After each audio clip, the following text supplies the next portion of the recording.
Hello everyone, welcome to Simplilearn's YouTube channel. Today we will be learning complete core Java. Before we begin, I would like to tell you guys that we have daily updates on multiple technologies. If you are a tech geek in continuous hunt for latest technological trends, then consider getting subscribed to our YouTube channel and don't forget to hit that bell icon so that you can never miss an update from Simplilearn. So in this tutorial, Mr. Vikesh Pandey, our training expert with more than 12 successful years of real-time experience in software development, and along with that, he has an expertise in artificial intelligence and machine learning industry. So he will be helping you out in learning the fundamentals of Java with a detailed theoretical explanation along with practical examples so that you can have a better learning experience. Now, over to our training expert. In today's era, the internet and smartphones have become an integral part of our lives. We use our phones for almost all of our day-to-day tasks.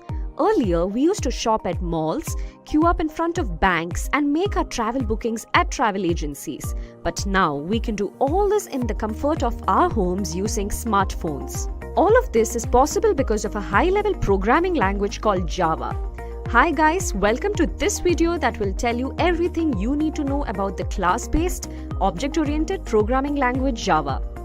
Java is an object-oriented programming language that is used in a distributed environment on the internet. It is a high-level language that is easy to read and understand. Java is popularly used in console, graphical user interface, web and mobile applications, game development, and also to make embedded systems. Apart from these, Java is also used to develop software for devices. It is used not only in computers and mobiles, but even in electronic devices like televisions, washing machines, air conditioners, and so on. Online forms, banking, and shopping are possible because of Java. Java is a computer-based programming language invented by James Gosling and Sun Microsystems in 1991. He had a single motto while creating the language. It was write once, run anywhere. This meant that the code would have to be written only once, but it could be used anywhere. They named this language Oak because of the oak tree outside Gosling's office. Later, it was named to Green, then to Java Coffee, which was named after the coffee from Indonesia, and finally to Java in 1995. There are 3 editions of Java. Each programmer can learn any of these editions based on the application they want to make. Firstly, we have Java Standard Edition. This edition contains core libraries like java.lang, java.util, etc. Secondly, we have Java Enterprise Edition. This edition has APIs like JMS, EJB, JSP, servlets, etc. And lastly, we have Java Micro Edition, which is used to program Java in cell phones, set-top boxes, handhelds, and so on. Java is an object-oriented programming language based on C and C++. However, it is improved and simplified to solve the errors in programming. Java files are converted to bitcode format using a compiler and then executed by the Java interpreter. The whole Java code is run on the Java virtual machine, which provides a runtime environment. Now the main concepts in Java are its methods and classes. A method is a block of code that performs a task only when it is called. Consider this example. While watching TV, you use the TV remote to change channels. Each button on the remote performs a different task. Methods in Java are the same. We can have methods to add 2 numbers or email a person or to convert kilometers to meters. A group of methods make a class. Classes are used to organize code just like how fruits, vegetables, and clinical products are divided into different sections in a supermarket. There are a lot of features in Java.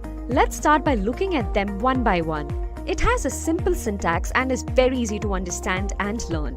Java language is robust. It eliminates errors that occur in the C and C++ languages. Java also has features like garbage collectors and exception handling. This makes Java very unique. The most popular feature of Java is that it is platform independent. Here, compilation happens in bytecode, and because of this, Java can run on any machine. It is a very secure language as it contains no virus. Java has a feature of multi-threading. The feature of multi-threading helps Java do multitasking. Java is a portable language as it can run on any platform, and data type sizes are set permanently. So Java program has a fixed size of the code. The last of all, Java is not as fast as C and C++, but provides higher performance than any other language. Now let's see OOPS concepts in Java. Java has 4 concepts: abstraction, encapsulation, inheritance, and polymorphism. In Java, we use objects and classes related to the real world that makes the code easier to make and understand. Abstraction means showing the relevant information that is needed for a task.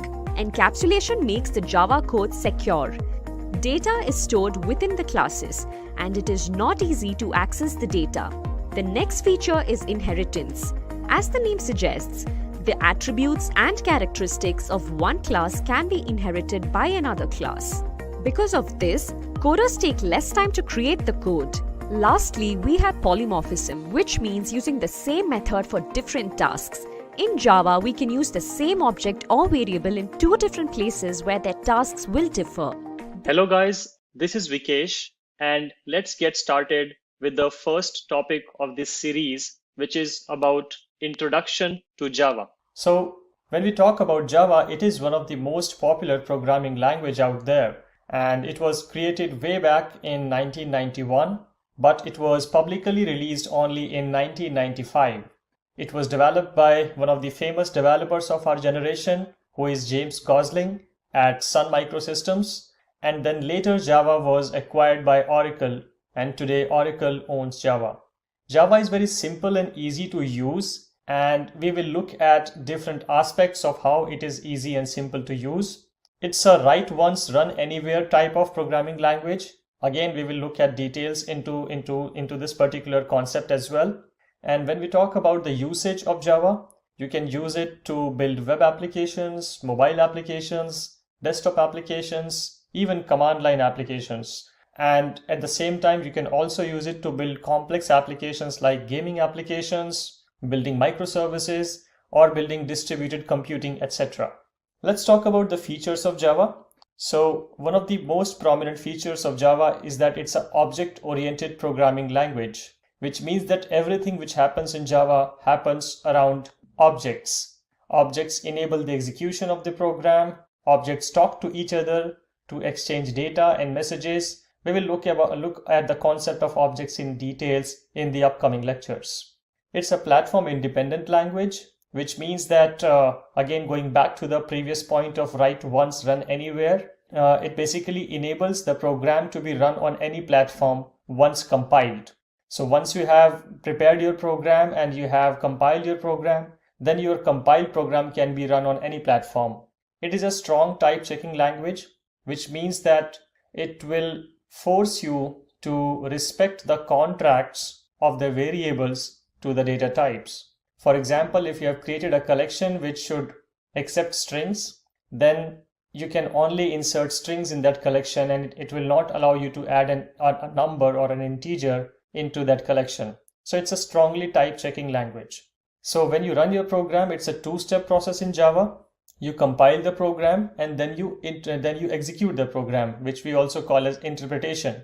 So you have a Java compiler and you have a Java interpreter. You first compile your program and then you run the program using the help of Java interpreter.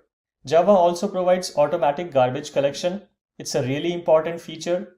And if you talk about the languages prior to Java, like C or C++, they did not offer this capability. And this capability made Java really popular because it could automatically find the unused objects and variables and remove them from the memory to free up memory space for the program execution. It also provides multi-threading support, which means that you can build multi-threading applications like a gaming application. If you take the example of a racing game, for example, so there can be one thread which is monitoring your leaderboard score. There can be another thread which is displaying the speed of the car. There can be another thread which is displaying the graphic. There can be another thread which is displaying the sound. So you see all of these threads are working parallelly, and Java provides the support to create such applications using the multi-threading capability it has. Java is secure by default because there are no pointers in Java. So there are no possibilities of having any memory leaks or any reference leaks from the application. Again, if you take the example of programming languages like C or C++, you had the concept of pointers, and we witnessed a lot of scenarios and a lot of incidents where there was a memory leakage happening in the production application, which was really a bad experience for the organizations. So Java removed the concept of pointers totally from its programming language. It's also a very robust language because it provides a really great exception handling framework out of the box, which developers can use and implement to build really resilient applications. So now let us understand how a Java program is run. So at first you basically write your Java program and you store your Java program into a .java file. Then you compile your Java file with the help of the Java compiler. Once the program is compiled, the compiler is going to generate another file, which is a .class file. And this .class file is basically the compiled file, or also known as the bytecode file. So this bytecode or the .class file code can be run on any platform, be it a Linux platform or a Windows platform or a macOS platform or any other platform. To give you some more context, the first two steps where you write your Java program and you compile your Java program can be run on any machine. Let's take the example that you ran these two steps on a Windows machine. So you write your program and you compile your program on a Windows machine, which generated a .class file. Then you transported this .class file to a Linux machine and it also worked there. You transported your .class file to a macOS machine and it worked there as well. And that's what brings the platform independence concept of Java, that you can write the program once on any platform, and once you have the bytecode available, then you can run this program on any other platform of your choice. Okay, so that was about how the Java program execution works and how the platform independence is actually achieved. Now let us spend some time to understand the anatomy of Java. So once you download Java and install Java on your local machine, you will hear the term JDK.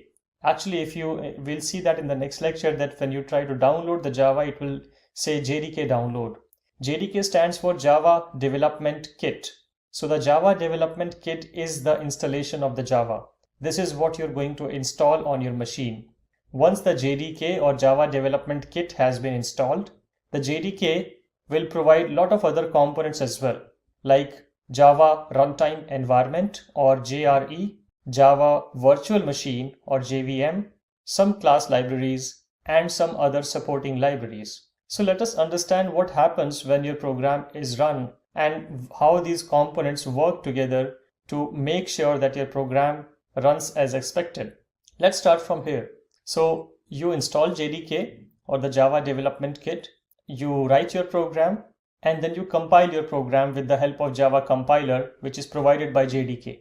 Once the program is compiled, your .class file will be generated, and then you can run that .class file using JRE. In fact, if you just run your program on your local machine, JRE will automatically kick in and run your .class file. So the Java Runtime Environment or JRE runs your .class file with the help of these three components. Let's talk about first component, which is Java Virtual Machine or JVM. So the Java Virtual Machine is actually the virtual environment inside which your program runs. This is the real main environment inside your .class file is running. So when this program is running, how does it achieve this environment?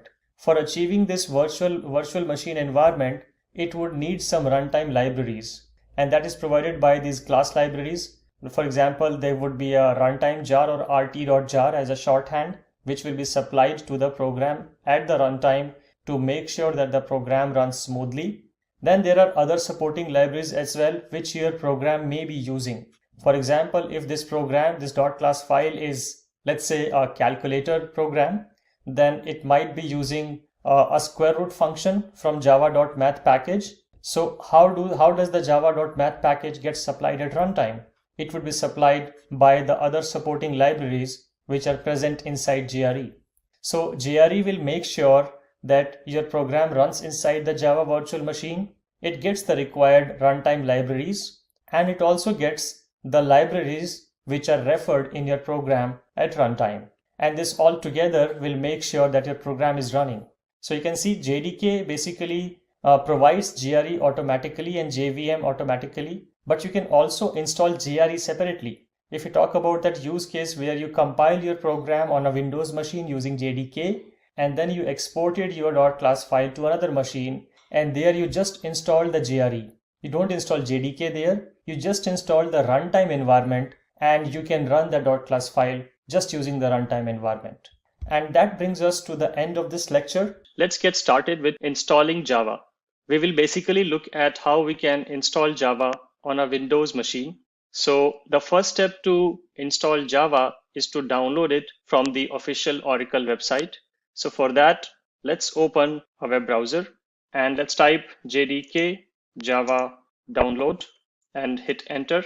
Then you need to find the link which says oracle.com, because like we discussed in the previous lecture, Java is owned by Oracle. So we need to download it from the official website only. So we can click on this link which says Java SE downloads. It will bring us to the downloads page, and we will see different versions of Java.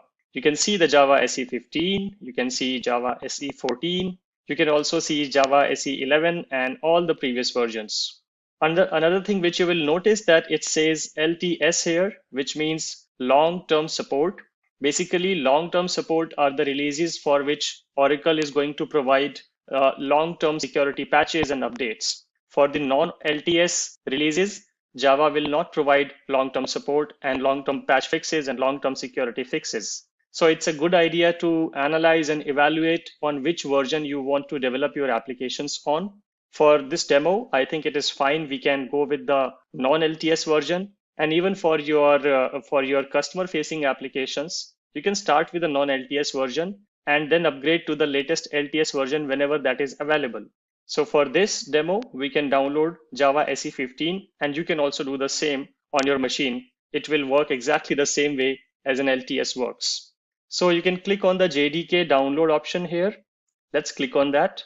It is going to bring up the downloads detail page, and you can see there are multiple options given here in terms of what platform you want to install Java on, whether it is a Linux platform or it is a Mac OS machine or it is a Windows platform. So like I said in the beginning of the demo, that today we are going to see how we can install this on a Windows machine. So I'm going to download the Windows x64 installer here.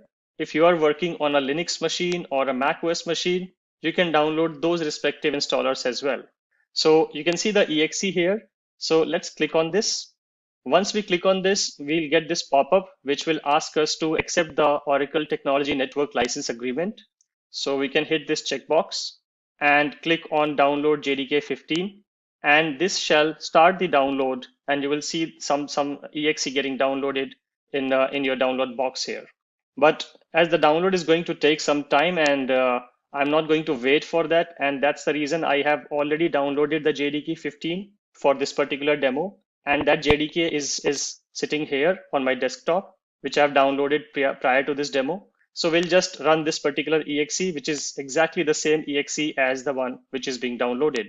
So let us double click on this. It will ask you for this pop-up in some cases. So you can just hit yes. Basically, it is asking whether you trust this exe or not. But as we downloaded this from official Oracle website, then we can trust this particular exe. So I will hit yes.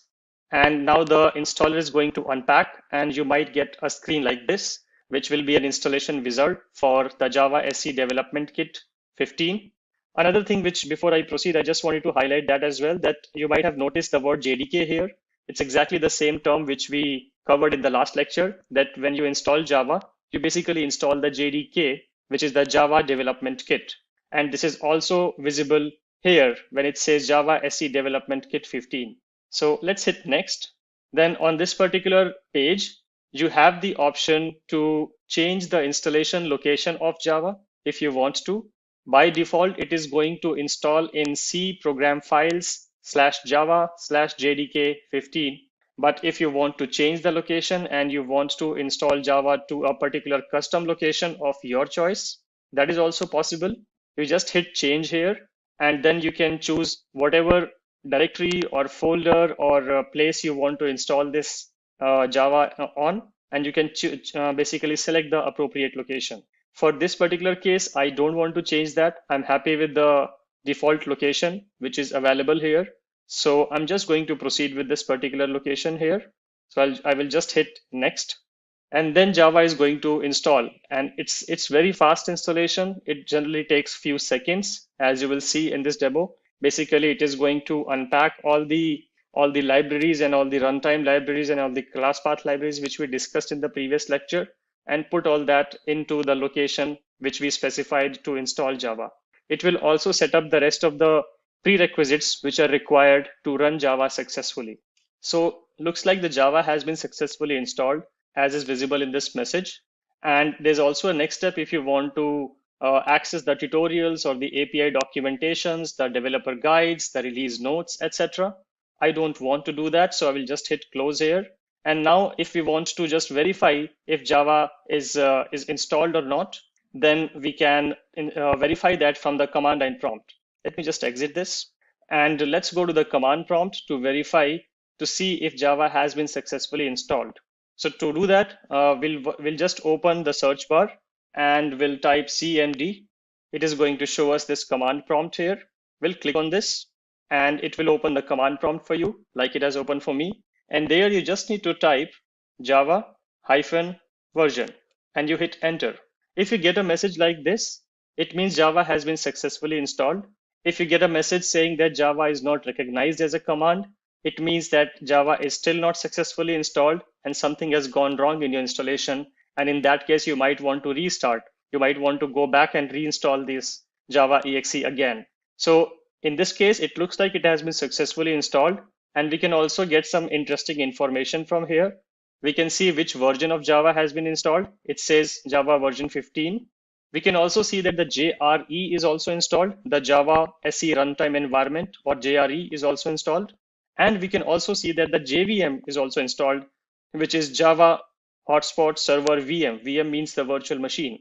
So if I connect this back to the previous lecture, we can see that the Java JDK basically installed the JRE as well as the JVM as well. And the complete Java package has been successfully installed. Now we are ready to use Java, a Java program, and run Java programs on this machine. And at this step, I would like to conclude this lecture. In the next session, we will be discussing how we can install Eclipse, because that would be the natural next step for any Java developer, that they want to install Java and then they want to install Eclipse and start working. Let's get started with installing Eclipse on a Windows machine.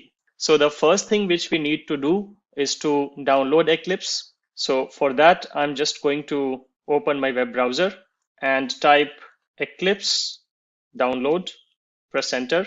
And then you need to find the link which says eclipse.org/downloads, which is the first link in my search results. You can also see it says Eclipse downloads, the Eclipse Foundation. And Eclipse Foundation is the organization which maintains the Eclipse installers. So we can click on this. Once we click on this, we will be redirected onto the Eclipse downloads page. And there again, you will see a bunch of options. You will see the default option highlighted, which would be the Eclipse installer for JRE, for Mac OS, Windows, and Linux. And then you have some other tool platforms option as well, like Eclipse G or Orion, which you might want to use for advanced cases. But for running Java applications, all you need is an Eclipse installer, which is coming from here. So based on your machine, Eclipse will automatically detect whether you want a 64-bit installer or a 32-bit installer. And you can just click on this particular link, which says download 64-bit here. So I'm just going to hit download 64-bit. It is going to open this particular screen where, based on your current location, Eclipse will suggest the nearest possible distribution mirror. Distribution mirror is basically a server which is present somewhere in this world, which contains this Eclipse installer exe. And Eclipse has created these servers all across the globes. These servers are basically called the mirrors. And based on your current location, which will be taken from your ISP, from the internet IP address from which you are accessing this particular website. So based on your ISP location, it is going to suggest you the nearest possible mirror location so that your download is the fastest. So in my case, the nearest location is Netherlands here, as you can see, and I get a download option. This is the file name, which says Eclipse installer JRE Windows 64.exe. And if you think that this mirror doesn't make sense, just click on this option, select another mirror, and then you can choose another mirror. But generally it works really well. It works based on your IP location, and it's generally the download speed is pretty good based on the suggested mirror. So I'm not going to change the mirror location because I think this works fine for me. So, and I'm just going to click on this particular button, which is going to start the download of the Eclipse installer. So now I have hit the download button, and you can see right now an exe has begun to download. It is going to again take some time, and I have already downloaded this particular exe just to save us some time, and I'm going to use that exe to showcase how we can install it. Another thing just wanted to highlight is that Eclipse is an open source organization. It works on donations. So if you feel generous about it, and if you feel that Eclipse is doing really great work, you can also donate to it, which will show here. So we can move to the next step, which is about installing. So you can see here, I have an installer here, an exe file basically, which I have pre-downloaded to showcase this demo. I'm just going to double click on this, and it is going to unpack the installer. You can see this icon will be presented to you, which says Eclipse Installer by Oomph. Oomph is basically the provider for this particular installer who manages the installer.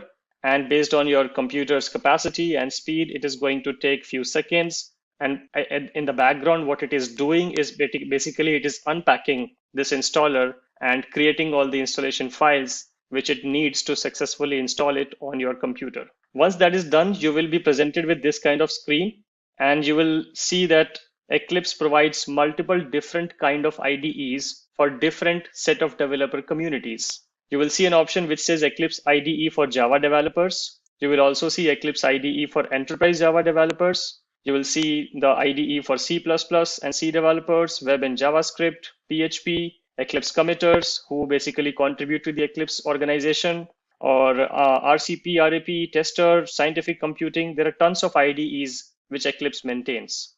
For our use case throughout this series, I think we will be focusing on this particular IDE, which says Eclipse IDE for enterprise Java developers. You can also use this particular IDE, but this is a very bare bone IDE with very limited set of integrations. Like it says, it includes a Java IDE, a Git client, an XML editor, a Maven plugin, and a Gradle plugin.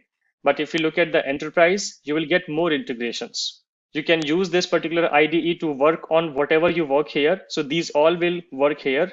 But in addition, you can also use this IDE to build a web application, build a web service, build a JPA application, data tools, Java server pages, faces, etc. So this is more advanced, I would say. And we will go with this particular IDE. And you can also choose this IDE if you want to, but for this demo, we are going to choose this one. I will click on this. Then it is going to show me which virtual machine it is going to use. So if you remember in the previous lecture, we installed Java 15. It has automatically detected that location by reading my C program files folder, and it has automatically taken that. If you have multiple JDK installations on your machine, you can click on this icon and change a different Java virtual machine. I'm going to leave it as is. Again, the installation folder is also by default taken to your C user's username /Eclipse /the JEE version number. And again, if you want to change this, you can also change a different installation folder. I'm going to leave everything as default. It will automatically create a start menu entry and a desktop shortcut. And now I hit install. It might come ask you for a user agreement. So you can hit accept now. And now it has begun the installation. The installation generally takes a bit of time to complete in some cases. So again, it depends upon your computer's capacity and speed. Basically, if it's a good robust machine with good capacity, the installation might be very fast, as you can see in my computer.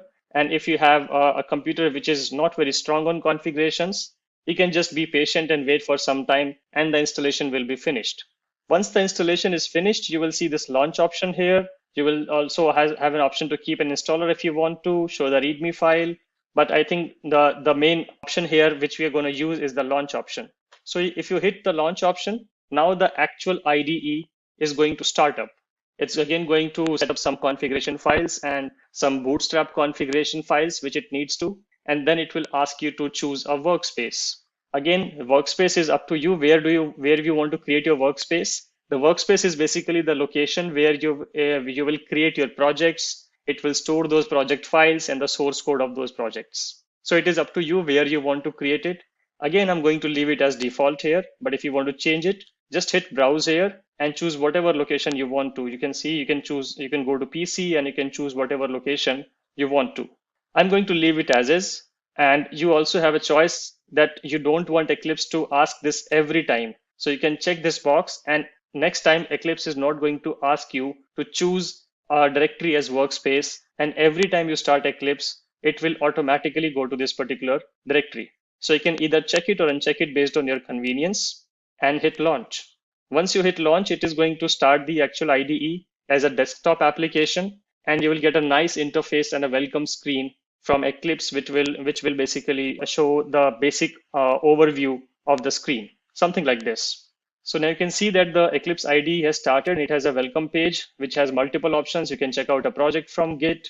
You can import an existing project. You can go to the marketplace, create a Java web project or whatever, or you can just close this. You have a nice navigation project explorer bar here. So all the projects which you're going to create will be listed here.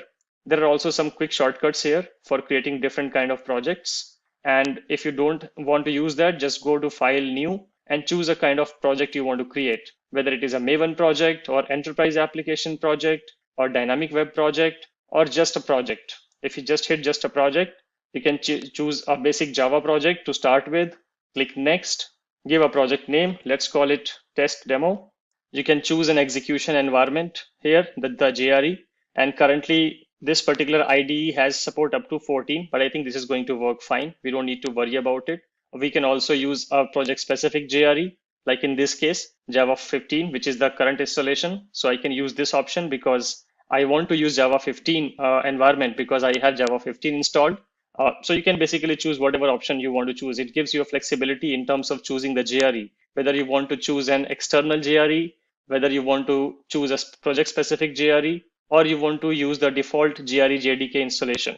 So you can use this option as well if you want to. Project layout is either you want to create separate folders for source and classes, or you want to create the use the project folder. Again, these are just basic configurations which you can play around with if you want to. I'm just going to leave it as is and hit next. And then it is going to just give me a review screen here. If I want to change anything, I can. Otherwise, I can just hit finish. I can create a module name here if I want to, but I don't want to create it. So I just hit on don't create and open the Java perspective. And that's it. You have a Java project here where you can create your Java files under this SRC, and you can start executing those files. We will look out on those details in the upcoming lectures. But for this lecture, I think this is what we wanted to achieve. We wanted to show how we can install Eclipse and how we can create a very sample Java CLI project. So this is it for this session. In the next session, we will look at some of the data types in Java. Let's get started with primitive data types in Java. We are going to learn about the primitive data types in Java, and we'll also see a short demonstration of it. So let's get started. Let's first just learn about those data types. I've just opened the official Oracle documentation. And don't worry if you see how this link appears here. You can just open a browser window and just type Java primitive data types. And if you hit enter, the first link which you will be given is this particular link. And this is the same link which I have opened. So let's learn about the data types now. So Java has these primitive data types, which you can see here. Some of them store numbers, some of them store Boolean values, and some of them store characters. So the data types which store numbers are byte, short, int, long, float, and double. These 6 data types basically are used to store any kind of numeric value. Let's understand these a bit more. Byte is the shortest possible data type value which you can use in Java to store numbers. You can only store numbers within the range of -128 to +127. So you can see the range is very small, and Java has created this variable for use cases where you want to store numbers which have very small value in this range. Why do we provide these kind of options? Just to save memory, because the smaller data type will require less memory to be used in the Java program. Similarly, the next bigger data type is short, which is a bit bigger than byte. And the range of this particular data type variables will range from -32678 to 32767. So that is the range for this particular variable. And you can see that it has a very big range as compared to the byte data type. So if you want to store values which lie in this range, you can use short. The next one is int data type. You can use this one to store even larger values, which range from minus 2 raised to power 31 to plus 2 raised to power 31 minus 1. The next one is long, which is even bigger than int, and it can be used to store the values within the range of minus 2 raised to power 63 to plus 2 raised to power 63 minus 1. So as you can see, as we go from top to bottom, from byte to long, the size of the value which can be stored using this data type increases. And that's how you will basically take a decision of whether you want to use byte or you want to use short or int or long based on what size of the value that variable is going to contain. Then the next ones are float and double. These two have been created for the use cases where you want to store the values, numeric values, which have decimals, which are precision values. I should also mention that byte, short, int, and long are only used for storing absolute numbers which do not have any decimal representation. Even if you try to store a decimal value in these variables, they will automatically be trimmed. The decimal values will automatically be removed, and you will only be shown the absolute values. And in case of float and double, they can maintain those precision and decimal values. So we use float for the use cases where you want to store decimal representations of the values. And you can see that the float value can store a smaller precision value, but double can store even a bigger precision value. So if you have really big precision values to be maintained, very big decimal values to be maintained, you should use double. And the float is used for storing a bit smaller size of the precision values. I mean, its range of values basically beyond the scope of this discussion. If you want to read more about this, you can go to these particular links, which will explain this in detail. But the basic idea is that float is good for storing two precision values. And if you want to go beyond that, you want to use double. In some cases, some people also use float to store even beyond two values as well. So it completely depends. The decision factor is how long the value you are going to store in the decimal. And that will decide whether you want to use float or double. The next one is Boolean, which is used for storing the Boolean values. Boolean values can be either true or false. So there are only two possible values. And then we have char, which is used for storing characters.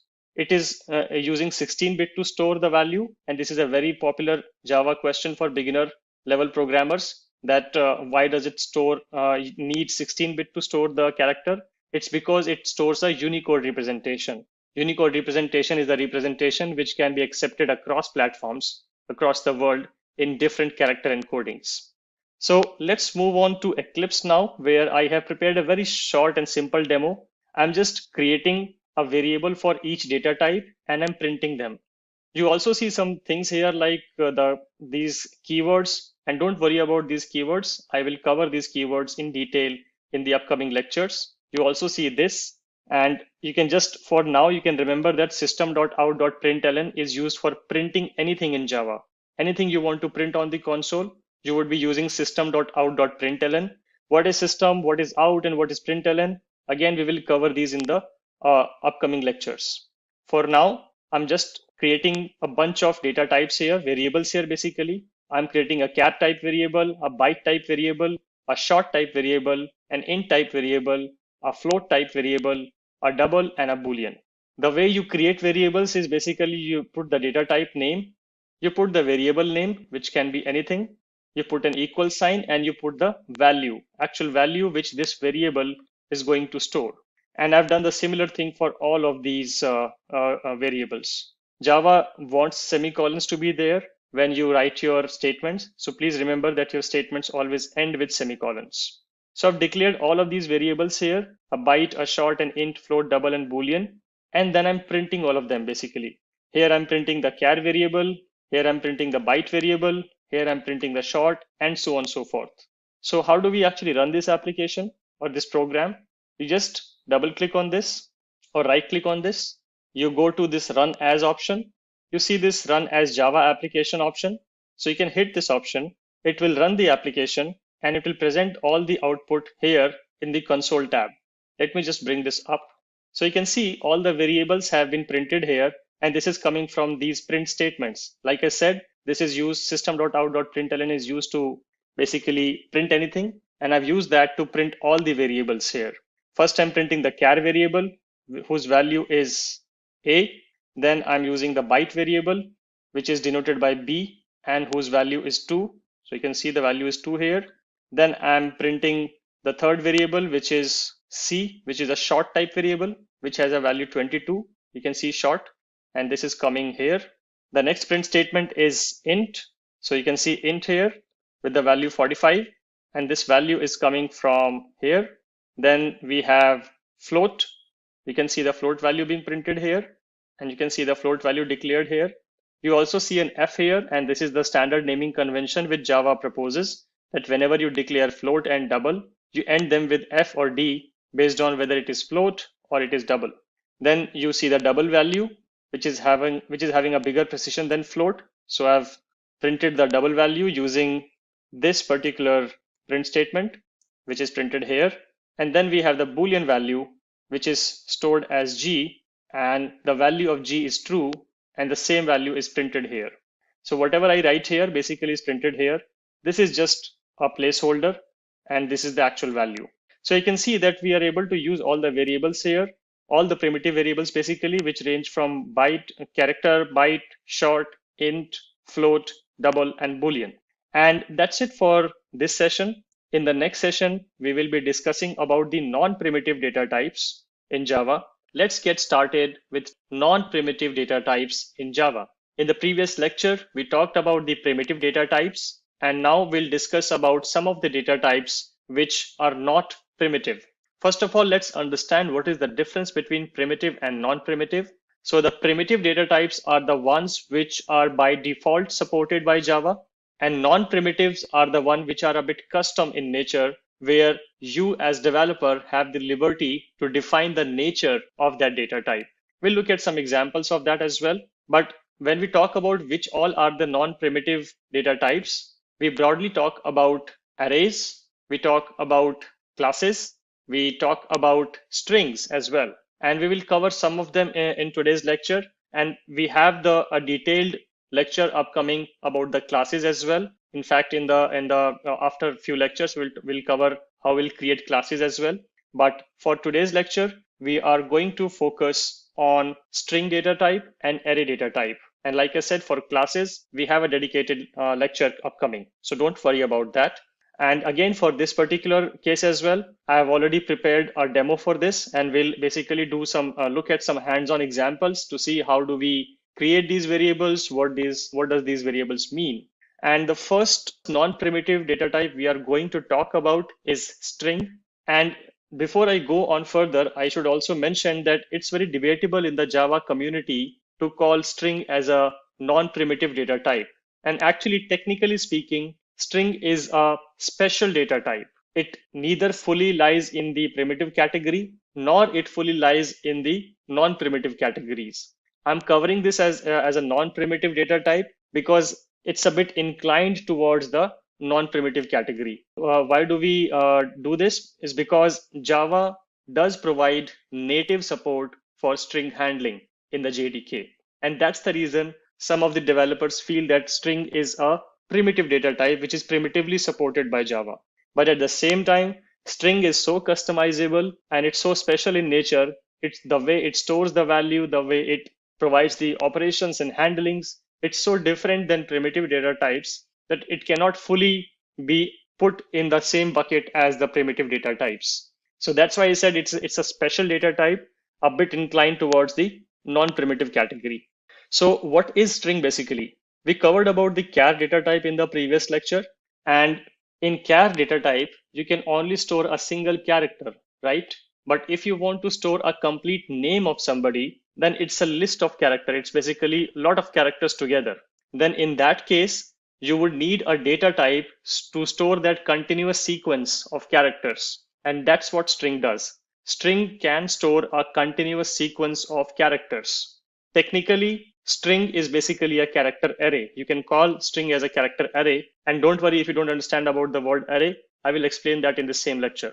So basically it stores the continuous sequence of characters. That's how we define string. And you see this string, this is basically the keyword, the data type basically in Java. So whenever you want to create a string, you need to write string with S capital.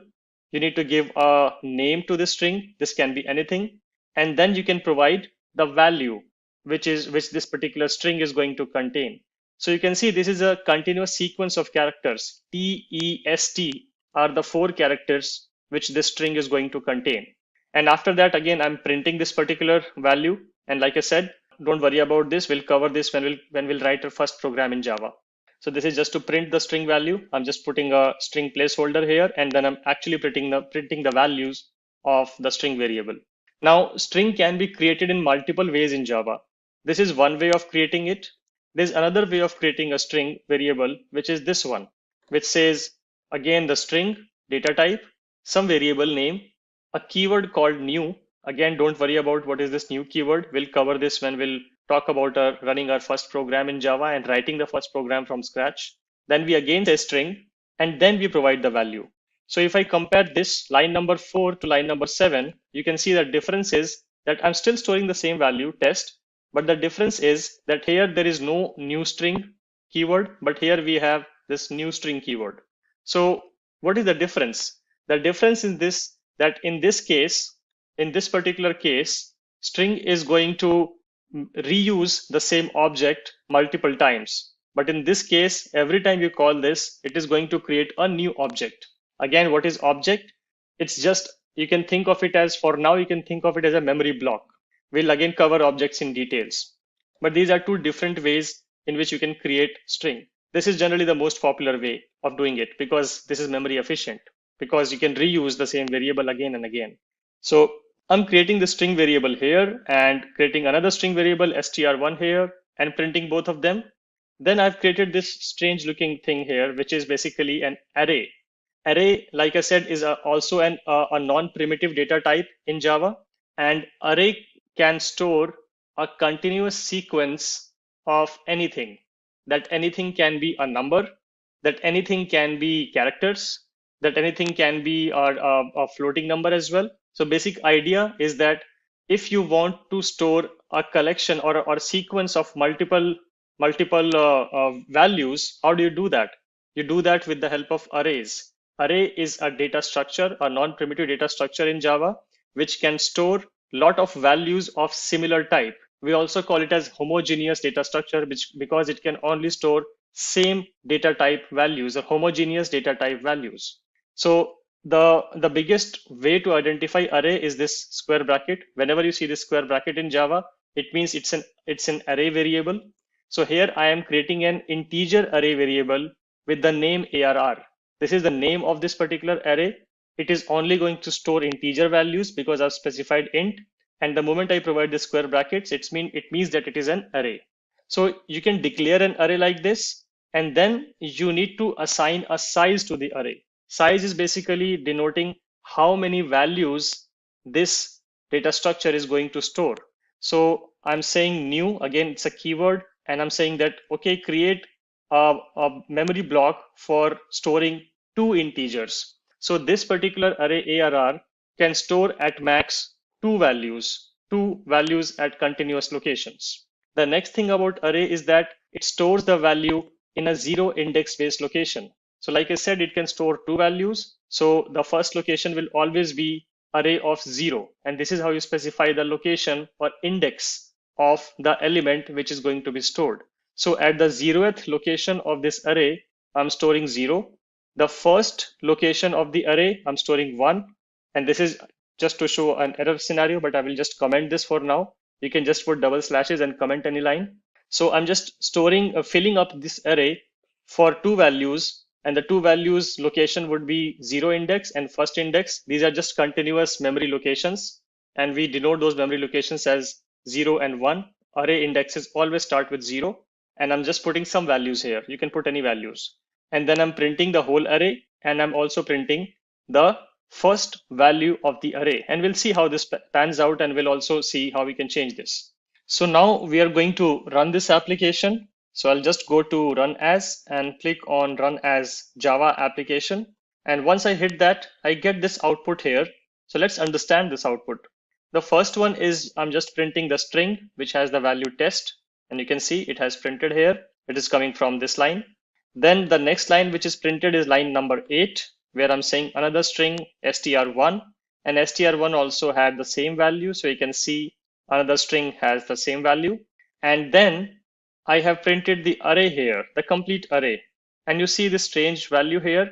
It also tells us that if you want to print the array, then you cannot just put the variable name and print it. The reason is because this is a non-primitive data type. And once you do this, it is basically printing the memory footprint of this array, the whole memory location where this array is stored. That's why you see this strange looking number, which is the memory hash code. And if you want to print any particular value or any particular element inside this array, then you can do that by providing the index location of that element. So here I've said that print the 0th location element of the array. The 0th location array element of the array was 0. So you can see the value 0 here. Let me put some other value just for fun and show you how this works. So I've just changed the values. And now let's see what do we get for array 0. You can see now I get value 3 because now at the 0th location, the 3 value is being stored, and that is what is being printed here. We can also print the first value. I'll just go run as Java application. You can see now the array of first index is being stored, which is basically technically the second element of the array. But because array always works on a 0 index based value format, that's why when we say array 1, the second element is printed. When I say array 0, the first element is printed. So always remember that array is a 0 index based collection or data structure basically. What happens if I do this? Now there is no third element in this array because the array has the size only of 2 elements. And when I say ARR of 2, which means I'm trying to print the third element in this array, which does not exist. So let's see what happens in that case. I get an exception. Exception is basically an error. I get an error saying that index 2 is out of bounds for length 2. It means that the array length was actually 2 and index 2 does not exist. Remember, it's saying index 2, not the element 2. Index 2 doesn't exist because only index 0 and index 1 exist. This makes 2 elements and the actual size is also 2. It does not have capacity to store third element. It does not have third element location anywhere. That's why it complains that you are trying to print a non-existing value. So this is where I would like to conclude my lecture about the non-primitive data types. So we covered about string, we covered arrays, and like I said, we'll cover classes in the upcoming lecture as well. In the next session, we are going to talk about tokens in Java. Let's get started with tokens in Java. When we talk about tokens in Java, these tokens are basically some reserved expressions or words or symbols which have a predefined meaning in Java. And you cannot override this meaning because this meaning is already defined by Java, and you can use those expressions, those symbols, and those words in only the way Java wants you to. There is no way you can change the meaning of those terms or those symbols. So we will be covering those tokens in today's lecture. These tokens are broadly divided into 5 different categories. These categories are keywords, identifiers, constants, special symbols, and operators. So let's talk about each of them one by one. So when we talk about keywords, these are the words which are reserved by Java and they have a predefined meaning. You might have already seen some of these reserved keywords. For example, we have used int when we were working on the primitive data type lecture. We have seen this as well, though we haven't actually found out the meaning of this, but we will find out the meaning of this in the coming lectures. So don't worry about that. We have seen Boolean as a data type again. We have seen byte. So these Boolean, byte, int, class, char, catch, super, switch, synchronized, all the keywords which you see here, these keywords have a predefined meaning in Java. And you use these keywords so that you want to take an action, an expected action by Java. For example, if you call something as int, then you want Java to treat it as int. int will only have a single meaning in Java, and there is no other meaning of int in a Java program. So that's the intent with the keywords. These are reserved words which have a predefined meaning, and we will cover these keywords at length during this whole course. The next token is identifier, and identifier is nothing but just a variable name technically, and we have already covered this kind of identifier when we were showing the demonstrations for primitive data types and non-primitive data types, etc. It's basically anything which you declare as a variable is an identifier.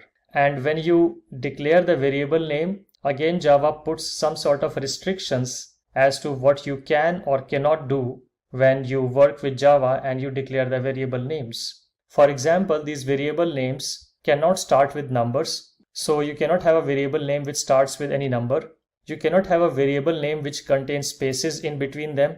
You either have to fill those if there's a variable name which you think has two parts, for example student name, then you need to write it as student underscore name so that you can create the variable name with the same impact and still does not contain space. So spaces will not be allowed when you create the variable names. Similarly, you cannot have plus, hyphen and ampersand in the variable names as well. These are the restrictions which Java puts on the identifier tokens whenever you create identifiers. The next one is constants, and we will cover these constants in detail in the coming lectures as well. But to give you an idea of what constants are, so constants are basically exactly what they sound like. They are the identifiers which you have declared in your program whose value cannot be changed once defined. So if you write something as final int I equal to 5, then this value is fixed.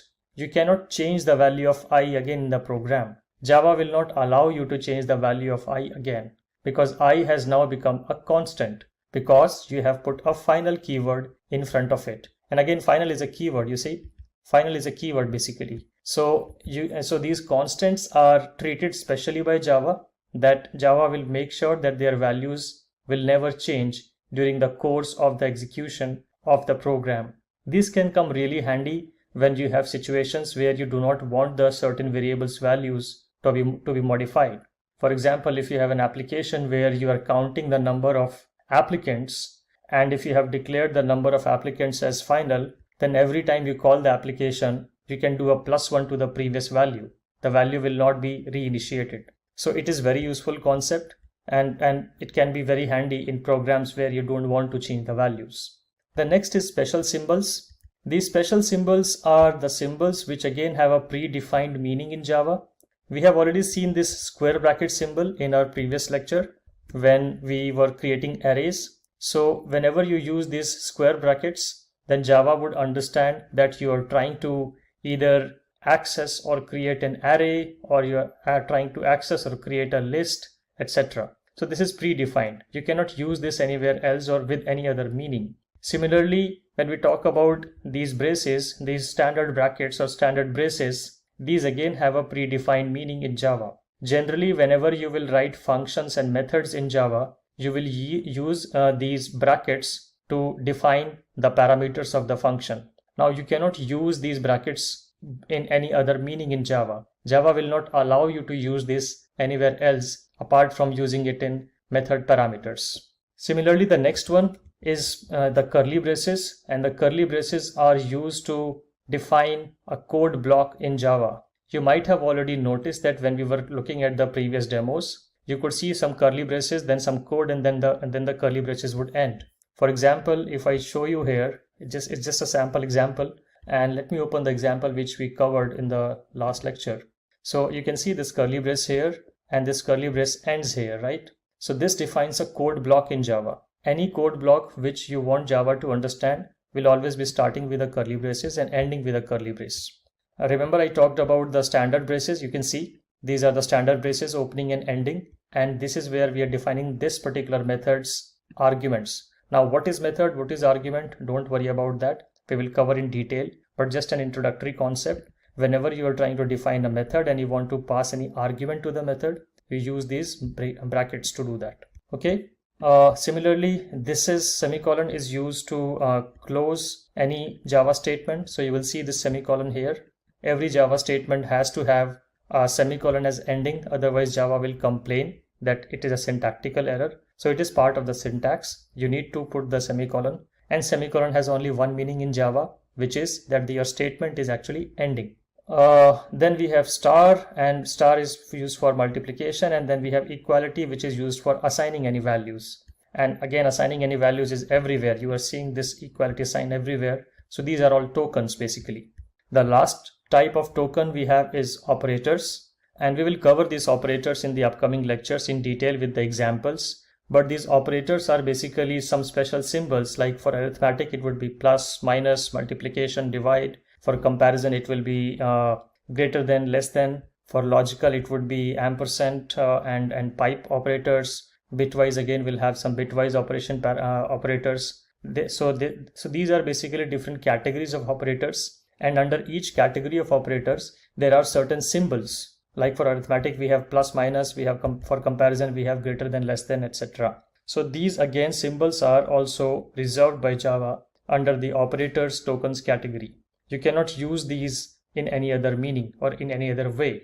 And like I said, we will look at a detailed example of this as well in the coming lectures. So this was a quick overview of what are different types of tokens in Java. So we have keywords, we have identifiers, constants, special symbols, and operators. So this is it. This is all what I wanted to cover in today's lecture. And in the next session, we will be looking at data type conversions. Let's get started with data type conversions. So when we talk about data type conversion, the whole idea is to basically answer the question that whether I can convert a int data type variable into a long data type variable, or a long data type variable to a float data type variable, and also vice versa. Can I go back? Can I convert a float variable into a long variable or an int variable, and vice versa?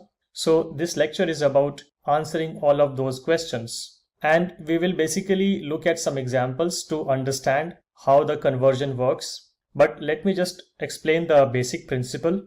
The basic principle is that smaller box can fit into larger box, but if we have to fit a larger box into a smaller box, you need to do something else. So what do we mean by smaller box and larger box here? The smaller box is a variable or a data type which has a smaller range. If you remember, we talked about the range of short, byte, int, etc. And we could see that as we go from short to byte to int to long to float to double, the ranges were increasing, right? So we will follow the same kind of analogy, that if we have to store a smaller range variable into a larger range variable, Java will automatically do that. But if I have to store a larger range variable into a smaller range variable, then I have to sacrifice some quality of the value. And we will look at the examples of that as well. So let's first look at the example where we can store a smaller range variable into a larger range variable. We call this as implicit data type conversion. So here you can see I have declared an int variable with the value 100, and I'm printing the int variable. Then I have declared a long variable, and what I'm doing that I'm assigning the value of int a to the long variable b. So I'm not assigning a new value to this long variable, but rather I'm just passing on the existing integer value into a variable of type long. Similarly, after that, I am taking the value of this variable of long type and storing this value into a float type. So you can see int is basically smaller than long, and long has a smaller range than float. So I'm just storing a smaller range variable into a larger range, and then a larger range variable into the largest range. And then I'm printing all the variables values to see if this actually is working. Can long automatically store the value of a, and can float automatically store the value of b? Here I'm just printing the variables, and again using the concept of the previous lecture, this is just to print the values, and I will cover this in detail in the next lectures of how this works. But here you can understand that we can use system.out.println to basically print the values. And here I'm just printing a string, and then the value. Then again the string and the value, and here also the string and the value. So this is what is happening in this program. And again, don't worry about these details. I will cover about what these concepts are in the upcoming lectures. So let's run this and see if the data type conversion actually works. So I will just right click and do run as and go to Java application. And if I click on this, I get this output. So the first output is pretty straightforward. I'm just printing the int variable as is. So this works. Then I am storing the int into a long and printing the long representation of a, which is b basically. And this also works without any errors or any warnings by Java. Similarly, when I talk about storing the long variable into a float variable c, this also works. But here you see an additional decimal precision here, because as we remember from the previous sessions, float is used to store values which have decimals or which have precisions. So it will automatically convert your absolute number into a number which has decimals whenever you try to cast this into float. Casting is also a word which is used. Some people call it as implicit data type conversion. Some people call it as implicit data type casting. So if you hear the word data type casting or implicit data type casting, you can think that it is exactly the same concept as data type conversion. So this is about implicit data type conversion. Now let's look at an example of explicit data type conversion. How does that work? So using the same analogy of the boxes, now I will try to store a larger ranging value variable into a smaller range variable and see how that looks like. So I will start with the largest, which is double variable. So I have created a double variable, and as we know that double is a variable which is used to store decimal values. So I'm storing this value here, and then I'm just printing the double representation as is without any changes. Then I'm trying to store this variable's value into a float variable. So I'm trying to go to a smaller box now. I'm trying to grow from double to float. And if you remember, I told you that if you have to do that, it will not work out of the box, but you have to do something special as well. And this is the special part. This is called type casting. Type casting is basically a way to tell Java to explicitly cast this variable's value into this data type's variable's value. And you always need to do this whenever there is no implicit casting happening. If you are trying to store a larger value variable into a smaller value variable, you have to do this, otherwise Java will complain. You will get a compilation error. So that's what I'm doing. I'm telling Java to store the value of a as a float and store the value in f. And this is where I'm telling to store the value as float. So you just put brackets and you define float.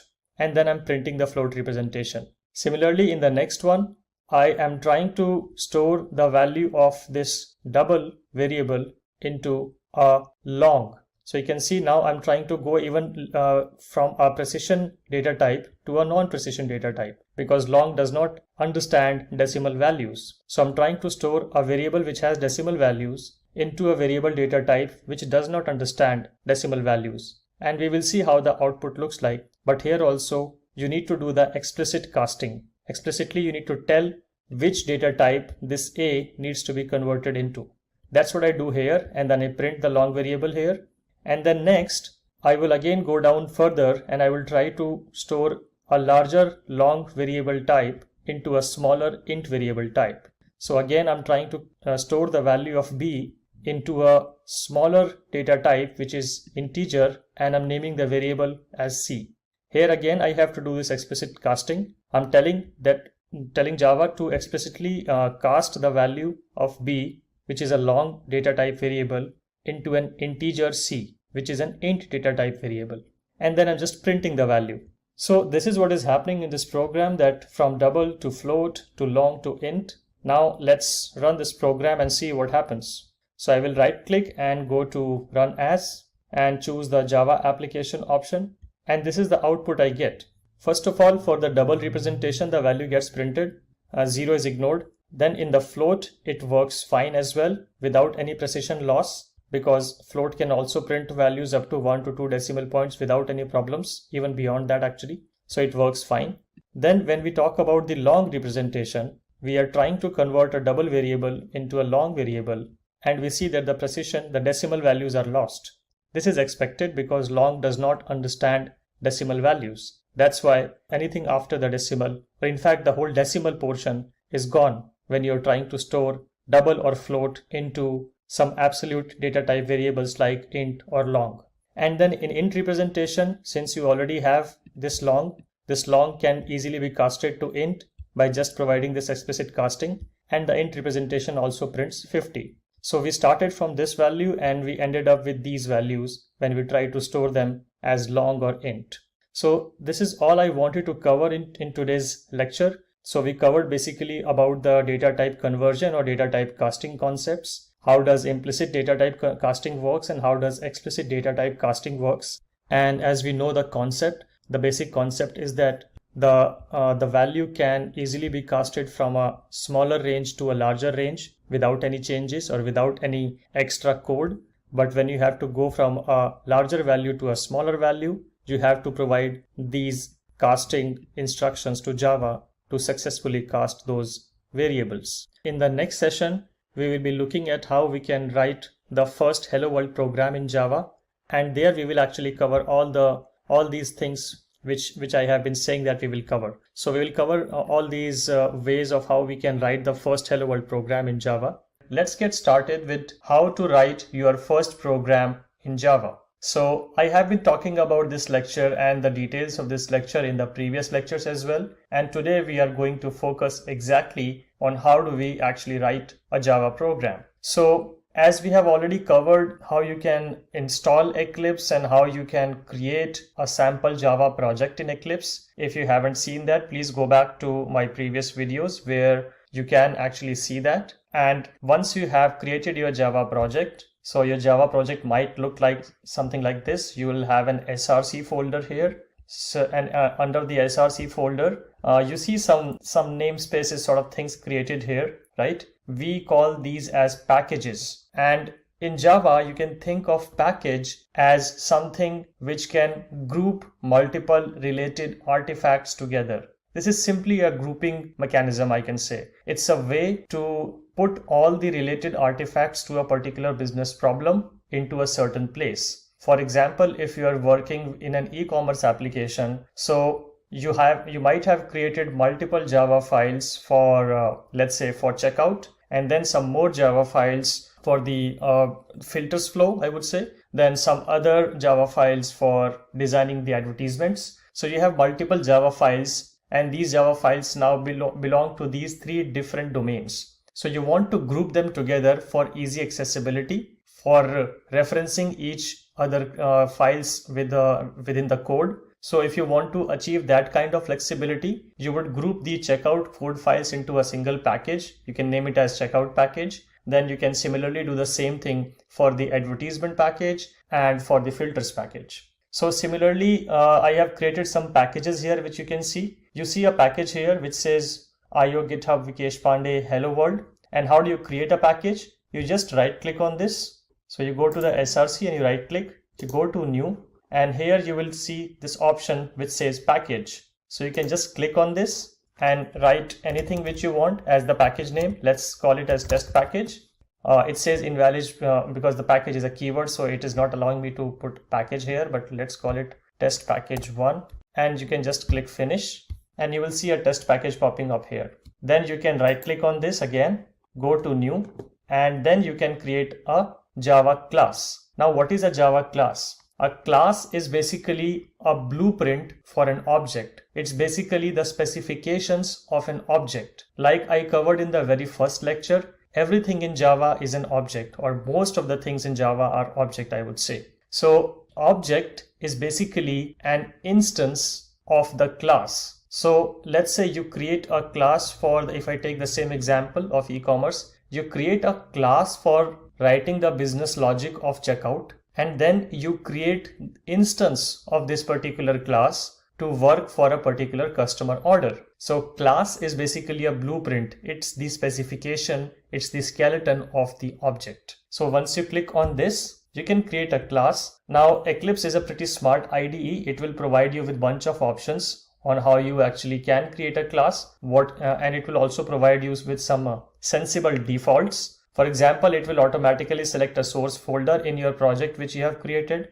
it will automatically select a package. In fact, they currently selected package. And if you want to change the package, just hit browse and choose any other package which you want to choose. So your class file will be created in that package. Then you can provide a name to the class. So let's call it as test hello world. And you can see I have followed a sort of a naming convention here. The first character I've kept it as capital, and then any other new word which is coming in my class file name is also capitalized. So Java would expect you and it would encourage you to follow this naming convention, that whenever you are creating a class, always start with a capital letter, then small letters, and every new word you are writing can start with a capital letter again. Java will not throw an error if you don't do this H capital or W capital, but it's a good practice. The next thing is the modifier. We are going to cover the modifiers in details in the upcoming lectures, but for now you can understand that anything which is marked as public is accessible to every other Java class in this whole project. That's the basic meaning of making a class as public. Public, as the name suggests itself, it means it's visible to everyone. You can select a superclass, and again we'll talk about this superclass later, but this is the Java lang object is the superclass of all the classes which are created in Java. Again, interface is again an advanced concept, and there are some other interesting defaults it provides. For example, if you want to create a main method. Now, what is a main method? We'll just cover it in a while. So I will not do that. I will leave everything as default and I will click on finish. So I have this new file coming up here, and you can see it has automatically picked up the package which I selected, and it has also written public class test hello world with a starting and ending curly braces. In the previous lecture, we covered about these curly braces, that all the code block have to be in the curly braces. Whenever you write a Java class, the very first statement Java would expect to have in the class is package name. So make sure that you have package as the keyword and then the actual package name as the package name for that particular class. You can see the package follows a dot convention and it always ends with a semicolon, like all the Java statements end with semicolon. So that would be the first thing which you will write in your class. Second thing is the access modifier of the class. Like I said, you want this class to be accessible to every other file in this project. Then you can mark this class as public. The next thing is the class keyword. You need to write this particular keyword as is, otherwise your class will not be detected. So you write this as class. Then you write test hello world or whatever name you want to write. But make sure that whatever public class name you provide here, that name should match with the file name. These two things should match, the file name and the class name. If they don't match, you would experience weird behaviors as the class will not be compiled or class might not be able to run, etc. So always make sure that whatever file name you provide, you always have a class with that name in your file. So my class structure is ready, but there's nothing here in this class. In fact, you cannot even execute this class, because for executing the class, for executing any class in Java, any class at all in Java, you would need a main method in Java. Main method is the entry point method of the Java. Whenever you are trying to run any application, be it a very small or very large Java application, you would always need a main method in the class, in the project somewhere. And you need to tell the Java runtime to execute that class, and then the class will have a main method and your program will start executing. So always have a main method, otherwise your program will not execute. And how do you write the main method? So you first write public, then you write static, then you write void, and then you write main, and then you provide a parameter to this method as this. Now let's understand what did I actually write here. First keyword is public, because this method has to be public, because like I said, Java runtime needs to be able to access this method. So the similar concept which applied on the class is applied on this method as well, that the entry point method has to be public. Otherwise, Java will not be able to find this method. So you need to make this method exactly as public. The next keyword is static. You again need to write this keyword as is. And the reason we write static here is because we want to run this particular class without creating an object of the class. Static is again a keyword which we'll cover in the upcoming lectures, but for now you can understand that whenever you want to access something within the class without creating an object, then you need to create it as static. The next is void. Void is basically the return type of this method.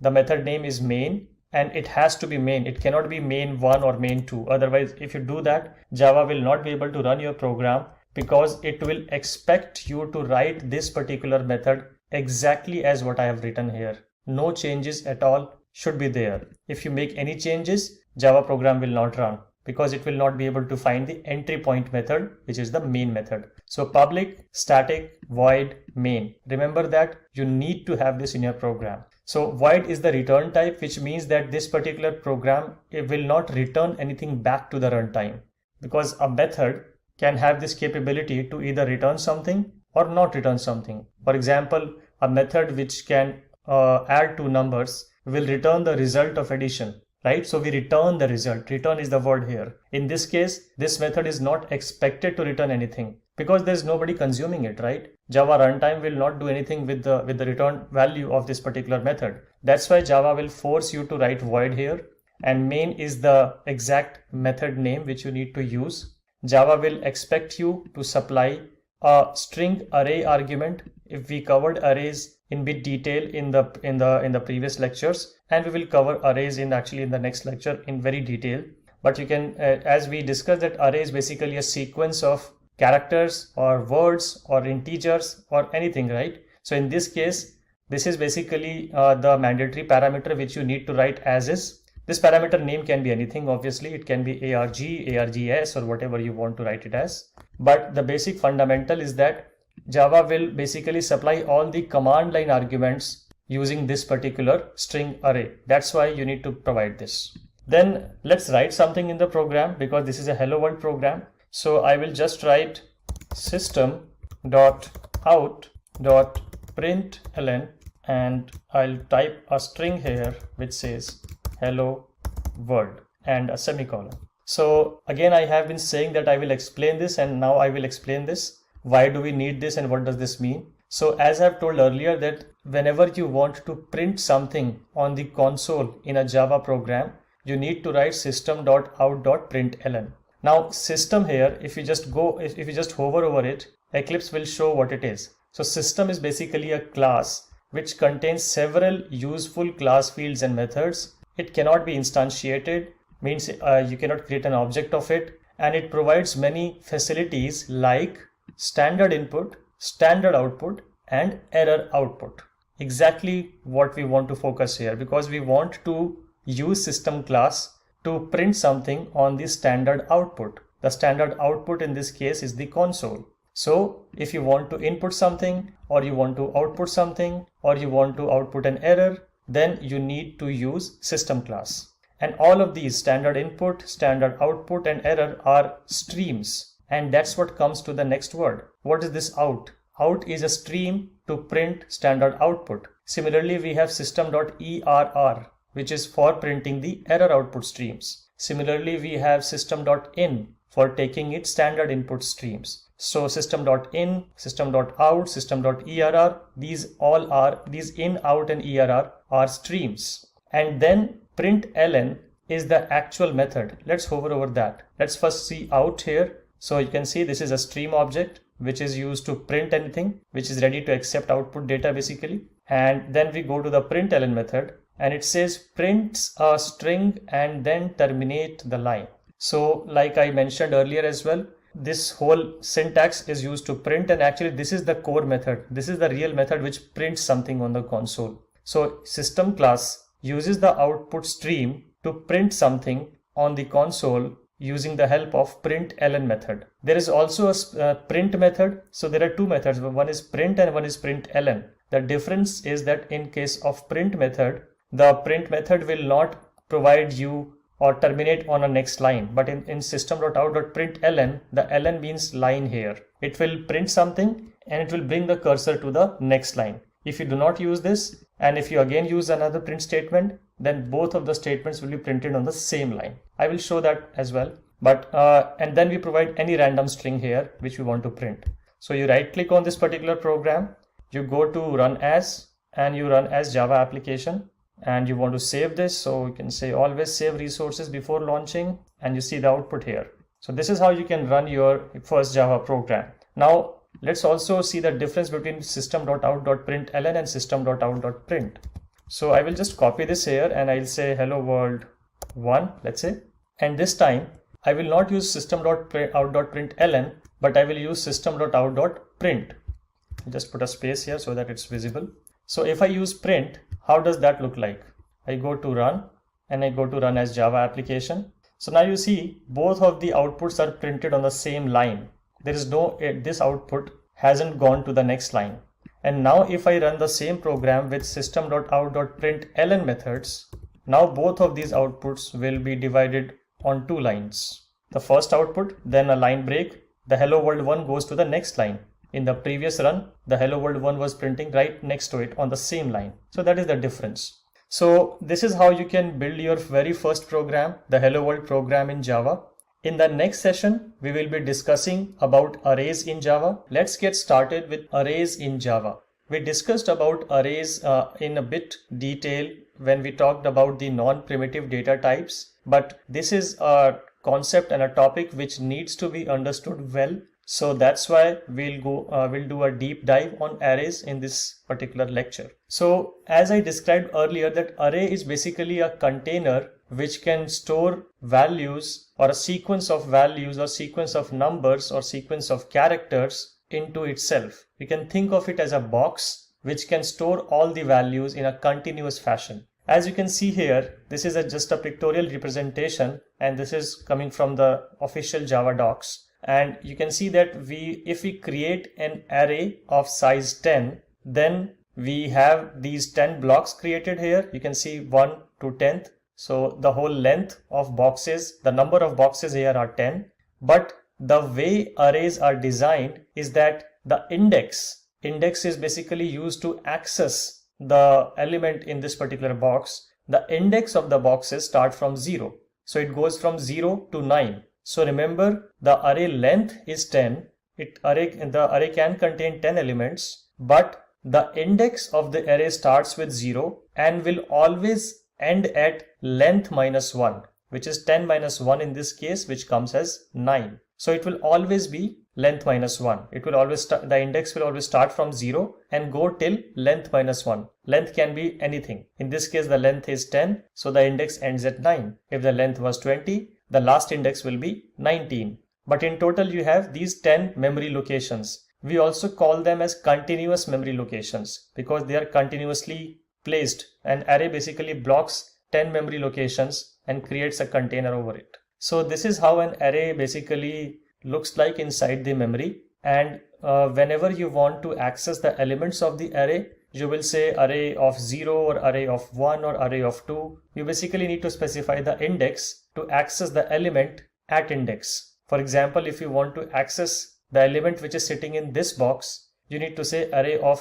index 8. And we'll see how we can do that. But this is the basic understanding and idea of the concept of arrays. So let's try to understand this with the help of an example. I will switch back to Eclipse IDE, and I've created a very simple program here to demonstrate the functionality of arrays here. So we already covered in the previous lecture of what is package and what is public and what is class, how do we give the class name, and what is the meaning of this particular method. So I'm not going to cover that again. We'll start directly from here. So here the first thing which I'm doing is I'm declaring an array of integer. This is a variable name, the identifier basically. It can be anything. And this is the data type. It's an integer array, and as we covered this as well, that whenever you put square bracket in front of a data type, it becomes an array data type. So this is an integer array representation. Now we just declared an array, but we still haven't allocated a size to it. So you can do that with this particular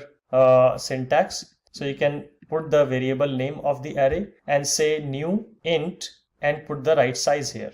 This size can be anything. And once you do this, now array will actually allocate those memory boxes which we covered here. The moment you do new int 10, these boxes, continuous boxes, will be placed in the memory, and the memory is allocated to this array. We call this memory allocation. This is how you allocate memory to the array. So we allocated memory to this array for storing 10 integers. The next thing is now we can start storing elements in those boxes. So like I said that the array index always starts with 0. So if you have to store the first element, you actually have to store it at index 0 location. So you give the array name, you provide these square brackets, and you put the index value within the square brackets. That is how you basically point to a particular element inside the array.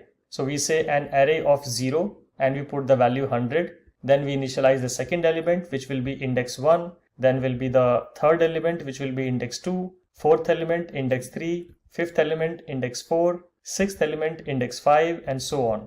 Until we store till the last element. So this is the 10th element, which is accessible as index 9. And the value is 1000 basically. So from 100 to 1000, we stored 10 values in this array and we stored them by accessing the index, and this is actually the only way you can store values in the array, by pointing to the indexes. So we go from 0 to 9 and we stored all the values, 0 being the first element and array of 9 being the last and the 10th element. Remember the length minus 1 concept. Okay, so now we will try to print all the elements one by one. That's pretty much what we are doing now. So as we covered in the previous lecture that we use system.out.println to print anything, and we understood the whole meaning of this, so I'm not going to repeat that. Now we want to print the first element.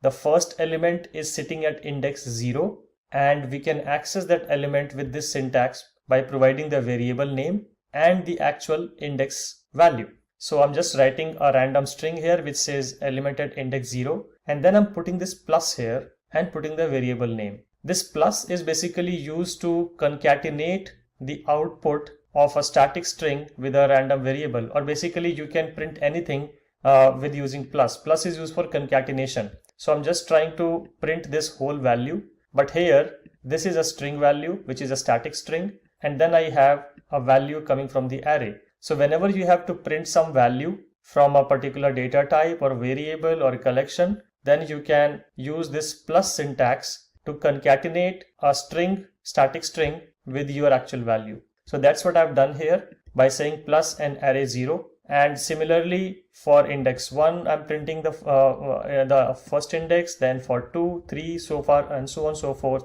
till the index 9. So basically I'm just printing all the values of the array starting from index 0 to index 9.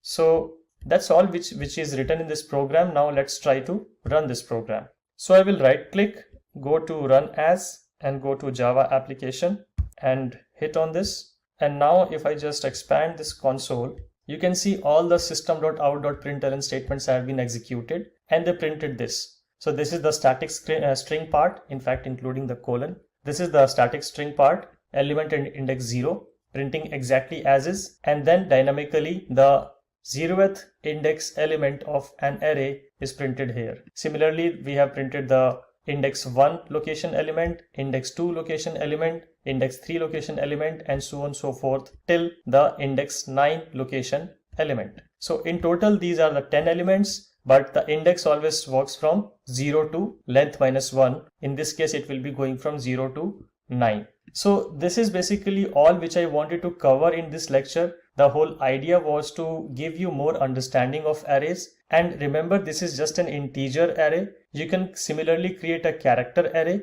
You can also create a string array for you as well. So it's completely related to the data type you are using. If you create a char array, then you can only store characters into it. If you create a string array, then you can only store strings into it. And now you can probably relate back to this particular thing which I explained in the previous lecture, that we create this string array for the reason that when you run this particular program, and if you want to provide any command line values, command line arguments to the program, those arguments will automatically be stored in this args, and then you can access this as args of 0, args of 1, etc. in your program.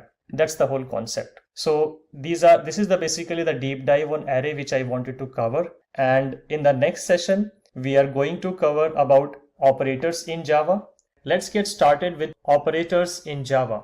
When we talk about operators in Java, there are multiple types of operators like assignment operators, arithmetic operators, unary operators, then we have conditional operators and logical operators, and we also have bitwise operators. And we will cover all of these operators one by one. We will understand what these operators are and how they work, and we will also look at a demonstration of it. So let's get started. The first operators we are going to discuss is about arithmetic operators and assignment operators, and we will also see if we can cover unary operators. So when we talk about assignment operators, I have again opened the official Java docs here. If we understand assignment operators, we have been using these operators all the while in all of the demos so far. And the basic idea is very simple. Whenever you assign a value to a variable, you use the assignment operator, which is nothing but the equal sign. We have already covered this in multiple demos, so I will not cover this as part of the demo. But what I'm going to cover in detail is about these arithmetic operators. So arithmetic operators are basically used to perform any kind of arithmetic operation on a Java program. It can be an addition operation, it can be a subtraction operation, it can be a multiplication operation, a division operation, or an operation by which you can find the remainder of the division. So we will look at each of these with an example, and as you can see, the symbols are expectedly what you generally use in mathematics. So you see the plus sign here, which is for addition. You see the minus sign, which is for subtraction. You see the star sign, which is for multiplication. You see the slash sign, which is for division. And you see the percentage sign, which is for finding the remainder of a division. So let's see an example of each of these and how we can use them in a Java program.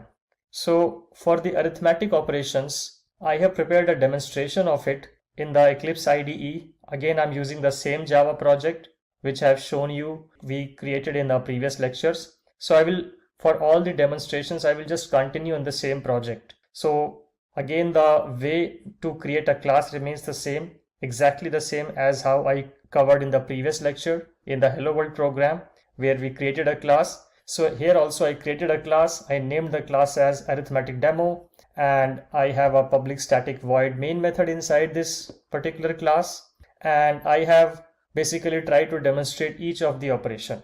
So let's start with the addition operation first. So I create an integer variable here named as result, and then I try to use the addition operator to make this variable store the result of this addition. So it's a simple 1 plus 2. You can also create two different variables for 1 and 2. Let's say x equal to 1 and y equal to 2. And you can also do int result equal to x plus y. It will have the same effect. But just for simplicity, I have put the literal numbers here. So result is storing the expression value of 1 plus 2. And then I'm printing this value here. You can see I'm printing the result variable here with using system.out.println. Then I'm storing this result into a new variable, original result, with using the assignment operator. And then I'm trying to subtract something from it. So now I'm saying result equal to result minus 1. It means whatever the current value of result is, subtract minus 1 from that value. So the value was 3 here, and here 3 minus 1 becomes 2. So the new value of result becomes 2. The original result still holds 3 because it is storing the old value. The new value of result has now become 2. So I'm printing the original result, and then what I'm doing that I'm again assigning the new result, which is 2, to the original result. So now original result and result both are at 2. Then I move ahead and I try to demonstrate the multiplication operation. So I take the same variable result and I say multiply it by 2. So whatever the value of result was, which at this place should be 2, multiply that value by 2. So 2 into 2, the new value of result should become 4 after this multiplication operation. And again, I'm assigning the value of original result to this particular variable. And then I'm showcasing the fourth mathematical arithmetic operation, which is division. So you can see result by 2 here. So basically, whatever the current value of result is, I'm dividing that value by 2. So 4 divided by 2 should become 2. So again, the new value of the result variable should become 2. Then I'm printing the value and again storing the value back into the original result. Then the next operation is again an addition operation, where whatever the value of result is at this particular point, which is 2, add 8 to that particular value. So the new result value becomes 10, and then I'm printing that particular value, again assigning the original result to the result. And then to showcase the remainder operation, I'm doing result. We call this particular operator as mod or modulus. So result modulus 7. So the current value here is, in this case, would be 10. So I'm saying 10 mod 7. So 10 mod 7 would become 3, because if we divide 10 by 7, the remainder should be 3. And this modulus operator is used to calculate the remainder of a division operation. So that 3 will be stored in this result variable, and then we print that particular variable. So that is what I'm doing. If I take you back up there, I'll just minimize this window and this window as well. So if I take you back to the starting, I'm doing an addition first here at line 7. Then I'm doing a subtraction at line 12. Then I'm doing a multiplication at line 17 and a division at line 22. And then again an addition at line 27. And then a modulus at line 32. And I'm printing the respective values. So let us run this program and see what results do we get. So I right click, I go to run as, I go to Java application. There is also a shortcut for it. If you want to use the shortcut, you can use that. So I click on this and the output is displayed here. So you can see, let me bring this output back to its original position. Yeah, I just dragged it here to the top, to the bottom. So if we start from the top and see what all results did we get printed. So line 9 says 1 plus 2 equal to the value of result. So 1 plus 2 equal to, at this particular point, the result value was 3, because 1 plus 2 equal to 3. Moving on, the next variable here is minus. So the current value was 3. We said 3 minus 1, which becomes 2. And we store the value of result or 3 into this result variable, and we print that value at line 14.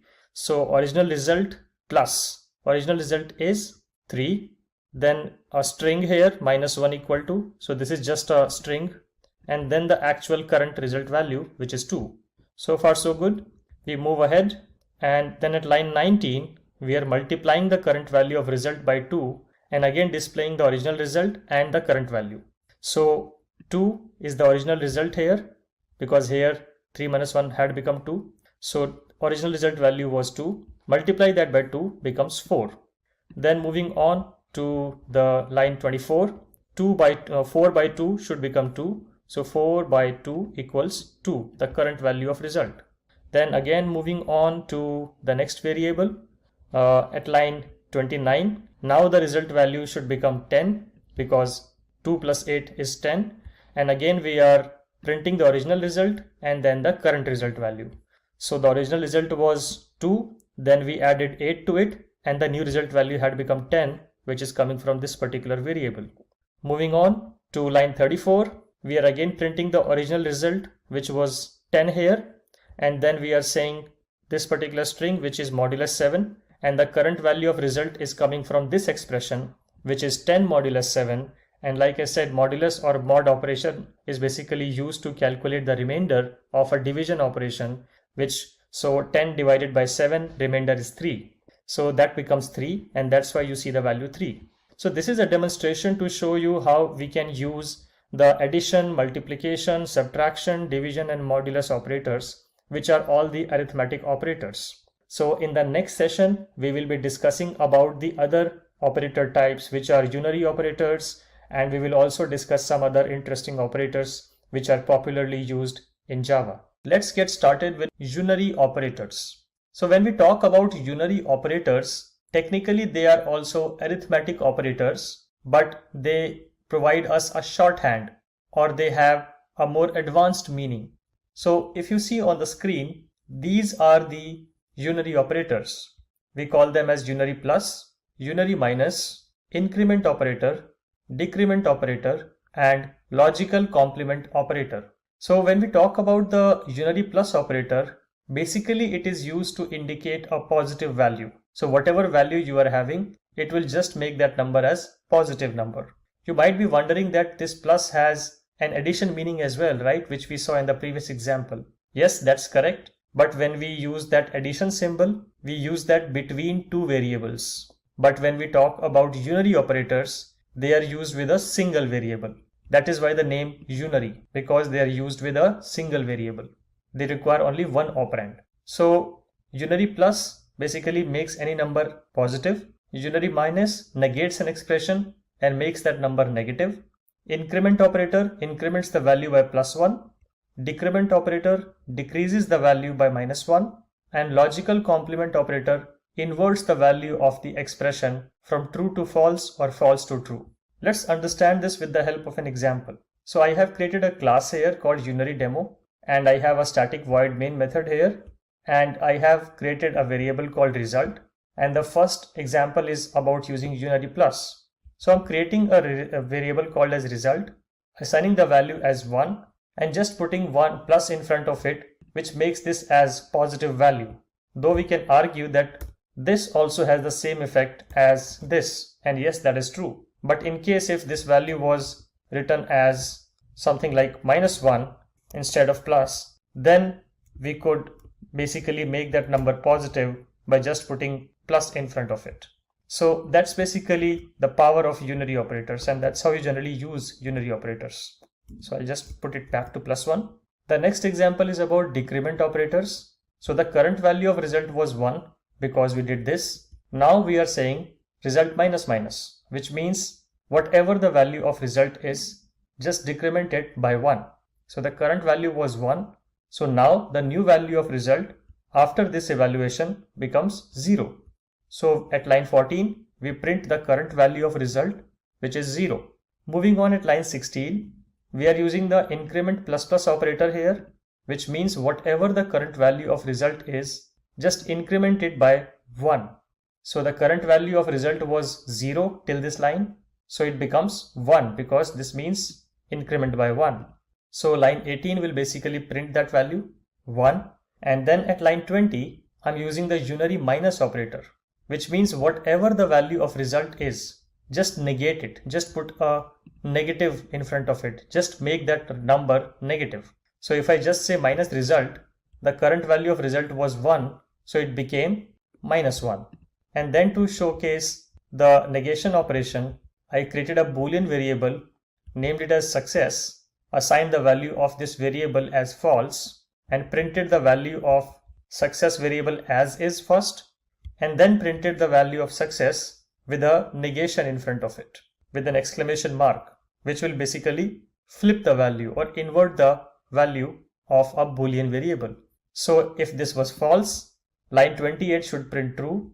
If this was true, line 28 should print false. In this case, this is false, so the line 28 should print true. So let's right click on this and run this program and see if we get the expected output. And yes, we see the output here. So let's try to interpret the output now. The line 10 should print 1. Yes.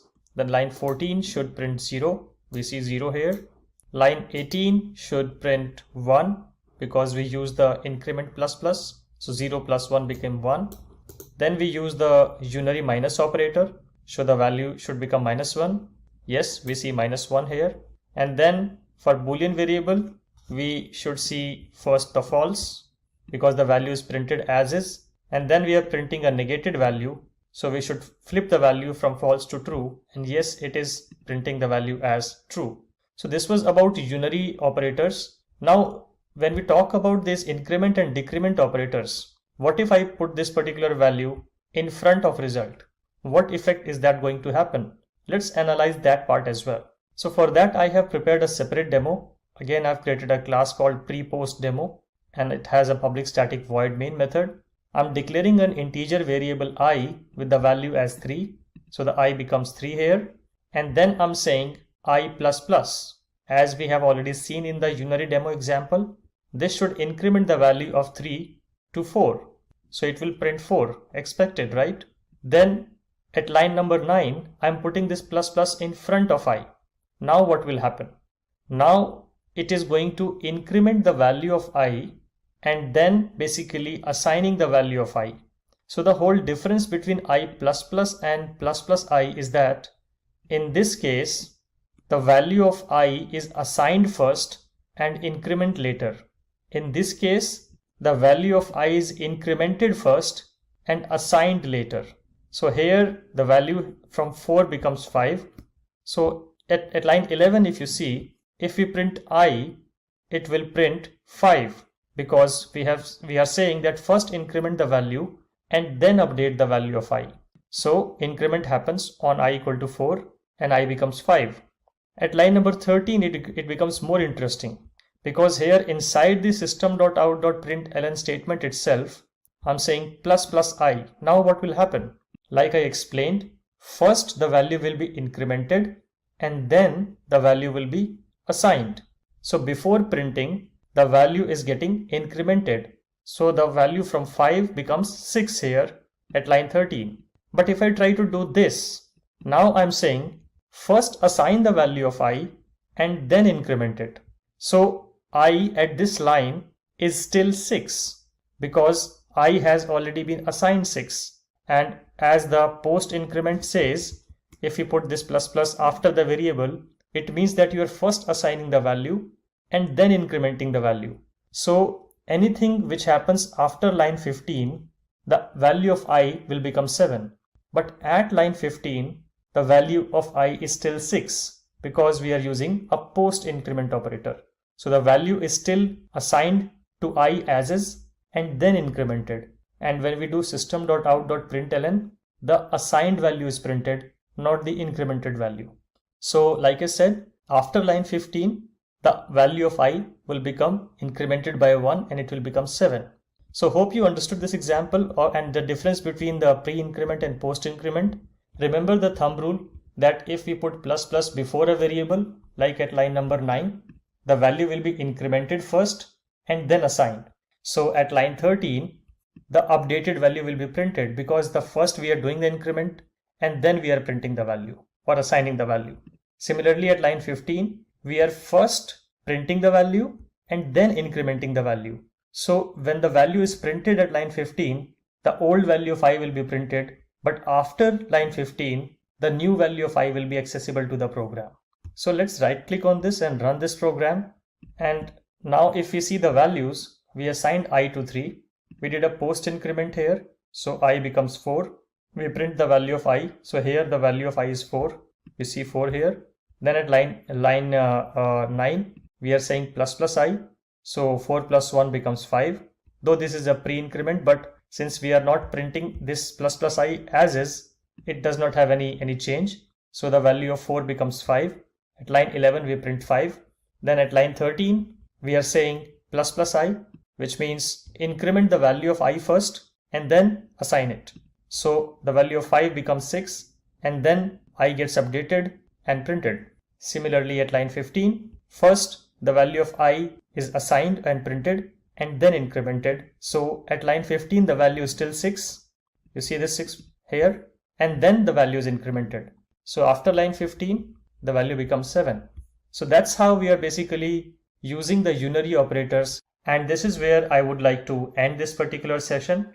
In the next session, we will be discussing about other type of operators, which are comparison operators and logical operators, etc. Let's get started with equality and relational operators. When we talk about relational operators, they are sometimes also called comparison operators. And the basic idea behind using these operators is to compare things or compare the values of variables or compare the objects in Java. So in Java, if you need to compare anything, for example, if you want to compare if something is less than the other thing, or something is greater than the other thing, or something is equal to the other thing, then you need to use the comparison operators which are provided by Java.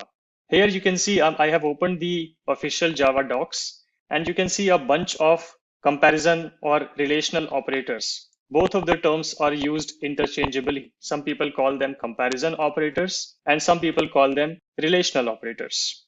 So you can see if I want to compare if an object or a value is equal to another value, then I use the double equal sign. If I want to compare for non-equality, I will use exclamation with an equal to, which means not equal to. If I want to do a greater than comparison, then I will use the mathematics greater than symbol. If I want to do the greater than equal to or less than equal to, they again follow the same kind of terminology as we see in mathematics. So this is all we have in terms of the relational operators. So let's understand the usage of these operators with the help of some examples. So as you can see, I have created a class here, which is called comparison operator. There is a public static void main method inside this class. And this method has two variables of integer type called value1 and value2. Value1 has the value 1 and value2 has the value 2. And then I am trying to compare the value1 and value2 variables using the different relational operators we just covered. For doing that, I need to use a conditional operator as well. We will be covering conditional operators in much detail in the upcoming lectures. But for now, you can understand that when we talk about conditional operators, we talk about if and else statement.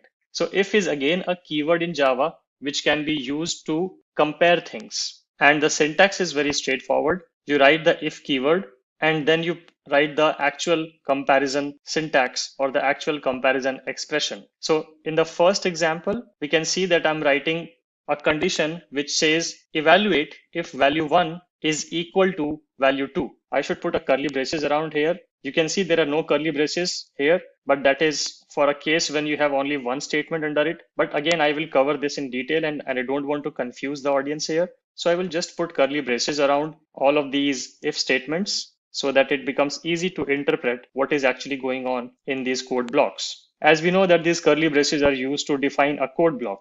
So the first if block says compare if the value 1 is equal to the value 2. If yes, then this condition will become true and the control of the program will go at line number 10. If this condition is not true, then the control will not go inside 10 because this condition is false. So it will never go to line 10 and it will move to line 11 or 12 instead. Similarly, the next condition is we are comparing the value 1 is not equal to value 2. So this condition will only be true if these two values are not equal or unequal. And if that is the case, then line 14 will execute it. Otherwise, line 14 will not be executed. Similarly, in this condition, I'm saying compare if value 1 is greater than value 2 or not. So if the actual value holded by value 1 variable is greater than the value 2 variable, then this condition will become true and the line 18 will be executed. Otherwise, it will be skipped. Then similarly at line 20, I'm doing the reverse. I'm comparing if value 1 is less than value 2. If that is the case, then line 22 will be executed. Otherwise, it will be skipped. And at last, I'm also showcasing an example of less than equal to operator that you put less than and equal to together. And again, you compare the two variables. Similarly, you can also use greater than equal to variable comparison operator as well in this example. So we have an example of equality, not equal to, greater than, less than, and less than equal to. Let's run this example to understand. So for running the example, I will just right click here, go to run as, and click on Java application. And we can see the output here. So as the value 1 holds the value 1 and value 2 variable holds the value 2, obviously 1 is not equal to 2. So the first condition is not going to be evaluated to true. So line 10 will never be executed because 1 is not equal to 2. Similarly, if I talk about the next condition, which was if value 1 is not equal to value 2, then execute statement 14. And yes, 1 is not equal to 2. That's why we see this particular system.out.println here. We see this printed. Moving on, is value 1 greater than value 2? So is 1 greater than 2? No, it's not. So line 18 will never be executed. Then the next one is value 1 less than value 2? So yes, 1 is less than 2. So line 22 will be executed. And we see the line 22 output here, system.out.println output. Moving on, is 1 less than equal to 2? Yes, 1 is less than equal to 2. So this particular condition is also true and line 26 will be executed. And that's why we see this here. And that's all. So we can see that we are able to use these comparison or relational operators to evaluate different conditions. And we write those conditions using the if block. And again, if you do not understand the if block fully, don't worry, we will be covering the if blocks in detail. But the focus here is in using the operators the not equal to operators, the greater than equal to operators, less than equal to operators, etc. So I hope these operators give you better understanding of how to use them. Now moving on to the next section of this comparison operators, sometimes we also use some logical terms to do the comparison. For example, if I just move down here and I show you these conditions here, we call them conditional operators. Conditional operators are used to evaluate the conditions like and or, and we use them in two ways. Either we can use it as ampersand or double ampersand, or we can use them as pipe or double pipes. So the idea is basically to evaluate if one condition is true and other condition is also true, or one condition is true or other condition is true. So whenever you want to combine two conditions together, that's where you're going to use these logical operators or conditional operators. You can also use the simple English keywords like and or you can use the logical representation of these keywords. For example, ampersand, ampersand, or double ampersand is equivalent to and. Similarly, double pipe is equivalent to or. So we can use these as well interchangeably. You can use either of these operator representations to run a conditional check in composition, meaning you can compare two conditions saying, okay, if one is true and second is true, or one is true or second is true. So the whole focus is here in and or comparisons. So let's switch back to the IDE and let's look at an example of this to understand this in detail. So I will again take the similar kind of example. Again, I have created two variables here, value 1 and value 2. Value 1 has value as 1 and second variable value 2 has value as 2. And then I'm writing two conditions this time in the same if block. You can see I am writing first condition saying is value 1 equal to 1 and is value 2 also equal to 2. So this whole if condition is only going to be true only if both of the conditions are true.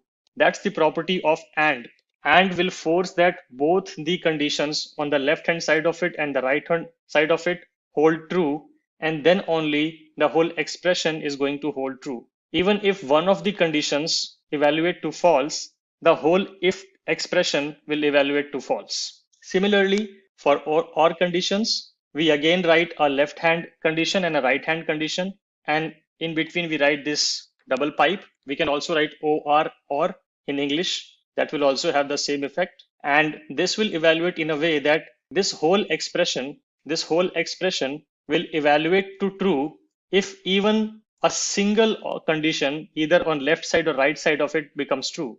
So or will just need one expression to be true to make the whole if condition true, whereas and will force both of the conditions to be true to make the whole expression as true. So and will require two trues to actually become true, but or condition will require only one true to become true. So if we try to understand this logic, here I'm saying that if value 1 is equal to 1, which is correct, and value 2 is equal to 2, then make this condition as true. So yes, in this case, this condition will evaluate to true because value 1 has value 1 and value 2 has value as 2. So it will print the line 10. Whereas in the next condition, I'm saying evaluate if value 1 is equal to 1 or value 2 is equal to 1. So either of the expression if becomes true, either the left side, this expression, or the right side, this expression. Either of the expression becomes true, this whole condition will become true and line 14 will be executed. Line 14 will not be executed only in a case when both of the conditions here become false. For example, if I write it like this, then we know that value 1 is not equal to 4 because it's 1 and value 2 is not equal to 5 because it's true. In that case, both of the expression will become false and then line 14 will not be executed. If I write it like this, then the left hand expression is evaluated to true because value 1 is 1, but the right hand expression is false. But it's fine. The line 14 will still be executed because either of these side is true, so the whole expression becomes true. Similarly here, and will require both of the expressions to be true, and if either of them becomes false, then the whole expression becomes false. So in the current state, line 10 will be executed, but if I change this to this, then the left hand side of this ampersand will evaluate to false and the whole expression will evaluate to false in that case, and line 10 will never be executed. Let's try to run all of these scenarios to make a better understanding of this. So in this case, both of the conditions should work fine. So I will just right click and run as Java application. And yes, we see this line 10 being printed, and we also see this line 13 being printed. So both of the lines are printed correctly. Both of the conditions are evaluating to true. Now let's try to play around with it. Let me change this value to 4. So now value 1, this left hand side expression is false, which should make the whole expression as false, and it should not print the line 10, which is this statement. So let's run this program and see if that works. Yes, we see that this particular line is not printed now because this whole expression became false because the left hand side of this expression became false. Similarly, in the OR case, either of them have to be true. You can see currently value 2 equal to 5 condition will actually result in a false condition because this is not a true. Value 2 is actually 2, not 5. And still we see this particular expression because either of them have to be true. If I make both of them as not true, now both of the conditions on the left hand side of pipe and right hand side of pipe are false conditions. What will happen now? Nothing will be printed. The reason for that is that value 1 is also that this condition is also false and value 2 condition is also false. So the whole expression became false and this was already false. So this is all I wanted to cover in this lecture. We covered about the comparison operators and how to use them. And in the next lecture, we are going to talk about the bitwise operators. Let's get started with bitwise operators. Now, bitwise operators are very less commonly used in the Java programming world. Generally, we don't use them, and generally, we don't need to use them. You would generally use them when you are doing really complex bitwise calculation where you need to manipulate the bits. Now, what are actually bits? So if you remember when we talked about the integer type variables, we talked about how much memory each of the variable type or data type was going to consume. We said that this will take 1 byte and this will take 2 bytes, etc. 1 byte is basically made up of 8 bits, and bits are nothing but positions where either a 0 is stored or 1 is stored. Actually, the whole machine will convert your whole program ultimately in zeros and ones, which are nothing but bits. So if you want to do the manipulation at that level, so now you can understand you are actually working right at the machine level understanding. So if you want to manipulate the bits which are going to be understood by the machine at that level, then you can use bitwise operators. But like I said, generally we don't need to use them. Now, when we talk about bitwise operators, there are multiple ways in which we can use them. We can use them with the standard AND or OR operations. If you remember, we covered this AND or OR operations in the previous lecture. You see a difference here that in case of AND, we are using a single ampersand and not double ampersand. This is one of the concepts which we did not cover in the previous lecture. And I would just like to brief you about this concept that if you use double ampersand, that is also called a short circuit operator. And if you use a single ampersand, that is called a standard operator. To build an understanding about this, I will just quickly recap of what we covered in the last lecture and we'll try to explain these concepts as well. So let's go to the logical operator demo. And here, if you remember, there were 2 ampersands and 2 pipes. This is also a valid expression. A single ampersand is also a valid expression. The only change is, in this case, even if the left hand condition evaluates to false, still the right hand condition will be evaluated. Although we know that in case of AND, either of the expression needs to be false and the whole expression becomes false. So Java provides an advantage with that if you use double ampersand, and if the left hand operation becomes false, then it will not cover the right hand operation. It will not even evaluate the right hand operation because it doesn't matter. If the left hand operation has already returned to false or evaluated to false, then no matter whether right side is true or false, the whole expression is still going to be false, right? That's the property of AND. One of the side has to be false and the whole expression becomes false. So why evaluate two sides? Why waste the memory in evaluating the right side when the left side has already turned as false? Java takes advantage of that. And that's why if you use double ampersand, you save a bit of processing power of your computer by just evaluating the left hand condition. And if the left hand condition is false, it will skip evaluating the right hand condition and just make the whole expression false. But if you use this, a single ampersand, then both sides of the expression will be evaluated irrespective of their output. So in this case, even if the left-hand expression is false, it is still going to evaluate the right side expression. And similarly, it works for the OR case as well. In this case, in OR case, as we know, if one of the condition is true, the whole condition becomes true. The whole expression becomes true. So if the left-hand side becomes true, and if you use a single pipe, then it will still evaluate the right-hand side. But if you use double pipe like this, then if the left-hand side becomes true, then it knows that it does not matter if the right-hand side becomes true or false, because ultimately the whole expression is going to be true if either of the side is true. So if the left-hand side is already true, it will not evaluate the right-hand side, and it will say the whole expression is true. That's why you see the single ampersand being used for bitwise, just to explain why it is used and how it is used.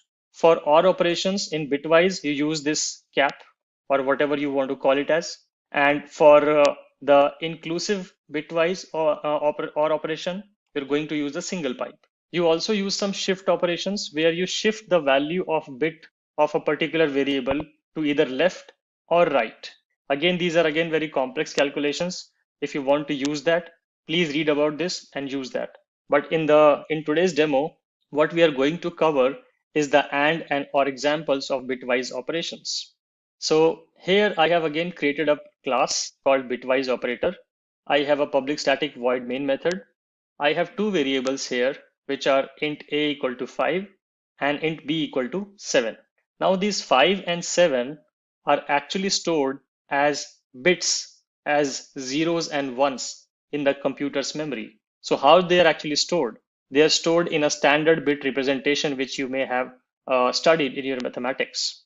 If to give you a recap, this 5 will basically be written in the memory as this 0 1 0 1, and it starts from here. 2 raised to power 0 into 1 becomes 1, 2 raised to power 1 into 0 becomes 0, 2 raised to power 2 into 1 becomes 4, and 2 raised to power 3 into 0 becomes 0. So 0 plus 4 plus 0 plus 1 becomes 5, and that's how 5 is displayed to you.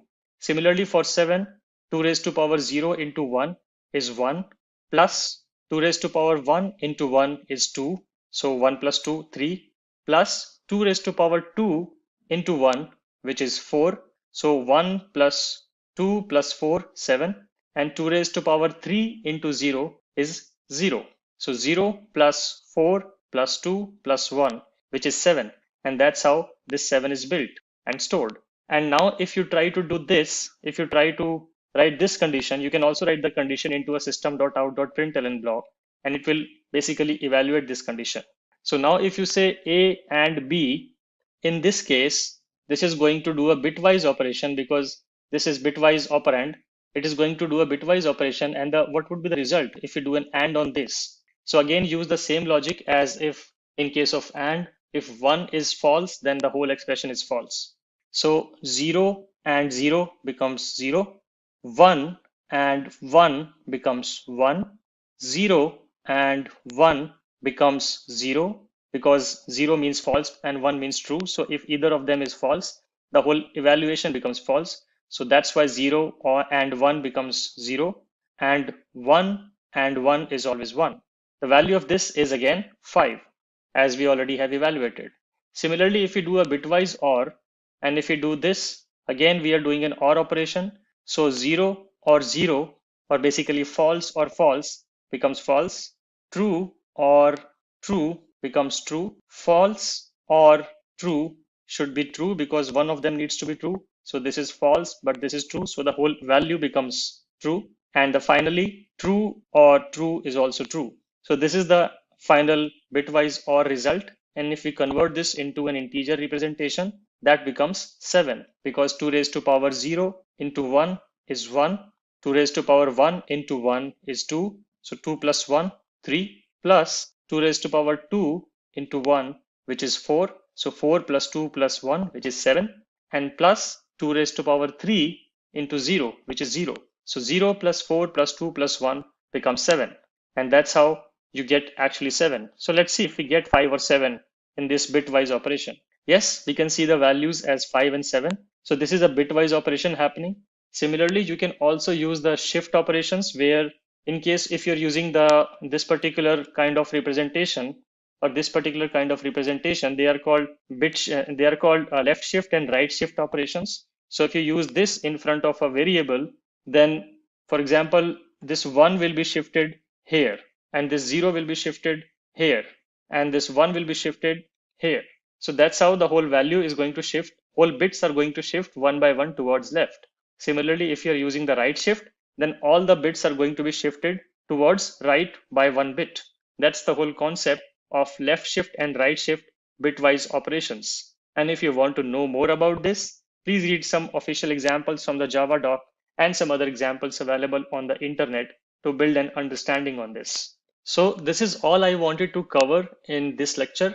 So in the next session, we are going to talk about the control flow statements like if, else, etc. Let's get started with control flow statements. So what are control flow statements and why do we need them? Control flow statements are the ones which can help you control and define the flow of execution in your program. Now, why do we need them? Is because if we want to evaluate some conditions or we want to create some branches of execution saying that if this condition becomes true, do this, and if this condition becomes false, do that. So you can see there are two different branches of execution of a program in this kind of approach. And that's where control flow statements can help us. There are a lot of different types of control flow statements like if, then, else, and switch, and for, and while, and do while. And we are going to cover all of them in detail in this series. So let's get started with the first one, which is the if statement. We covered briefly about this when we talked about operators, and I promised you guys that I will be covering this in detail. And this is the session where we will go deeper into this concept. As we have already understood that if condition is basically used to evaluate a condition if it is true or false. The result of an if statement will always have only two values. It can either have a true value or it can have a false value. There is no other possibility or there is no other value of an if statement or of an if expression.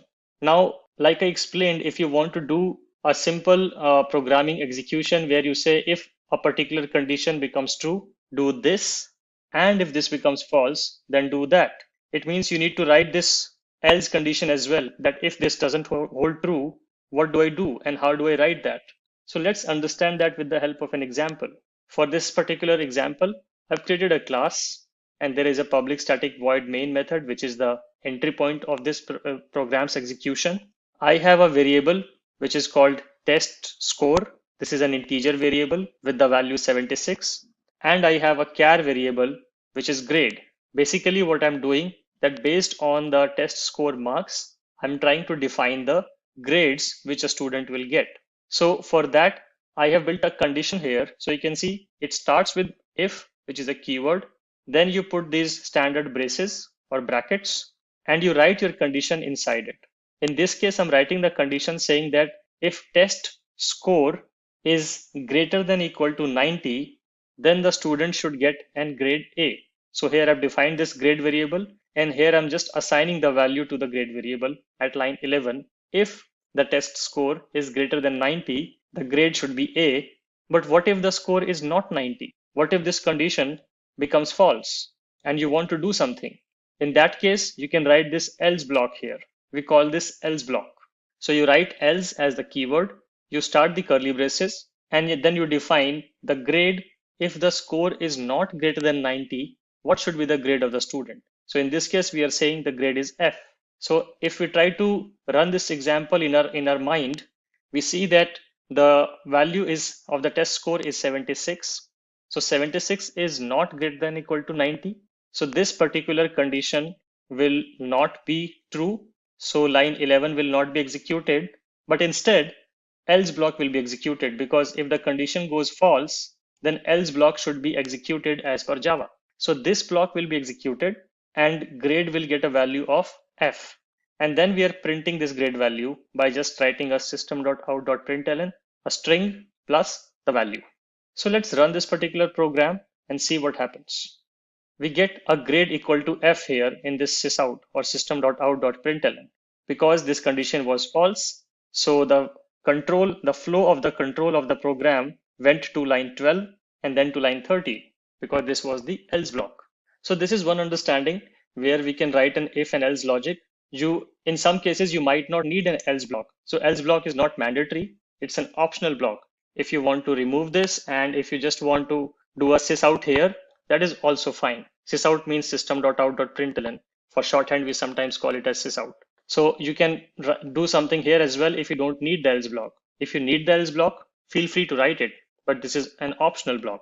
But in some cases, your conditions will be more complicated than just a single condition. If we try to understand it from a real world example, in real world, you will not have only two grades as A and F. You will have more grades, right? A, B, C, D, so on and so forth. So what are you going to do in that case? For that kind of case, Java provides us with a keyword which is called else if.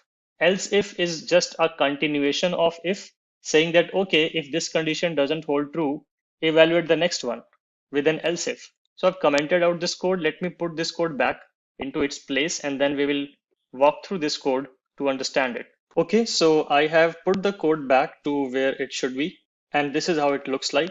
So let's just walk through this. The line 10 and 11 doesn't change. It's still the same. But then I have added some additional conditions saying that, okay, if the score is greater than equal to 90, the grade should be A. But if the score is not greater than 90, but greater than equal to 80, then the grade should be B. Similarly, if the score is not even greater than 80, but greater than equal to 70, then the grade should be C.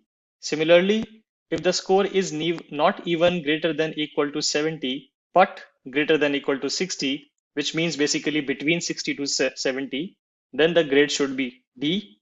And if the score is even below 60, then the grade should be F. So you can see I have basically defined the whole logic for defining the grades here. And it always works in a top-down approach, one by one. The way in the sequence in which you will define the else if block will be the sequence in which they will be executed. So after the condition at line 10, and if this condition fails, line 12 will be naturally executed. If this condition also fails, line 14 will be executed, and so on and so forth. It will never be the case that if this condition fails, then suddenly line 16 is executed, and then again line 12 is executed. It will always work in a line by line fashion. So make sure whenever you are using the else if statements, write it in a sequence in which you want the natural program to be executed. So this is all we have here. And now let's try to run this example. Let me just bring the system.out.println line up, save this file, right click, run as Java application. So we see the value is grade equal to C, which means this particular code block was actually executed. Only this condition held true. Now let's try to understand how this happened. The value was 76. So 76 greater than 90? No, this condition becomes false. So line 11 is never executed. It naturally goes to line 12 because that's where we have defined the next else if block. Is 76 greater than equal to 80? No, it's not. So line 12 condition also becomes false. Line 13 never gets executed, and the control shifts to line 14. And there we have the condition saying that is 76 greater than equal to 70? Yes, this condition is true. So the line 15 gets executed. And once this condition gets true, none of the further conditions will be executed because you only need one true statement, one true execution in the whole if else if block. If that one code block gets true, that code block is executed, and then the execution jumps out of the if else if blocks, and it will directly go to line 22 and it will execute that. Had it been the case that this particular block was also evaluated to false, it would go to line 16, and if this was also false, it would go to the block which is else block. Let's see that. Let's make this value as 56. So now 56 is not greater than 70. So line 15 will never be executed because this condition will evaluate to false. 56 is greater than 60. No. So this will also be false. And ultimately the grade should fall to else block where we are assigning the grade as F. Let's see. Yes, we get the grade F because ultimately this block was executed because all of the above conditions evaluated to false. So this is all I wanted to cover in this if-else-if demo. There is another addition of another way of writing if statements, which we call as nested if, where we have an if block inside an if block inside an if block, and so on and so forth. How do we write that? And how does the control flows in that kind of an execution? We will cover that in the next session. Let's get started with using nested if statements in Java. Now, in the previous lecture, we saw how we can use an if-else block and also an if-else-if-else block. But there is another case where we can use these if statements, and that is when you have nested if blocks. When would you use it? Let's take an example. Let's say you have multiple conditions to check on a particular program, and where the output of the first condition is the input of the second condition, and the output of the second condition is the input to the third condition, and so on and so forth. If you have that kind of situation, you can write it in a nested if statement kind of block. So let's understand this with the help of an example. As you can see, I have opened an example here, which is about nested if statements. I've created a class which is named as nested if demo, and I have created a public static void main method inside this particular class. And now I have declared an integer variable with the value 50. Then I'm checking the first condition saying if I equal to 50. If that condition is true, then I will check the next condition, which is if I is less than 75. And then I am adding one more hypothetical condition saying if this is true, then also check if I is less than 55. So you can see if I equal to 50 holds true, then only this condition will be executed. Similarly, if I is less than 75, then only this condition will be executed. So they are dependent upon each other. This condition block is dependent upon the previous block to be true, and this if condition block is dependent upon this if block to be true. If either of these if blocks don't go true, the next subsequent nested if block will not be executed. So in this case, I'm checking it for first equality condition, saying if the value is equal to 50, then execute this statement at line number 10. Then check if I is less than 75. If that is also true, execute the statement at line number 12. And then if I is also less than 55, then also execute line number 14. I can also add an else block as well anywhere in this nested hierarchy if I want to. If I add an else block here, that else block will be corresponding to this block.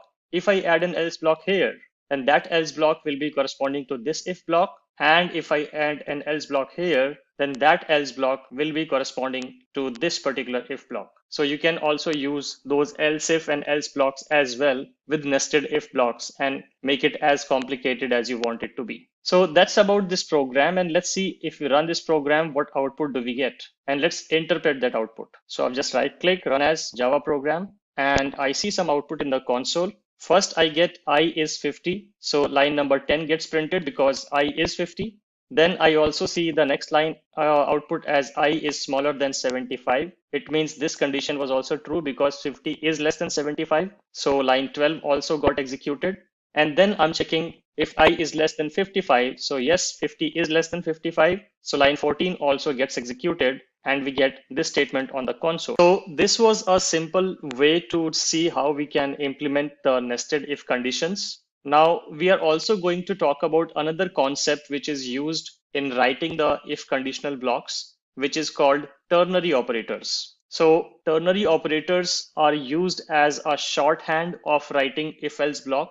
As you can see that these if blocks are quite verbose. We have to write a lot of code to actually write some conditions. In this case, I'm executing 3 conditions, but the code is almost 7 lines or 8 lines. So we will see how we can simplify this if we use a ternary operator. And for that, I have created another class, which is called ternary operator demo. And this particular class again has a public static void main, which is the entry point of this particular program. And then I have declared a couple of variables. First is int a equal to 1, and second one is int b equal to 2. I have also declared a result variable, and we will see how we can use this result variable. And at line 10, I have written my if-else expression. So you can see this if-else expression doesn't look like the one which we have seen before. So let's understand how do we write it. If you're trying to write an if-else expression with ternary expressions or ternary statements, then the first thing which you need to understand is the structure of it.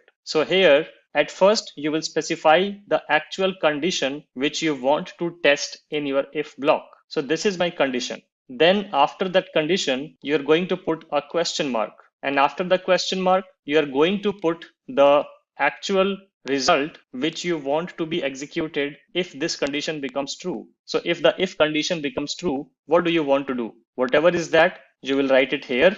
And then if the condition becomes false, then the logic should go into the else block and the else logic should come after this colon. So all you need to remember is this question mark and this colon. Before the question mark, you're going to write the condition. After the question mark, you're going to write the statement which is going to be executed if this if condition becomes true. And after the colon, you are going to write the else block condition which is going to be executed if this condition becomes false. Another thing to notice is that ternary operators can be used only in cases when you have only one statement to execute in if block and one statement to execute in else block. It cannot be more than one statement. So instead of this, you can also write system.out.println here, which will also be fine. If I just write this system.out.print, not printf, but I want to write println, so I'll just write println. You can also do this. This is also fine. You don't need to store the result, obviously, but you can also write this condition in a way. But this only has to be a single statement. It cannot be more than one statement because this expression can only hold one statement at a time. So use it in situations where you have to check a condition and do something in the if block, which is only one statement, and again one statement in the else block. The same expression can also be written in a verbose if-else way in which we have been seeing it before. And I will also show that to you. And here, where this A and B is going, this is getting stored in this variable called result. So if this if condition holds true, then the result is A, and this is going to be stored here. And if it is going into the else block, then B is going to be stored in the result block.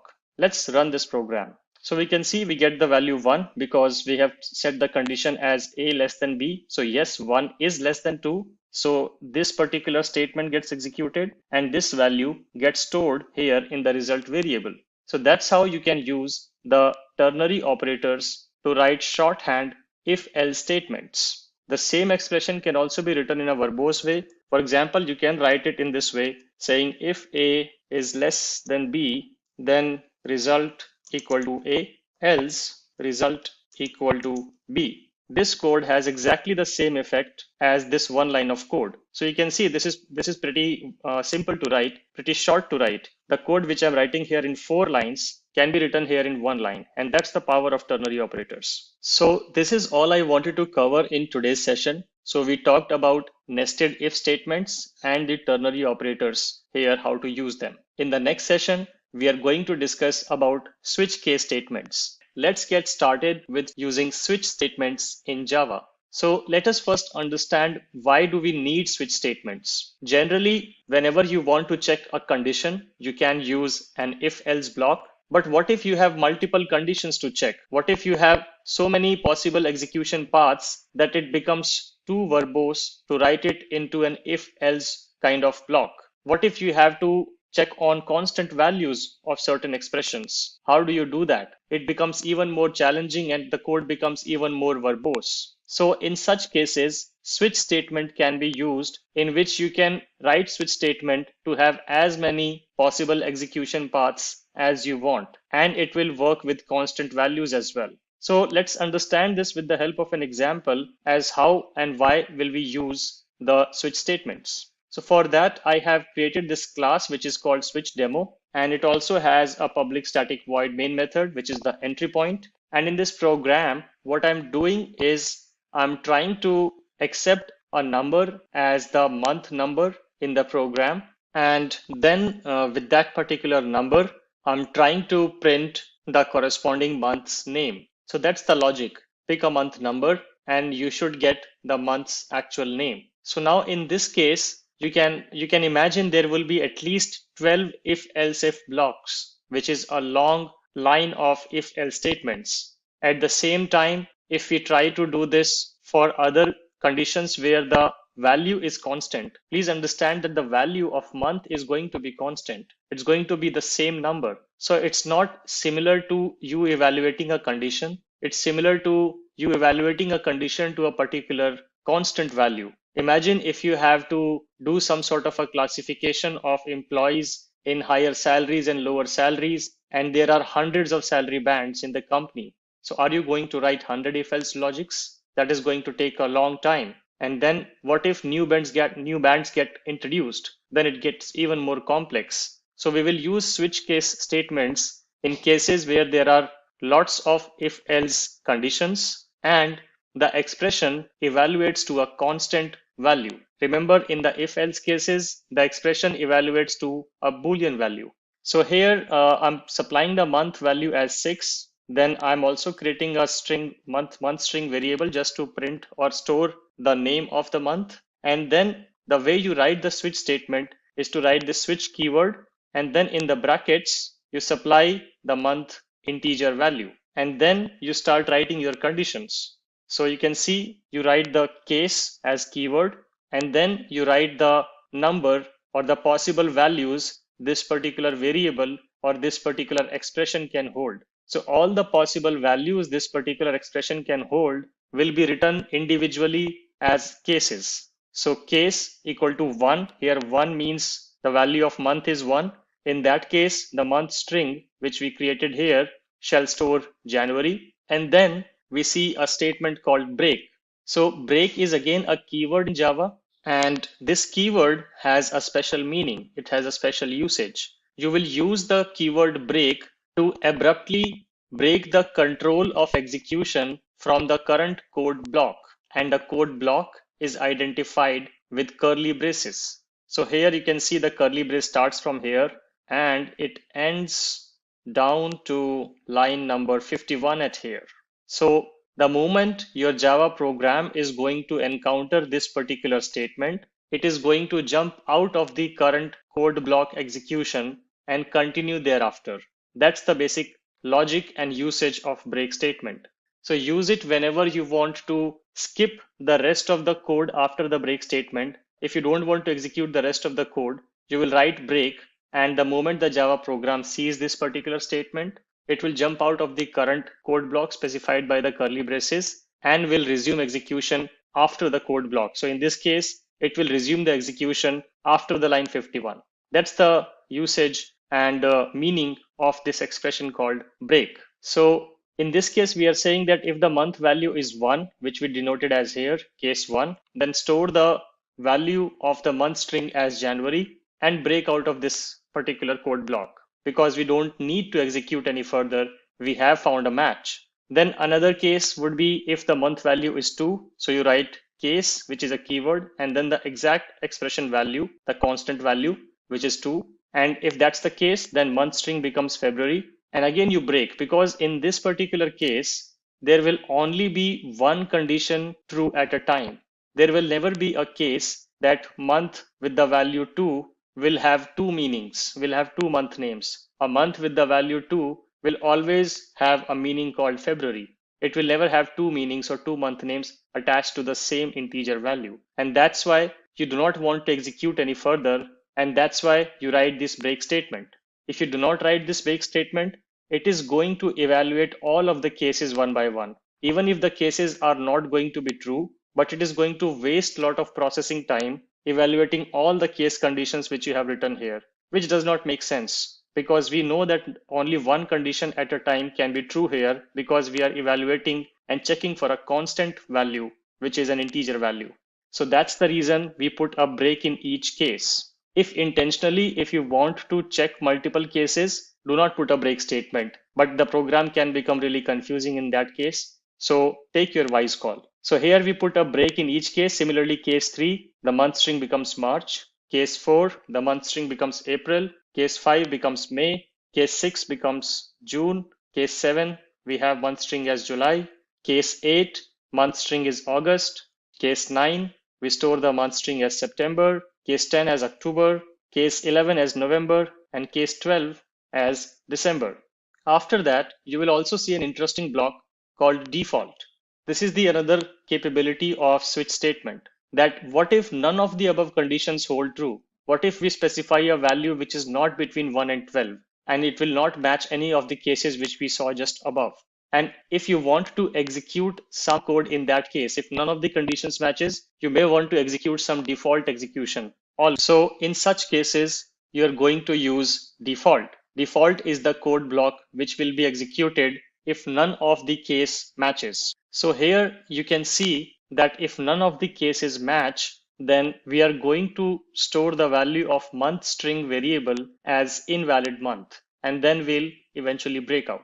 And once we break out of this program, we just want to print the month string. That's all we are doing in this program, that we take an integer value as the month number, and then we print the corresponding month name here by looking at the case blocks. And we also define a default case block if none of the conditions hold true. So let's run this program. We have specified the value as 6, which should result in the month name as June. And yes, we can see we get June. Let's change the value and let's put the value as 10 and see what do we get. So right click, run as Java application, and we got October. Yes, exactly correct. Let's put an invalid value as 13 and let's see what happens now. Now we get invalid month. So our default code block just got executed because we entered a value which is not matching any of the case conditions which we have specified. So this is how you are going to use the switch and case statements while writing your conditions whenever your condition evaluates to multiple constant values. Remember, the key here is to understand if your expression is evaluating to multiple constant values which do not change. And in those cases, using a switch case block is a better idea than writing if-else statements. So that is all what we are going to cover in today's session. And in the next session, we are going to understand something about two-dimensional arrays and multi-dimensional arrays as well. Let's get started with understanding arrays in detail. We have been talking about arrays throughout this course of Java in the previous sessions as well. And we have covered some basic understanding of how to create arrays, how to declare them, how to fill values in the array, and how do we print the array with positions as well as the array as whole. But whatever examples which we took previously were one-dimensional arrays, because arrays can have more than one dimensions as well. You can create a one-dimensional array, you can create a two-dimensional array, you can create even a three-dimensional array, and you can go up to as many dimensions as you can handle in your Java program. So it depends upon the kind of complexity you want to have in your program and the kind of values, the kind of structure you are going to store in your arrays. And based on that need, you can choose whether you want to use a 1D array or one-dimensional array or a 2D array or a 3D array and so on.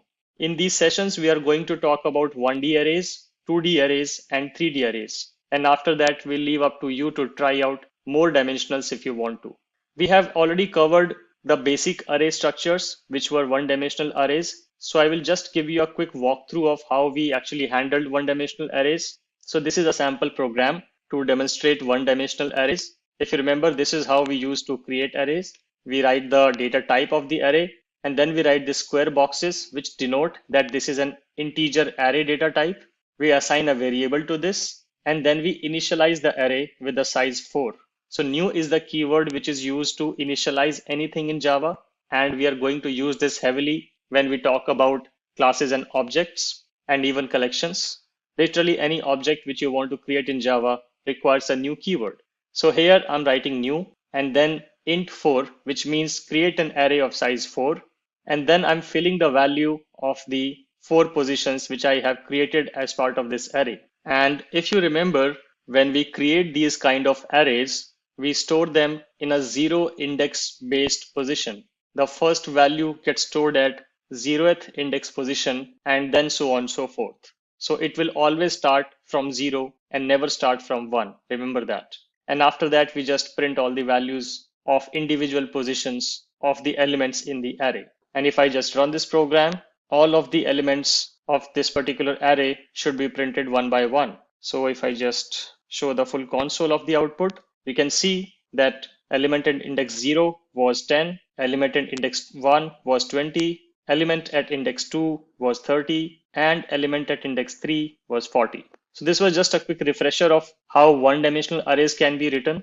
And whenever you declare a very simplistic array, it will generally be a one-dimensional array. Now let's look at the two-dimensional arrays and how do we write them, when do we need them. For that, I have created another example, which says two-dimensional array. I just created a class and it has a public static void main method, and I've created a two-dimensional array this time. So let's understand this two-dimensional array in a bit detail. And when do we need that? Generally, you would need to use two-dimensional arrays whenever you are trying to do any matrix calculations. If you understand what do you mean by matrix, it's basically a 2x2 structure which stores the values in the form of rows and columns. So imagine a table of 2 rows and 2 columns, then it will be a 2x2 matrix. So if you want to store that particular table in a Java program, you would need to store that as a matrix, as a two-dimensional matrix, rows being the one-dimensional and column being the other dimension. And that's what we are doing here. And if you want to store that 2D matrix in a Java program, the approach and the procedure for it is pretty similar to how you create a one-dimensional array with slight changes.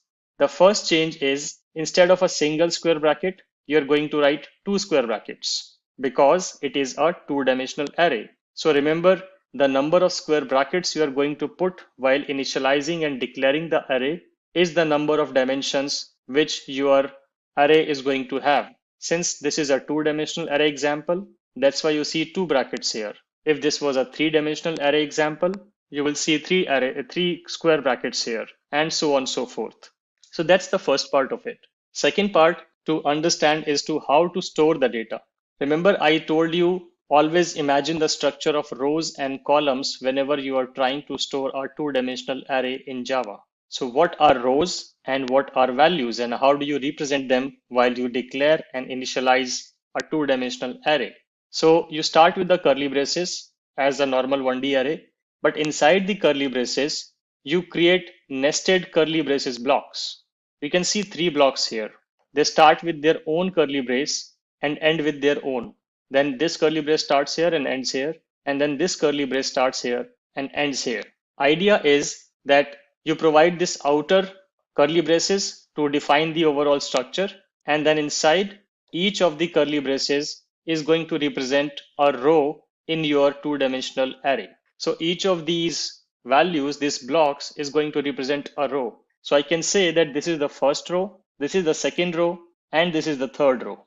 And if I try to visualize it in terms of columns, then this is the first row, first column, first row, second column, first row, third column. Similarly, second row, first column, second row, second column, second row, third column, and third row, first column, third row, second column, and third row, third column. So individual values are going to be represented as columns, and the whole curly braces is going to be represented as arrays. That's the basic mental idea or mental image you should have while declaring a two-dimensional arrays. Remember to declare the rows inside the nested curly braces, and whatever elements you have will automatically be indexed as columns. Another thing to remember that since this is an array data structure, everything starts from 0 and nothing starts from 1. So this will be row 0, this will be row 1, and this will be row 2. I'm talking about the position. We can still call it as first row, second row, and third row, but the position of this particular row element is 0. The position of this particular row element is 1, and this particular row element is 2. Similarly for column as well, this is column 0, column 1, and column 2. Similarly, column 0, column 1, and column 2, and so on and so forth. Once you understand this data structure well, and you have defined it correctly, then everything should fall in place. If you want to do a matrix addition, or if you want to do a matrix multiplication or a dot product, all of the kind of calculations can be performed using the 2D array concept. Here in this program, what I'm doing is I am printing the values of this particular 2D array into a matrix style. And you see some strange code here, which is for etc. Don't worry about this. I'm going to cover in detail what this for means and how do you write this. for now, what we can understand that we just want to print this. You might not need to print this in your Java programs when you write a production grade application, but you might want to do manipulations on these arrays as metrics. Maybe you want to create a transpose of a matrix, or you want to do a dot product or addition or subtraction or whatever be your use case. In this case, just for demonstration purpose, I'm printing the values as rows and columns, nothing else. So all of this code from line 8 to line 14, or in fact line 13, is just showing how to print the values. You can see some system.out and you can see some construct here. And like I said, don't worry about this. I will cover this in detail. Let's run this program and see if my Java array is stored correctly and how can I represent this. So you can see I have represented it in a style of a 2D matrix where this is the first row, this is the second row, and this is the third row. Similarly, this is the first column containing the value 237. So column 0 will have value 2, and column 1 will have this value 3, and column 2 will have this value 7 for row 0. Let me also do something here which can help you understand this concept better. Let me do a system.out.println and let's print an individual value, because like I said, the for loop can be confusing here to understand. So let's say I want to print ARR of 0th row, first column, and see what kind of values do we get. Let me comment this code. Comment is control \, and this code will be commented, and this code will not be executed. And now only line 15 will be executed instead of the 4 block. So if I run this, I get the value 7. So row 0 and first column. Row 0, first column is 7. Let's try with 1, 1. I want to print the row at 1 position. Remember, not the first row, but the 1 position row, which is basically technically the second row. So second row, second column, and see what kind of value do I get in this case. I get 6. So second row, second column. Similarly, if you change this value to 2, then third row, second column, which should point to 4. Yes, we get 4. Similarly, you can write a value here as 0, and you can write a value here as, let's say, 2. This will print the 0th row and the second column. So similarly, whatever kind of value you want to write, you want to access, you can access it in this fashion. And remember, the column and row indexes will always start from 0. So this is a simple demonstration of how you can use 2-dimensional arrays. And in this session, we also did a refresher of 1-dimensional arrays. So that's all for this session. And in the next session, we are going to be discussing how we can define 3-dimensional arrays, and we'll also see an example of it. Let's get started with how to create and use a 3-dimensional array, or how to go about using multi-dimensional arrays in Java. So as you can see from this image, we talked about 1D array, which is having just one axis. Then we talked about 2D arrays in the last session, where we had rows and columns, basically an x-axis and a y-axis. And then we can also have a 3D array, which will have 3 axes, which will have an x-axis, a y-axis, and also a z-axis. Think of a simple box, which every box in this world will always have at least 3 dimensions. And from here, you can go even build more complex arrays, which can have 4 dimensions or 5 dimensions or as many dimensions as you want it to have. And today we are going to look at an example of how can we build a 3D array and how do we access those elements. But this picture is just to show you the mental model of when you will be creating a 3D array. So for example, generally an image data is stored in 3 dimensions. So you might want to store the image data into a 3D array. And there can be many other use cases in the mathematical and research computational use cases where you might want to use a 3D array. So, but remember, there's an x-axis, there's a y-axis, and then there is a third axis, which is called the z-axis. So let us look at a Java program to understand how we can build a 3-dimensional array. And for that, I have created this class, which is called multi-dimensional array. It has a entry point method, which is the public static void main method. And then I have created an integer array. And this time, instead of 1 or 2 square brackets, I have 3 square brackets. And if you remember, I mentioned this in the previous session as well. The number of square brackets which you're going to put while initializing the array is the number of dimensions of the array. And since in this particular program, I'm going to demonstrate a three-dimensional array, that's why you see three square boxes. Let me just minimize this. Yep. So we have three square boxes here, and we have created the variable name as ARR, or short form as array. Then we start with the outermost curly braces as is. Then we put another curly braces which starts from here and it ends here. Then another set of curly braces which starts from here and end here. So this is the first dimension. This is the second dimensions, and these are the third dimensions. That's how you're going to define the different dimensions. Remember, this is the first dimension when the first curly brace starts. Then you have this second dimension which covers this hole and this hole, and then you have third dimension which are these. So that's how you're going to visualize and put the three dimensions in use while declaring a three-dimensional array. And the values work in the same fashion. It's a zero index based position. So since we do not have an official name for the third dimension, so I'm just going to use x-axis, y-axis, and z-axis to refer to the three axes. So this would be x of 0, this would be y of 0, and this would be z of 0. Similarly, x of 1, y of 1, and z of 1, and so on and so forth. So now if I try to access the value which is at 0th x position, first y position, and second z position, what's the value do we get here? Let's run this program and understand and interpret the output. Okay, so when we ran this program, we got the output as 11. So let's understand this output. So when we say the 0th position on x, the first position on y, and the second position on z.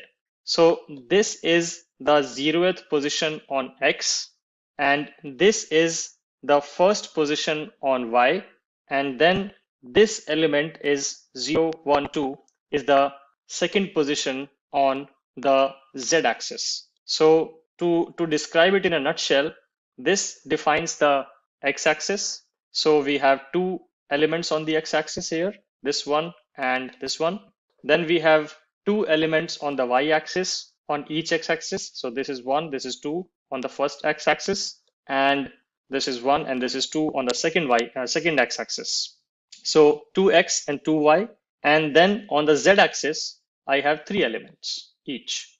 So hope this helps you understand and visualize this. So x-axis, and this one is other x-axis, and then y-axis, and then elements inside this are z-axis. So I'm saying 0th x-axis in this block, first on the y-axis, which is this block, and then second element or the z or second position element on this particular axis in this particular block, which is 11. And that's why we get 11. If I print 0, let's say I change this particular value as 1. So now the output should be coming from this side. So second x position, because it's 1, second y position, so this will go here, and then the 2 position, which is the third element of the z-axis, which is 13. So let's see if we get 13. Yes, we get 13 here. So this is just to show you how you can interpret this particular array, and always be mindful of how you are structuring this array. If your structure is gone wrong, then your program will become useless, and it will give you a lot of unpredictable outputs which might not make sense and which may introduce errors in your program. So be very careful how you define the structure of the elements here. That's the key. And after that, you just need to understand the x-axis, the y-axis, and the z-axis. Always remember all the axes start from 0. So when I say 2, I'm basically referring to the third element and not the second element. So this is all I wanted to cover in this particular session, where we describe how we can use a three-dimensional array. And from here, you can go to any lengths. Like I said, you can add more square brackets here and go to 4-dimension or 5-dimension or 6-dimension. But remember, the more dimensions you add, the more complexity of the program will be having. The program will become more and more difficult to debug and understand. So always try to take a wise call as to how many dimensions you want to use in your array. And that's it for this particular session. In the next session, we are going to talk about the different loop statements in Java. Let's get started with today's topic, which is about how to use do-while loops. Now, in the previous session, we covered the usage of while loops, But we have another type of while loop, which is called a do while loop. So let's understand when do we need that and how do you actually use that. Let me switch to the Java documentation and if I can find some syntax of it as well. Yep. So as you can see here, if I just highlight this portion, this is how you actually write a do while statement block. So you write do, you start a code block, you write some executable statements, and then after the code block ends, you write a while expression and end it with semicolon. This is the syntax basically. It starts with do or curly braces, some executable statements, a while block or a while statement basically with an expression ending with a semicolon. Let's understand this with the help of a program to understand the structure better. So for this, I have created a sample program here, which is called do while demo. Again, having a public static void main method, and it has a variable which is count, and it is initialized as 1. Then I write do, I write this code block or the curly braces, and then I am just printing the value of count. Then I am incrementing the value of count, and then I am writing a condition which says while count is less than 10 and semicolon. If you compare this with the previous demo we ran, if I just put them side by side, we had while condition statement and the state change condition. Here we have do statement, condition change statement, and then we check the condition at the end. So the idea is that if you have a use case where before you even evaluate the condition, you want to print something, even before you evaluate the condition. If you want to do something, in that case, you will use the do while loop. Even before the actual while loop starts, if you want to execute a statement, you will use do while loop. For example, if you want to print the initial value of the count even before the condition checks, then you can use do while loop. If that is not your use case, you can use the simple while loop, which is described here in this program. So coming back to the do while, so I say do, and then I'm saying print this particular statement without checking anything. This condition will be executed for the first time without any condition check at all. This will just work as is, like a normal Java statement. After that, I'm incrementing the value of the count, and then I'm checking the condition. So remember, when this particular condition is being checked, the first increment has already happened. But in the while case, we did the comparison before even the first increment. The first comparison happened with the original value of count.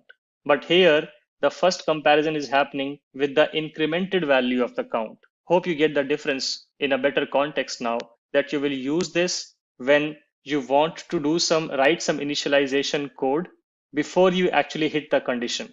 So this condition will be evaluated with 2 less than 10, and then the value will be printed. Let's print this example, and we'll also try to play around with this example a bit more to build our understanding better. If I run this program, there is no difference in output if you compare this with the previous program we ran for the while. So it prints the count value. So this is coming here. Then it increments the value. Then it checks the condition saying is 2 less than 10. Yes, that holds true. If that holds true, it will go back to statement number 9, again print this, again do an increment on the count, and again check the condition with the updated value of the count, which will say 3 less than 10 now. Similarly, print the value, increment, check.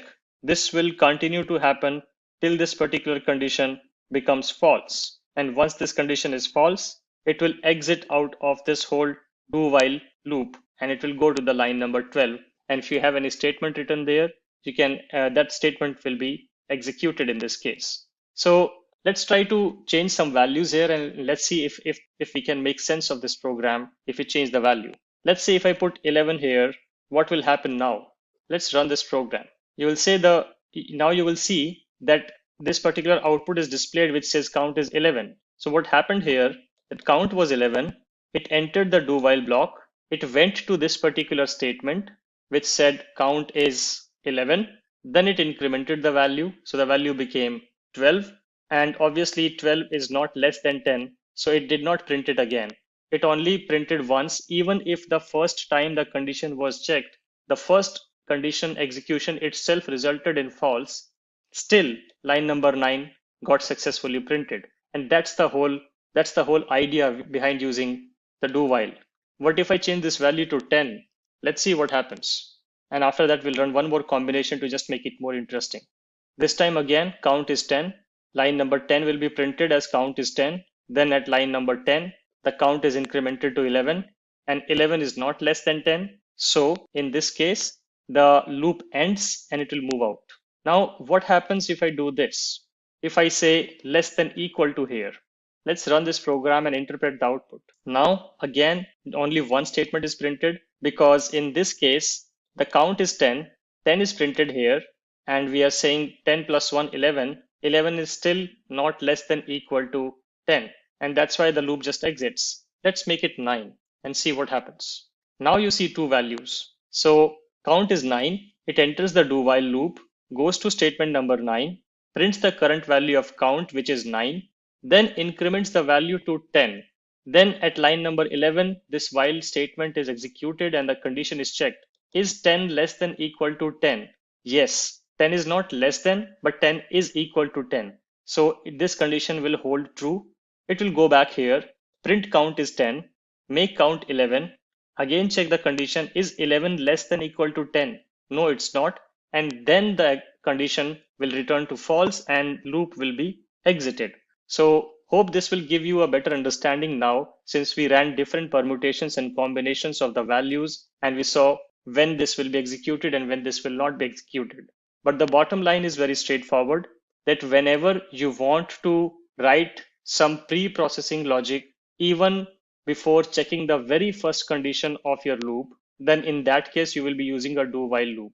Otherwise, a normal while loop or a for loop will absolutely work fine. So that's the takeaway I would like you to take away from this particular session.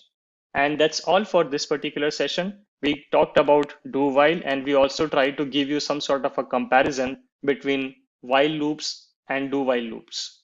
In the next session, we are going to be discussing about for loops in detail. Let's get started with understanding the loop statements in Java. So first of all, understand why do we need loop statements? So generally, whenever you are dealing with some data structures in Java, which can store multiple elements. For example, we saw array, which can store multiple elements. String is also basically technically a character array, which is storing multiple characters. So whenever you have these kind of data structures where you have multiple elements being stored in the same, then in that case, you would like to have a way to iterate or access all of the elements in a seamless fashion. One of the ways is to access them individually one by one, but that's too much of work. That's too much of code. There has to be a simpler way of accessing all the elements one by one if I want to. And that's where the majority of the use cases for using loops coming to picture. Now, Java provides multiple constructs to write loops in Java. There is a while loop, there is a do while loop, there is a for loop, there is also an enhanced for loop. And in the previous versions of Java, a use case of iterator was also very popular. So there are multiple ways in which you can actually iterate over a collection and access all the elements of the collection one by one. And you can use it to multiple useful cases. For example, if you have a huge array of employee salary and you want to give bonus to each of the employees and add the bonus to the salary, then you need to do this addition for all the employees. It would be nice to have to return a while loop, and the while loop can automatically access all the employee salary one by one and keep adding the bonus to the salary. This would be an easier way to do this rather than individually updating each employee's salary.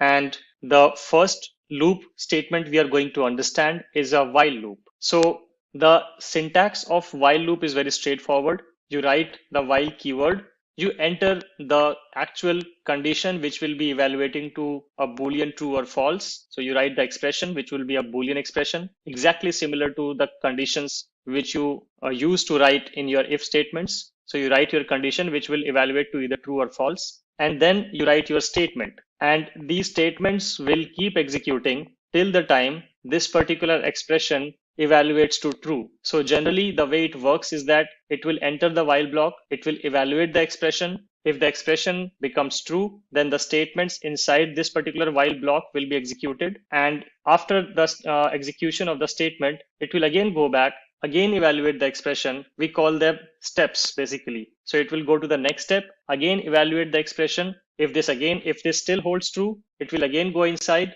execute the statement, move on to the next step.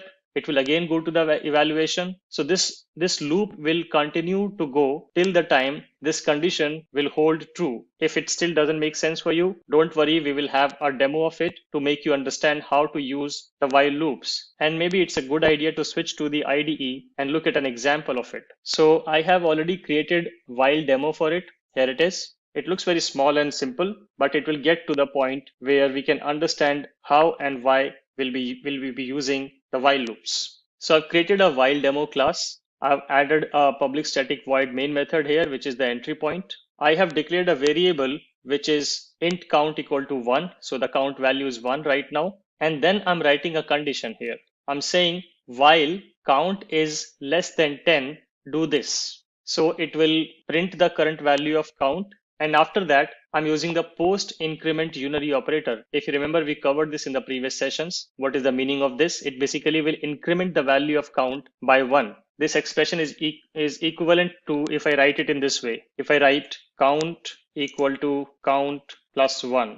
This is exactly the same as this. No difference. So this will have the same impact. I will just remove this line because we already have the count plus plus here. So if we try to understand this, we are basically incrementing the count and then checking the condition again. So at first time, it will be 1 less than 10. Yes, that is true. It will go inside and print the count value, the current count value, which will be 1. And then it does count plus plus. So now the count value becomes 2. It will again go back here, again check the condition saying is 2 less than 10? Yes, that is true. So the while condition again becomes true. It will again go inside this, print the current value of count, which is 2, then do count plus plus. So it will again increment the value of count. So now the count value becomes 3. Again, go back here at condition and saying is 3 less than 10? Yes, that is still true. Again, come here, print the 3. Again, go here, make count as 4. 4 less than 10, prints 4. Again, count plus plus, count becomes 5, and so on and so forth. It will keep doing that till the value becomes 10. So at a step when count plus plus results in the count value being updated to 10,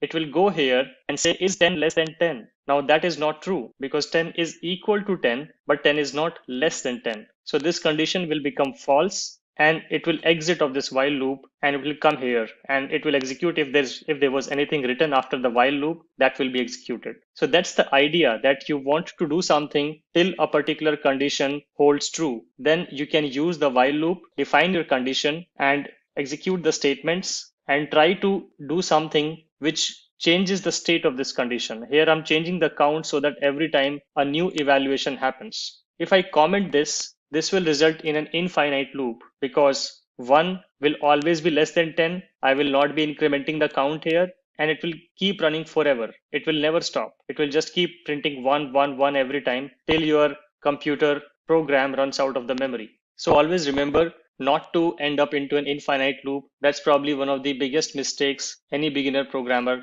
does. So please try to be aware of that particular loophole, not try to run an infinite loop. Always try to write something in the code block which can change the state of the condition, and also make sure that that state condition sometime should become false. You should also make sure that always becomes false, because if I do this, then this condition will always remain true because it is already 1, then it will become 0, then it will become -1, -2, -3, so on and so forth. But that value of count will forever be less than 10. And again, you will never be able to exit this loop. Your program will be stuck in this loop till your program runs out of the memory. So always remember to write a statement or a statement of execution in your code block, which can change the state of the condition, which results in some eventual time when this condition becomes false. This condition has to become false eventually, otherwise you will never come out of the loop. Always remember that. So if we run this program now, let's observe the output.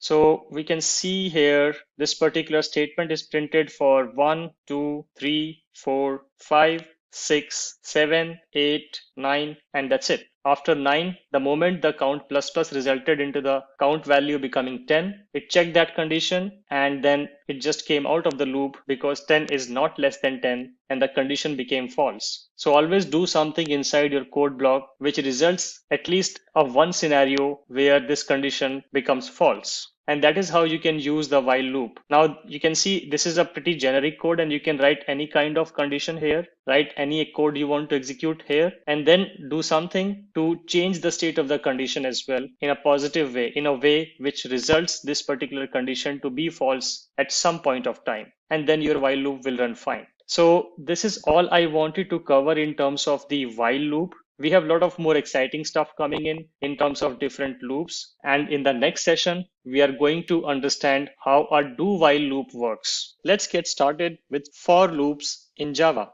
So far we covered about while loops and do-while loops. And we also saw different examples of using different types of data structures like arrays. But one of the core requirements whenever you are working with any kind of collection is to iterate over it. Exactly similar to what I explained in the do while and while lectures, that you would often require to iterate over a collection or a data structure.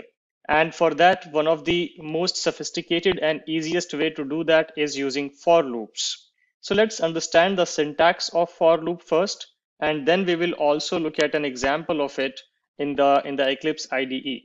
So I have just opened the official Java docs here. So if you see, this is basically the syntax of a for loop statement. So let's understand it. And let's also try to compare it with a while loop so that we can understand how it compares with the while loop. So if we see the syntax, we first see the term initialization, then we see the term termination, and then we see the term called increment. Now, if I try to compare it with a while loop, there also you basically did these three things. You first initialized a variable outside the while loop, which is called initialization. And then you wrote a condition, which is your termination condition. You wrote a condition saying, let's say, while I is greater than 10 or while I is less than 10. So that is the condition, which is also the termination statement.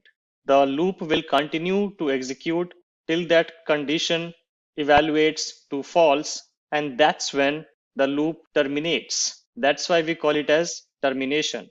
And then the third piece of it is the increment, the I++, which we used to do in the while loops. So these three portions together make or constitute any kind of loop in any kind of programming language.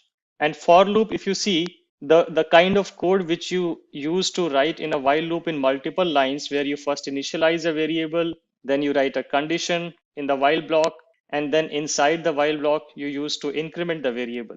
All of that can be done in a single line in the for loop. And that's why I said it is the most sophisticated and easiest way to write loops in Java. So you write all of these three things, the initialization, the condition, and the increment or decrement values in the single line. And then you start with the curly braces and you write the code which you want to keep executing till the condition evaluates to false. That's the basic syntax of it. So let us try to understand this with the help of an example. So here I have opened a class which is called forDemo, and this is a class which will demonstrate the usage of a for loop. So again, we have a public static void main method, which you can see here, which is the entry point.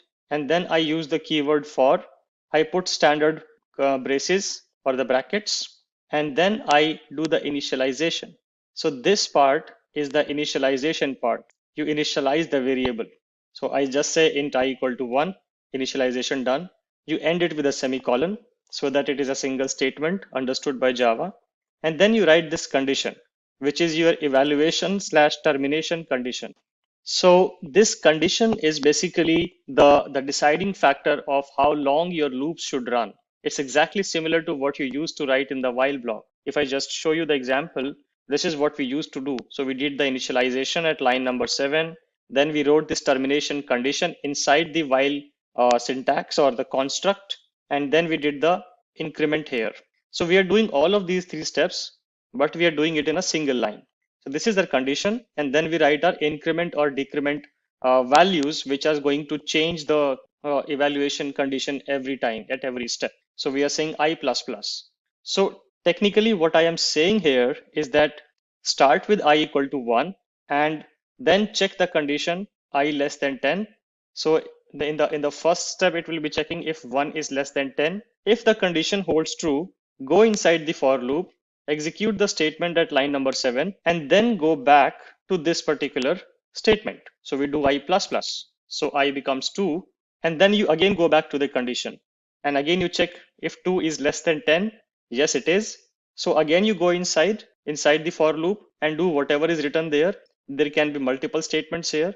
For now, I have just written one system.out.println. So that happens. And once all the execution is finished inside the block, it will again go back to the increment. Does the increment, so 2 plus 1 becomes 3. Again does the evaluation. And if the condition holds true, it will again go inside. So this will continue. This condition checking, execution, and increment will continue till the time this condition holds true. The moment this condition becomes false, the control will come out at line number 9. So that's the basic anatomy and control flow. It's very important to understand the control flow of a for loop. Otherwise, you might end up into a program which is forever running and which will just eat up all the memory available in your JVM. So be very sure of what you write in your for loop. Be very sure of especially these two parts, the condition and the increment or decrement. So this is very important piece. The initialization happens only once, and then this condition evaluates. If the condition holds to true, some code executes, goes back to the changing statement, which can be an increment, decrement, whatever, and again compares the updated value with the condition. So this will keep happening. Let's run this code to interpret the output. So I will right click, go to run as Java application. And if I interpret the output here, I can see that it started with count is 1, 2, 3, 4, 5, 6, 7, 8, and 9. It stopped at 9. So what happened there? Let's try to evaluate the termination condition. So let's say I has become 9 and 9 is less than 10. So it goes inside and it prints count is 9, which is I. Then it goes here and it says 9 plus 1. I++ means 9 plus 1, the current value of I plus 1. It becomes 10, and then it again compares the condition. So now 10 is not less than 10. 10 is equal to 10, but it is not less than 10. So the condition becomes false, and count is 10 is never printed because this condition has become false. It will jump out. So let's say if I do this, if I put an equal to here, and if I now execute the same program, this time I will see 10 here. And because I have said that, okay, check the condition, if 10 is less than or equal to 10, that will become true. It will print count is 10.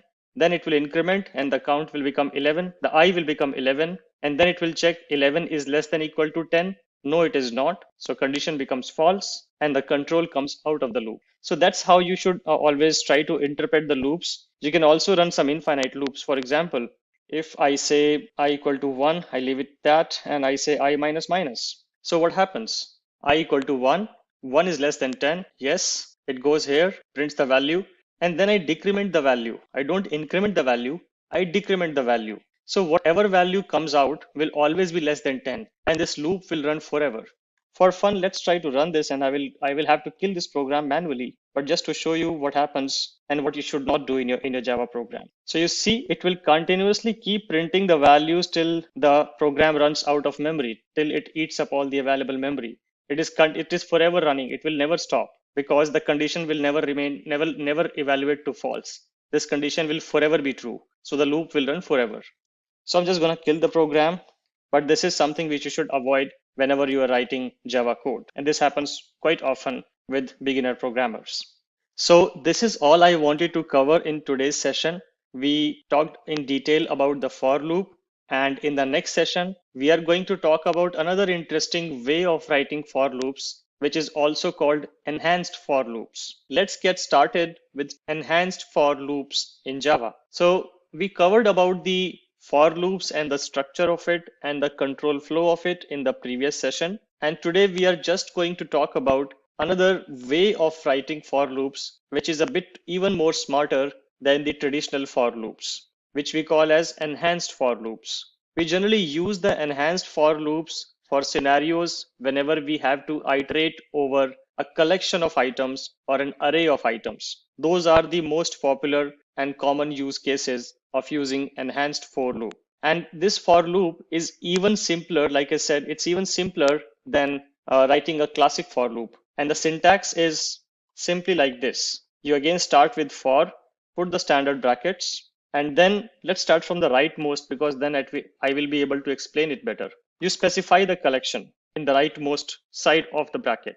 The collection can be an array, it can be a list, it can be a map. So whatever different kind of collections which are available in Java, and we are going to cover collections in detail. So don't worry if you don't understand what are lists and what are maps and what are sets. We will go into detail of each of these one by one in the upcoming sessions. But the idea is that you put the collection to the rightmost, then you put a colon, and then you put a representation of the member of this collection. So for example, here this numbers is basically an int array. So this int array means that this array can only hold integer numbers, and that's why we write int here, because this array is only having integers. Then we put any placeholder variable name. This can be anything. You can even write it as I if you want to. You can write it as anything, any variable name which you want to write. This is a temporary variable. So now this code is going to execute in a manner that it is going to iterate over this array one by one, starting from the first element, going till the last element. You don't need to write any initialization code. You don't need to write any termination condition code, and you don't need to write any increment or decrement code also. And how these three values are actually taken care of, let's understand that as well.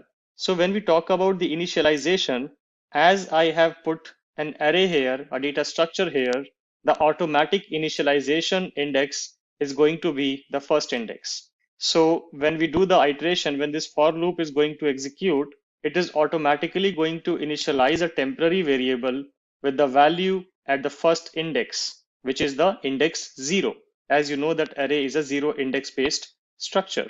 Then comes the condition part. So the condition evaluation is going to be again based on the size of the array or the size of the data structure which you are using. It is going to start from the first index, which is the index 0, and it is going to iterate till the array's last element is reached. So technically start from the index 0 and go till the last element. That's your evaluation condition. And then comes the increment part. So at each step, after it has successfully accessed the first element, automatically the index is going to be updated to pointing to the next element. So if it starts from here, once the first step iteration is complete, I is automatically going to be incremented to index 1. And then it will basically, this I will be holding 2.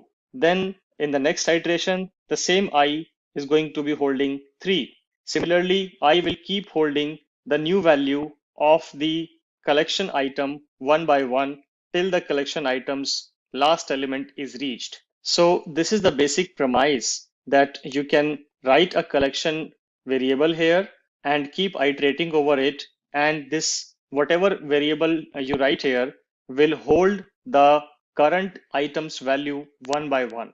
So in the first step, this I is going to hold 1. In the second step, this I is going to hold 2. In the third step, this I is going to hold 3, and so on and so forth. That's the basic idea. So now let's run this program to see what kind of output do we get. So you can see we basically are able to print all the elements of the array. And that's probably one of the most popular usage as well, that if you want to just print all the elements or access all the elements of an array or a collection one by one, then just use enhanced for loop. So you can see at each step, it is printing the value of I, and the value of I is basically the subsequent elements of the array. That's the whole idea with enhanced for loop. Under the hoods, if we talk about how does it work under the hood, it is actually using the classic for loop construct itself. But for developers, it is making it easier because it knows that if you are iterating over a collection, you will start with the first element and you will go till the last element. So it knows the initialization value the termination condition, and it also knows the increment condition.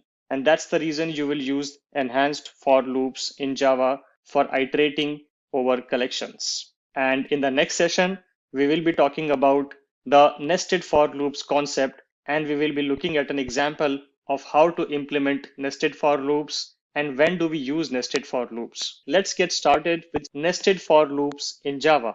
So we talked about the while loops, the do while loops, the classic for loop, also the enhanced for loop. So now we are going to look at a variation of the classic for loops in a condition where we have to use more than one loop in a nested fashion. And how do we do that? What are the use cases when we use that?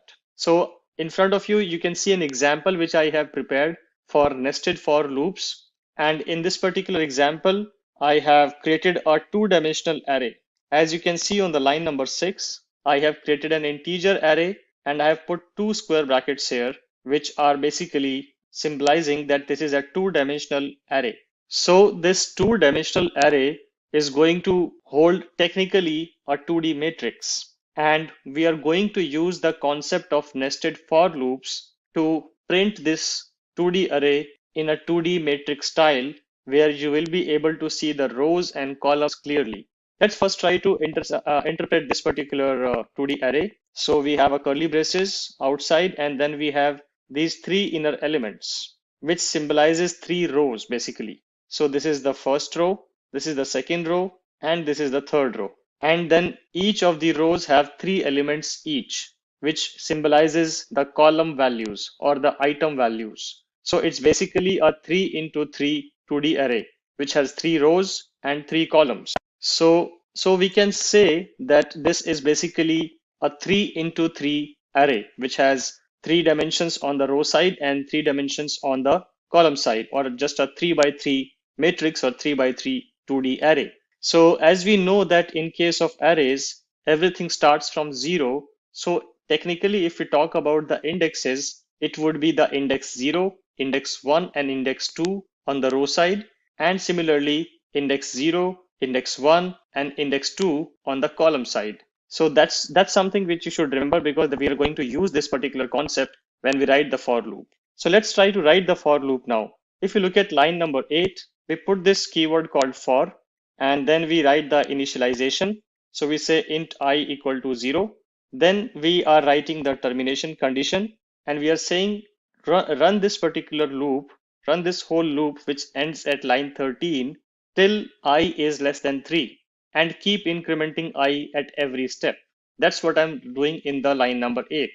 Then inside the for loop, I'm writing another for loop which has another different variable called j. It can be anything, you can name it anything you want. And this also starts with 0. And this also has a similar condition which says run this particular loop, the line 10 basically, or this loop which is signified by this curly braces, run this particular loop till the time the value of j is less than 3, and keep incrementing j at every step. And at line number 10, print the element of array which has the current value of I and the current value of j. These are basically the positions. These are not the elements. The element would be represented by this whole, but print the element which is at current I and j's position values. That's what this code means. So let's try to do a dry run on this particular code to understand how this is going to work. So at first we have I equal to 0. 0 is less than 3, and it goes inside. It initializes j as well with 0, and 0 is also less than 3. So this condition went true. That's why we went to line number 9, and line number 9 condition also went to true. So we went to line number 10. Remember that in this particular case at line number 10, the values of I and j are 0 and 0 respectively. And we are saying print the array of 0 and 0. So 0th rows, 0th column element should be printed. So this is the 0th row because this is the first subblock, and this is the first element. So in this case, in line number 10, 2 should get printed.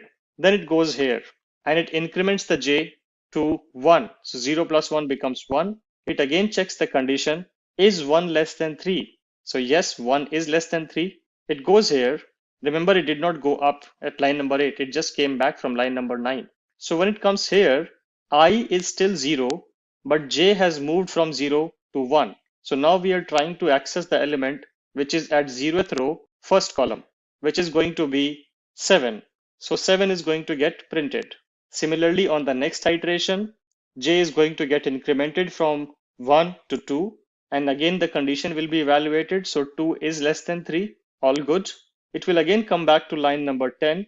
And now it will say print the value of 0 row, third or the second column or the third element. So 0th row, third element, which is the 9. So 9 will get printed. Then again j will be incremented and j will become 3. 2 plus 1, 3. And now the condition will be evaluated. Is 3 less than 3? No, it is not less than 3. The condition becomes false. So it breaks out of the loop, goes to line number 12, prints an empty line because we are not writing anything here. So it will just print a blank line. And now it will go back to line number 8's condition and it will do an increment of I. And now I will move from 0 to 1. And now the evaluation will happen. Is 1 less than 3? Yes, 1 is less than 3. So it will again go to line number 9. Again, initialize j with a fresh 0. The previous j got destroyed the moment you came out of the loop. So this is a new j. So this j again gets initialized to 0. 0 is less than 3. It goes here. Remember, I was 1 in this time. So now it will print the value of this 2D array, which is sitting at 1, 0. Basically second row, first element. So second row, first element, which is 3. Again, j is going to get incremented and it will become from 0 to 1. So 1 is less than 3. Yes, it will again come here and it will print the value of the array, which is sitting at array of 1, 1 for a row equal to 1 and column equal to 1, which will be 6. Similarly, j will get incremented again. Again, 2 is less than 3. Come back here, will print 1. Then again will increment j. J will become 3. 3 is less than 3. No, it's false. The condition is false. So it jumps out of the loop, goes to line number 12, prints a blank line, again goes back to 8, line number 8, increments I, and I now becomes 2. 2 is less than 3. Yes, it will again go here, initialize j again with 0, and again does the same thing for the row 2 and column 0, 1, 2. And again, it will come out of the loop.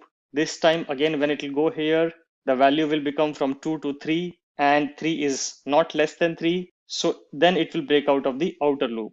So the idea is execute the inner loop for every value of the outer loop. Remember this line because that is how you will be applying your knowledge of nested for loops to be used in certain condition. So whenever you have a scenario where you have to iterate over a collection based on a certain value of another collection, then you can use nested for loops. Or you have a scenario where you have to iterate over 2D or 3D arrays. For example, if we were dealing with 3D arrays, then you would have seen 3 nested for loops here, and where it will apply the same logic that iterate over all the collections, all the values of the inner loop on a particular value of the outer loop. Then increment the value of the outer loop and do the same thing again. Iterate over all the values of the inner loop based on a fixed value of the outer loop. So let's run this program and let's see what kind of output do we get. So like I said, our motive, our target was to print this in a matrix style. And you can see that it is printing in a sort of a matrix representation.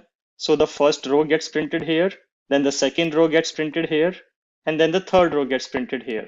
If you try to decipher it, it will work exactly the same way as I explained. So I equal to 0, 0 less than 3, condition becomes true, comes here, j equal to 0, j less than 3, condition becomes true, comes here, prints the array of 0, 0, which is 2, then prints the array of 0, 1, which is 7, 0, 2, which is 9, then j becomes 3, it breaks out of the loop, goes up here, I becomes from 0 to 1, 1 is less than 3, yes, again comes here, reinitializes a fresh for loop with a new j setting to 0, and it will print the array of 1, 0, 1, 1, 1, 2, then similarly array of 2, 0, 2, 1, 2, 2. So that's basically what we are doing. We are picking the first row and iterating all elements of it, picking the second row, iterating all elements over it, and so on and so forth. You can do this for any n-dimensional kind of array or a collection. So this is all I wanted to cover in today's session, where we discussed about the nested for loops concept and how and where we will use it. And in the next session, we will be discussing about the Java collections framework. Let's get started with collections in Java, or the collections framework in Java. I must say that this is probably the most important concept of the Java programming language, which you will be using heavily whenever you are working in any production grade application. So let's understand the collections framework and the different classes and the utilities available inside the collections framework. This is going to be a theoretical lecture because there is a lot of ground to cover in this lecture. So we will only focus on understanding the relationship between the classes, why those classes are created, because each class has a different purpose in this framework. And we will obviously talk about the hierarchy as well. In the upcoming sessions, we will go into the hands-on exercise of some of the most popular collections. We will not be able to provide hands-on of all the collections classes which you can see on the screen, because then it is going to take a very long time to complete this concept. But we will cover the most popular ones or the most used ones out of this particular framework. So let's get started. As you can see, let's first understand some of the symbols here. And let me just zoom this in a bit so that it's visible. Yep, now I have just increased the resolution a bit. So you can see there are three different symbols or legends here. You see this oval shape, which is called interface. So you can see some interfaces here. Then you see this rectangular blue box, which is called abstract class. And you can see some of these blue boxes. And then you see the purple box, which is called the class. And you see some classes here, these ones. So for now, we haven't covered the concept of interfaces and abstract classes, but we will cover that in the coming lectures. And for understanding the collections hierarchy right now, at least the concepts of it, you don't need to be fully aware of the concept of interfaces or abstract classes. So let's dive deeper into the framework. Iterable is basically an interface. To give you a very simple definition of an interface basically is sort of a declaration which will tell you what kind of classes will be present under the interface.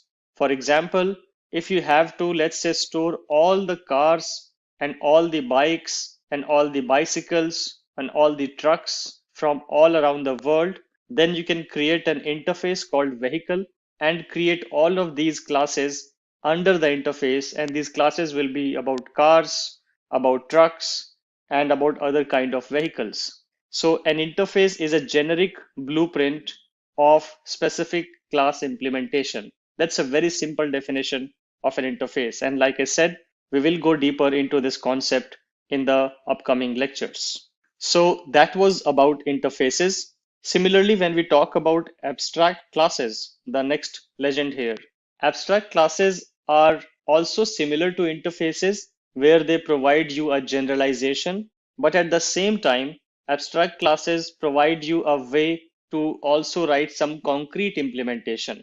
For example, if we take the example of a bank account, so there in a bank, you have different kinds of accounts. You have savings accounts, you have recurring accounts, you have current accounts, and there are many other different types of accounts. So there would be some common implementation and logic which will be applicable to all the account types. For example, an account must have an account holder. That account holder must have a valid KYC done, for example. So there would be some sort of common logic which will be applicable to all of these, right? So that common logic, so you have two options. Either you can write that common logic again and again in the savings account class, in the current account class, in the loan account class, etc., etc. Or you can write it at a central place and just refer it from there. So that's where you will use abstract classes. So you will create an abstract class of an account, and then you will create these child classes under this account class, which will be the savings account class, the loan account class, the current account class, etc. So this is a very lightning introduction to you about interfaces and abstract classes. And class, as we know, is basically a concrete blueprint which holds data and logic together. So here iterable is an interface which will just specify that all the kinds of data structure which can be iterated, which can be looped over, should be present under this particular interface. That's why we created this interface. So under iterable, we have this collections interface, and this will govern that everything which will present under the collection interface will be holding some sort of a collection of items. Now we look at the next set of interfaces. We see a set interface, we see a list interface, and we see a queue interface.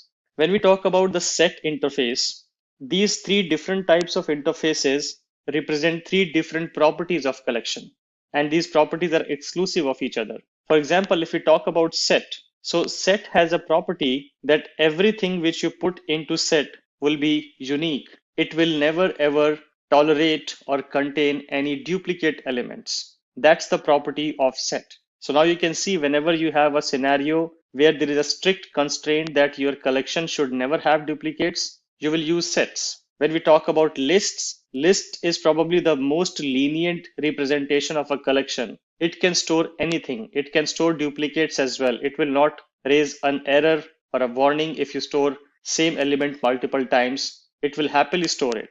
But at the same time, the list is basically an index-based collection. You can access the elements starting from the index 0 till the last element. That's the basic value proposition. So whenever you have a requirement where you want to access the elements into a predefined sequence and one by one, then you should use list. Also, the order is fixed here. The first element will always come after the 0th element. The second element will always come after the first element.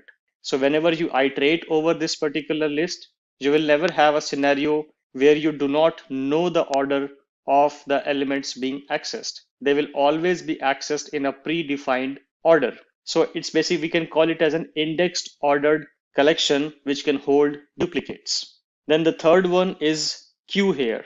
So queue is basically, as you can, this is basically inspired from real world. So think of any queue. If you go to buy something at a grocery store, or if you go to buy a ticket at a railway station, or you go to the check-in counter at the airports, so you stand in a queue.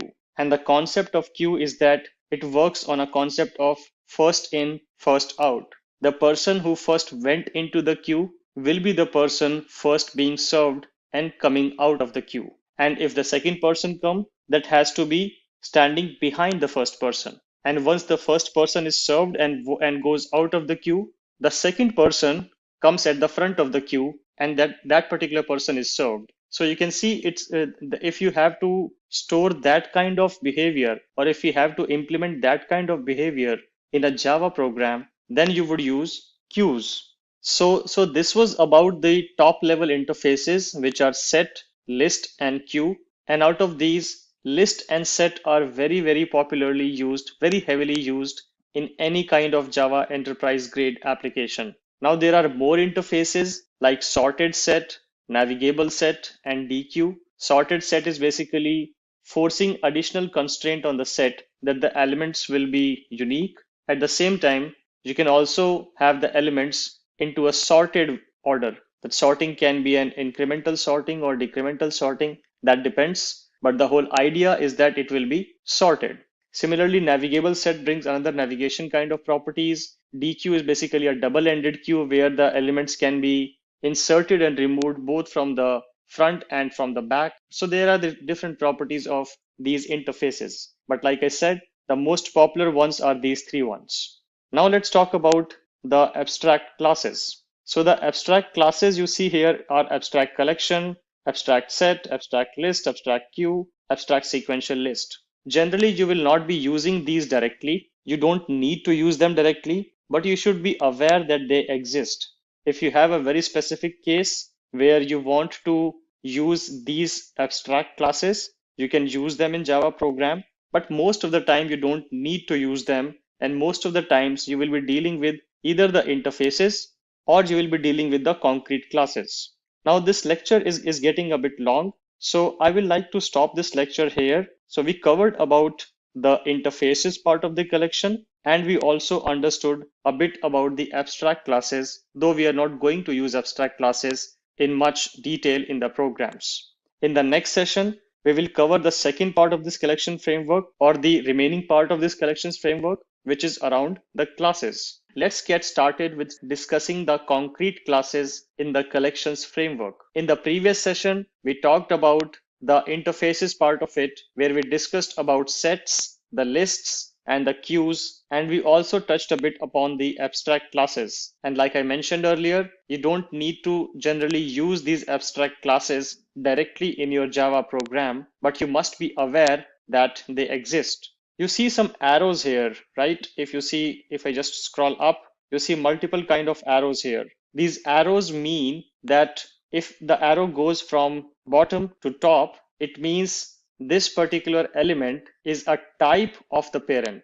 It's basically denoting a parent-child kind of relationship. So for example, here you see tree set is basically a navigable set, and also extends abstract set, which extends set. So similarly, you can see all kind of complex relationships here, and generally you don't need to remember all of those. You only need to remember the few, and those few are basically easily can be spotted.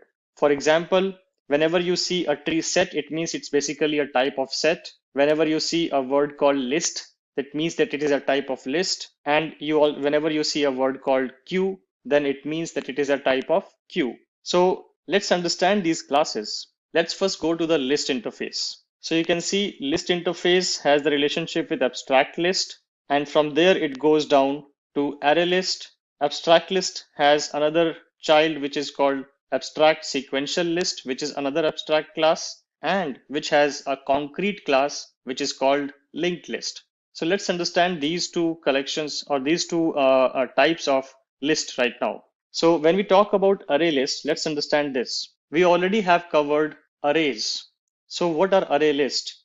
They are very similar to arrays in a way that they are also indexed based collections. So you can store elements and access them based on the index position, starting from 0, going till the length -1 index. And this is an ordered collection. You can access the elements only in a predefined sequence. It can obviously accept duplicates as well. And these all our properties are also applicable to arrays. The differentiating factor here is that array list is a dynamic array. It's not a static array. If you remember, when we talked about arrays, we had to initialize it, or we had to specify a fixed size of it while we initialize it. Once you have initialized the array size, you cannot change the array size. It is static, it is fixed. So if you have created an array of elements 10, and if you're trying to store the 11th element, you are going to get an array of array index bound of exception. But in case of array list, it dynamically updates its size based on the number of elements stored. You can still initialize it with some initial size. Let's say you initialize an array list and you say that you want to initialize it with a size of 10 elements. Absolutely fine. But the moment you try to store the 11th element, array list is going to dynamically update its size from 10 to something else. So it will keep updating its size based on the number of elements which are coming to the collection. That's the whole property of array list. So remember, it's used in the cases when you have an ordered collection to store and you want to access them based on the index, and you want a dynamic update of the size. The second sibling of it, which is linked list, is also a type of list, but it has slightly different properties than array list.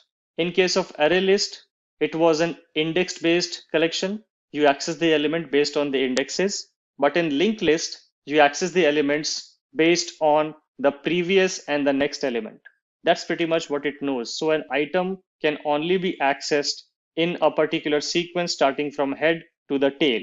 And when we talk about linked list, the idea is that you have an element which will have a data, and it will also have a pointer, or basically a reference. That reference will be pointing to the next element in the linked list.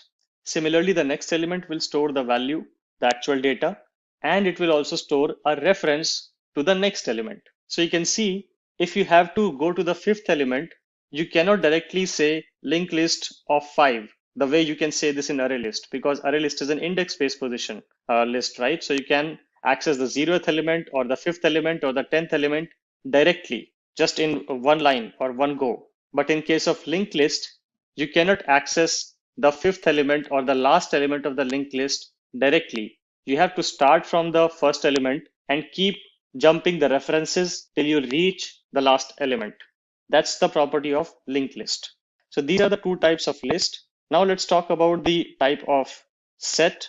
A type of set which is not mentioned here is hash set, which is a very popular type. So a set generally has two popular types, hash set and tree set. So let's talk about both of those. If I talk about hash set, the property is that it will inherit the existing properties of set, which is that element should be unique. That's good. But along with that, hash set will not remember or honor the order in which the elements are inserted into it. It will, if let's say if you insert 15 or 20 different elements inside hash set, and then if you try to iterate over the hash set, every time the order in which the elements are accessed and printed will be different. Every time the order of accession will be different. Every time the way in which the elements are accessed, their order will be different. You cannot predict that. And that's the property of hash set. Whereas when we talk about tree set, in case of tree set, you can have a sort of fixed order and a tree hierarchy. So a tree hierarchy, if you know about the tree data structure from the data structure and algorithm section, you already would know what a tree looks like. Basically, it has a root and it has child. This is basically, you can call this a tree as well, right? So whenever you have to store the values in a tree fashion where you can navigate through the parent and childs, then you would use the tree set. And remember, since it is a set, it will still inherit the uniqueness property of set. So that's about hash set and tree set. So we covered about list, we covered about sets. Now let's talk about these ones, which are vector, stack, and priority queue. So let's first understand about priority queue. So you would use a priority queue when you need a FIFO arrangement, but at the same time, if there are few elements in the queue which cannot wait to be executed or processed when their turn comes, they want it to be executed on priority. So whenever you have such use case where you want to maintain a FIFO fashion collection, but at the same time, you also want to allow few elements of it to override this FIFO arrangement and get processed ahead of their queue number. So you can use priority queue in those cases. Talking about stack, let's understand stack first. And stack is a LIFO arrangement, last in, first out. So remember in your house when you put plates, the normal dinner plates over one over each other, you are basically creating a stack. So the property is that the plate which is put first on the table will be picked up at the very last. And the plate which is put the last on the stack, let's say you put 5 plates on top of one on top of other, then the fifth plate will be consumed first. Anybody would pick the plate from the very top. They will not pick the bottom plate because it's almost impossible. If you have a big stack, you cannot pull out the bottommost plate. The stack will fall down. So you will always pick out the elements from the top. So it has a LIFO arrangement. So whenever you have to create a last in, first out kind of arrangement in your program for storing collections, you will use stack. Talking about vectors, vectors are very similar to lists. They're exactly similar. There is basically one major difference is that vectors are thread safe and lists are not thread safe. Now list has provided a way to be thread safe. We will cover that later. But for now, you can understand that whenever you have a program in which you want to access a collection in a thread safe manner, where two threads cannot modify the same element at the same time, then you will use vectors. So we covered about the complete collections framework classes, the interfaces, and the abstract classes. And always remember the reason why you will use array list or linked list or a hash set or a tree set or a vector or a priority queue or a stack. That is the most important concept I want you to take away from this session. Let's get started with array lists in Java. So when we talk about array list, we are technically talking about a list. In the previous session, I covered in detail about the various implementation of list interface, which were array list and linked list. And in today's session, we'll be focusing only on the array list. I have opened the API documentation of the array list class. So if we just scroll down, we will see a nice description which is provided by Java. And it broadly covers all the points which I described in the previous session, which were that an array list is basically an array-based implementation of a list. It's an index-based implementation, so you can access the elements based on their index position. You can directly access any element if you know its index. It accepts any kind of duplicates as well. And by default, it is not thread safe. If two threads are trying to access the same collection at the same time, or maybe trying to modify the collection, then you will get inconsistent behavior. So that was about the basic description of array list. It provides a lot of interesting utility methods as well for adding elements, for adding multiple elements, for removing elements, for fetching an element from the array list. And we will cover those methods in detail in the demo. And with that, maybe let's switch to the demo. So for this, I have created a class which is called ArrayListDemo. It has a public static void main method, and it has an array list example written inside it. So at line number 10, you see that there is an initialization happening for the array list. And this is how you basically initialize the array list. To start with, you write the interface name. You can obviously write array list as well here. Instead of list, you can write array list. That is absolutely acceptable. But the reason I have written list here is because it is a better practice, or I would say it is a best practice, to always initialize the concrete implementations with the interface type. I'm making a very generic statement which is applicable to collections and at any other type of classes and objects you might be creating in your program.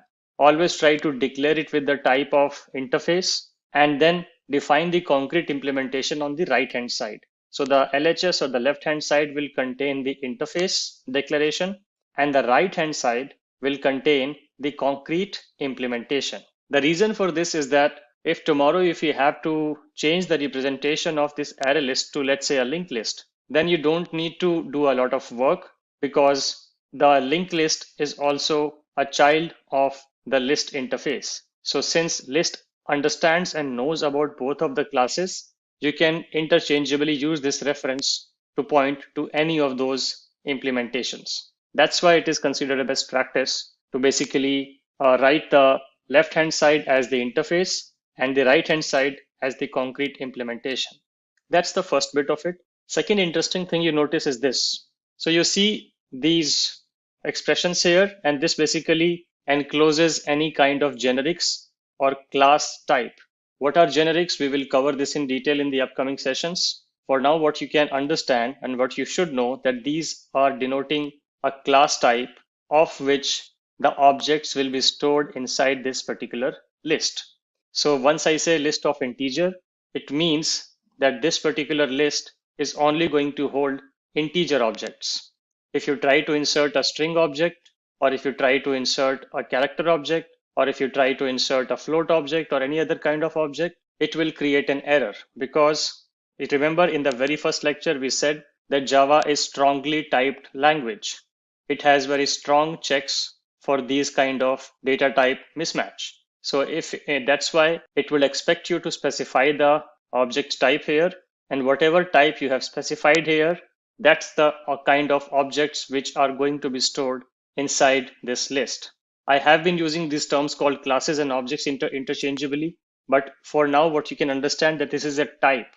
How we write classes and how we write objects and how we create objects. Again, I will cover this in detail in the upcoming sessions. So we have specified the list interface, and I'm saying that this particular variable should hold any list of integer type. Then on the right hand side, I'm specifying what type of list this array list is. And this array list will be an array list class type. And again, I have to specify the class type specifications. And then I'm specifying a size here. This is the size of the array list, the initial size of the array list. You can obviously write it without this as well. This is also a perfectly fine statement in Java. And in this case, the array list is going to be initialized with its default size. If you specify a value, then the array list will be initialized with only that size. It is also considered a best practice to always initialize the array list with some known initial value. Let's say if this array list is going to store only 2 elements and the default size is definitely way bigger than 2 elements, then you're going to waste a lot of memories. So that's why it is a best practice to explicitly specify some sort of an initial size. This is also acceptable because it is automatically inferring the type from the declaration. You don't need to specify it again here. In fact, some of these modern IDEs will also show you a warning if you write it here. So the next thing I'm going to do is basically going to add some elements to this array list. So I've created an array list which should hold only integer values, and it should hold to start with 5 values, but it will not complain if you try to add the 6th value. So for that, I have just written a small loop here. Let me just put curly braces around it for readability. So I'm saying int I equal to 1, I should be less than equal to 5, I plus plus, and I keep doing arraylist.add. So this add method is the method which is used to add elements to the array list. So whenever you have to add an element to the array list, remember you need to use the method add and then specify the actual element which is supposed to be added. So I'm adding 1, 2, 3, 4, 5 in this array list one by one using this loop. And then I'm just printing the whole array list. That's what I'm doing here. After that, to showcase another operation of this array list, I'm removing an element. And if you have to remove an element from array list, just simply call ArrayList.remove and specify the index from which you want to remove the element.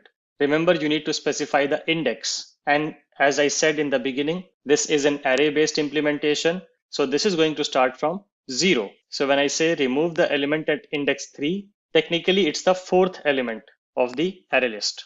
After that, once we have removed the element, I'm again displaying the modified array list and then printing all the elements of the array list one by one. And for fetching the element, if you see here, if you observe this particular for loop, I'm using a couple of more interesting methods of the array list. Let's understand those methods as well, and then I will run the program. So here you see that I'm saying int I equal to 0, and then I'm saying I less than ArrayList.size. So if this array list has a initial capacity of storing 5 elements, and I've just added 5 elements to it, then the ArrayList.size will be 5, but it says less than. So it will start from 0 and run till I equal to 4, because the moment I becomes 5, 5 is not less than 5, and it will come out of the loop. So basically I'm trying to start this loop where i's value starts from 0 and goes till 4. And here I'm calling another ArrayList method which is used to fetch an element from the array list. So whenever you have to get an element from the array list, just call .get on the array list. So ArrayList.get, and I'm specifying the I value. So ArrayList.get of 0, get of 1, get of 2, get of 3, and get of 4. And that's technically the 5 elements which are stored in this array list. So let's run this program. So, and now let's observe the outputs here. Let me just bring the outputs down. Yeah. So at first I'm just printing the array list. So nothing. I'm just adding the elements and printing the complete array list. So if you want to just print the whole array list, just put that inside system.out.println and the whole array list will be printed. That's line 17. Then I remove the element at index 3. So if I traverse through this particular list, this is index 0, index 1, index 2, and index 3. So index 3 has an element which has a value 4. And I'm saying ArrayList.remove the element at index 3. So this particular element should be removed from this particular list when I call the line 20. And then if I print the modified array list at line 24, I can see that 4 is gone now. It's only 1, 2, 3, 5. That's the remaining list. You also notice that whenever I call system.out.println with array list, I get this square brackets, which is the representation of an array list. If you don't want that, you might not want that always, right? If you want to print this nicely without the square brackets, then you have to iterate over the array list. And that's what I'm doing here. I'm going from 0 to ArrayList.size, and I'm doing get of 0, get of 1, get of 2, and get of 3. And that's how I get these values without 4. We can also write the same loop using for enhanced loop.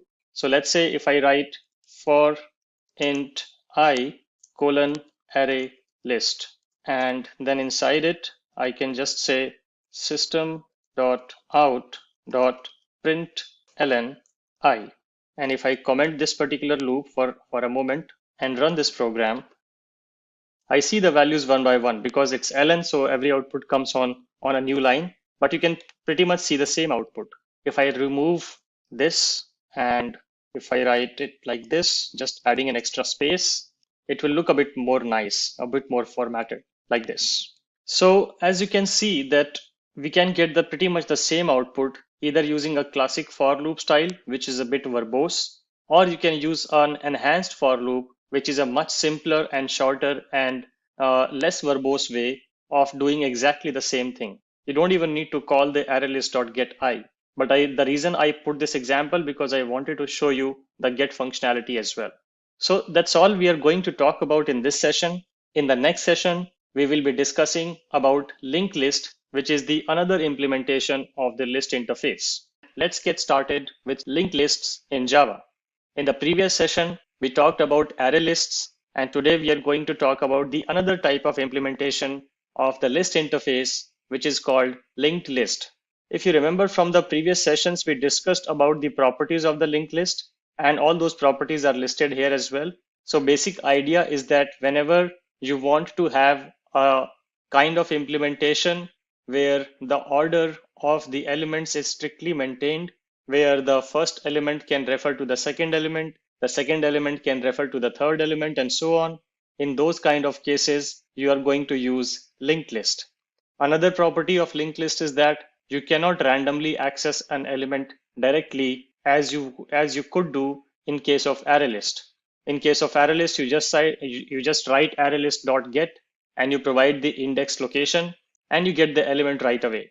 That's not possible in linked list. In linked list, if you have to access the, let's say, the second last element or the fifth element in a 10 size element list, in that case, you have to start from the head, which is the first element, and keep traversing till the fifth element. That's the only way possible to access the fifth element or any random element. So that's the property of linked list. It is also not synchronized. So if multiple threads are trying to access a linked list concurrently, at least one of the threads and one of the threads tries to modify the list, then it must be synchronized externally by some other ways. Otherwise, you'll get unpredictable results.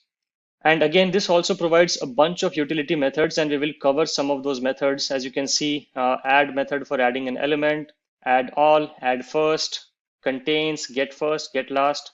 We will cover some of these methods in the demonstration, which follows this particular documentation. And with that, let's jump to the implementation. So I have prepared an example here for the linked list, which is called linked list demo. I've just created a class for it. And we have created a public static void main method here. And here you can see at line number 10, I have declared a linked list. So this looks very similar to the way we declared an array list. You see, if you have noticed on the LHS, I have written the concrete class and I've not written the interface. Reason being, I'm using some concrete methods and actual methods which are only available in the linked list class. So I am not looking at the reusability aspect in this particular example.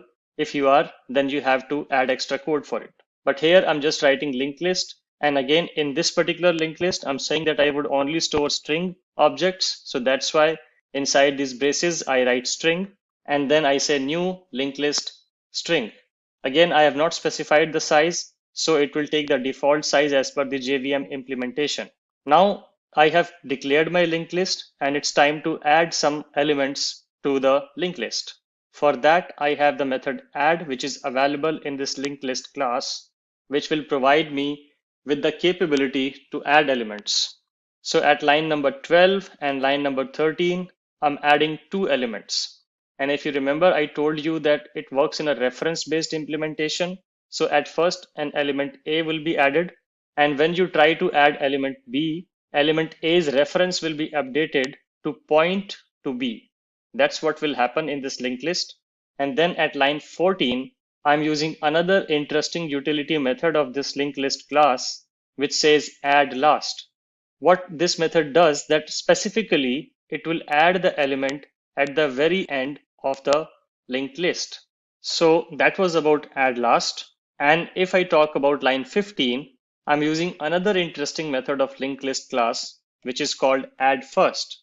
So what this will do, that this is going to insert this element D at the very beginning of this linked list, like even before A, D will be inserted. So whatever your linked list looks like, whenever you call add first, that element is going to be inserted at the very head of the linked list or the very beginning of the linked list. Linked list also provides another variant of the add method. So there's one way to just add the string element directly because this is a string linked list. You can also add it based on the position. So you can say add E at the second position inside the linked list. So let's observe this output. Let me comment all the code below line 18 because we will be using some more methods here. So we'll cover that in a while, but let's first understand the output at line 18 if we run this program. So right click, run as Java application, and this is the output we get. So let's understand the output.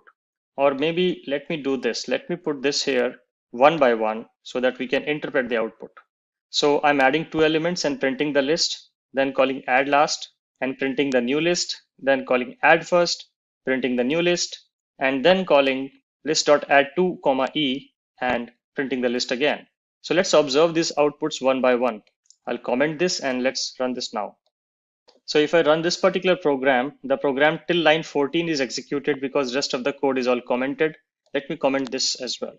And if I run it again, yes, this is the output I get. So at line 12 and 13, I've added two elements and I print the list. There are only two elements and they're printed in the fashion A, B. Everything is good here. Now let's uncomment this code. And now I'm calling add last method and adding an element with string C, which should be added at the very last of this particular list. So let's see now what happens. Let me comment this one so that we only see one list at the output. Okay, we see A, B, C. So C has been successfully added to the end of the list. Now let's interpret this particular method, which is called add first. So I'm going to uncomment this and comment the previous sys out. So now there's only one sys out here. So I'm adding two elements, adding C at the last, and now adding D at the very beginning and printing out the list. Let's see what happens. Okay, so the D has been added at the very beginning of the list, even before A. So now it looks like D, A, B, C. So far, so good. Now let's move to this particular code. And now I'm saying add an element called E at the second position inside this list. Remember, second position. So let's run this list now, this program now. So now I see D, A. If you remember, the previous output was D, A, B, C. If I just uncomment this for a while, just to make it more clearer, and if I run this program, the previous list was D, A, B, C, and the new one says D, A, E. E has been inserted at the position 2. So 0, 1, 2. Position 2 has been added with this new string E, and my list is modified. Now it's time to find some interesting operations about the removal. So what happens if I try to remove elements from this list? And then we will observe the output again. So let's say if I say list.remove B, and so I'm saying just drop this particular element. So you can directly specify that particular element's value, and that element will be removed from the list. And let's see what output do I get if I just call list.remove B and I comment the rest of the code. We should see a new output here, which should not have B. So running the program again, yes. So this was the old collection, and this is the new collection from which B is gone because I've called list.remove B. Now you can also remove elements based on the index position. Instead of specifying the element explicitly, you can specify the index position.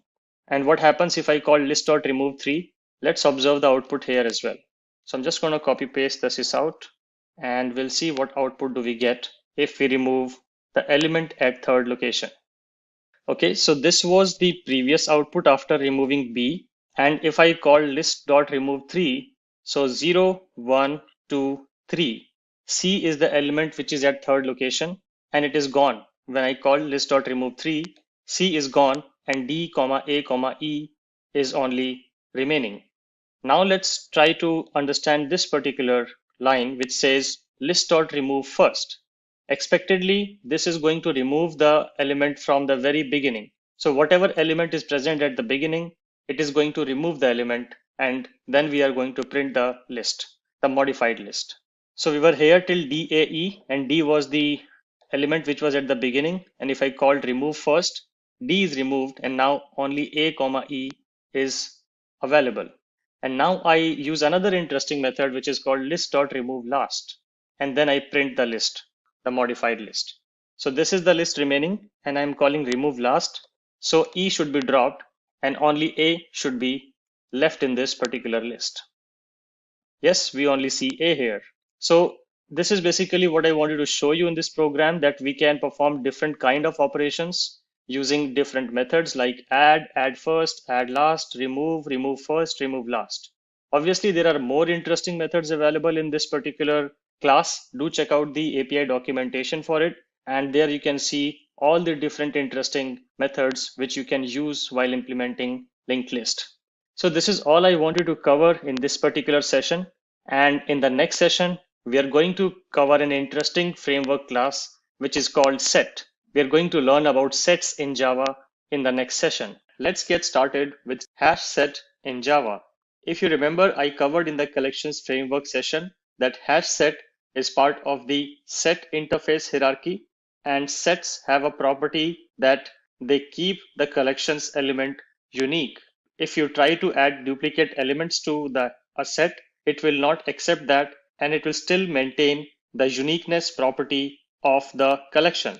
Hash set provides some additional features to the set, which is that in this case, the elements would be accessed in a random fashion. They will not be accessed in a fixed sequence, rather they will be accessed in a random fashion. Hence the name hash set. So if you read about this particular class in the documentation, it will basically cover all the things which I just described. It also accepts null elements if you want to insert null. But why would you try to insert null? That's the first question which you should ask. It again provides similar kind of utility methods to the list interface collection hierarchy we covered, like some utility methods to add the elements, to remove the elements, to check the size of the collection, and to check if an element exists in the collection or not, etc., etc. And we will cover some of these methods in the demo. This is again not synchronized, so this is not a thread safe collection, which you should know. So let's look at a demonstration of hash set and how do we actually create a hash set, how do we operate upon a hash set using different utility methods.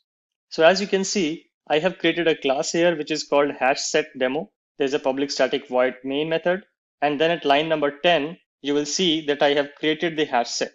And again, it starts with a concrete class here which says hash set, and you can obviously write it as set as well, which will also work fine. So we write the set type as string. So this particular set is going to hold only and only string objects and nothing else. And this set is basically a type of hash set.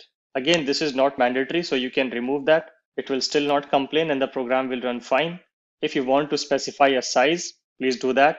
If you do not want to specify the size, nothing goes wrong and it will be initialized with the default memory footprint.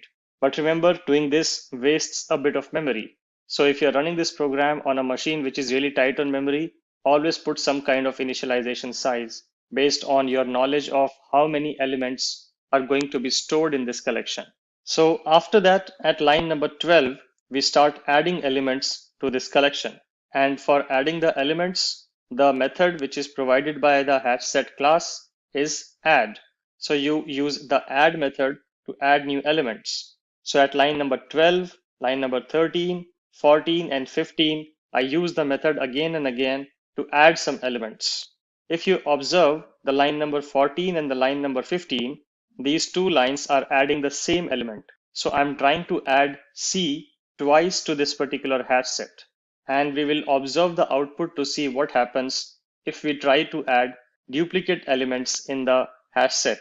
Because if you remember, the sets are supposed to be unique. They should not be storing duplicate elements. That's the property of sets. So that's what I demonstrate by adding duplicate elements to see how it behaves. And let's do that. Let me comment the rest of the code for a while. And let's run just this part of the code where I add C twice and I print the hash set. And let's see what happens. So I go to run as and I click on Java application and I only see 3 elements. Even though I added 4, I only see 3 and C has been added only once, not twice. Now you might be wondering whether this C is the C added at line 14 or the C added at line 15. So to understand that, we need to understand how HashSet's add method works. So this add method is basically returning a Boolean value. If the element is added successfully, this add is going to return true. And if the element could not be added successfully, this add method is going to return false. So let's do that. Let's store the result of these add methods. Let's call this R1 and let's call this one as R2. Okay, and now we will try to print R1 and R2 and see what happens. So if we write system.out.println and I say R1, and then I just copy this after line 16 and write R2. And now we will observe the output of these to see which when we did the add at 14 and when we did the add at 16, which add actually resulted in C getting added. Did C get overwritten or did C did not add twice? What happens? So we see that when we do the add at line 14, we get true. So it means that this add was successful and C was added here. And when I did the add again at line 16, this returned a false. It means the hash set rejected this add operation. So this C was not added. So the actual C was never overwritten. The original C was maintained. And when you try to add a duplicate value with the same value, a duplicate element with the same value, hash set is going to reject that. So that actually proves that the set will maintain the uniqueness property and it will reject all the duplicates subsequently. That was about the add property. Now let's understand another interesting property of the contains method. Contains method of the set class is used to find if an element exists in the set or not.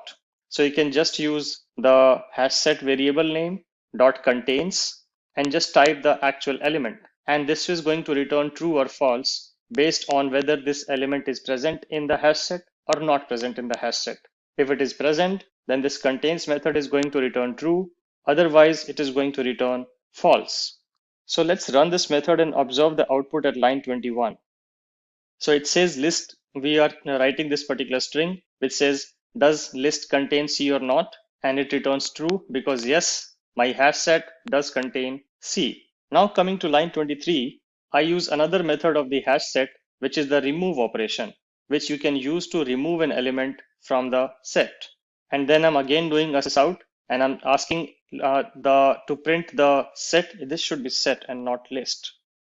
So then I'm checking if what happens to my hash set if I call the remove method, and I'm just printing the modified hash set at line 24. So let's see what happens with the effect of remove operation. Okay, so after removing A, this is what remains in my hash set, and A has been successfully dropped if I call the remove method. And then I try to just iterate over the hash set to show you how does this iteration work. It again works on exactly the same way it has been working for the list implementations, that on the RHS of this column, you write the collection name, so hash set, and on the LHS of this column, you write the representation of the element. So this hash set is going to contain string, and this is just a placeholder. It can be anything. This is just a temporary variable to store the current value at the current step of the hash set iteration. And I'm printing all the items one by one. So if I run this, I'm able to print B and C because that's all which is remaining in this hash set. So this was a very quick demo to show you the functionalities of the hash set.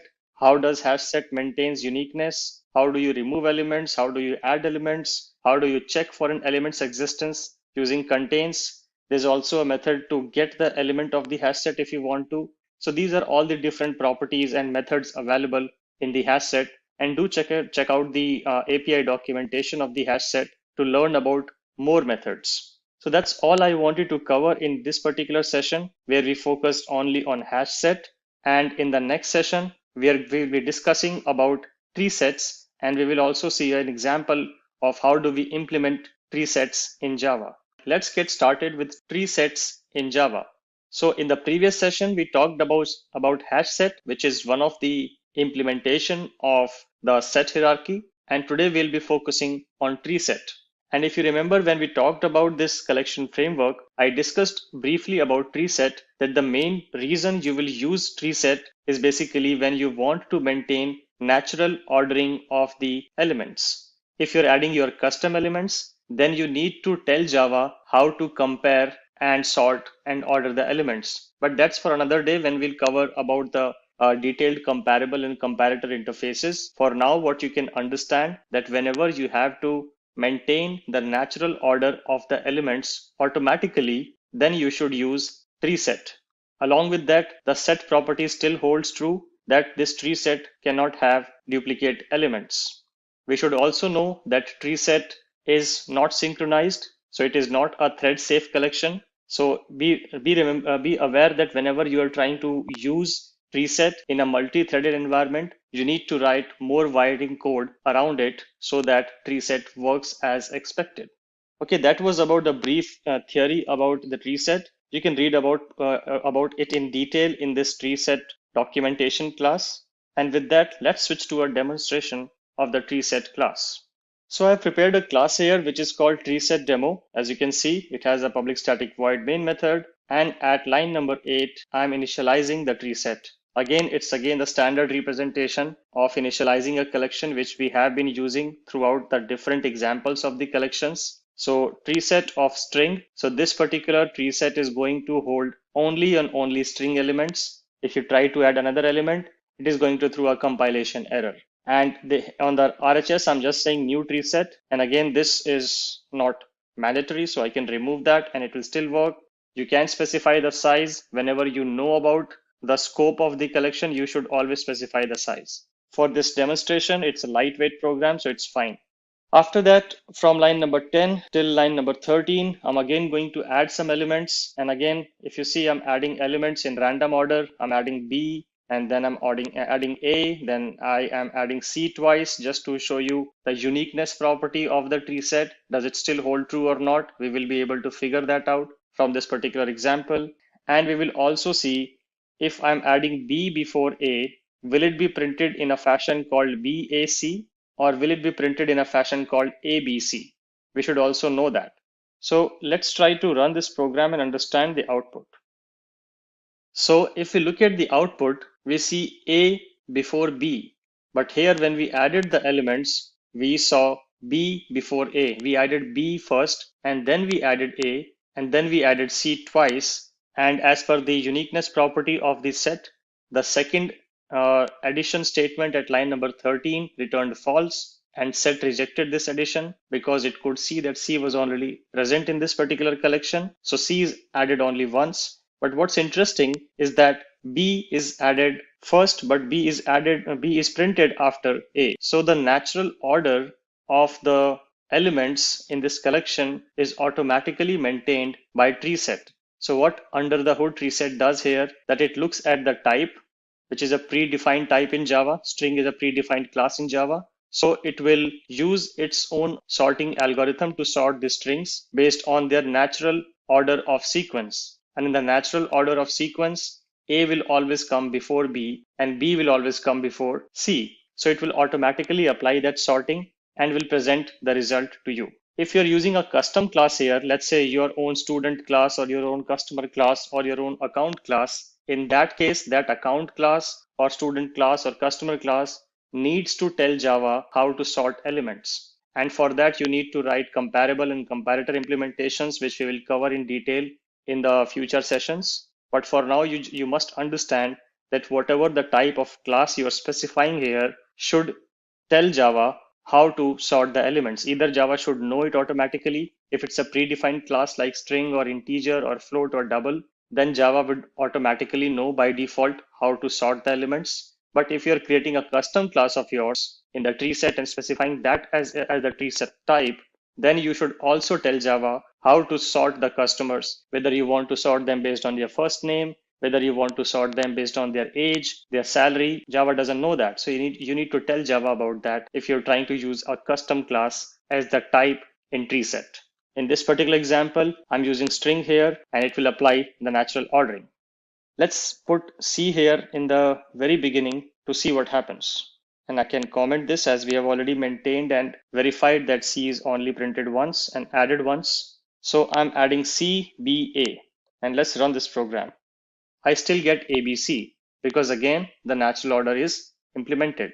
Contrary to this, when we talked about hash set, remember I told that hash set is a random access element collection list. So if you run the hash set, if you try to print the hash set again and again and again, you might see a different order. Sometimes if I use a hash set here, sometimes it will print ABC, sometimes it will print BAC, sometimes it might print CAB, any kind of sequence, any kind of random sequence, it will pick automatically. That's the property of hash set. But in case of tree set, no matter how many times you run it, you will always get the same order based on the sorting implementation available in the class type.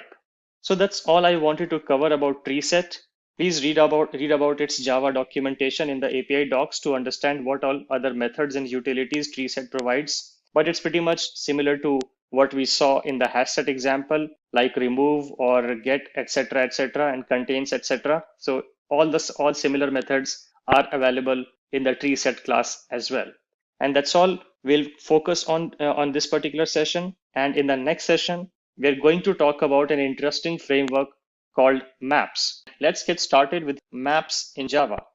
So first of all, before we understand this particular diagram and the classes in this map framework, let's understand why do we need map. So there would be instances when you would write a Java program or any kind of program, there would always be instances where you would need to store a key value kind of arrangement. A very simple example can be that you want to maintain a company database and you want to just bring the whole mapping of the employee ID to the employee name into the Java program. How do you do that? You need a key value sort of arrangement where you can store the employee ID as the keys, and each of the employee ID key would correspond to an employee name, which will be called the value. So you need a key and value arrangement in a Java program to store that kind of information and use that kind of information in your program. And that's where map comes into picture. Whenever you have to store a key value arrangement, remember you would always think about maps. Maps should be the right collection or the right data structure to be used if you want to store any key value arrangement in your program. So that's about map. And here you can see a nice framework representation of map. And this is going to be a theoretical lecture where we will understand how this map framework works, what is the property, and what are the different implementation classes. And then in the future sessions, we will again look at some examples of the most popular map implementation classes which are used in the Java world. So again, the orange oval are interfaces. The blue boxes or the light blue boxes are the abstract classes, and the purple boxes are the concrete classes. So map is an interface which will provide this kind of a blueprint that every class underneath it would be working on a key value arrangement. When we talk about this key value arrangement, so we have these keys and we have the values. So the keys here are supposed to be unique. The values can contain duplicates. Remember, this is a very important concept that in map, the keys will be unique and the values can have duplicate. And because we want to maintain the uniqueness in the keys part, that's why the keys are technically stored as a set, because we know that set cannot contain duplicate. Sets are by design made to be storing only unique elements. So map uses the set class to store its keys, and to store the values, it generally uses a list class. So you can see map is basically reusing the classes from the collections framework, sets for storing the keys and lists for storing the values. That's the basic anatomy and basic idea of how map is working. Now you see some classes here called abstract map and sorted map. And again, similar to the set hierarchy, whenever you see the sorted word, and if you look at the concrete class, which is called tree map, this is going to provide you some sort of an order, sorting order automatically. And then you have the hash map class. And this class is going to be providing a random access. This will not maintain the insertion order. This will not provide you a natural sorting order. This is just to store elements in random order. And the element here, a single element here, is basically consisting of two parts, which is key and value. Always remember that. You also have hash table here. Hash table is basically a synchronized representation. This is a thread safe. Hash map and tree map are non-thread safe. So multiple threads, if you try to work in a multi-threading program with these hash map and tree map, you're going to get very unpredictable results. But if you use hash table, then it is inherently thread safe. So it will only allow one thread to access the hash table at a particular time. You will also be thinking then it's always better to use hash table, right? Because you will never get into those weird errors and you don't have to migrate your program to a multi-threaded environment whenever you are trying to use hash tables. Yes, that is true, but hash tables are slower for the same reason, because only one thread can can access it at a time, and that's why hash tables are slower. And hash map and tree map are way faster because they allowed multiple access at the same time. So you have to always be mindful of what kind of collection type you're using. There are some external ways as well to make these hash maps and tree maps and hash set and tree set and array list and linked list as synchronized as well. And we will talk about that in a future session. But for now, you can understand that hash map and tree map are non-thread safe and hash table are thread safe.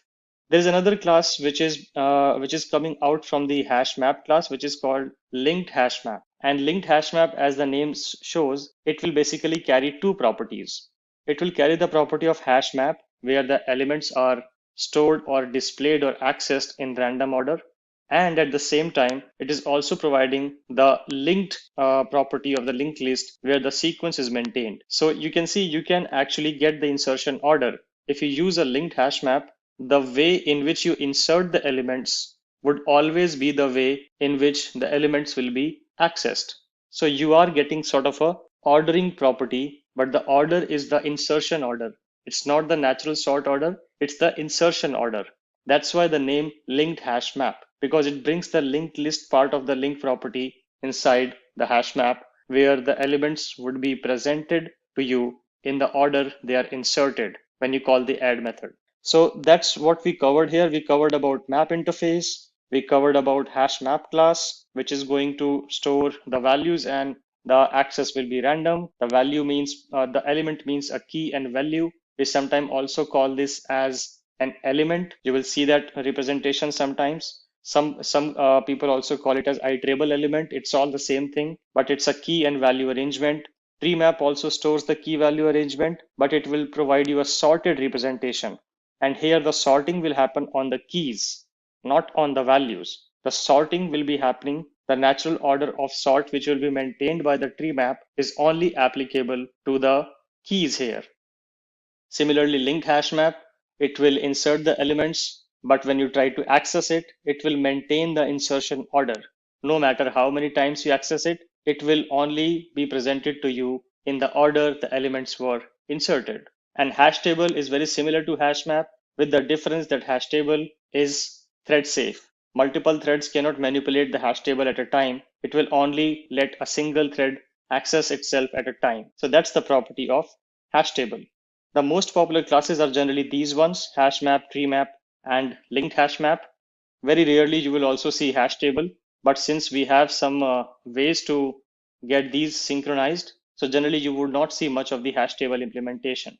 And that's all I wanted to cover in this particular lecture, where we walk you through the concepts and the theory of the map framework. And in the upcoming sessions, we'll go deeper into the concrete classes.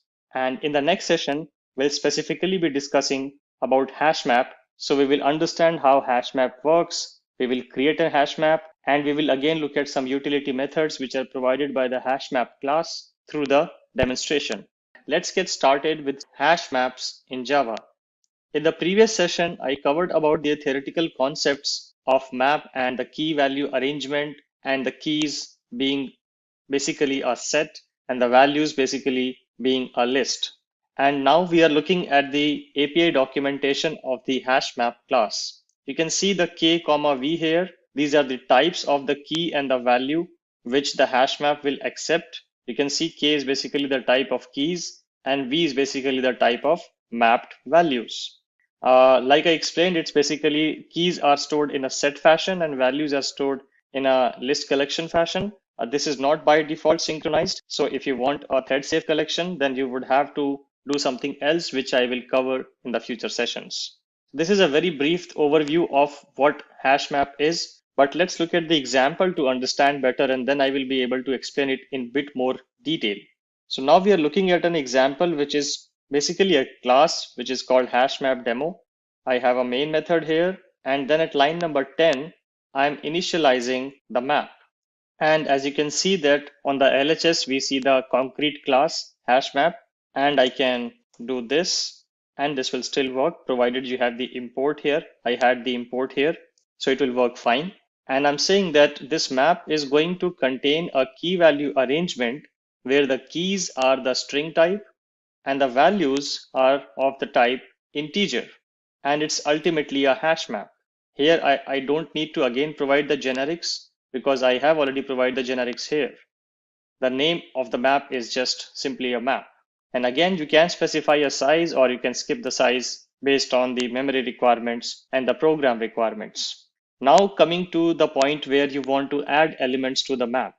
Now, since this is a key value arrangement, here the name of the method through which you are going to add elements is put. So you call map.put and then you provide the key, comma, you provide the value.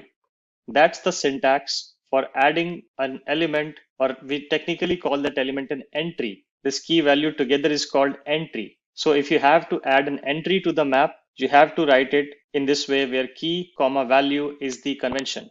So I'm adding three elements or three entries here, which is A, 10, B, 20, and C, 30. A, B, C are basically the keys, and 10, 20, and 30 are the corresponding values of these keys respectively.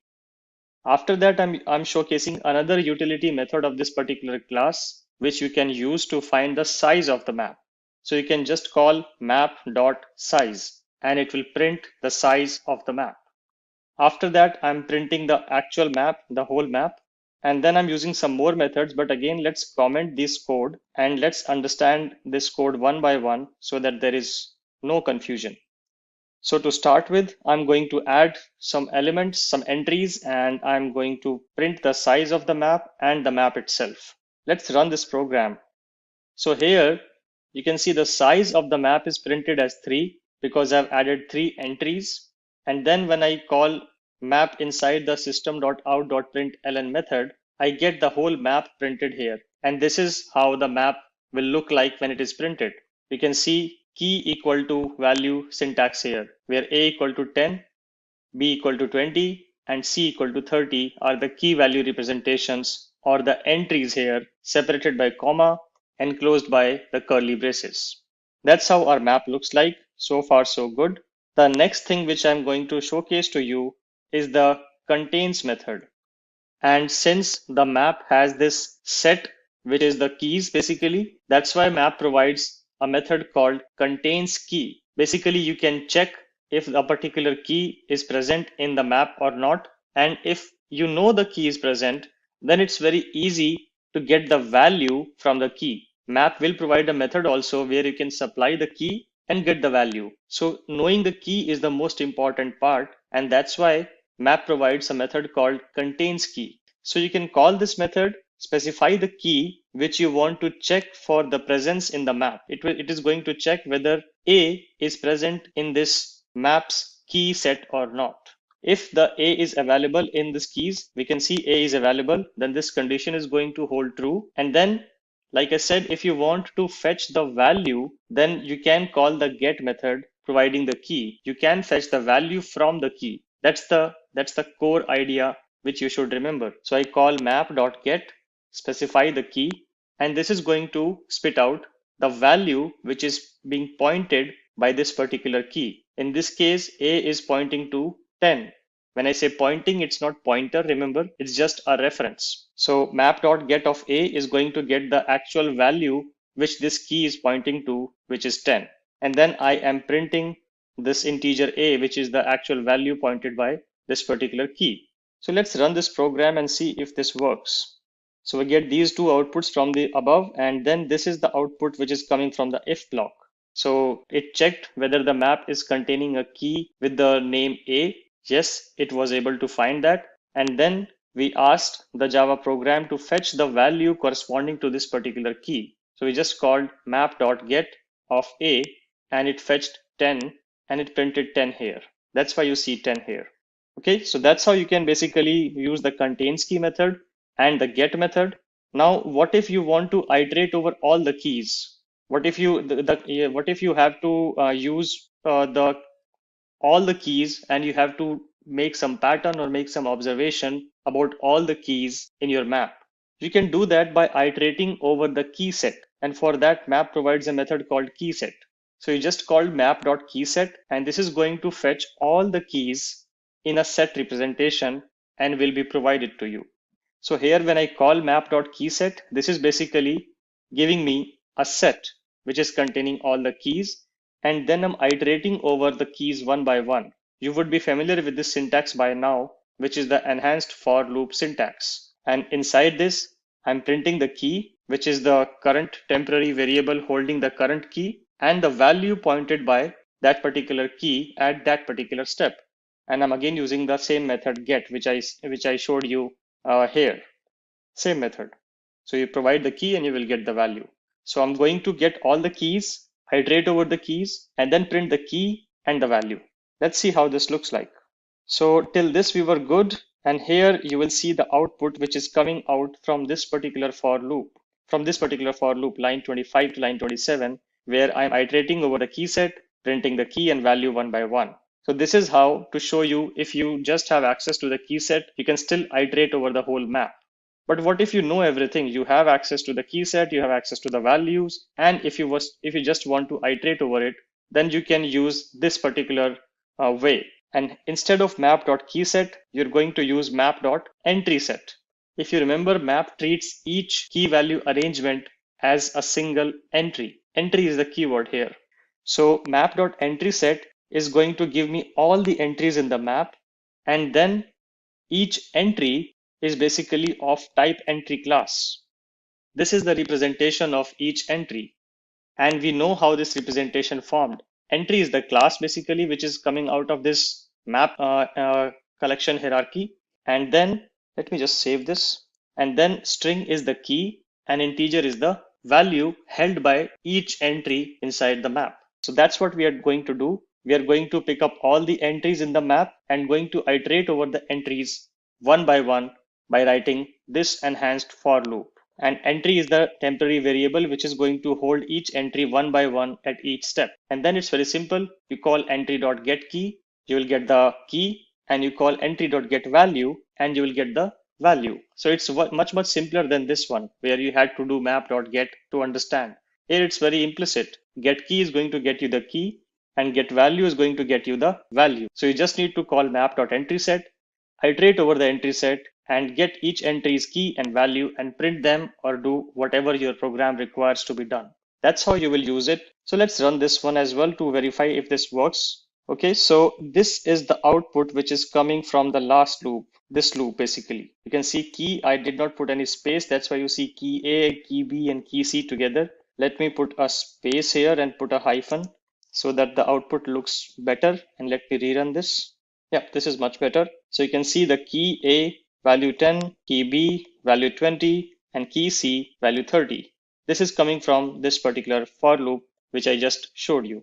So this is all I wanted to cover in this particular session. We went deeper into the hash map representation, and we saw a bunch of methods: contains key, key set, entry set, get, put, etc. And we showed how we can use the hash map for different purposes in the program.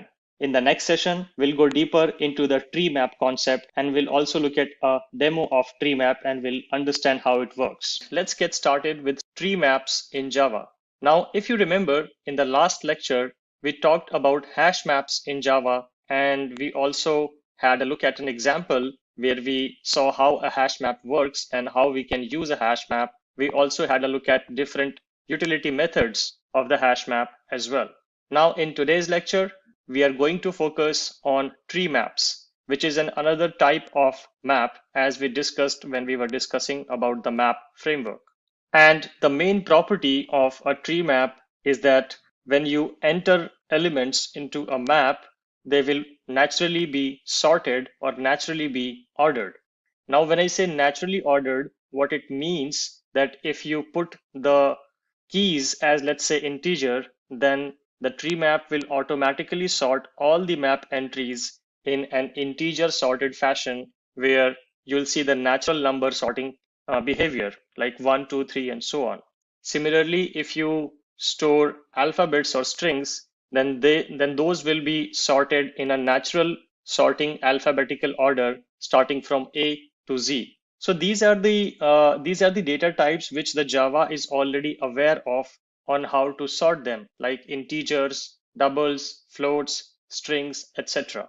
But there can be a case where you have your custom key. This particular key is your own custom class. If that is the behavior or if that is the scenario, then in that case, you will have to provide an implementation to Java to know how to sort those elements, because Java doesn't know, for example, a student class or an account class. Java doesn't know how to sort that. So if you have that kind of scenario, then in those cases, you will have to provide your own sorting implementation. And we will cover about what kind of sorting implementation you can provide in those kind of scenarios in the upcoming lectures. For now, we will have a look at an example of tree map where you can see that I've created a class which is called tree map demo, and I have initialized a tree map with the keys as integer and the values as string.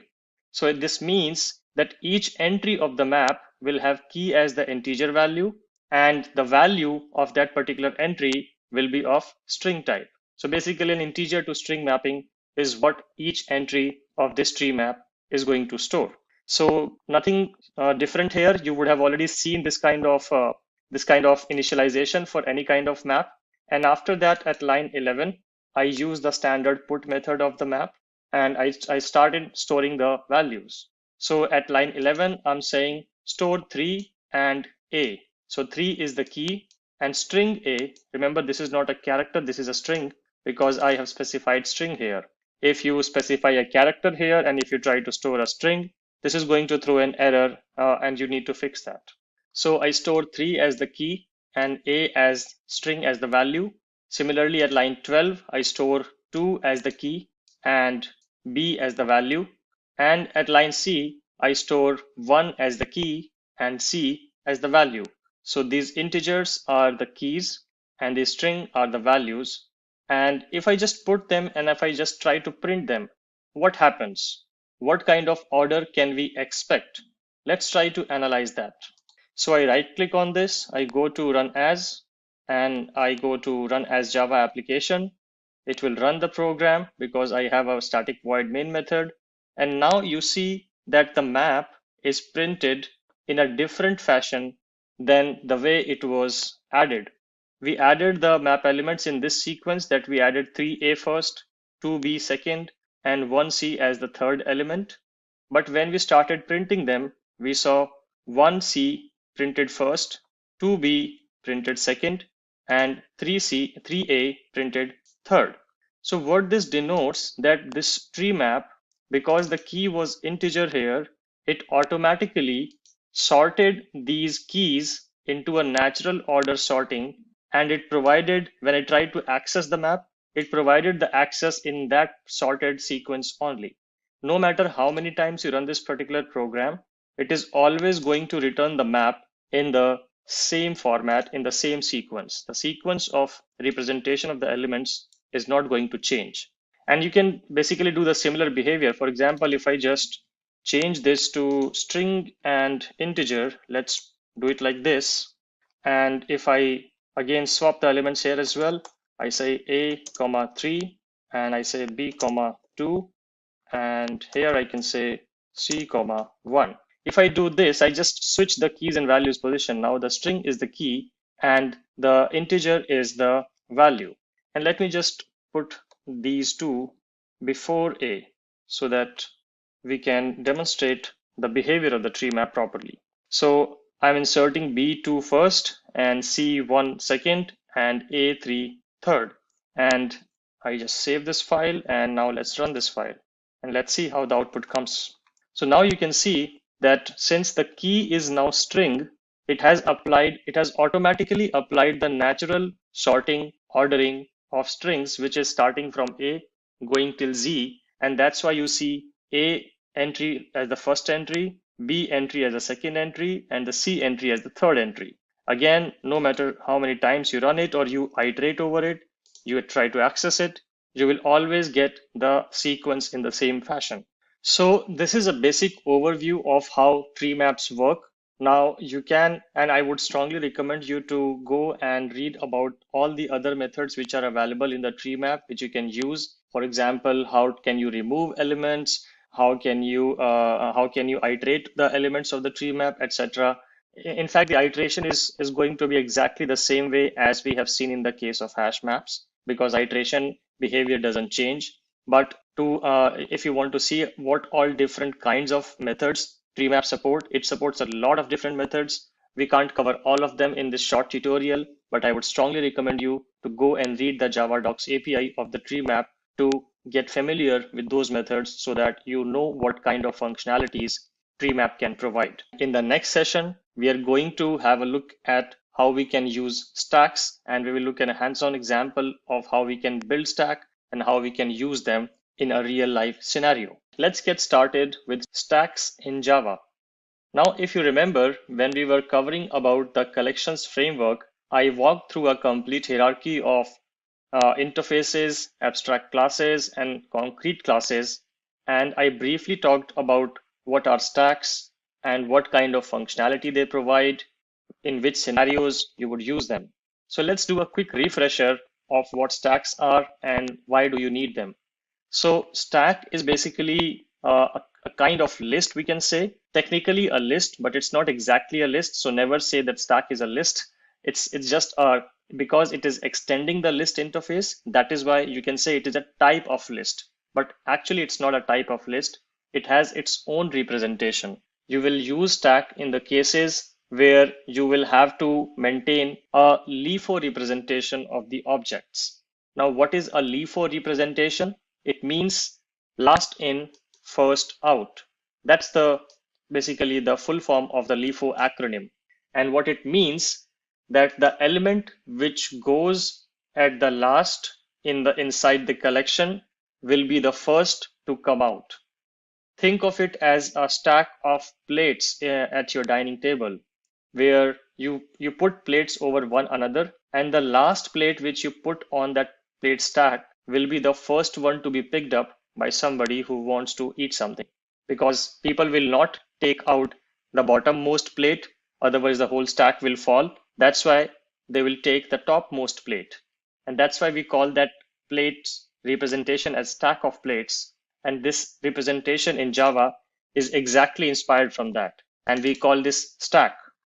You see a bracket here, you see a generics representation here which says E, which means that stack, you need to define what kind of stack it will be, whether it will be a stack holding integer values or string values or any of your custom class values. So that is the basic property, that the last element to be going inside the collection will be the first element to be coming out. So let's have a look at an example of how you can use stack and what are the different properties which we can leverage while working with stacks. So for that, let me switch back to Eclipse, and you can see I have a class created here which is called stack demo, and it has a public static void main method which is making this particular class executable. And here you can see I have initialized the stack. So stack of the class type. So you provide the class type as string, which means that this particular stack is going to store string objects. And then you just say new stack and you provide the same generics here. Actually, you can skip that. If you do this as well, this is going to work fine. So that is how you can basically initialize a stack. You can see the import here, which you need to import to make this work. It's basically part of the java.util package. What are packages? Again, we will cover that in detail when we'll cover classes and constructors and etc. So Now at line 11, I'm using a method called push. Now the push method is used to insert elements inside the stack. But we call it push because, like I said, stack is a special type of collection. That's why it doesn't use the add method. Rather, it has a method which is called push, which is used for inserting elements or pushing elements on the top of the stack. So at line 11, you say stack.push. Basically, this stack is holding the list of all the countries or the entries of all the countries. So you say America at line 11. Then at line 12, I'm again doing stack.push and entering Germany. At line 13, I'm again doing another stack.push and entering India. So basically, I have added 3 countries' names inside this stack. Now, if you can think about the mental representation, or if you try to build a mental representation of this, then stack.push America is basically the first entry. Then when you added Germany, this entry went on top of America because that's how the stack of plates work, right? And then India entry will come on top of Germany. So the America is the bottommost entry. Then we have the Germany, which is sitting in the middle. And then at the top, we will have the entry for the India string. And after that, at line 15, I'm just printing the stack. So if you want to just observe the output till 15, let's comment this particular section for now. And we will just focus till line 15. And once we have figured that out, then we will move to the rest of the code here. So let's run this particular program and observe the output. So you can see this is the system.out.println, which is getting printed. So I'm printing a stack string and then I'm printing the stack as is. And you can see it's printed in the sequence in which the elements were inserted. So when you print the stack, you will not be able to figure out which is the bottom and which is the top, because you don't need to know that while you are just printing the whole stack. When you actually want to understand and observe that behavior is when you will start taking elements out of the stack. At that time, it would be critical to know which element is at the top and which element is at the bottom. But for now, we can see that we are able to successfully add elements or push elements to a stack, and we are able to successfully print the stack. Now let's uncomment this particular code and understand what is happening here. So at line 17, I'm using another method of the stack, which is called pop. So the push method was used to push elements or insert elements into the stack, and the pop method is used to take elements out of the stack. And remember the LIFO property of the stack, which means that if I call the pop method, which is basically I'm telling stack to remove an element, it is going to remove the topmost element from the stack. And it is also going to return the element. Remember that part? If you want to remove the element and if you want to see which was the topmost element which got removed, then you can actually store the output of this particular execution into a variable, and you can see which element was popped or removed. And that's the basic property of a LIFO, right? That when you have a LIFO collection, when you pop the element, when you call the pop method on the stack, you would expect the topmost element to be coming out. And that's why we store that into this particular string. And then we print that popped element to verify and see which element was actually popped. And after that, because I have removed one element here, then I print the modified stack to just see what all is remained in the stack. So let's run this particular program. Now let's comment the first part. Maybe this particular sysout is not needed because we have already observed the output of this. So let's observe these two output after pop, which was the element which was popped, and how the stack looks like after the removal or popping of one element from the stack. So I right click run as Java application, and now if you remember, when we inserted the elements, we inserted the elements in this fashion: America, Germany, and India. And when I called pop, the topmost element of the stack should get removed. So basically the Java looked at this particular stack and it could see that the element India was added at the very last, which means this element was sitting on the top of the stack. And when you called stack.pop, this method or this string basically got popped out. This element got removed from the stack, and we stored that element into this particular variable. We printed that element, and here you can see that output that the popped element is actually India, because India string was at the top of the stack in this particular case. At line 20, now I'm printing the modified stack, basically printing what is remaining inside the stack after we called this pop. And we can see that the string India is gone from the stack, and now Germany is the new top. If I call this again, let's call this again to verify if Germany is at the top actually. So I'm calling the stack.pop again. Let's just call it popped element 1 for simplicity. Don't do that in production code. Always give nice variable names. But for the sake of demo, we can do this. So let's see what happens if after we have these two elements left in the stack, and if I call pop again, which element gets popped. So I right click, run as Java application, and we can see that this was the representation here at line 20. Then I called pop, and the popped element was Germany, because now this Germany was the new top. And after Germany has been removed from this particular stack, then this stack has only one element, which is America. So this is how you can work with the stack, and these are the most two popular methods, which are push and pop, which you would basically require to use in your program if you're working with stack. And let's say you have a scenario where you just want to view which element is at the top. You don't want to remove it, because pop is also going to remove the element, right? So if you don't want to remove it, but just want to view which element is sitting at the very top of the stack, then you can call the peek method. So this peek method is basically going to return the topmost element, but it is not going to remove the element from the stack. So let me just verify that as well for you. Control C, and after we do the peek, I'm going to print the element again. Let me just call it as peeked, or let's say just call it as top element, and then we print the stack again. So let me just comment out this one as well, and now we'll run the full program. Let me call this as original stack. So we'll first print the original stack, then we'll remove one element and we'll print that element, and we print the modified stack. Then I call the peek method, and then again I print the stack to see if peek also removed the top element, or it just returned the top element. So let's run as Java application and observe the output. So the original stack was this, where India was the topmost element, and Germany was in the middle, and America was at the bottom of this particular stack. And then we popped the top element, which was India, and then the stack got modified and we had only two elements left into it.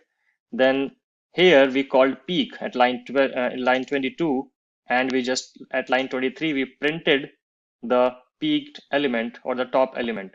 So in this particular stack, if we call peek, we got Germany. But if we printed the stack again, we can see that Germany is still there, because peek just returned the top element, but it did not remove the top element, whereas pop will remove the top element and also will return that element to you if you want to store it. So that's all I wanted to cover in this particular session, where we talked in depth about the stack features. And like I always say, please also go to the Java.doc API and read about all other methods and functionalities which are provided by the stack collection. In the next session, we are going to focus on queues, and we'll look at a hands-on demo of queues as well. Let's get started with queues in Java. So again, taking it back to the time when we discussed about the collections framework, we briefly discussed about the queue interface and what is the property of a particular queue. So queues were again inspired from real life queues, which you form whenever you try to go to a particular place where you want to get your things done. You generally stand in a queue. And this queue interface is directly inspired from that particular scenario itself, that it works on a FIFO arrangement. So now if you think about the FIFO arrangement, and let's connect it back to the previous lecture where we discussed about stacks, and we said that stacks are a LIFO arrangement. So in case of a LIFO arrangement, you had the last in, first out philosophy. But in case of queues, you have the first in, first out philosophy. It means the first element which enters the queue will be the first element removed from the queue. That is the basic premise around which the queue interface or the queue collection is formed. So remember that particular concept. Whenever you have a situation in your project where you need to implement this kind of mechanism, that the element which got inside the collection should be the first one coming out of the collection, then you should be always thinking about queues. Whereas if you have an arrangement where the last element inserted should be the first element out of the collection, then in that case, you should think about stacks. So remember the value proposition of each of these collection types, which will help you take a decision as to which particular collection to be used in which scenario. So talking about queue is again an interface. Again, like I said, we are very soon going to cover the concept of classes and interfaces and abstract classes. So just hold tight on that particular concept. But connecting it again back to the theory lecture where we talked about the collections framework, you can think of an interface as just a blueprint, just a skeleton with nothing concrete implementation details inside that interface. So the queue is again an interface, and there are few implementations of it. One of the most popular implementation of queue interface is a priority queue class. So the priority queue class is again, technically it is a queue, which basically works on the concept of first in, first out. But at the same time, it also works on a priority. You can assign a priority to the elements, which will decide when which element is going to come first and which element is going to come second. And that concept is basically again governed by the same natural ordering logic which we have been seeing in other ordered collections like tree set and tree map. So that's the basic idea about priority queue. And let me take you to a hands-on example so that you can relate it better. So here I have a class which is called queueDemo. It has a public static void main method. And then at line number 9, I'm initializing the queue. I'm saying that this particular queue should hold only string objects, and it is a type of priority queue. And like I mentioned, if you use priority queue, you can see the import of it here. If you see the priority queue, then you get that natural sorting or natural ordering logic phenomena out of the box. Because we are using strings here, so Java already knows how to sort strings, and it is going to sort strings in the alphabetical sorting order. If you are providing a custom class of yours, maybe let's say queue of students, then in that case, you need to tell Java how to sort those elements. And like I mentioned in the previous sessions, we are going to cover in detail about how do we write that sorting, we provide that sorting implementation or sorting logic to Java in case of custom classes, but we'll cover that when we'll cover about that sorting logic. For now, for the demo's sake, we are just taking a string or a queue of strings basically, which is of type priority queue. And then again, following the same example as we saw in the case of stacks, just so that you can build some sort of similarity. I'm again inserting few strings here, which are country names. So at first I'm inserting India, then I'm inserting Germany, and then I'm inserting America. So I have basically added 3 entries into this particular queue. Then at line 15, I'm just printing the queue, and I just want you to see if I inserted elements in this order, where India with an I go first, Germany with a G goes second, and America with an A goes third. And if it is a priority queue, does it automatically sort the elements or not? So let's first observe that part, and let me comment the rest of the code. We will cover the rest of the code slowly so that we build a sort of cognitive flow. So let me comment this code, and let's just print the queue for now. So I'm inserting the elements into the queue and just printing the element. Queue has a concept of head and tail. Remember that. So the very first element in the queue is basically the head, and the very last element is the tail. So whenever you see the term head and tail, you can remember that head is the first element and tail is the last element. So now let's try to run this code and see what happens if you just print the queue as is. You're not iterating over it, you're not accessing any particular element, but you're just printing it. So if you do this, we see the output here, which says original queue. This particular one says America, India, and Germany.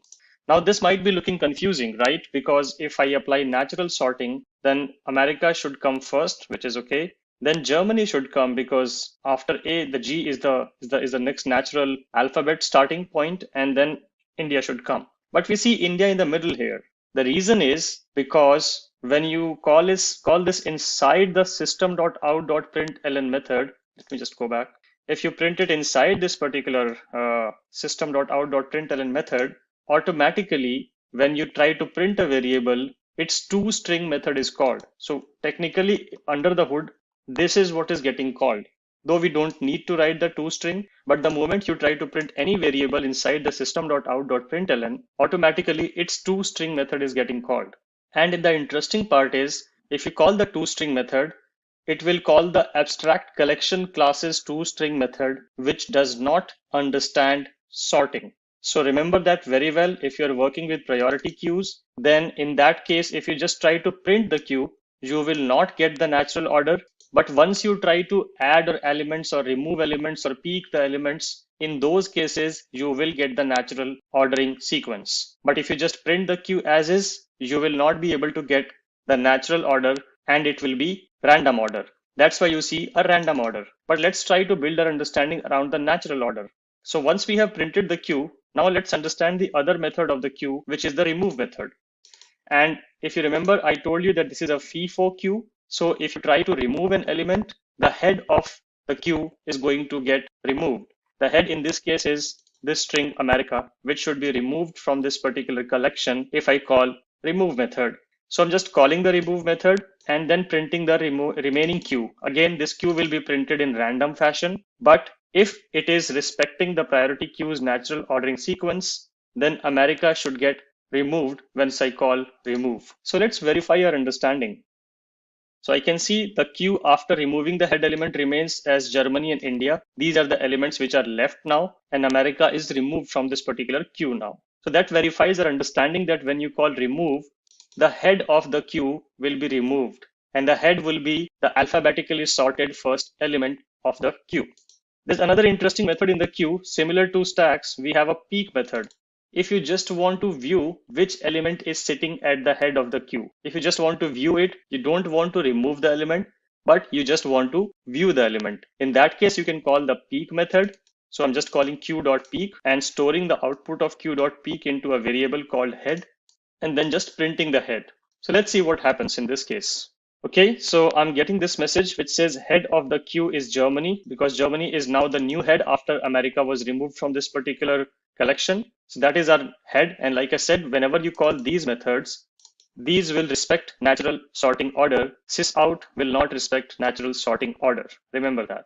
Another interesting method is poll. So poll method is basically used to remove the element and also return the element. So you can see which is the head, and it will also remove the head both at the same time. But in case of remove, you were just removing the element. You were not able to see which element was removed.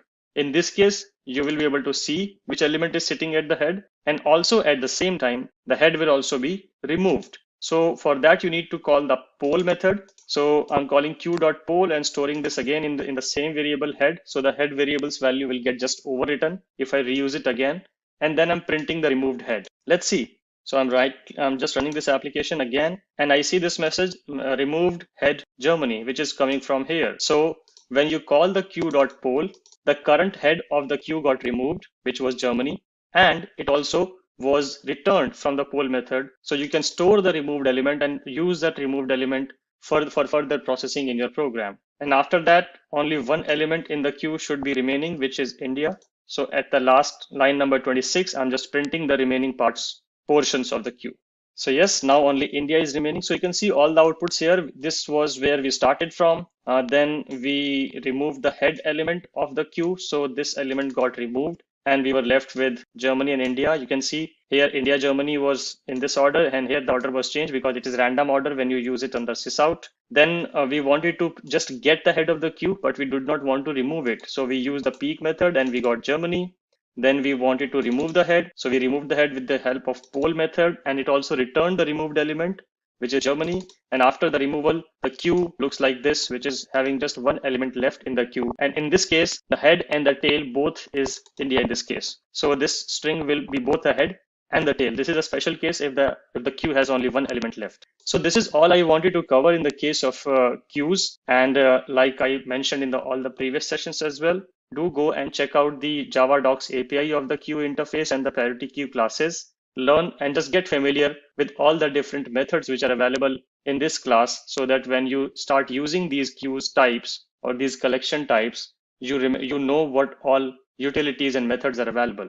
And even if you don't know, like I always mention, if you just do dot here, it will any good IDE will automatically show you all the methods which are available here, which you can read about in the documentation here and understand what each method does, and you can use that method as well. So that is also possible. So that's it. That's all I wanted to cover in today's lecture. And in the next session, we are going to talk about classes and objects. Let's get started with classes and objects in Java. So like I have been promising in the previous sessions that I will cover this in a dedicated session. And this is the session where we will go deeper into the concept of classes and objects. You have been seeing this keyword all along in all the sessions wherever I ran the different examples. And let's understand what this means. Technically, if you go by the definition, a class is basically a blueprint of an object, which brings the question as what is object? An object is basically an instance of the class. I know this becomes more confusing, so let's break it down into simpler definitions. A class is technically a logical entity. You can think of it as any entity in the world. If you have to, let's say, if you have to build a student management system or a college management system, then all the real life objects which you see, we always say that Java is heavily inspired from real life examples, and classes and objects are the reason we say that, because whatever you see in the world is always basically some entity. Human beings are an entity, cars are an entity, students are an entity, lecturers are an entity. So all the actors which you see in the world are basically entities, and you can map them as classes in the Java program. Now, why do you want to map them? Because these entities have basically two kind of specifications. One is every entity will have some attributes and it will have some behavior. And actually that is how you identify an entity. For example, human beings have attributes like we have hands, we have eyes, we have ears, legs, etc. These are our attributes. Then we have our behaviors. Behaviors are actions. You can think of them as a human being can speak. So can speak is an action, it's a behavior. Can listen is an action, it's a behavior. Can walk is an action, is a behavior. Similarly, can eat is also an action or a behavior. So that's how you basically represent an entity. That's how basically you identify an entity, that an entity will have some attributes and some behavior. If you see those two specifications in any entity, you can map that entity, or you can write that entity inside a Java program as a class, because a class in Java will exactly have these two properties. It will have some attributes, which we call as properties, and it will have some behaviors, which technically are called as methods. So it will have attributes, and it will have properties and methods, similar to real world entity where we have attributes and behavior. Behavior are methods and attributes are properties. That's how it is. So if you apply this simple philosophy, whenever you are taking requirements from a customer for a particular project, always try to identify these entities, these actors in your program. Once you have identified those, you will be able to write a corresponding Java class in your Java program, which can represent those entities. And without representation of those entities, you cannot write the program. So Java will kind of force you to think in this direction, to find entities which will have attributes and behaviors. So taking that philosophy further and taking that example further, here for you, I have prepared an example where I am creating a student class. So basically, let's say if you have to build a college management system or a student management system, then student is probably one of the main entities which will be talked about when you take the requirements. So if you think about the attributes and the behavior concept, a student will have a name, will have an age, will have an address, and at the same time, a student can also have some behaviors, like can enroll in a particular course, can attend a lecture, can take a leave, can take exam, etc. These are all behaviors. Let's understand this in a more detail with the help of this example where I've created a class which is named a student. And you see the public keyword here. Again, I will cover access modifier. Public is basically an access modifier, and I will cover this in very detail in the upcoming sessions. For now, let's focus on this part. So we have created a class to represent our entity. You put a curly braces around it. It ends here. And after that, you provide the attributes. So here I'm saying that a student will have a name, it will have an age, and it will have an address. It has 3 properties. So the technical name of attributes is properties. After that, let's skip this part and I will come back to this part. Once you have declared these properties, you would want to provide a way for the name to be filled or replaced or received. For example, if you have created the student class, how do you insert the name inside the student class? Or how do you insert the age, or how do you insert the address or modify the age, name, or address properties?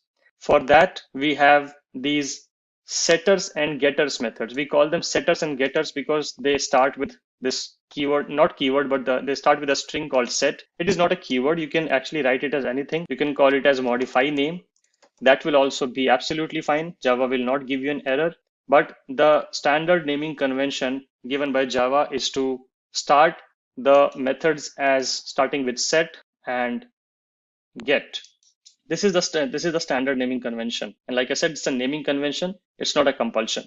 But if you write this way, your code developers and the people who are going to maintain this project in the longer run will be very happy. Otherwise, they will be very angry if you use strange methods, because like I said, this is the standard naming convention. So now you are going to write a setter method for each of the properties in this particular class for name, age, and address. So we call set name. Again, you put public void because this is not supposed to return anything. This is just supposed to set the value of name with whatever value you specified. Then you call set name, and then you provide the value which you are supposed to set against the name.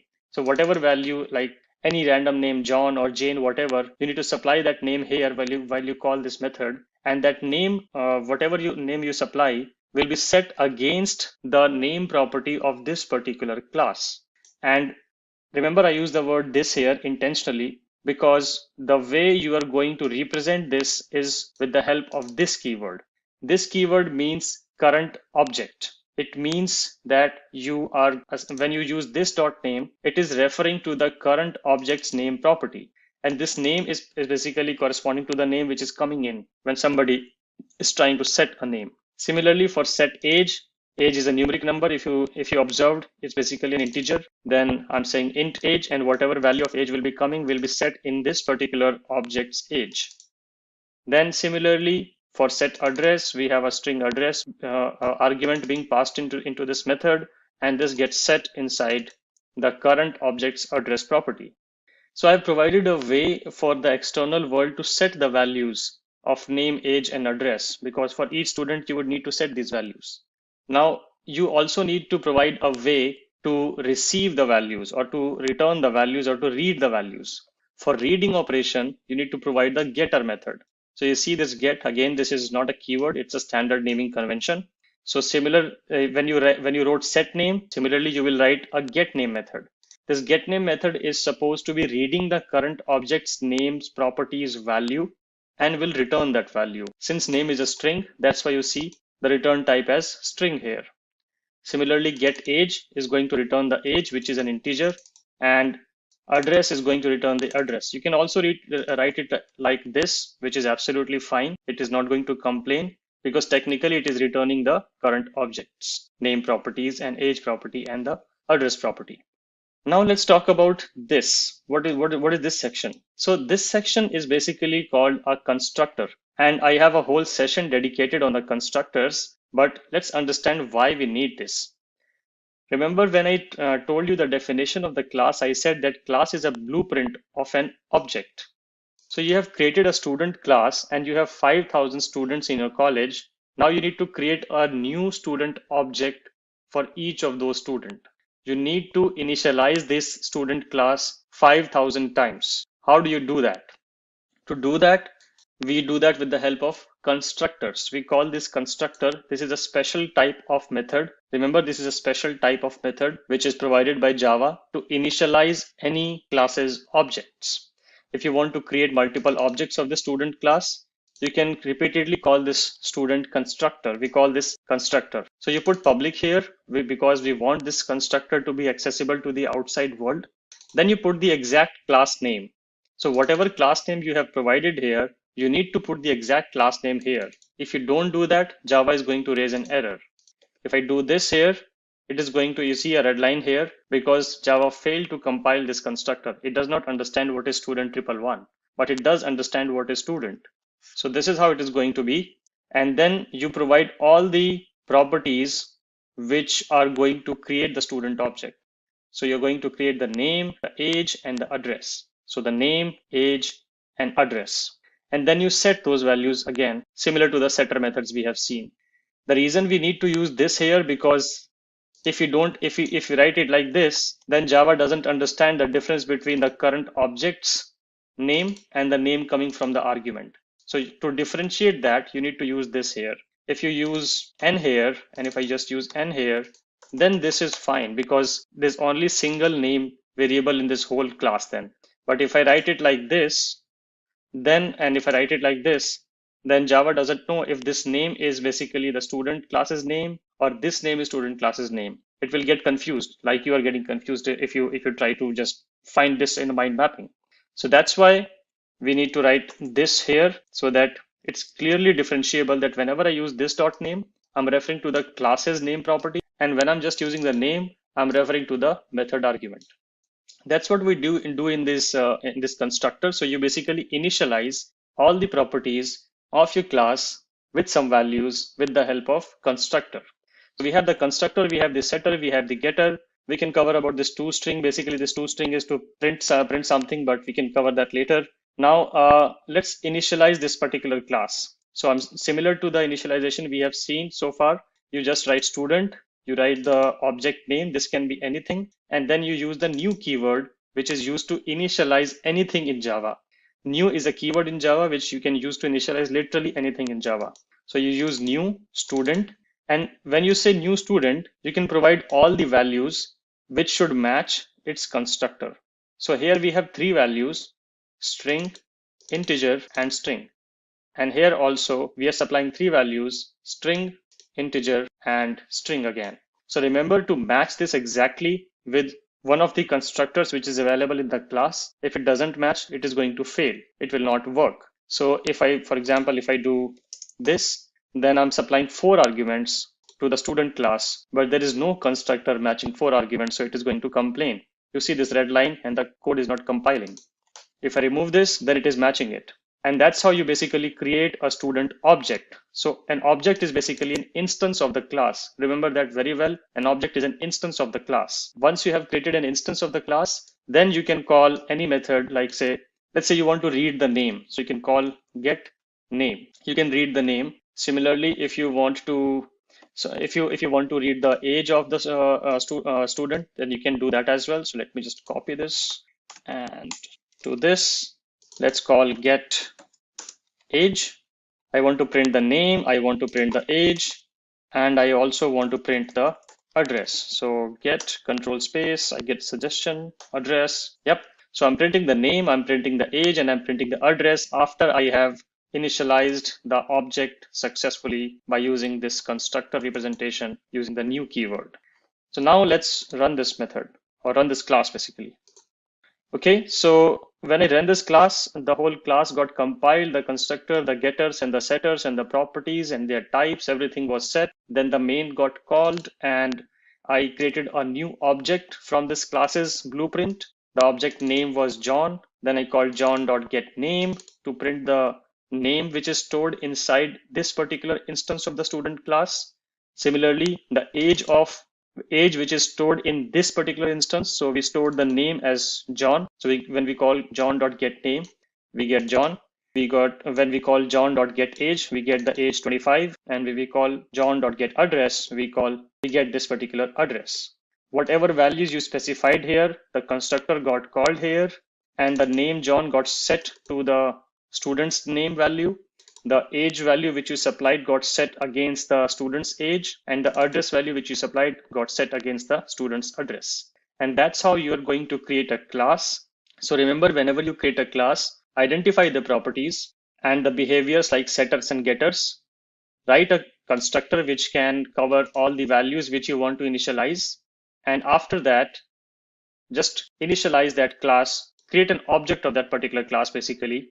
And once you have the object, then you can call getters. You can also call this in this way. If I don't supply any of this, then currently it complains. And why it complains, I will cover that in the following session when I will cover the multiple constructors concept. But remember, you see this behavior here that if you have created a constructor which accepts some arguments, and if you supply this kind of initialization, then student class does not have a constructor which is parameterless. Student class has only one constructor which is taking 3 parameters. And that's why Java complains, because it is not able to find a representation of a constructor which accepts no parameter. But like I said, we will cover this. We will find a solution to this particular problem in the coming session. But for this session, this is all we are going to cover. We covered about classes, we covered about objects, and we also saw how we can write getters and setters. We can initialize those methods, initialize those objects, and we can access the properties of those objects using the getters. And we can also call the setters to modify the values as well, similar to this. So this is all I wanted to cover in today's session. And in the next session, we are going to dive deeper in the concept of constructors and how we can write different types of constructors. Let's get started with constructors in Java. Now, if you remember in the previous session, we covered about the concept of classes, and we walked us through with an example student class where we had a constructor. If I just open this back, this is the class which we covered in the last lecture. And we had this constructor where we supplied the necessary number of arguments which can match my student's properties. And then I set those properties calling this dot property equal to the argument, like this. But what if you have a use case where some of the values are mandatory and some of the values are optional in these properties section?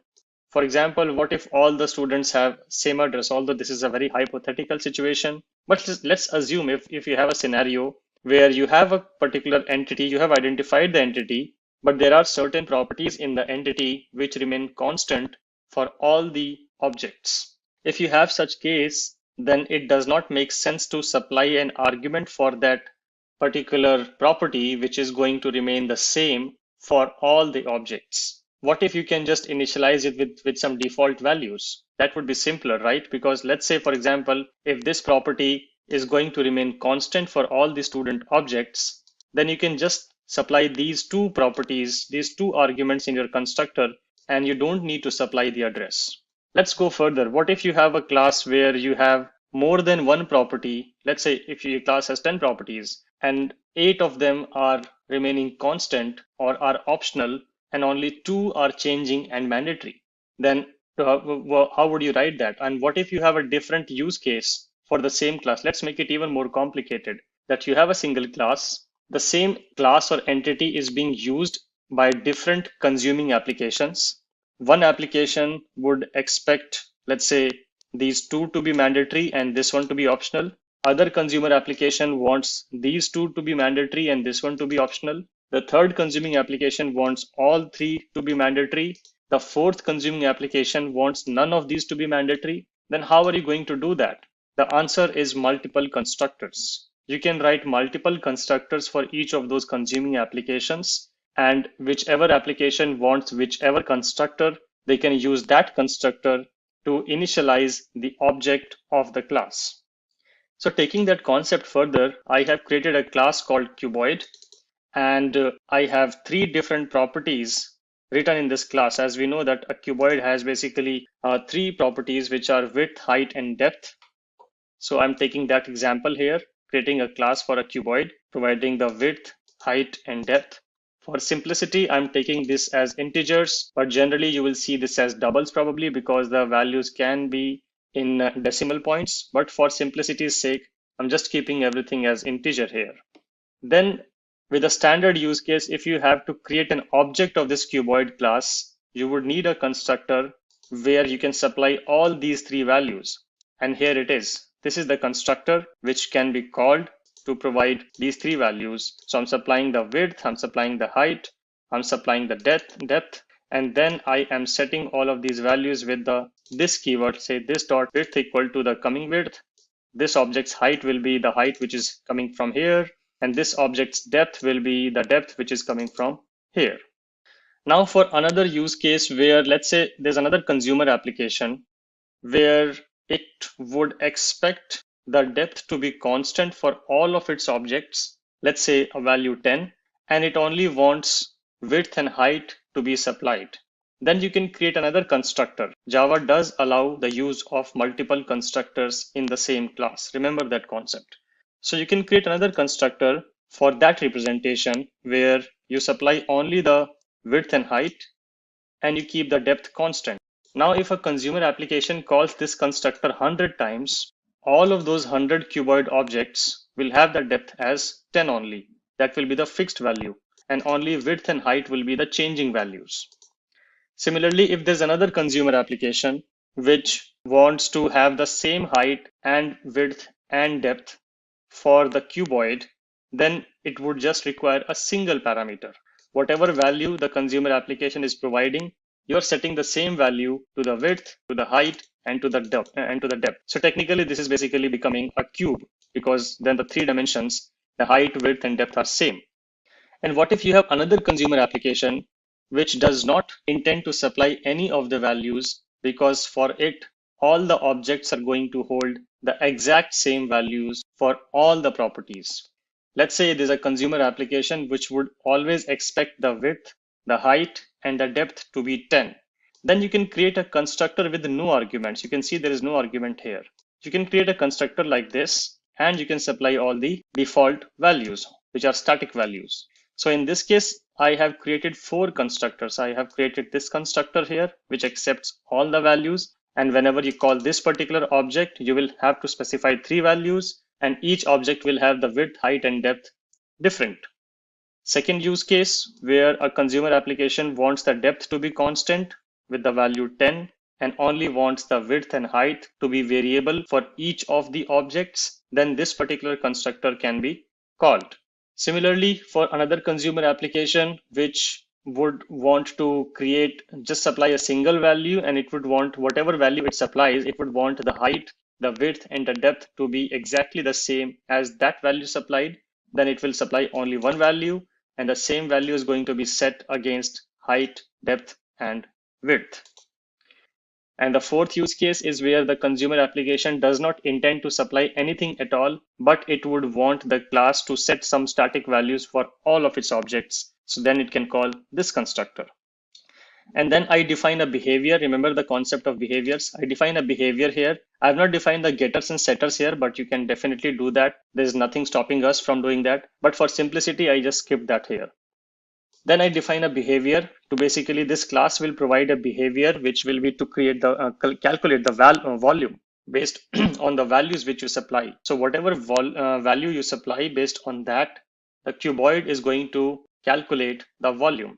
And as we know, the formula of volume is width into height into depth. That is how we are going to calculate the volume of a cuboid based on whatever values of width, height, and depth are supplied. So let's see this in action. I've created a public static void main method. I've initialized a variable called volume, which is an integer variable. We'll see how we can use that variable. And first, let's create a standard cuboid. So I call this particular constructor with 3 arguments. So when I do this, this particular constructor gets called, and the width, height, and depth values, which I supply here, 3 values, will get set, and I get a standard cuboid. And then I can call the standard cuboid dot volume. Then this particular method will be invoked, and the volume will be calculated with this formula with these values. That's how we are going to calculate the volume for a standard simple cuboid, and I'm printing that volume value exactly here. So this is basically the standard constructor being called with 3 arguments, calling the volume method, and then just printing the volume. Second use case where I'm calling the constructor with 2 arguments, and the third value should be set automatically. So I'm just supplying 2 values here. when I call the constructor with two values, a matching constructor should be found here with two values. Here it is. So width and height will be set with the values which I am supplying, and depth will automatically be set to 10. This is what is happening here, cuboid with some defaults. And then I again calculate the volume and print the volume. I'm just reusing the same volume variable here.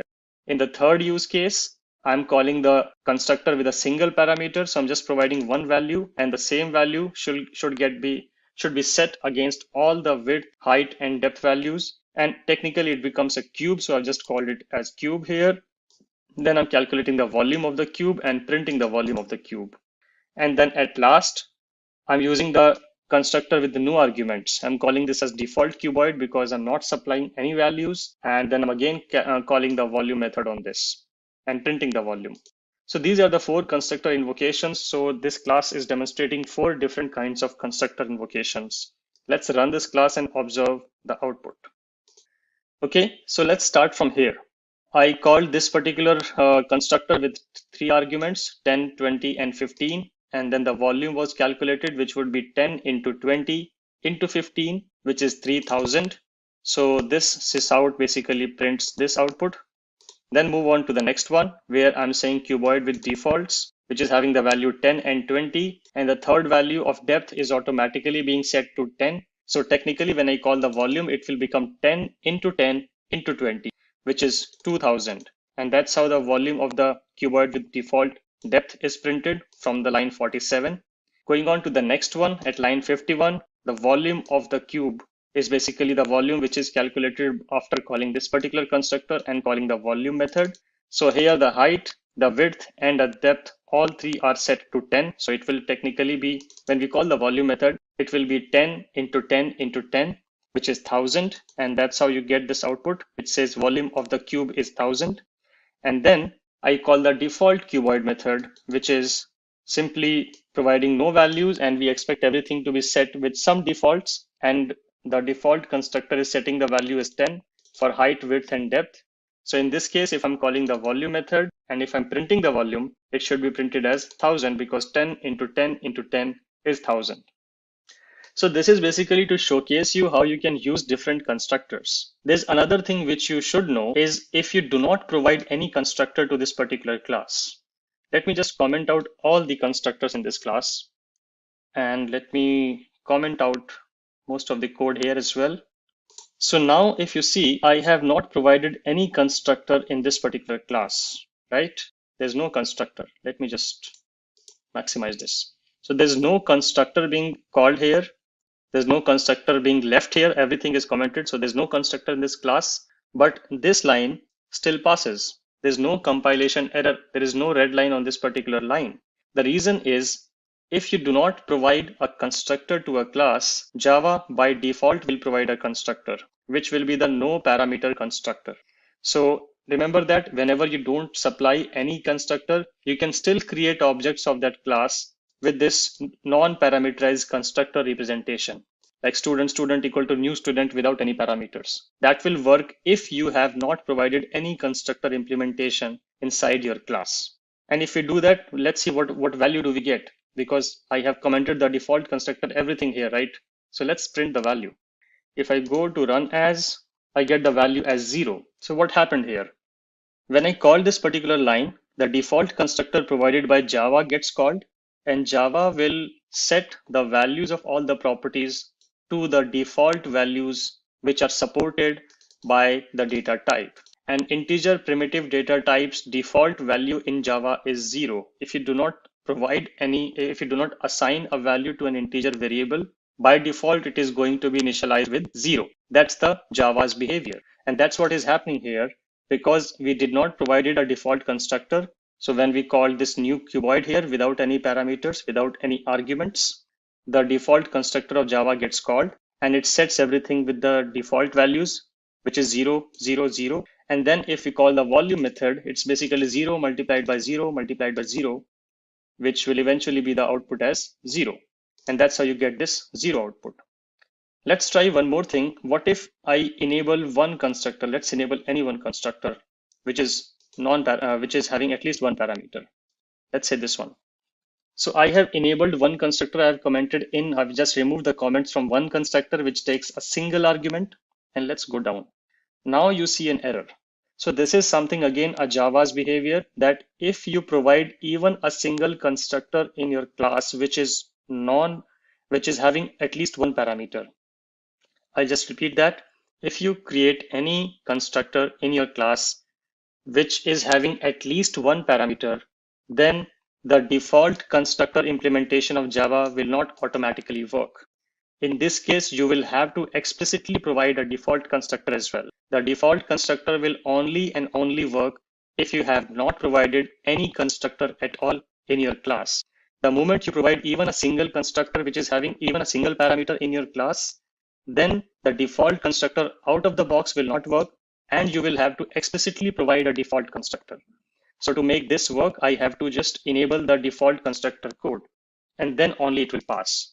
So if no constructor, it will work without any parameter. But the moment you provide even a single constructor with even a single argument, then you have to either use that parameterized constructor, or you have to provide your own default constructor implementation, because Java will not use its own default constructor implementation in that class. So I hope you find this particular concept useful, and remember this concept, because this is, again, this can be confusing when you are reading somebody else's code. You need to always understand what all constructors are there. And in the next session, we are going to talk about another very interesting and exciting concept in Java, which is about streams. Let's get started with streams in Java.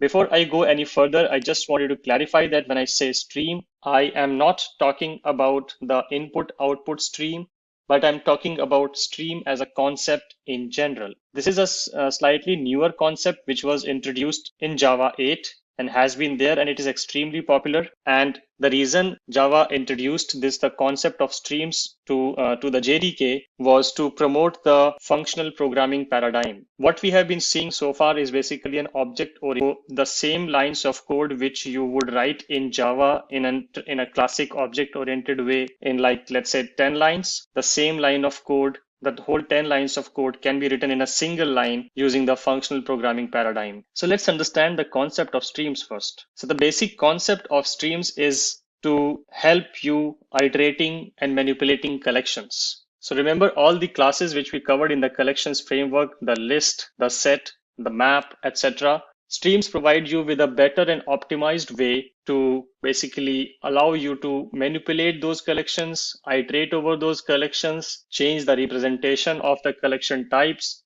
etc.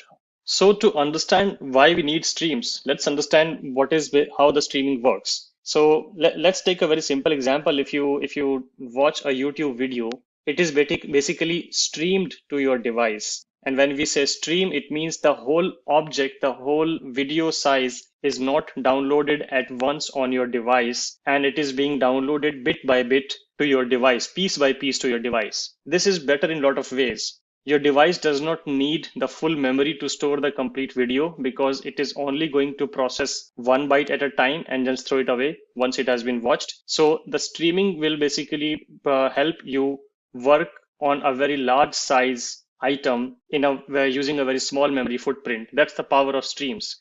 Contrary to that, you can also, let's say if you're watching a 1 gigabytes video, then you can either download the whole 1 gigabyte video on your mobile, which is going to consume complete 1 gigabyte space on your memory, or you can stream that 1 gigabyte video onto your mobile device, where maybe only a few megabytes will be required to watch the whole video, because at a time it will only consume few megabytes and it does not need 1 gigabyte of complete space to stream that video.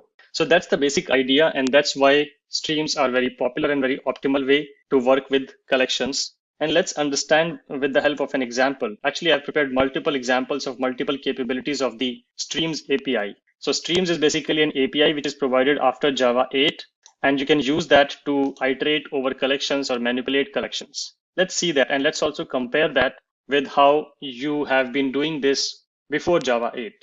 So here I have created a list.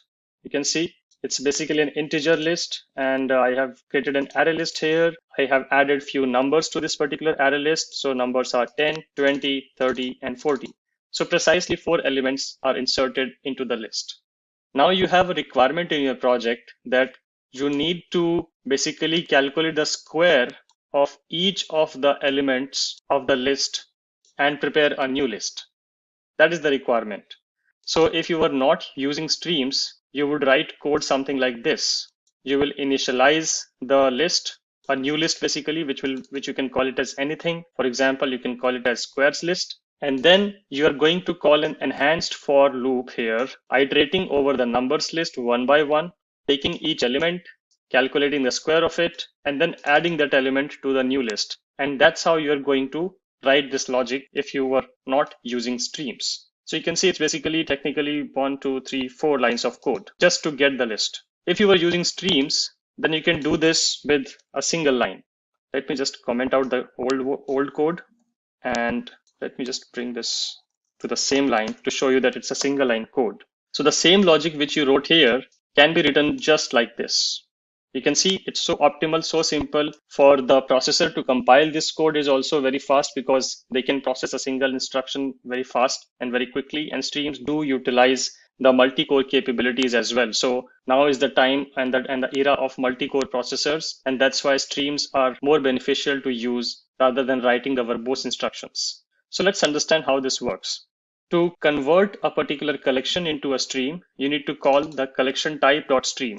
So here the numbers list was the collection variable. So once you call this .stream, you will get a stream representation. Now the elements of the list are being streamed one by one. They are not being sent at all at once. They are streamed one by one now. So you get a stream the moment you call stream. Then now the stream API has multiple methods, utility methods, which you can read about. For example, if I just write a dot here, you will see lots of utility methods which the stream API provides you, which you can use in different conditions. We are going to cover few of the very important and very popular methods, but again, please do read out the streams API documentation to get the hang of all the other methods. So once we have the stream, then the first method which I'm going to showcase to you out of the stream API is the map method.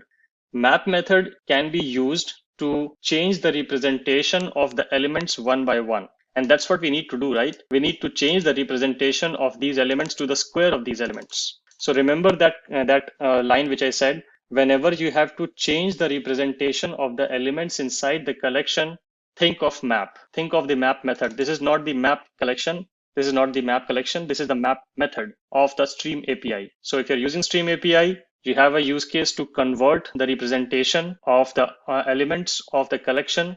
Think about maps always. So I call the map method here, and then you see the strange syntax here.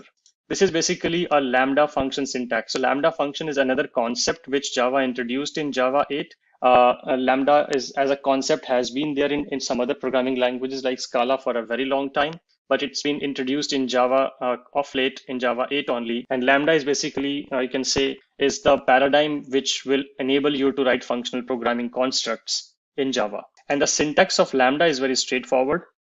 You provide a representation of the element here. So each element here, one by one, is going to be represented to X. Then you write this arrow here, basically a hyphen and a greater than sign.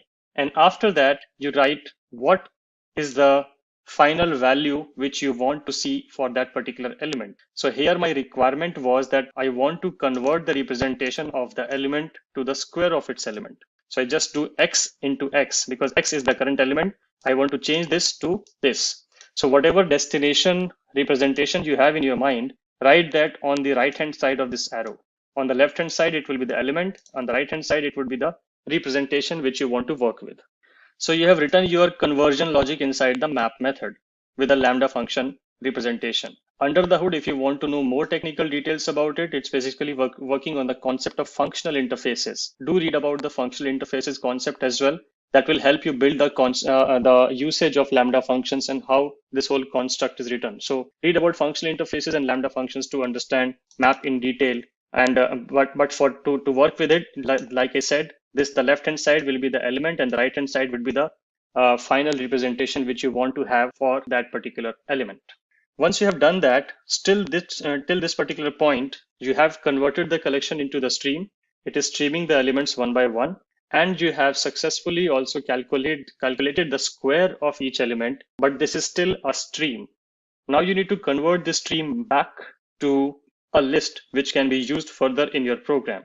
So to do that, you can use the collect method, which we also call as the terminal methods. This is another concept which I'm just introducing to you right now. So there is an intermediate method concept and there is a terminal method concept. This is what streams understand, Java stream understands. When you say intermediate method, those methods are, or those operators are basically the ones which are used before the final collection is prepared. Like the map method is basically a intermediate operation. And then you have some terminal operations like collect. Once you call the terminal operations, after that, the stream has been concluded. The stream is dead. So once you call this collect method, and if you try to do something here, again, let's say if you want to do something, it will not work because the moment you use the collect method, stream will expect this to be the last method which you want to use in this particular instruction. After that, the stream is dead and you will get strange exceptions if you try to write any further operation after collect. So also do read about what are all the different terminal operations available and what are all the intermediate operations available. I'm going to cover a bunch of these in the different examples I've prepared in this particular class, but because I will not be able to cover all of the methods, so do read about those methods, what are the intermediate operations and what are the terminal operations. And the concept I just explained to you, intermediate operations can be used in a chaining fashion. After this dot map, you can use another dot map, another dot map, another dot map. You can again like do this. This will work fine. You can keep concatenating multiple map methods and multiple filter methods and any of the other intermediate operations which are available. But once you have called the collect method, after this, you cannot call another map. If you try to do this, it is going to fail. It will not work because collect is a terminal operation. And what I want to do in the terminal operation is I want to convert this new stream, which is having the square of the elements, convert that back into a new list. And to do that, I can call the collectors.toList method. The moment you write this method inside the collect method, it is going to take the stream of the elements one by one, just collate that stream into a single stream, into a single collection, and then return that collection back into the list which you want to store it in. So remember the collect method, terminal operation, and the moment you do collectors.toList, the whole stream's elements is going to be converted into a list, and that list is going to be stored into whatever left-hand variable you have written. And that is how you can basically write this whole code which we wrote in 4 lines into just a 1 line, and then you can print the squares list. So let's do that. Let me comment this particular code as well so that we don't get any strange errors or strange outputs. Let me comment this part as well. We will cover these one by one, and let me cover all of this as well. I'm just going to comment everything here, and we'll focus on only the squared list which we have prepared using the streams API. So right click, run as Java application. There you go. You have the output here. So the first number was 10. The square of it is 100. So yes, you get 100. Second number is 20. The square of it is 400. Third number is 30. The square of it is 900. The fourth number is 40. The square of it is 1600. So you get all the values squared by using the stream API. And like I said, you can write the same code in the old way as well, but this is the efficient and the better way of writing the same code in a single line. This is all I wanted to cover in today's session. Let's get started with Streams API in Java. In the previous session also, we covered some basic functionality of the Streams API of how we can convert a list of numbers into the squares of the numbers of the same list. Today, we are going to look at an extension of the same kind of functionality. Let's say you have a requirement where you have a list and you are asked to convert that list into a set. And while you convert the list into set, you also have to calculate the square of each number. So instead of just converting the list of numbers into a set, you have to convert the square of those numbers into a set collection. That is our objective. So I'm going to use the same list which I had created in the previous example, which you can see here. I have a numbers list and I have added 4 elements to it, 10, 20, 30, and 40. And then if I did not have to use stream, or if I did not have the option to use stream, this is how the code would look like, where you would explicitly create a set of type hash set, and then you will iterate over the numbers list, and then you'll pick each item of the numbers list and multiply it by itself, hence calculating the square. And then you will be adding that result into the destinates. Let's This is what I'm doing here just to show you the different comparison of how do you write it in the classical way. And then in a while, we will look at how we can write the same kind of functionality using the Streams API. So let's first run this particular approach where I'm adding all the square of all the elements into a set, which is a hash set type. So the order of the set is not guaranteed because I'm using a hash set. And then I'm just printing the hash set. So let's try to run this program. So I go to run as Java application and I get the output. And you can see if you look at the list here, the results are not in the same sequence in which the elements were added into the list. It is because of the nature of the hash set. But we do get the result as expected. Now, if I have to write the same kind of functionality using the Streams API, then this is how I will write it. I will just uncomment this one and will comment out this one. So now if I look at this new code, it's doing the exact same thing, but in a functional programming approach and using the Streams API approach. So I'm again calling .stream, hence converting the list into a stream, then calling map, which is to use to change the representation of the elements of the collection. So I'm changing the representation from the single number to the square of it, and then calling .collect, which is a terminal operator where I'm converting this stream into a set by calling collectors.toSet. So toSet is the method here, which is going to convert this into a set. And then I'm printing the square set. So let's run this program and observe the output. If I run the program, I get the same output. So I can achieve the same kind of functionality, but much more efficiently using the Streams API.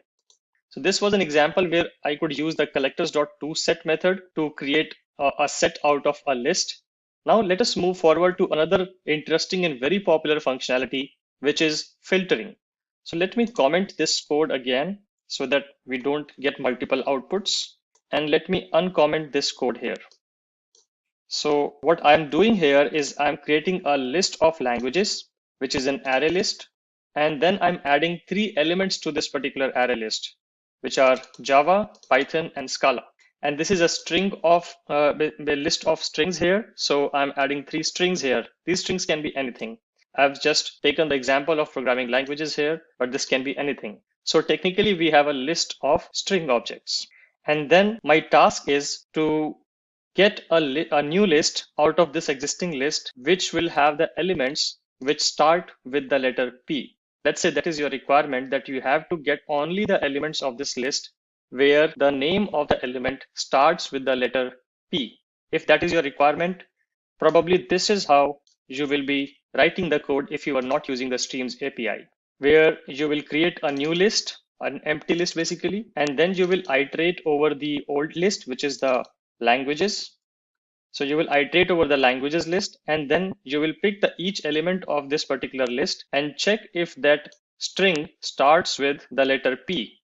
If yes, then you will add that particular string element into the new filter list by calling the add method, and then you can print that particular list. That is how you will be doing it if you were not using Streams. So let's run this program and understand the output. So I'm again going to right click, run as Java application. And the output I get is Python, because that is the only string in the list which starts with the letter P. So we get the expected output. Now let's try to write the same code using the Streams API. So let me comment this code and I will save the file. And let's look at how we can do the same thing in a single line using the Streams API. So to write the same kind of logic using the Stream API, we start with the same kind of syntax where we take languages.stream to convert the list into a stream, and then we call a new method called filter. So filter is the method which you will be using whenever you have to write any conditional logic on all the elements of the list. Remember, whenever you have to write a filtering or a conditional logic on a particular list, then you will be using the filter method of the Streams API. So you will convert the collection into the stream, and then you will apply the filter method to apply the condition. This condition can be anything. In this case, the condition is that the elements should start with P. It can be anything. For example, it can be based on the string length if you want. If it's a numbers collection, it can be if a number is greater than 100 or not. So any kind of if logic which you might have to run on a particular collection can be run using the filter method. So we call the filter method, And we again follow the same lambda function syntax, where here this particular S denotes each element one by one, and this arrow represents the lambda notation. And then what we want to do, that we want to run this condition on each of the element of the stream one by one. And the condition is that the element should start with the letter P. If that is true, then whichever elements satisfy this particular condition will be getting out after this execution. So the block which I've selected, once the filter method has completed its execution, after that, only the elements which have satisfied this filtering condition will be left in the stream. Rest of the elements have been filtered out. So once you have the filtered result, then you can again call the collect method, which is the terminal operator, and you call collectors.toList, same as the example covered in the previous session. So I'm running the filtering logic and getting a new list, which will have only the elements which satisfy this condition. So I get the collectors.toList result back into a new list, which is called filter result, and then I'm printing the filter result. So let's see if we get the same kind of output if we use this logic. Yes, we do get the same kind of output. And this is something which validates how we can use the filter operation seamlessly by applying exactly the same kind of logic which we used to apply by writing this much verbose code. Another benefit is that the Streams API are more efficient in using the multi-core processors which are common nowadays on any machine. So this is all I want to cover in today's session.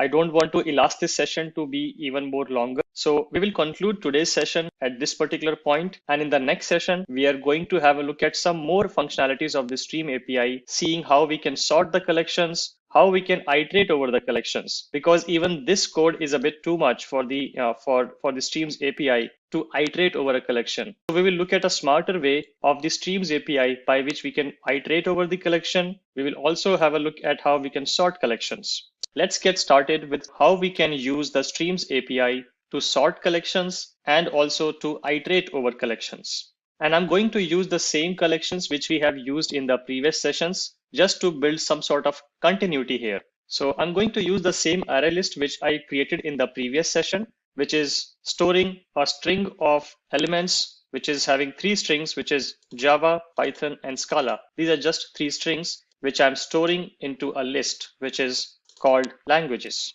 And now my task is to sort this particular collection. I have to sort the elements of this particular list so that when I access the list, I get the elements accessed in a natural sorting order. So I should get the result Java first, then Python as a second result, and Scala as the third result. Let's make it a bit more interesting. Let me put this at the beginning. So now I have an element starting with S being added first, then an element starting with J being added second, and the third element being added which starts with P. Let me add one more string to it just to make it a bit more interesting and practical. So let me add a new language here, which can be, let's call it basic. So now I have 4 elements here, and now I want to sort this particular collection. So for sorting, Streams API provide a very straightforward way to sort any kind of collection, which is to use the dot sorted method. And we will follow the same kind of semantics which we have followed in the previous session, which is you pick the current collection, call the dot stream method on it, which will convert the collection into a stream. And once the stream has been created, then you call the dot sorted method on the stream, which is going to sort all the elements of the stream in a natural sorting order. Remember, we are using strings here, so Java already knows how to sort strings. If you were using a custom class, let's say list of students or list of customers, then you have to specify your sorting implementation to Java, because Java doesn't know how to sort customers or how to sort students. So in that case, you will have to provide your own sorting implementation. And we will cover that in the upcoming sessions. But for now, let's understand this example by using one of the pre-built data types, which is string. And we call the dot sorted method, which is going to sort this particular stream. And then we use the terminal operator, which is dot collect, to convert this stream back to a list. And we do that by calling collectors.toList. We do that and we get the list out. We store that list into a variable called sorted list, and then we print the sorted list. So let's run this program and understand the output. Remember that we have these strings added here. So right click, run as Java application, and this is the result I get. I get basic as the first element when I get the new list which has all the sorted elements. Then I get Java with a J, then I get Python with a P, and then I get Scala with an S. So you can see that these strings are presented in a natural sorted sequential order here. And that is what is happening because we call the sorted method. And this is how you can use the Streams API to sort any kind of collection. Hope this is helpful to understand the concept of sorting. Now let's move on to another concept, which is about how do you iterate over collections using the Streams API. We already have a way of iterating over the collections using the enhanced for loop. Remember, we covered this at length in different sessions in the past. So we can definitely use this particular logic. It doesn't break. It will not stop us from using this. We can still continue using the enhanced for loop logic to iterate over any kind of collection. But Streams API provides even a smarter way to iterate over the collections. Let's see how we can do that. So let me uncomment this particular code here. And now if I look at this particular code and if I try to understand it, I will see a sort of similarity with the way we have been working with streams. So we'll follow the same drill. We'll pick up the existing collection, call the .stream method on it. This is going to convert the collection into a stream. And then we call .forEach method. This is the method which you need to use whenever you want to iterate over a collection using the Streams API. So we call the .forEach method, again follow the same lambda construct where this is each of the element, y represents each of the element here, and then I write the code which is supposed to be executed for each element. So in this case, I want to just print every element. That is my requirement when I'm iterating over this particular collection. So I can just put this arrow here. Let me put just spaces here to make it more legible. So each element should be applied this particular logic on, and we are printing each of the element one by one. If I do that, let's observe the output and let me comment this particular code which we just covered for the sorting logic. So we get only one output. Let's run this code now.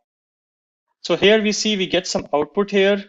First of all, this sysout gets printed, which says printing all elements one by one. Yes, that's there. And then here we are saying element is, which is a static string, and then every element one by one is supposed to be printed. And that is what we see here. We get all the elements one by one. And here it's not a sorted order because we are not doing any sorting here. It's just printing all the elements. So this is how you can use the for each method to iterate over any collection in a single line of code instead of writing all of that code. Now you might be wondering, what if I have to do more than just printing the element? What is it is a multiple lines of code which I have to run for each element? How do I do that? It's pretty straightforward. We just put curly braces here in the starting and in the end of the code block inside the for each method.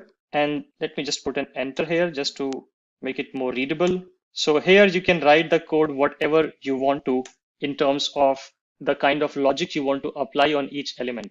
So once you have put this curly braces, you can write as many lines of logic as required inside this code, inside this curly braces block, and this code is going to be executed for each of the element one by one.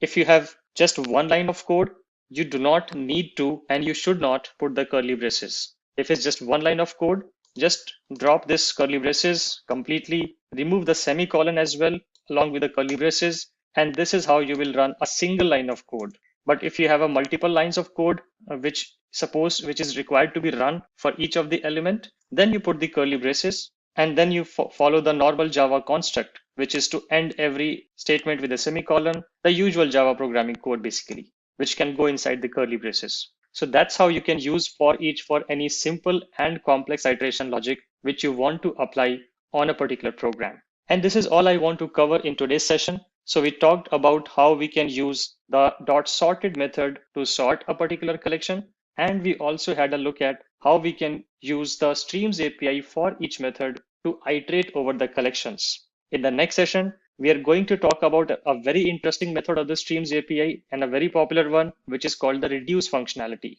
Let's get started with using the reduce functionality in the Streams API. Before we go to the implementation of the reduce functionality, let us understand why do we need it and how the constructs of the reduce functionality work.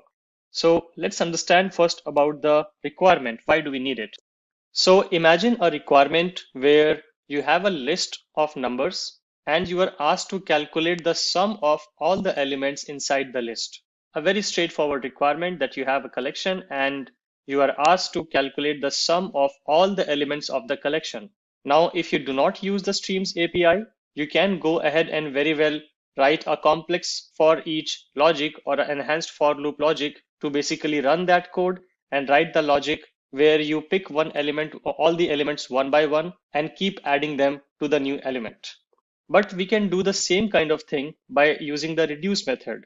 And to put it in a generic way, if we have to understand why we need reduce methods, so whenever you have to change the whole collection representation into a single result, remember that line, whenever you have to change the representation of the complete collection into a single result, in those cases, you will use the reduce method of the Streams API. And if you apply this definition to the example I gave you, I have a collection of numbers and I want to calculate the sum of all the elements of this collection, which is a single result, which is a single number.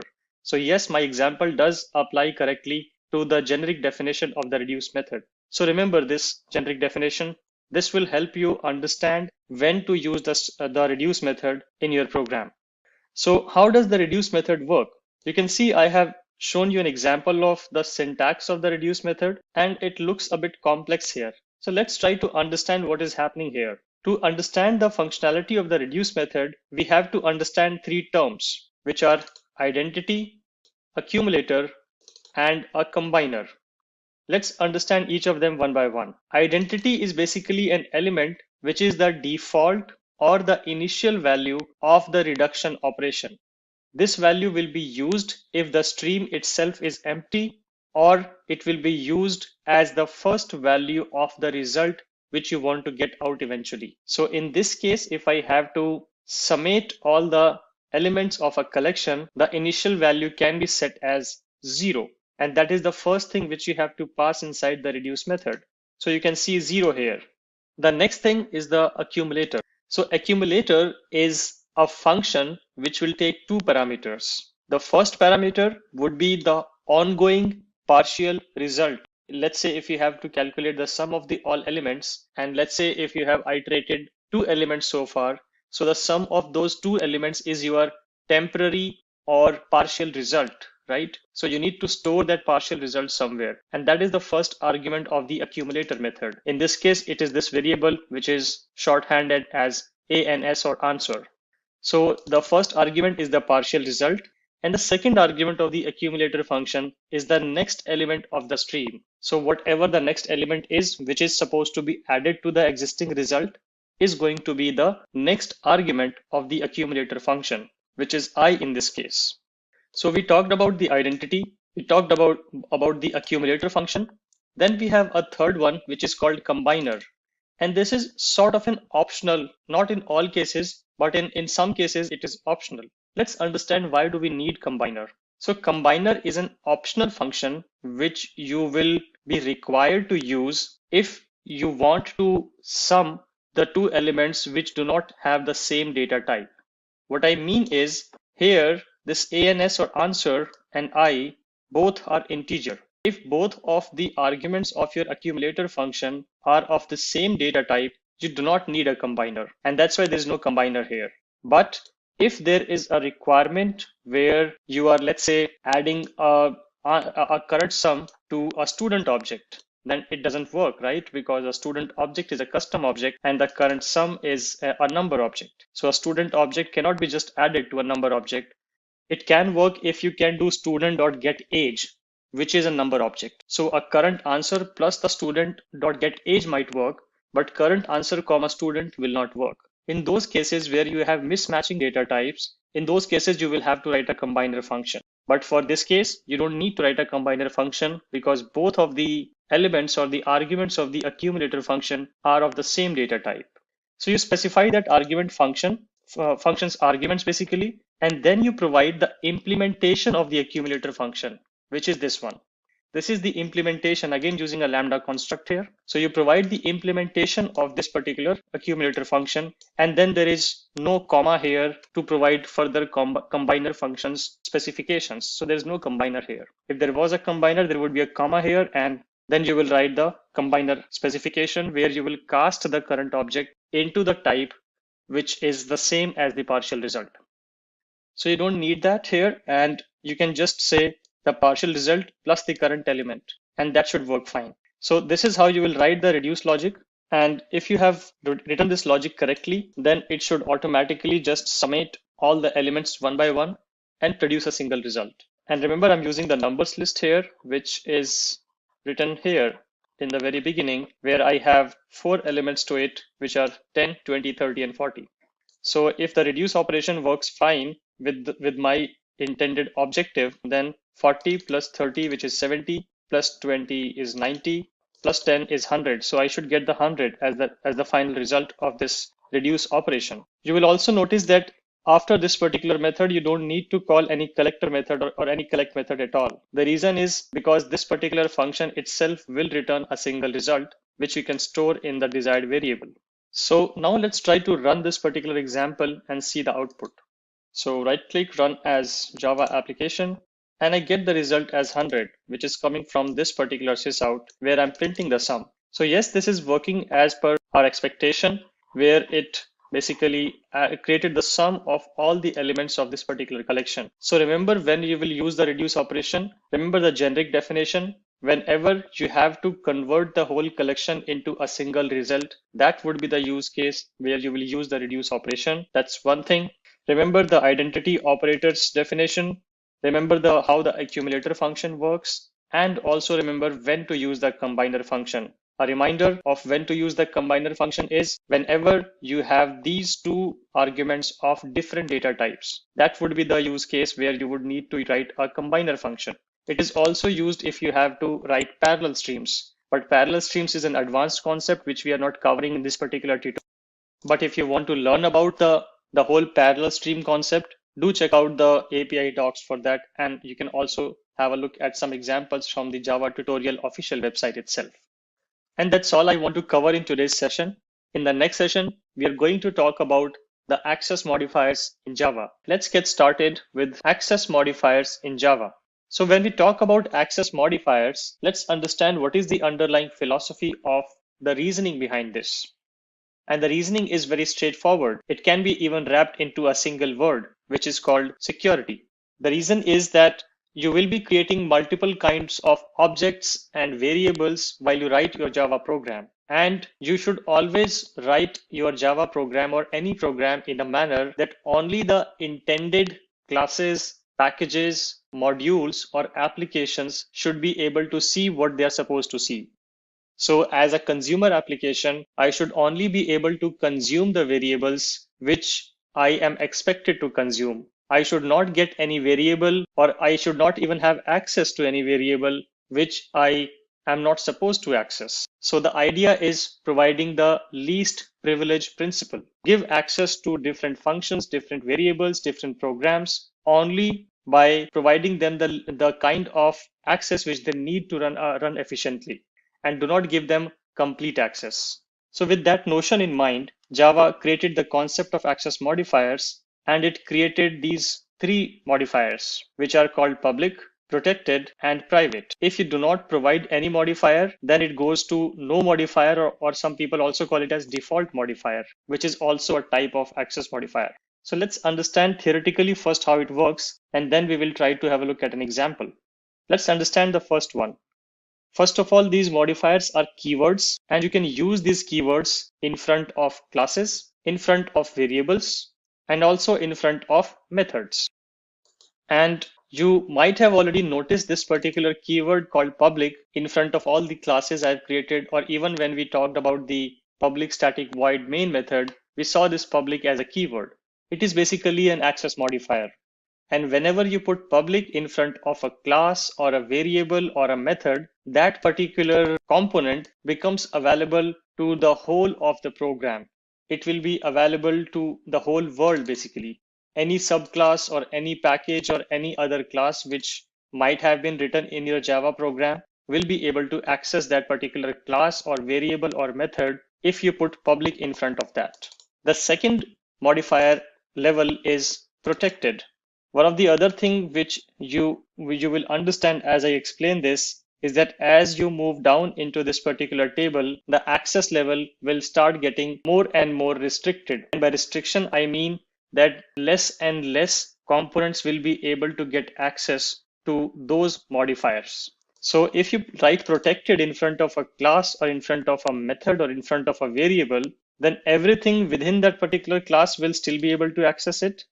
Everything within the package will still be able to access it. I still haven't covered the concept of package, but I briefly touched upon it, showing you how whenever we write a class, we have a package in front of it, and package is technically just an aggregation of the classes. If you have to write multiple classes and wrap all of those classes into a single logical bundle, that would be called a package. Just to show you an example, these all are packages which you see here. You see this square box here, and you see these names, these all are packages. And these packages contain multiple classes. And technically, that's all the packages mean, that you can wrap multiple related classes into a single package. So coming back to the access modifier, whenever you write protected in front of a class or a variable or a method, then that particular component will be accessible to everybody within the same class, everybody within the same package.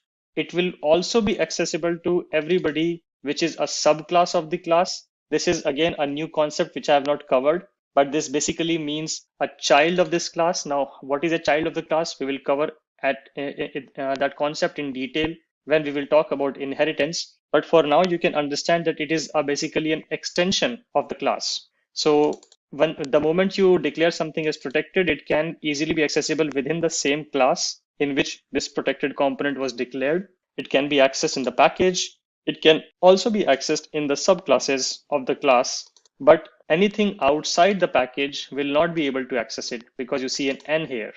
Then we have the default access modifier or no modifier. If you do not write anything in front of a class or a method or a variable, it gets the default access modifier privileges. And that privilege means that anybody within the same class will be able to access that default variable or a default component. Anybody within the package will also be able to access it. The subclasses of the class where the default component was declared, those subclasses will not be able to access it. And anybody outside the package will obviously not be able to access it. Then comes the last one, which is the most restricted privilege, which is called private. So if you put private in front of a class or in front of a method or in front of a variable, that component will only be accessible within the class where it was declared. It will not be accessible in the package. It will not be accessible in the subclasses and definitely not be accessible to anybody outside the package. So private is the least privileged or least access permission level you have in Java. Once you write private in front of any component, that only the classes, other variables, the same class in which you declare this particular private variable, only that class itself will be able to access it and nobody else will be able to access it. And as you move above, the accesses become more and more lenient. You can see there's just one Y and 3 N here. The moment you move a bit above to the default modifier, you get 2 Ys. So everybody in the class and everybody in the package will be able to access that particular component. For the rest of the other world, it is still a no. When you write something as protected, then everything in the class, everything in the package, and everything in the subclasses will also be able to access it.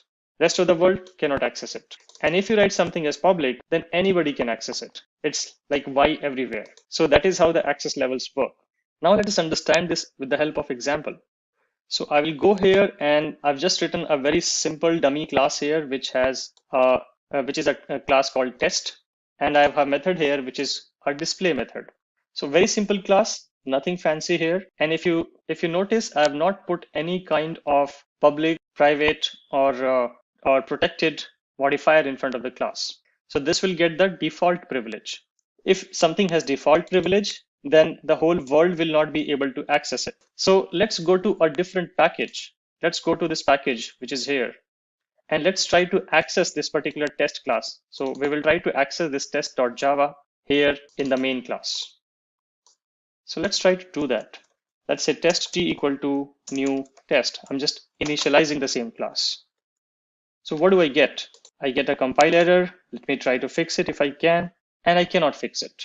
If you see, I'm just trying to use this particular test class into a different package, but that package is not able to see the class at all. I'm getting a compilation error, and if I try to click on the error, generally Eclipse provide me suggestions to import this particular class. But Eclipse is not able to find any class with the name of test, which can be imported in this package, which is a different package than the one of the test class. So we cannot access it because it's in the default access. Now let's go back to the test class and let's make it public. So I've just made it public here. And now if I click on this again, I get the suggestion. If you see, this suggestion was not there earlier. Now it says import test. And if I click on this, double click, it gets imported and everything is happy. So you can see the whole access modifier in effect here, the default versus public. You can also try the other kind of access modifiers. Let's try private as well. I think private will also have the same effect because it will still not be accessible from the package or from the subclass or from the whole world. We already saw this particular in effect, but we'll see the private in a different way now. So going back to the test class, I've made the class as public, but the method here is default. I've not exposed this method to be used outside the class. Let's see what happens if I try to call this display method from the main class. So I have successfully initialized the class, and if I say t dot, and if I look at the suggestions here, I do not get the suggestion of the display method. Why? Because it is default. If I go back, make it private, can I now access it? Let's try again. Nope, still we can't access it. Eclipse is not even able to find it inside this package because it is private. Let's go back and make it public. So I've made it just public now. Going back to the main class and again saying t dot, now I get the display suggestion as the first suggested method here. And now I am able to use the display method once I have made it public. So you see, the moment you change the access modifiers, the changes are propagated immediately. And you can see the public versus default versus private in play here. We can even go into further detail by using the protected, but for protected, I have to explain the concept of subclasses. So I will cover this protected versus subclasses concept when I talk about inheritance, and there we will see the usage of protected variables and the protected access modifier. But we saw the usage of public, the default modifier, and the private modifier. Do check out the documentation for these access modifiers, and I would strongly suggest you to play around with this, get more comfortable with this concept of different kind of modifiers. Let's also run an example for understanding the default modifier in a better sense, because we can see that for the package, it says y, right? So let's go back to Eclipse, and within the same package where we created test class, let's create another class. Let's call it test demo. So I will just click finish. I get a new class. Let me also write the public static void main method here. So I get the public static void main method here, and let's try to access the test class here within the same package. So let me again go back to the default privilege here. So I put the test class access as the default class or default access, and same goes for display. So can other classes in the same package access the test class now? Let's see that. If I go to test demo, and here if I try to get the test class initialize, does it work or does it give me a compilation error? Yes, it works. It works because the test class and the test demo are in the same package, and test class has the default access privilege. So let's try to run one more variation of it to understand the usage of the private method better. Going back to the test class, this display method has the default privilege right now.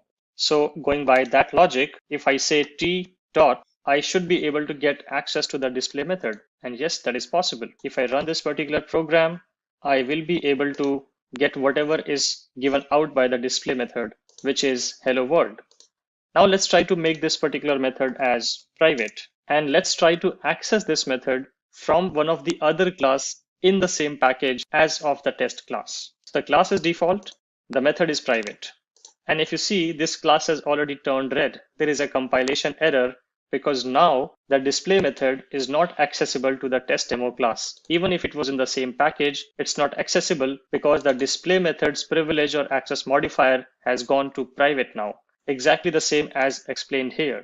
because it has become private, so the package level members cannot access it. There's an N here. So this was another variation to show you how you can use public, protected, and private together to only expose the members, methods, and classes which are supposed to be exposed to the consumer. This is a very critical and very important concept to be used in Java, and it is used from a very simple program to all the highly complex application. This is sort of the bare bone or the laying foundation for any kind of basic security level premise which you need to build in an application. So that's all I want to cover in today's session, where we discussed about the different access levels.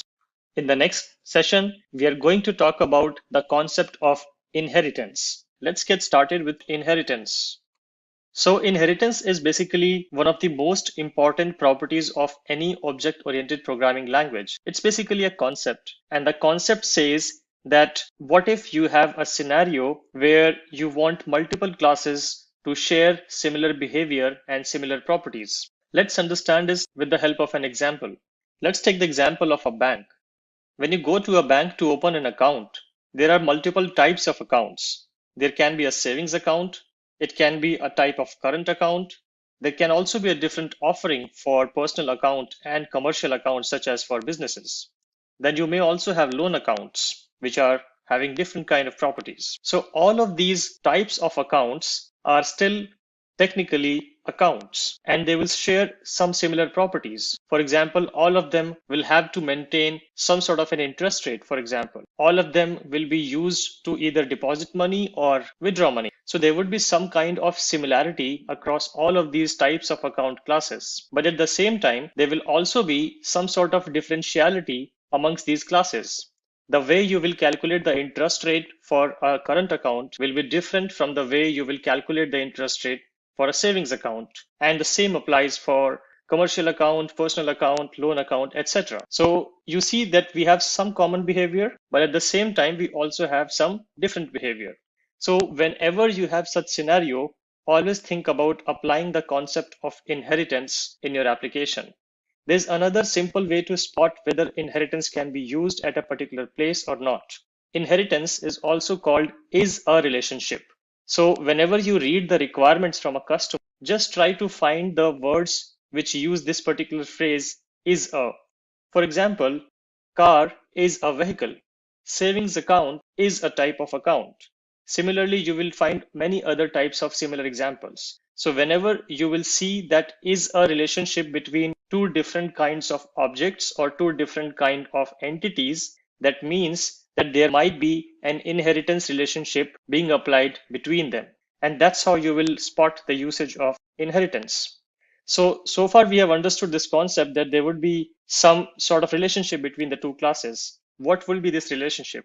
The relationship will be of parent-child type. There will be a parent class. Some people also call that as base class. And then there will be a child class.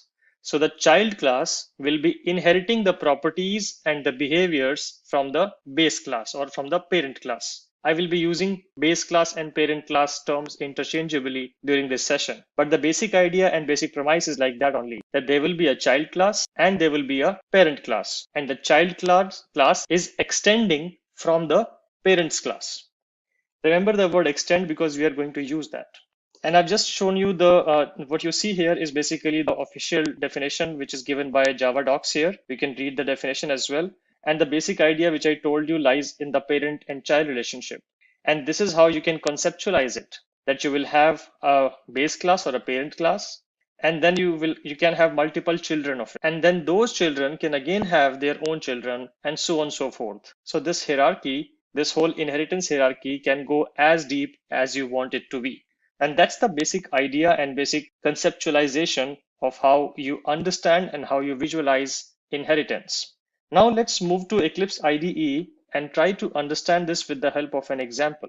So for this particular case, I have created a set of classes basically, which we will be using to demonstrate the relationship of inheritance. And I've taken the simple example of a bicycle. So a bicycle is again a very generic definition of any two-wheeler, and bicycles can have multiple types. There can be an all-terrain bike, there can be a mountain bike, there can be a city bike, there can be a bike which is specifically made for ladies. And similarly, there can be multiple different types of bikes. But all of these bikes will have some similar properties.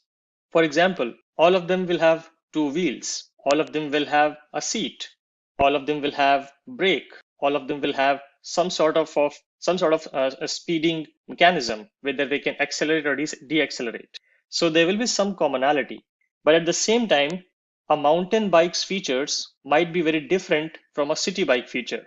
A mountain bike mountain bike might have gears, for example, whereas a city bike might not have gears because you don't need that much of a variation in inclination and declination when you drive down the road. So I'm trying to conceptualize the same example here where I've created a class called bicycle, and this is my base class. I define two properties in the bicycle class, which is gear and speed. We will come back to protected in a while, but let's leave that there. So I have two properties, which is gear and speed. I have a constructor where I'm initializing the starting speed and the starting gear. And then I have three methods here, which says set gear, apply brake, and speed up. When I apply brake, the speed is going to get reduced. So that's why you see minus equal to unary operator. And when I'm trying to speed up, the speed is going to increase. That's why I'm using the plus equal to unary operator. So when you use the method speed up, the speed is going to be increased by the value you supply in the method. Similarly, when you apply the brake, the speed is going to get reduced by the amount you supply in the method argument. And that is my base class: bicycle, gear, speed, and three methods. Now let's have a look at the child class. So the way you will define the inheritance relationship in Java is by using this extends keyword. Remember, I told you to remember the extends keyword. So what you will do, that you will write your class name as usual, and then you will use extends keyword, and then you will use the parent class name or the base class name. So here I'm saying class mountain bike extends bicycle. And here I'm providing an additional property. Remember the whole commonality versus differentiality equation. So a mountain bike might have an extra property to adjust the seat height. So that's the extra property which mountain bike is having. And then since this mountain bike is extending the bicycle class, this mountain bike class has the responsibility to initialize the bicycle class as well. And the way it will fulfill that responsibility is by taking all the arguments of bicycle class plus the mountain bike class in its constructor. And that's why you see three different properties here. You see the start height property, which is the property of this particular class, which is the seat height. And then you see the start speed and start gear property, which directly are not available in this class, but this class is inheriting those properties from the base class. Remember the keyword inheritance here. And then once you do that, how do you initialize the base class constructor? Is by calling the super method. This is again a keyword in Java, and you will use this super keyword to refer to the base class constructor in this way. So what you will do technically is that you will write super and you will supply the arguments which is required by the base class constructor. If I go back, the base class constructor requires two arguments, start speed and start gear. So I write super and then I write start speed and start gear. So whatever I got from here in the constructor of mountain bike, I'm supplying those values as is to super. And Java will automatically take care of invoking this particular constructor the moment it encounters this kind of statement. Another thing to notice is that the super keyword or super statement has to be the first statement inside your constructor. Remember that whenever you are dealing with inheritance and whenever you have to initialize the super class constructor or the base class constructor, use the super constructor invocation as the very first statement inside your child class constructor. Otherwise, Java will not compile the program. And then you will initialize the local variable. I should call this as this. Remember, we discussed about this in the classes session.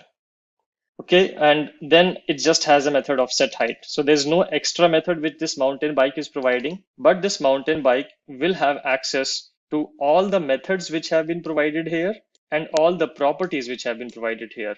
This mountain bike can access everything from the bicycle class. And that's the whole idea of inheritance, that the child class can access the properties of the base class by extending the base class. Now let's look at how do we invoke this particular class. So for that, I have a simple class name as inheritance demo, which has a public static void main method. And then I am initializing the mountain bike class. I'm supplying three values as 20, 10, and 1. So the 20 goes to start height. The 10 here goes to start speed. And 1 here goes to gear or the start gear. And that's how I'm setting the values. So when I call this particular constructor here, the mountain bike constructor is going to, mountain bike constructor is going to get called, and which in turn is going to call the base class bicycle class constructor as well, and everything will be set accordingly. And then let's try to access the gear property. Remember, gear is not directly available in the mountain bike class, but I'm still able to do mountain bike.gear because child class can access the parents class properties. Similarly, the same thing goes for speed as well. And seat height is the local property of this particular class, mountain bike, so it will anyways be accessible. So I can access all the properties of the base class and the child class itself seamlessly without any differentiation. Now let's try to call a method. So here I'm calling the method apply break. Remember, apply break was defined in the base class, not in the child class. It's defined here.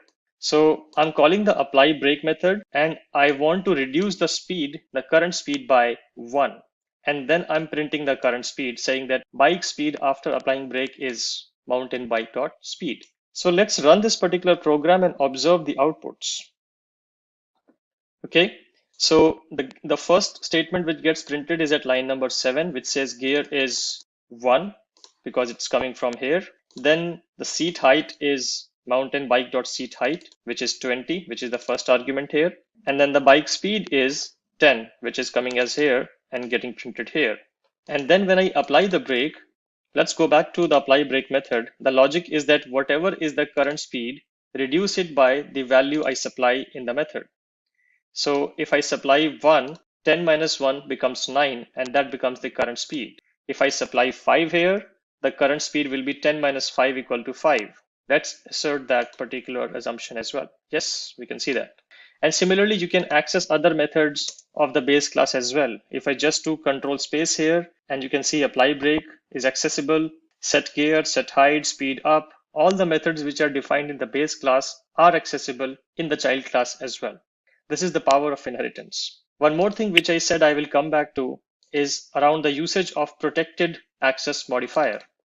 Remember when we discussed about the access modifiers in the previous session, I said that protected is used when you are dealing with inheritance, that whenever you define something as protected, it will be available to be accessible in the child classes of the base class. So if I define this particular variable as protected, then this particular property will be accessible in the child class mountain bike as well.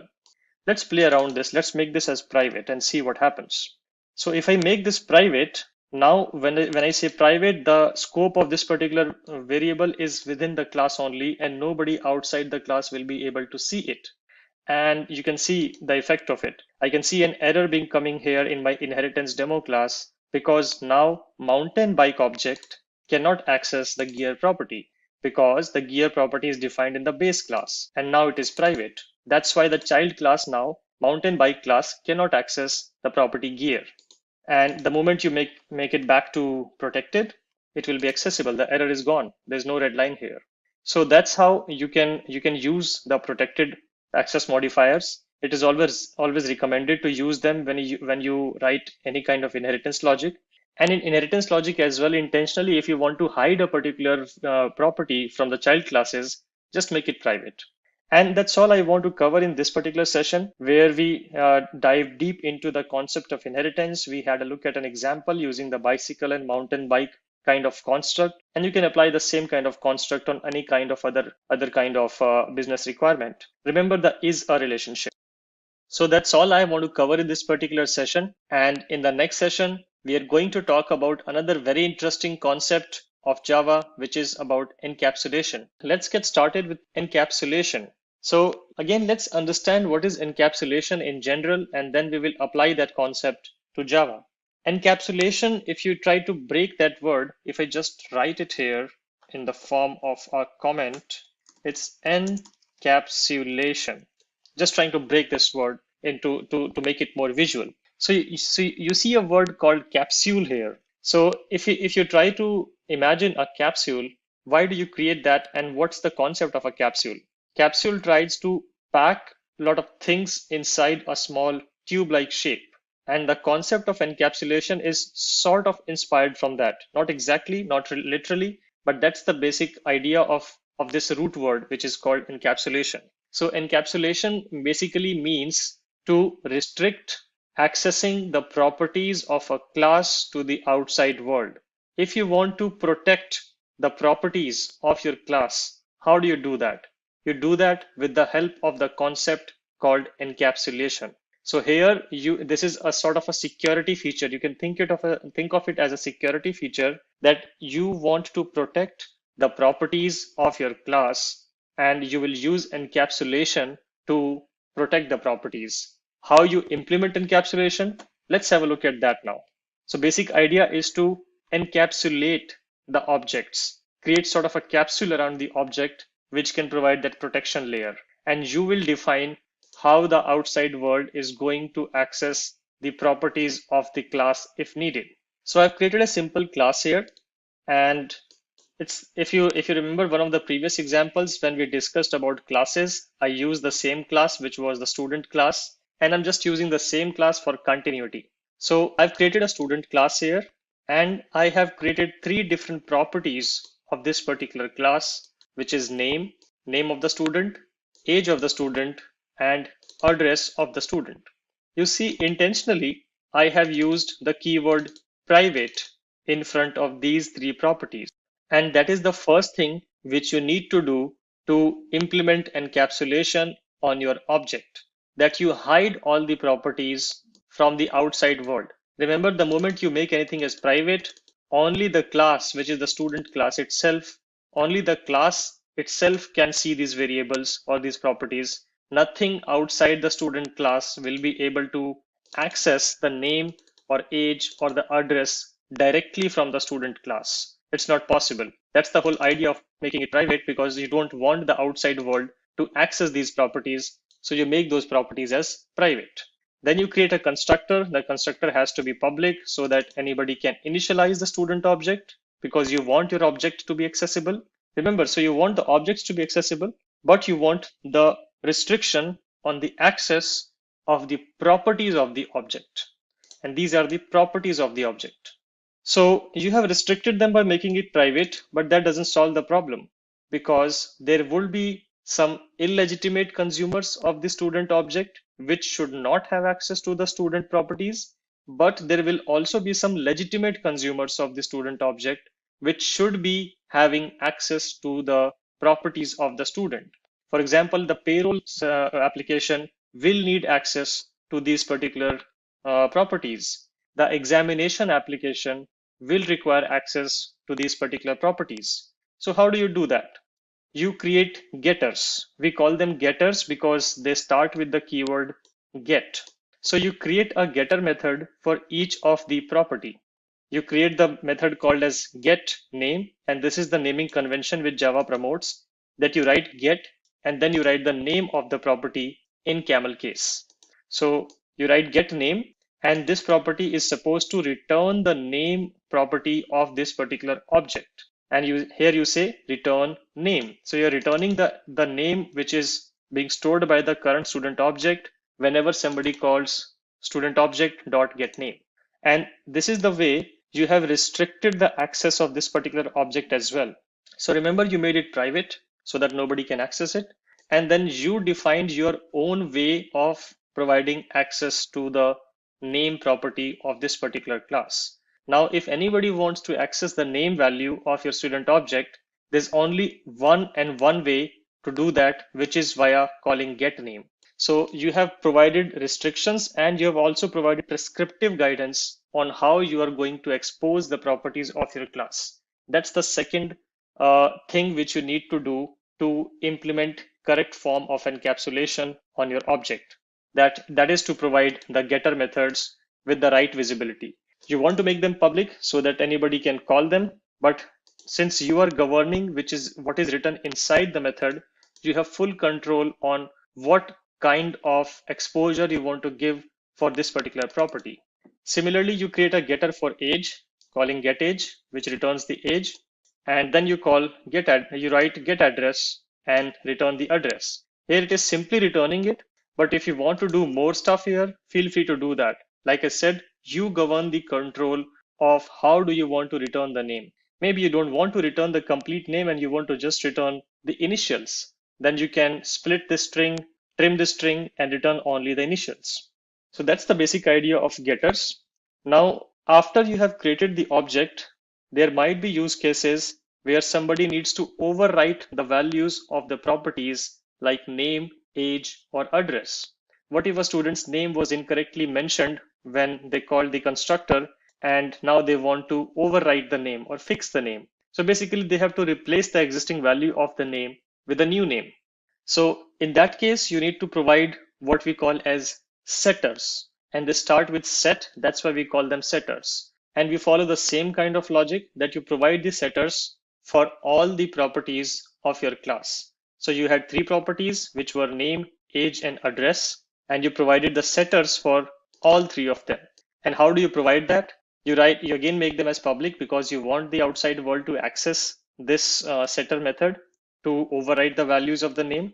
This method is not going to return anything, so it is going to be void. Then you write the name of the method, which starts with set, and then the property name in camel case. And then you provide the new value, which is the value which should be the new value, and this is the value which should replace the existing value. So whatever new value you want to supply, you supply that as the argument of the setter methods for set name, for set age, or for set address. And then you write this particular line, which says set the current name property of this particular object with the name which is coming in from the argument. So this dot name, remember, this dot name represents the current object's property because this represents the current object. So whatever is the current object property value of the name is, just override that value with the argument coming in. Do the same thing for age in set age method, and do the same thing for set address in the set address method. So this is how you are going to provide the setters and the getters. So setters and getters can also be generated in smart IDEs like Eclipse. So you just right click, you go to source, and here you will see the option of generate getters and setters. If you click on this, it will give you the list of the fields which are available to be having getters and setters. Currently, it says no fields or all fields have getters and setters already. Yes, because they have it. Let me just comment this and show this how this works. So for example, let me comment all the getters and setters. So I'm commenting them. And if I right click, source, generate getters and setters, I get all the fields available for which setters and getters can be generated. So you can select them and leave everything as default, hit generate. And it is automatically going to generate the getter and the setter. You see, all the code of the getter and setter is automatically generated. You do not even need to write it. And this is the power of the smart IDEs. Let me just revert what I did. So you created everything as all the properties as private, and then you define how you want to replace the values by providing the setters, and you define how you want the outside world to access your properties. So you have full control of the class now. You control the visibility, you control how they are going to get initialized, you are controlling how the properties are going to be overwritten or set, and you control how the properties are going to be returned. So you have complete control of the class. So you have created a perfect capsule here, a perfect form of encapsulation in this class. And this is how you can implement encapsulation. And that's all I'm going to cover for this particular session. In the next session, we are going to discuss about abstraction. Let's get started with abstraction. Let's first understand the definition of abstraction before we relate this to Java. Abstraction generally means hiding something. When you want to hide some details of a particular object from the outside world, you apply the concept of abstraction. For example, when you drive a particular car, you just hit the accelerator and the car speeds up. Now, it's not only one action. When you hit the accelerator, the whole machinery of the car and all the components, different parts of the car work together to speed up. There would be engine, there would be propulsion, there would be fuel, there might be some, if it's an electric car, there would be batteries, there would be whole different kinds of pistons and plugs which will make the car speed up. It's not only a single component, it's a lot of different components under the hood. And that's the concept of abstraction, that we only show the relevant parts to the user and we hide all the internal details from the user. That's the basic idea of abstraction. So a car manufacturer abstracts away all the inner technical details from the driver and just gives the driver a single pedal to speed up the car. For a user, it's a very good experience because he doesn't need to know about all the internals of the car. But the car manufacturer can hide all the details and provide a very simple interface for the driver to interact with, which is just a gas pedal. And that's the basic idea of abstraction. And we try to apply the same kind of concept to Java in the form of abstraction. And Java provides this kind of concept implementation with the help of a keyword which is called abstract. Now, abstract is a keyword which can be used in front of a class or a method. When you use it in front of a class, the whole class becomes abstract. Abstract class is a type of class. So the class itself becomes an abstract class. One of the things to remember is that abstract class cannot be instantiated, but can be subclassed. Remember, we talked about the concept of subclass and the parent class when we talked about inheritance. So if you make a class as abstract class, you cannot call the constructor of the class because you cannot instantiate it, but you can extend the abstract class and create a child class out of it. That's the concept of abstract class. Another concept is abstract method. You can also use the abstract keyword in front of a method. And when you use abstract keyword in front of a method, then that method is only declared without an implementation. You are not going to provide any implementation of the method, and you're just going to declare the method. Something like this. We will see a similar example in the hands-on as well. But that's the basic idea, that you just declare the method. You are not providing an implementation as to what does move to method actually does, because that's the whole concept of abstraction. And it is the responsibility of the child classes which inherit the particular class in which the abstract method would be sitting. So that child class will be having the responsibility to provide a concrete implementation of the declared method. Let's understand this better with the help of an example. So here I have created a class called graphic object, and I have made the class as abstract class. This is the keyword which you need to use in front before the class keyword, and the class becomes an abstract class. Now, when you create an abstract class, it automatically gets some properties. The first property is that this particular class must have at least one abstract method. And this is how you define the abstract methods, where you just provide the declaration, but you do not provide the implementation of the draw method or the resize method. And the way you will create the abstract methods is by using the abstract keyword before the actual method declaration starts. So general method declaration would look like this. And if you use abstract in front of it, this becomes an abstract method declaration. Abstract class can also have concrete methods. So that is the liberty which abstract class gives you, that you can have abstract methods which are just declared, but you can also have normal methods which are where you can also provide the implementation. So you can have normal methods and abstract methods as well in an abstract class. So this is the abstract class. Now, if you want to provide an implementation of the draw and resize method, you have to extend this abstract class. So we extend this abstract class by creating two child classes out of this particular abstract class, which is circle.java, where you can see I create a normal class and I use the extends keyword for inheritance. And I'm saying that circle class is inheriting from the graphic object class, which was my abstract class. And once I use this extends keyword, then I have the responsibility of providing the implementation of the abstract methods.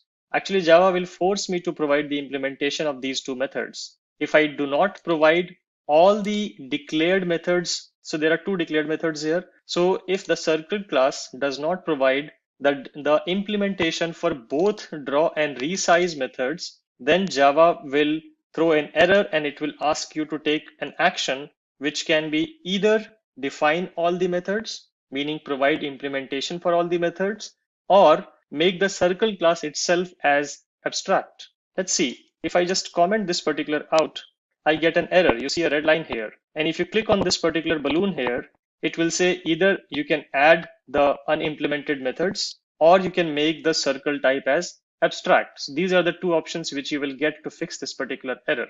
So an abstract class can be extended by another abstract class if the child abstract class is not implementing all the methods of the parent. If you want to implement all the methods, then just implement them and keep it as a normal class. And that's what I've done here. I've just created a normal class here and provided the implementation. And once you provide the implementation of both of the methods, the error is gone. Similarly, I've also provided another child class because there can be multiple children of a particular parent. So rectangle also extends from the graphic object, and it also provides its own implementation of drawing and resize. Because generally the way you will draw a rectangle and you resize a rectangle will be different than drawing or resizing a circle. Here I'm not doing anything in the methods because this is just to show you the demonstration. I'm just printing a sysout saying drawing a circle and resizing drawing a rectangle and resizing a rectangle, and in the circle class drawing a circle and resizing a circle. So one abstract class as the parent class, which is the graphic object, and two children, circle and rectangle, both providing the implementation of the abstract methods which were declared in the base class. Now let's go to the main class where I've defined the public static void main method. And here you see I have created two different kind of blocks of code here. One block is where I'm saying graphic object, creating a reference of the graphic object named as circle and initializing the circle object. Now you see a difference here. Here is the abstract class and here is the concrete class. So whatever you define on the right hand side, whatever is the type of object will be the type of methods being called. So if you created a circle object and then if you call the draw method and resize method, these methods will be called from the circle class. If you initialized it as new rectangle, then you are creating a rectangle class object, and then the draw and the resize method will be called from the rectangle class. That's the basic construct, and that's how you will initialize a particular class which is using an abstract class. So I call graphic object circle, new circle, and I call circle.draw and circle.resize. Similarly, graphic object rectangle equal to new rectangle and rectangle.draw, rectangle.resize. Let's run this program and observe the output. So when I call this particular block of code, circle object gets initialized, and then circle.draw method prints drawing a circle, and circle.resize method prints resizing a circle. Similarly, when I create the rectangle class object, referencing it with the graphic object class, rectangle.draw prints this particular line, drawing a rectangle, and rectangle.resize prints this particular line, which is resizing a rectangle. And this is how you will use the concept of abstraction. There's another very interesting thing which is going on here. Remember I told you if I do this and I just put a system out here, base abstract class. So if I do this here, if I still write a constructor, though Java says that it cannot be instantiated, if I still write a constructor of it and I do not do any changes here, and if I run this particular program, let's see what happens. You'll see the base abstract class being called here. Let me just reformat it by putting ln here so that we get a better output. So if I run this particular program, you see base abstract class is getting printed somehow, though we said that abstract classes cannot be instantiated, but still the constructor of this is still getting called somehow. When I create a circle class, the base class constructor gets called, and when I create a rectangle class, again the base class constructor gets called. This is the power of inheritance, because in inheritance, remember how it works. When you initialize a particular child object, referencing it with the parent object, see the reference is of the parent class and the object is of the child class. So whenever you do it like this, first the default constructor, because I'm calling the default constructor here, the default constructor of the circle class will get called, which will go here. Remember I told you that Java provides the default constructor automatically if you don't provide it. So the default constructor of circle gets called, but Java sees that you are writing this code here, which says circle extends graphic object. So Java is automatically going to call the parent class and going to initialize the parent class as well. because that's how it will be able to see these methods. And so that's why it will automatically call the base class constructor even if you don't call it explicitly. In fact, you cannot call it explicitly. Java will not allow you to initialize the graphic object class explicitly. It can only and only be called by Java itself indirectly via the concept of inheritance. If you try to do this, let's try to do this for fun and also for better understanding.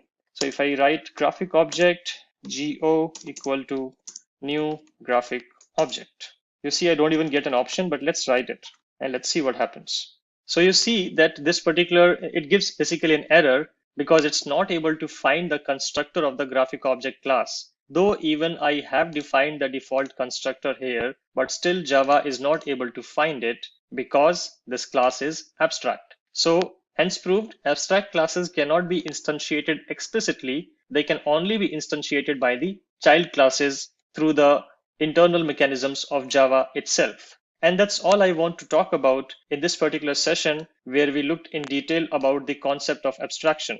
Couple of more things which I did not cover in the previous session. I just want to call them out for clarity. Java does not support multiple inheritance. When I say multiple inheritance, what it means that you will not have a scenario where a child will be extending from two base classes. Java does not support it. It does support it with the help of interfaces, but I will talk about interfaces in the upcoming sessions. But here, just understand this, that you cannot use multiple inheritance with classes in Java.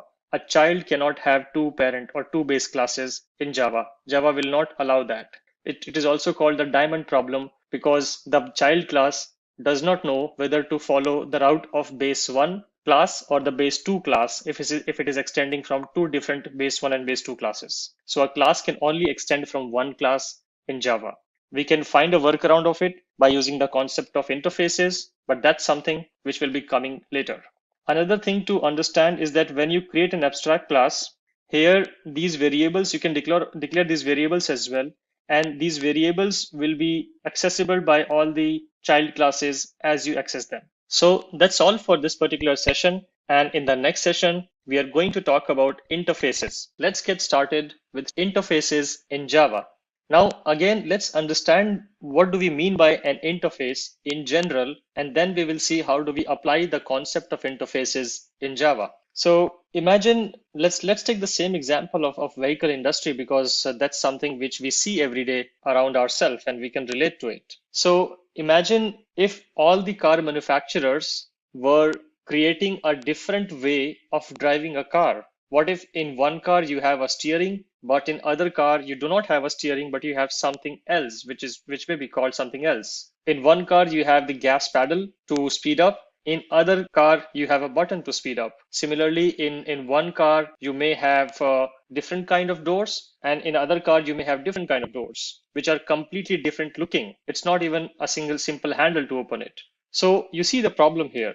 The problem here is that all the car manufacturers are not working on a single contract. They are not respecting a single interface, which will create a poor user experience because whenever the users have to buy a new car or they have to switch from one manufacturer to other manufacturer, they are completely clueless as to how to drive that particular class because the interface they were using in the previous car is completely different from the interface they are being shown in the other car. And that's the basic need for the concept of interface. Think of it as a contract agreement. You see, it is also mentioned here that if we apply the same kind of concept to programming world, imagine if every programmer was writing their own logic in their own way without following a single contract or a single guideline. Soon it is going to create a problem. And that's the kind of problem interfaces try to solve. So interface is again a keyword in Java, and the basic idea or the basic construct is that the interfaces are going to define the specifications of how a class would act. Let me repeat this in a more generic way. Interfaces are going to define the contract or the specification which is going to govern how an application or code or programming logic will behave. That's the basic idea of interfaces. So interfaces are their own type, and the basic property of interface is that it can only contain constants, method declarations similar to abstract classes, and some default methods or static methods or nested types. What is nested type? We will cover that later. Default methods we'll touch upon a bit here, and the static methods as well. But the basic idea is that when you create an interface in Java, you cannot write anything concrete in terms of the behavior of the interface. When I say behavior, always think of that as method. So you cannot define a concrete method in an interface. You can only declare methods. You can also declare constants. You can create a particular type of concrete method by using the default keyword, but use it in very special circumstances. You can also create static methods as well, which are only going to belong to the interface and nobody else. Now let's look at an example. And also, before we go to the example, let me also phrase this here that if an interface cannot define a concrete implementation of the methods, then naturally the interface is going to be extended by a child class, a concrete class, which is going to provide the implementation of the methods declared in the interface. It does sound like abstract classes, but there is a difference. Let's understand the difference with the help of an example. This is how an interface will look like. I've used the same construct of bicycle and mountain bike just to maintain some continuity and less context switching. But this is how an interface will look like. You will not use the class keyword, but instead of that, you will use the interface keyword. You can only declare methods. You cannot define methods. Remember when we looked at the abstract classes example, we were able to define concrete methods as well. But in interface, that's a strict no-no. You cannot define concrete methods. Let me show you the abstract class in the case of abstraction which we used. This was the abstract class and it did have a concrete method, right? But bicycle.java here, which is because it's an interface, it is not going to allow you to create a concrete method. Another thing is that if you try to declare a variable inside the class, they will have to be constant. You cannot just declare them without any value. For example, I cannot do this. If I do this, it is going to give an error. You see an error here. And it says initialize field X at declaration, something like this, public static final. So interface is going to force you to declare all the variables as public static final with some value if you try to use them inside interface. So that is also something which interface will mandate. So you see interfaces are more strict. They are more strict in terms of what you can do. You can only declare public static final variables and you can only declare methods. You cannot define methods. So abstract class is less restrictive.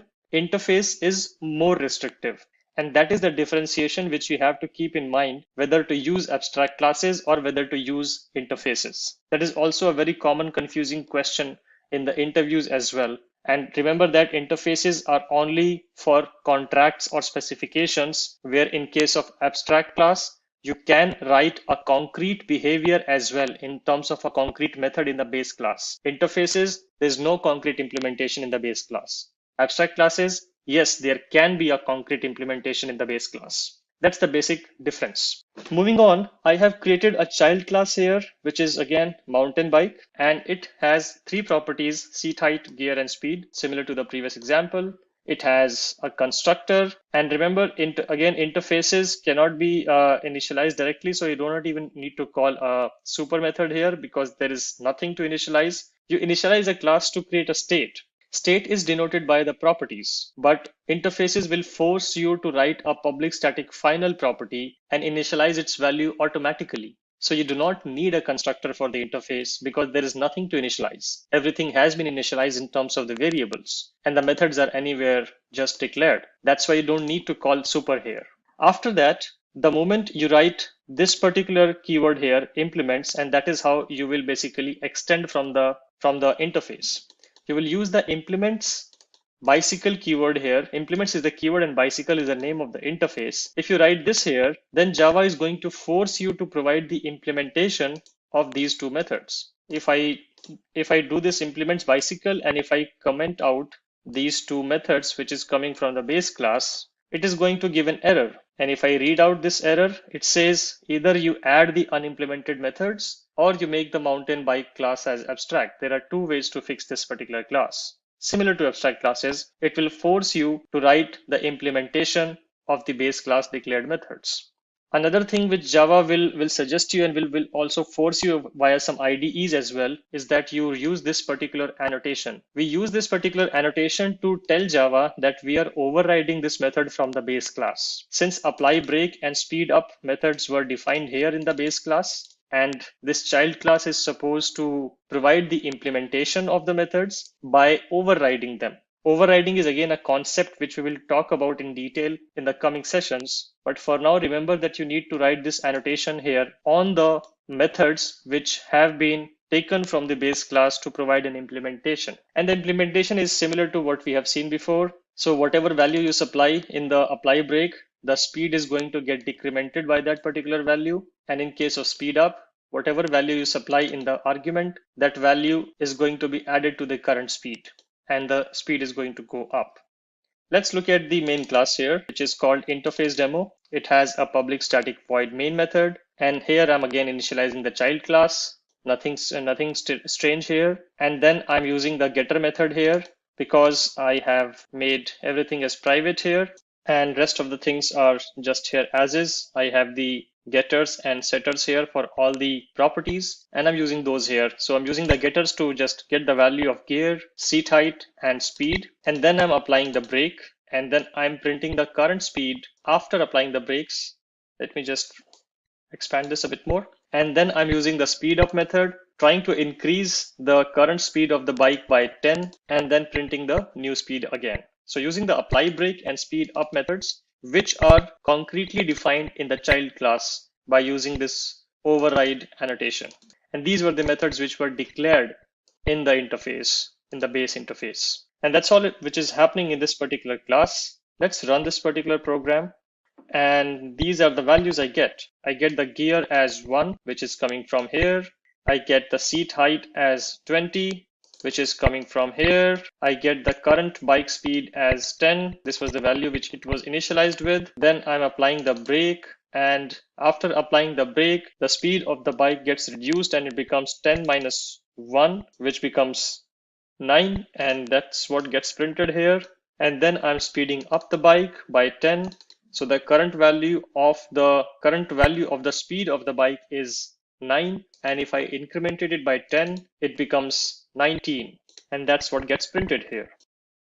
And that's all I want to cover in this particular session, where we had a look at an example of how we can use interfaces in Java and how we can use interfaces with the concept of inheritance.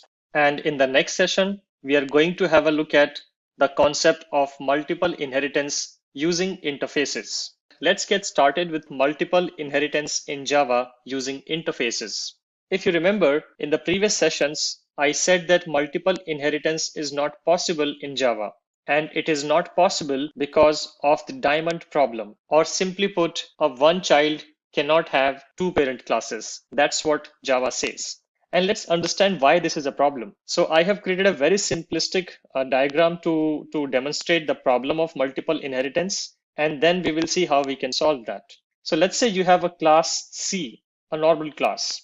Then you created two parents of class C. So basically class C is extending class A, and you also want the class C to extend class B. First of all, it is not possible in Java, and why it is not possible is because of there can be a superclass which is extending class A and class B as well. So you started with class C. You wanted class C to have two parents, which is A and B, but A and B also had a common parent, which is superclass. So now, as you know that the child classes can see the properties of the base classes as well, then if class C wants to access something from superclass, which route should it take? Should it take this route or should it take this route? That is the problem which we called as the diamond problem. And that is the reason why Java prohibits using multiple inheritance using classes. So that's the problem statement, that we don't have a clear route to reach to the superclass from class C, and we try to solve it using interfaces. So let's jump right into the Eclipse IDE to understand how we can solve it. So here I have prepared an example for this particular problem and the solution of it.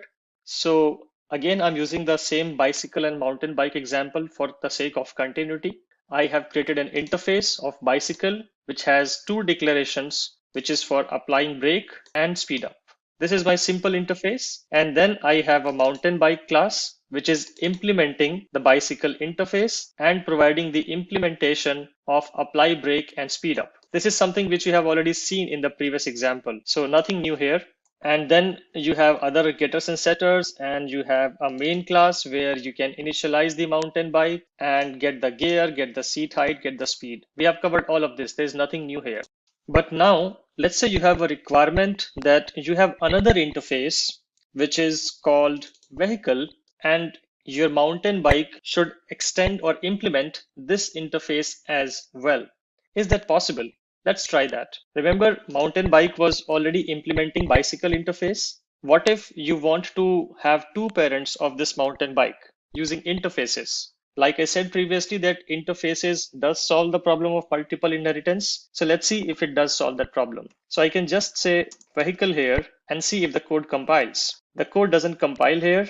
And the reason is pretty expected. It's because vehicle has a declared method which is called can drive, and mountain bike now needs to provide the implementation of that particular method. So if you click on this balloon and hit on add unimplemented methods, just double click on that and you will get an empty method definition of that can drive method. And let's put a sys out for simplicity and say mountain bike can be driven. So this is how you can see this code is working fine. And now this particular child class has two parents. It has a bicycle parent and it also has a vehicle parent. So if bicycle and vehicle would have been concrete classes, then this would have caused an error. Let me quickly show you that if I can. So let me go to bicycle and I just change this to class and I put an empty definition for both of the methods. And then let's go to the vehicle class and convert interface and convert that into class as well. And again, provide an empty implementation. So I've just converted the vehicle interface and the bicycle interface into classes. And now if I go back to the mountain bike and if I change this to extends, I get a whole lot of errors. If I go here, it says multiple markers and it doesn't give you the right error, but the right error is happening because you cannot extend from two concrete classes. Now, bicycle and vehicle are both classes and mountain bike cannot do that because Java does not support multiple inheritance from classes. But if you go back to the previous state, if I just quickly do Control Z here and Control Z here in case of vehicle as well, converting both of them back to interfaces and putting the implements back here, everything goes fine. So using interfaces, you can implement multiple inheritance, but using classes, you cannot do that. Let's cover one more interesting scenario. What if you have a need to extend from, let's say, one interface and one more class? Is that possible? Because we saw the combination of two classes that was not possible. We are seeing the combination of two interfaces, which is possible. Now, is it possible to extend from a base class and implement an interface? Let's see what happens if we try to do that. And I have another class. This is not an interface, but this is a class called two-wheeler. So technically speaking, mountain bike is a two-wheeler. And at the same time, mountain bike is also a vehicle and mountain bike is also a bicycle. So what if you have a requirement that your mountain bike should also extend from two-wheeler class? Can you do that? Let's see if I can do that. I will just write extends two-wheeler and let's see if that works. It doesn't work here, but let's put it here. If I put it here, does it work now? Yes, it works. There's no compilation error here, which means Java does accept this particular construct. So what happened here? First thing, when I put this extends two-wheeler after implements, Java did not allow, which means that the extends keyword has to come right after the child class. It cannot come after the implements clause. It has to come right after the child class. That's first thing. Second thing is a normal class, a normal child class can extend from one concrete class and can also implement any number of interfaces. You see, I have two interfaces. So now technically this mountain bike has three parents. It has a concrete class two-wheeler as the parent. It has bicycle interface as the parent.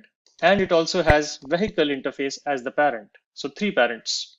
So this basically justifies the philosophy or justifies the concept that a class can extend from only and only one base class, but can implement any number of interfaces. You can have more interfaces here, as many as you want.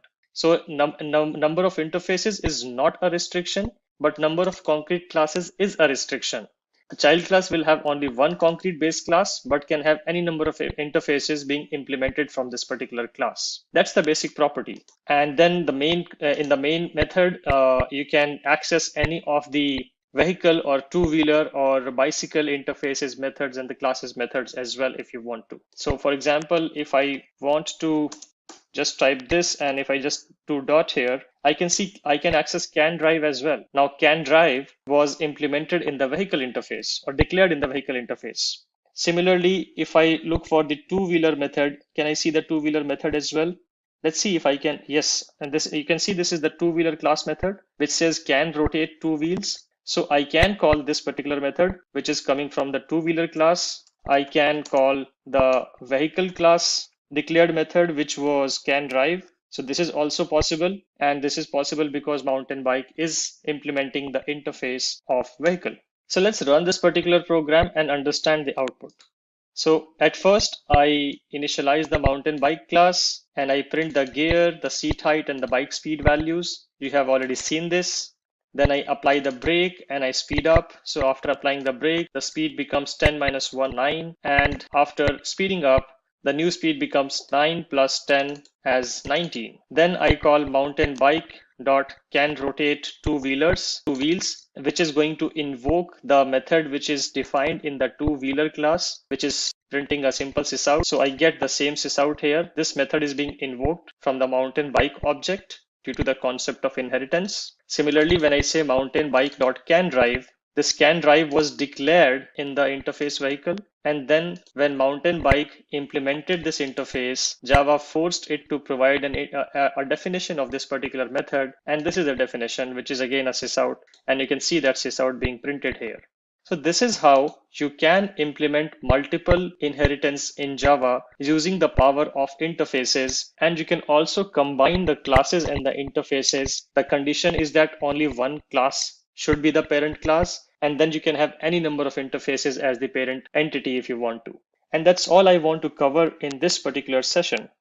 In the next session, we are going to discuss about method overloading concepts in Java. Let's get started with polymorphism. So polymorphism is a very generic concept, which means that a particular object can take multiple forms.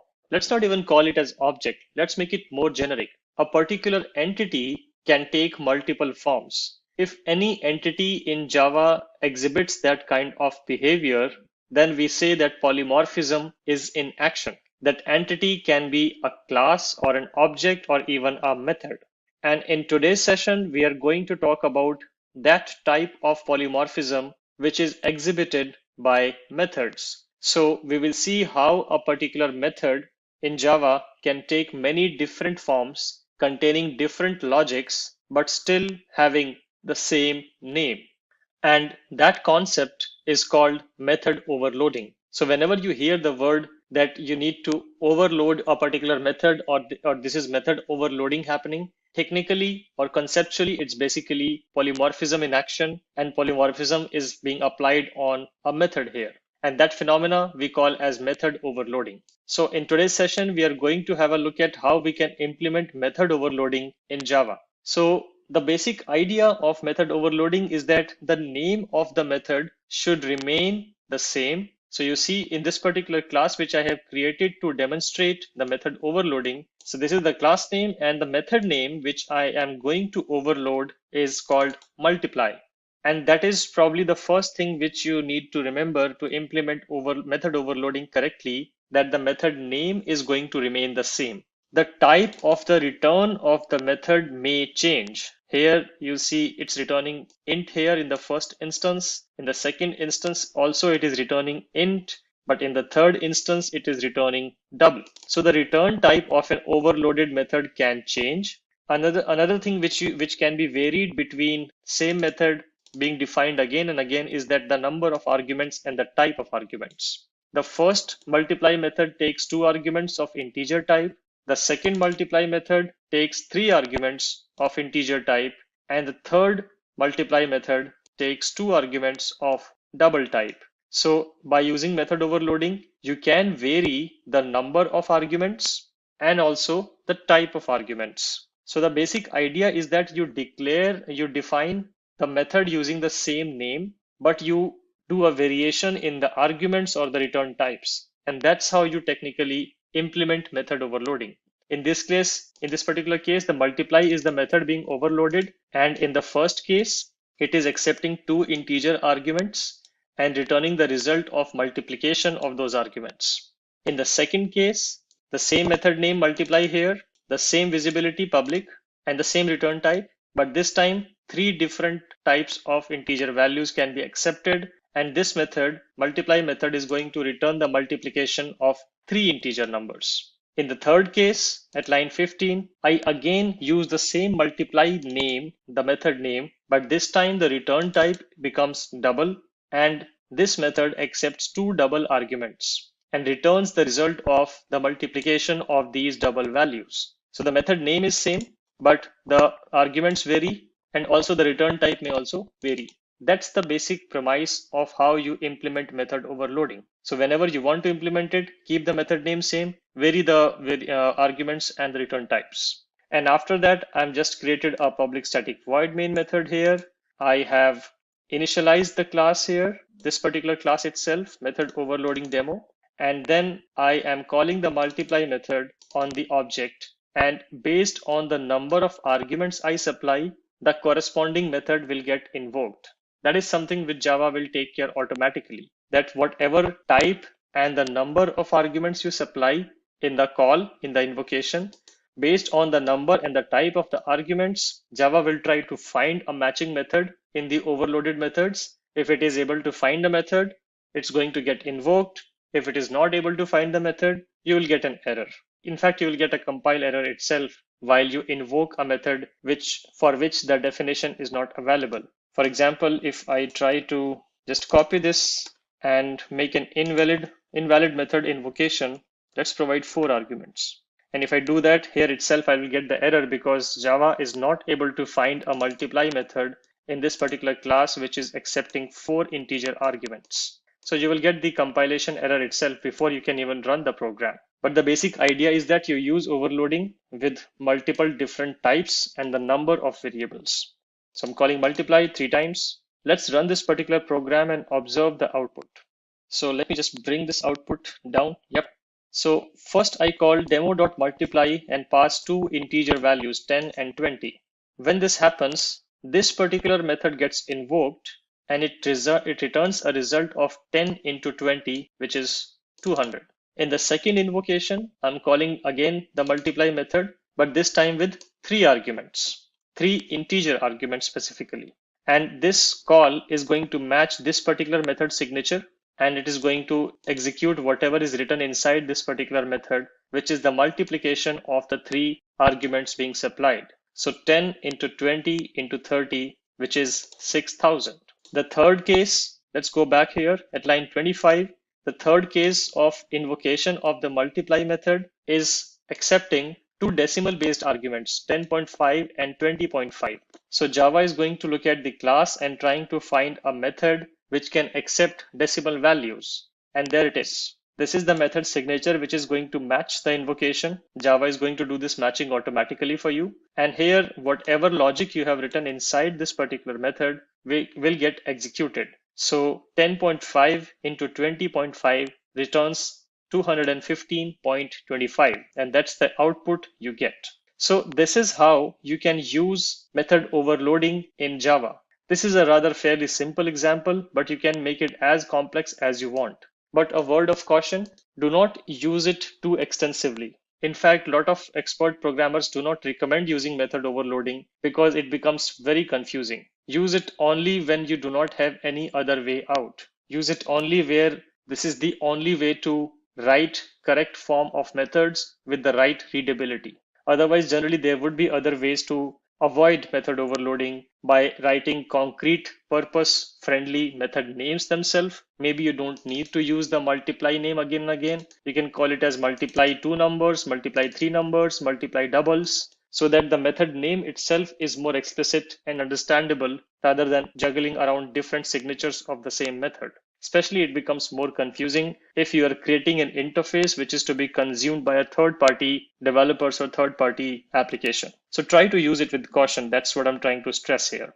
And that's all I want to cover in this particular session. And in the next session, we are going to talk about method overriding. Let's get started with method overriding in Java. So in the previous session, we discussed about method overloading concept. Now, in this session, we'll focus on another interesting concept by which you can have the same signature of the method again and again be used in your code, but in a different way. And this concept is called method overriding. Method overriding basically is used together with the concept of inheritance. You will not be able to use the concept of method overriding without using the concept of inheritance. Remember when we talked about inheritance, I spoke about the subclass and the parent class concept. Sometimes we also call the parent class as superclass. So the basic idea is that if a superclass defines a method, remember I'm using the word define here. If the superclass uses defines a particular method,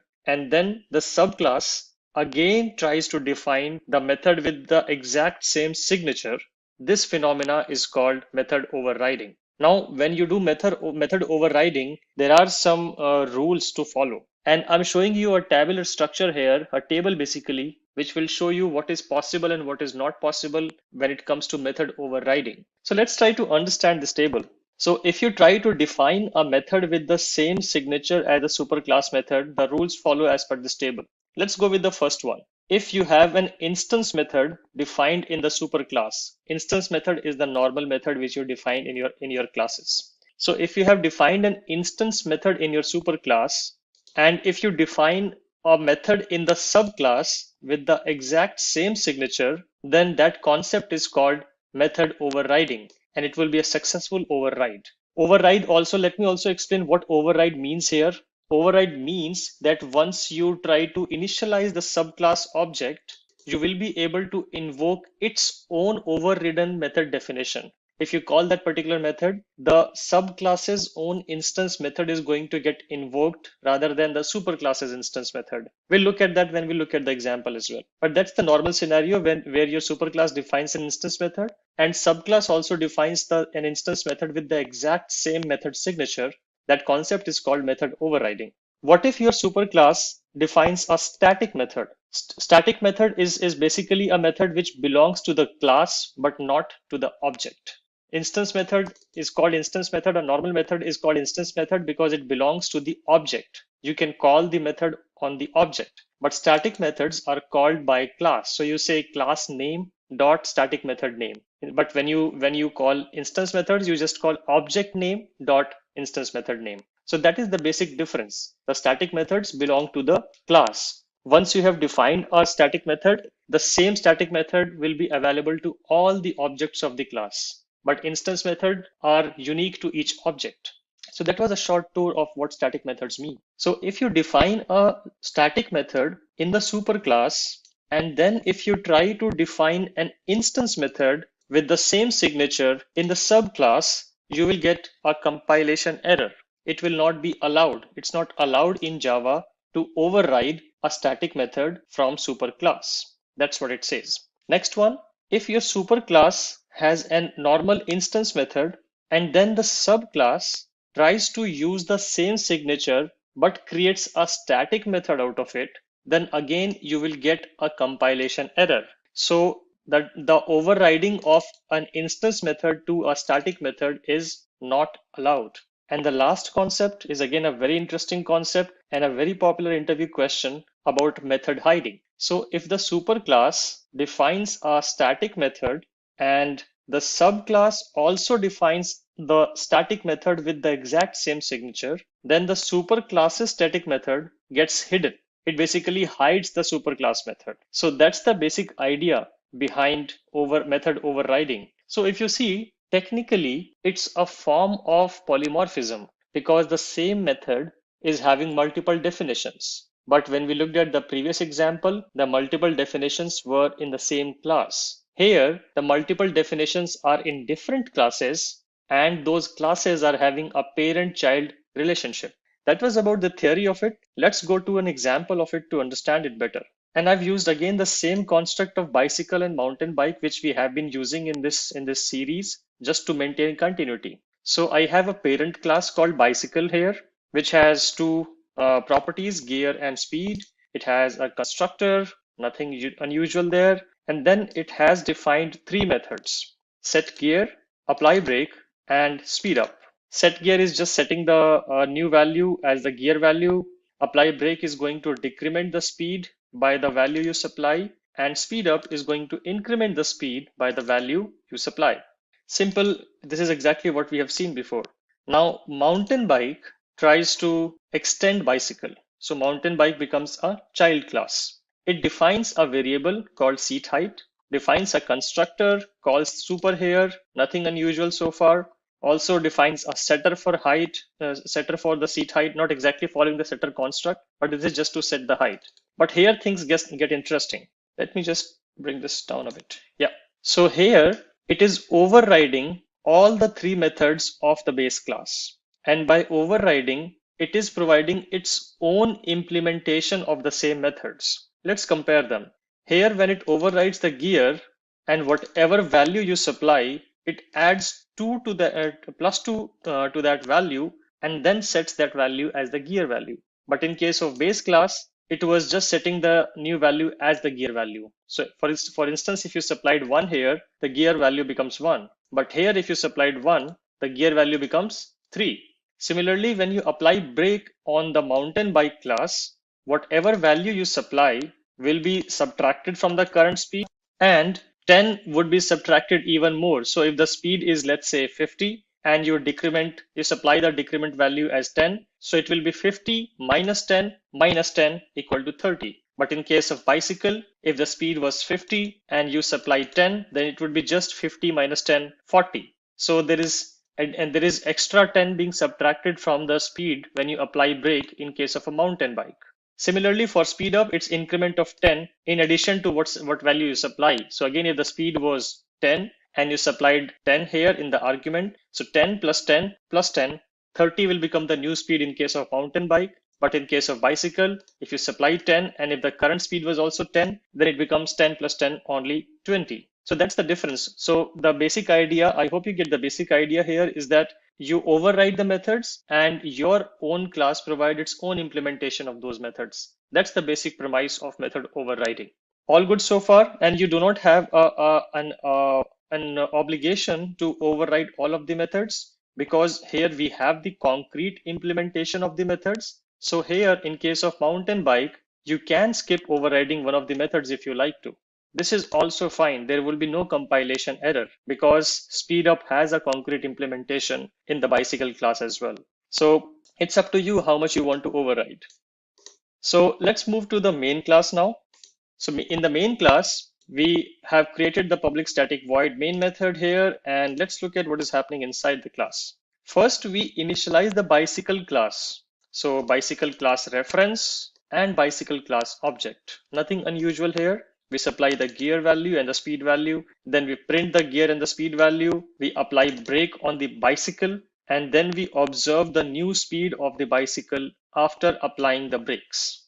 Let me comment out the rest of the code, and let's observe the output for only this part of the code, which we just walked through for this section. So if I run this as a Java application, and if I show you what I'm getting here, so bicycle gear is 1, which is what you supplied in the constructor. Bicycle speed is 10, which is again what you supplied in the constructor. Then you applied brake, and when you apply brake, this logic gets executed, and you supplied 1 here, so current speed was 10, so 10 minus 1 becomes 9, and the new speed becomes 9, which is what you are printing here. So far so good. Let's move on to the next section. Let me comment out the previous section now, and let me uncomment this section. So here I have a bicycle reference, but the object is of mountain bike. Remember this concept. This is called dynamic object binding concept or dynamic binding concept. Again, this might be asked in your interviews. So here I'm initializing the mountain bike with a reference of bicycle. Remember, whatever is written on the right hand side will govern the variables and the methods usage. We'll see how that works out, what I just said. So I'm supplying three values here, 50, 50, and 3 in the mountain bike. If I go here in the mountain bike constructor, so the start height, start speed, and gear are the three values which is supplied as 50, 50, and 3. Then I'm accessing the gear and the speed. Now remember, gear and speed are declared in the bicycle class, but they are accessible in the child class due to the inheritance phenomena, which we have already covered. So if I print only this part, I should get the expected values. Mountain bike gear is 3, which is what I have supplied here, and mountain bike speed is 50, which is what I have supplied here. Then I apply the brakes. Now let's move on to this section. I apply the brake, supply the value as 1, and then I want to see what would be the new speed after applying the brakes. So let's see what happens when we run this particular code. So if I run this code, after applying the brakes, the speed becomes 39. Before applying the brakes, the speed was 50. So what happened here is 50 minus 1. Basically, this logic is getting executed here. 50 minus 1 minus 10, which becomes 39. That's why you get the value as 39 as the new speed. Similarly, if you want to call another method as speed up method was also defined here, where I'm saying speed plus the argument supplied plus 10. So the current speed is 39 right now. Then I'm speeding it up by 10. So by this logic, 39 plus 10 plus 10, which will become 59. And then I'm printing the new speed after speeding up. So let's see what happens. So if I go to run as Java application, and if I observe all the outputs, the speed was 50 initially. After applying the brakes, the speed became 39. And after speeding up, the speed became 59. So this was a quick demo to show you the power of method overriding and how you can override the behavior which is defined in the base class. So this is all I want to cover in this particular session. Let's get started with the static keyword in Java. Now let's first understand the need of the static keyword, and then we'll talk about how Java implements the static keyword. Imagine a scenario. Let's take the example of a class which we have been using in our different tutorials in this particular series, which is about the student class. So if you are building a college management system, you have a student class there, and if you have an entry, a property in the student class which is storing the name of the college, then the name of the college is going to be the same for all of the students of that particular college. It's not going to change. Another example, let's say you are building a employee management system for an organization, and you want to maintain the employee numbers. For the first object, the employee number should be 1. For the second object, the employee number should be 2. For the third object, the employee number should be 3, so on and so forth. So when you initialize all the employee objects, the last employee object has the final total employee count.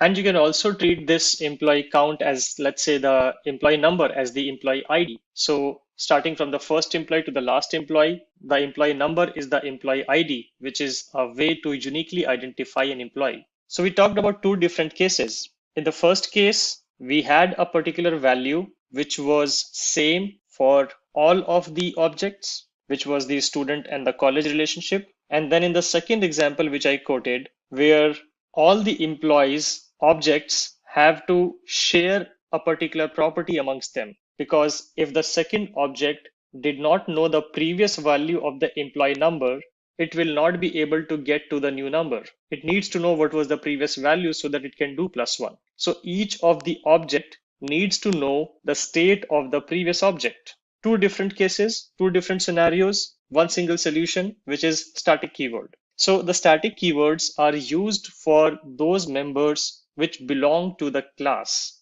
Now apply this definition to the examples which I gave you. If I make a member of the student class, let's say the college is the property of the student class, and if I make that property as static, now that static member becomes the property of the class and not the property of the object. It means it belongs to the class. It also means that all of the objects will get the same copy of this static member variable. And that's one of the first usage. And you can make any property or any member of the class as static, by just putting the static keyword in front of it. We also call the static member variables as class variables like I just described. So use it for the cases where the value across the different objects doesn't change. You can make those class variables and those variables as class variables or static variables. Similarly, also try to identify the cases where a particular value has to be shared in terms of knowing the previous state. In those cases as well, you can use a particular member in that particular class and make that static.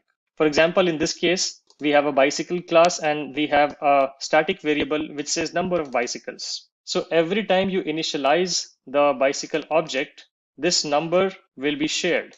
And you can see, this is here, it is incrementing the number of bicycles. So every time you create the object, the ID becomes +1 to the previous count of the number of bicycles. Exactly same example as I gave you for the employee number. So every time you create an object, you do a +1 to the previous value. Next object will take the previous value +1 and so on and so forth. So you can use the static keyword in front of a property of the class and make it a class level variable, which will be tied to the class and not tied to the objects. You can also make the methods as static as well. And the same kind of rule will apply on the methods as well, that the methods will belong to the class instead of belonging to the objects. Let's say you have again a common functionality which you want to share amongst objects. Just make that common functionality as a static method, and that would be shared amongst the objects. For example, you want to get the total number of bicycles for the previous example, which I just shared in this particular doc here. So you can just create that method as static, and any object which will call this method will get the latest count of the number of bicycles. You can also make these static variables as constants by putting the final modifier in front of it. So if a variable in a particular class is static and final both, then technically it becomes a constant. So these are some of the interesting use cases and constraints of the static methods and static variables. There's also a thing called static block, which is just a code block which you can write inside your class. And we will have a look at that example as well. So let's shift to the IDE and let's have a look at how we can use this static keyword. So I have used the same class which I have been using in other examples, which is student.java. And you can see I have this same class. You would have seen these properties earlier as well. And the code below is exactly the same, just setters and getters and constructors.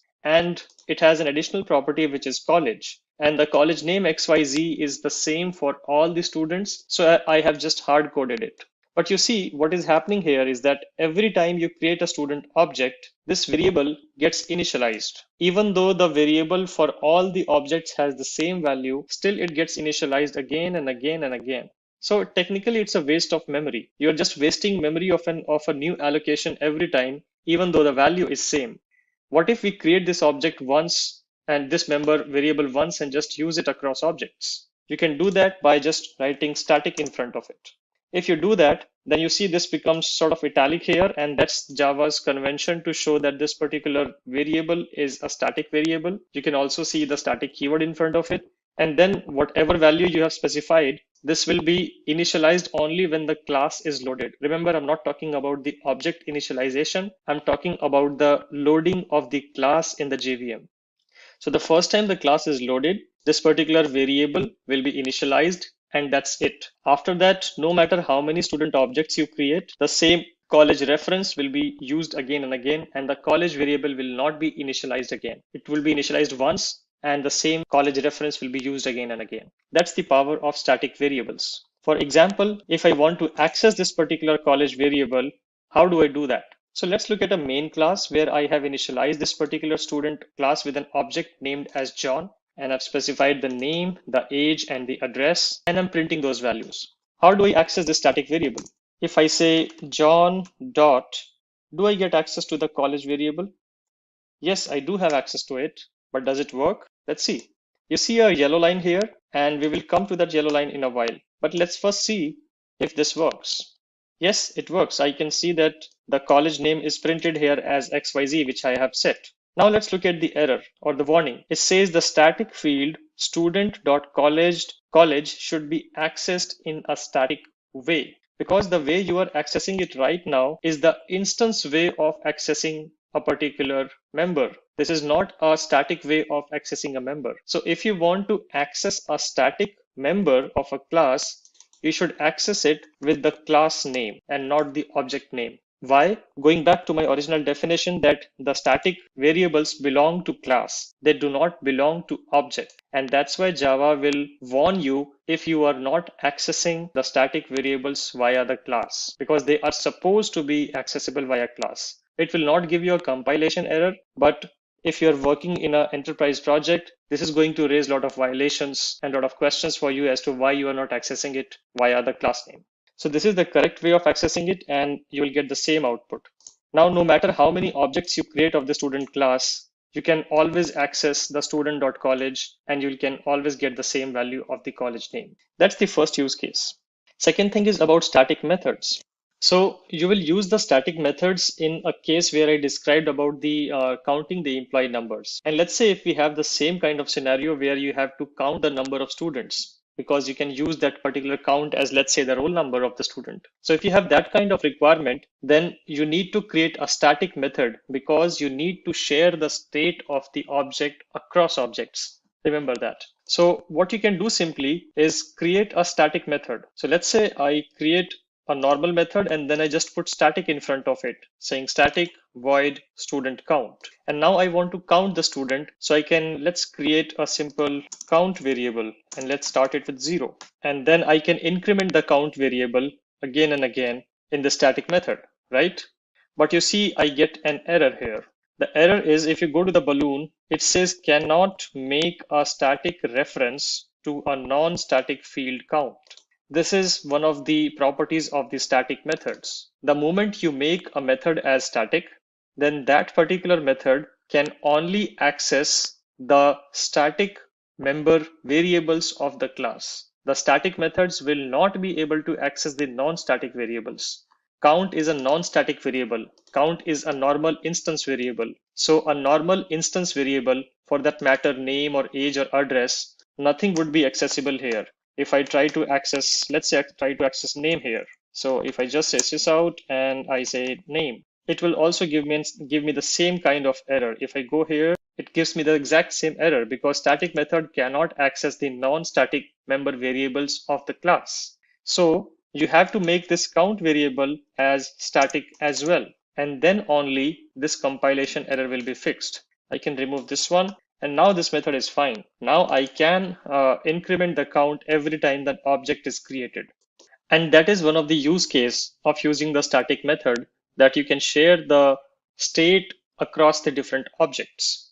And if you want to fetch this particular variable, then you can simply write a getter for this, saying int count, return count.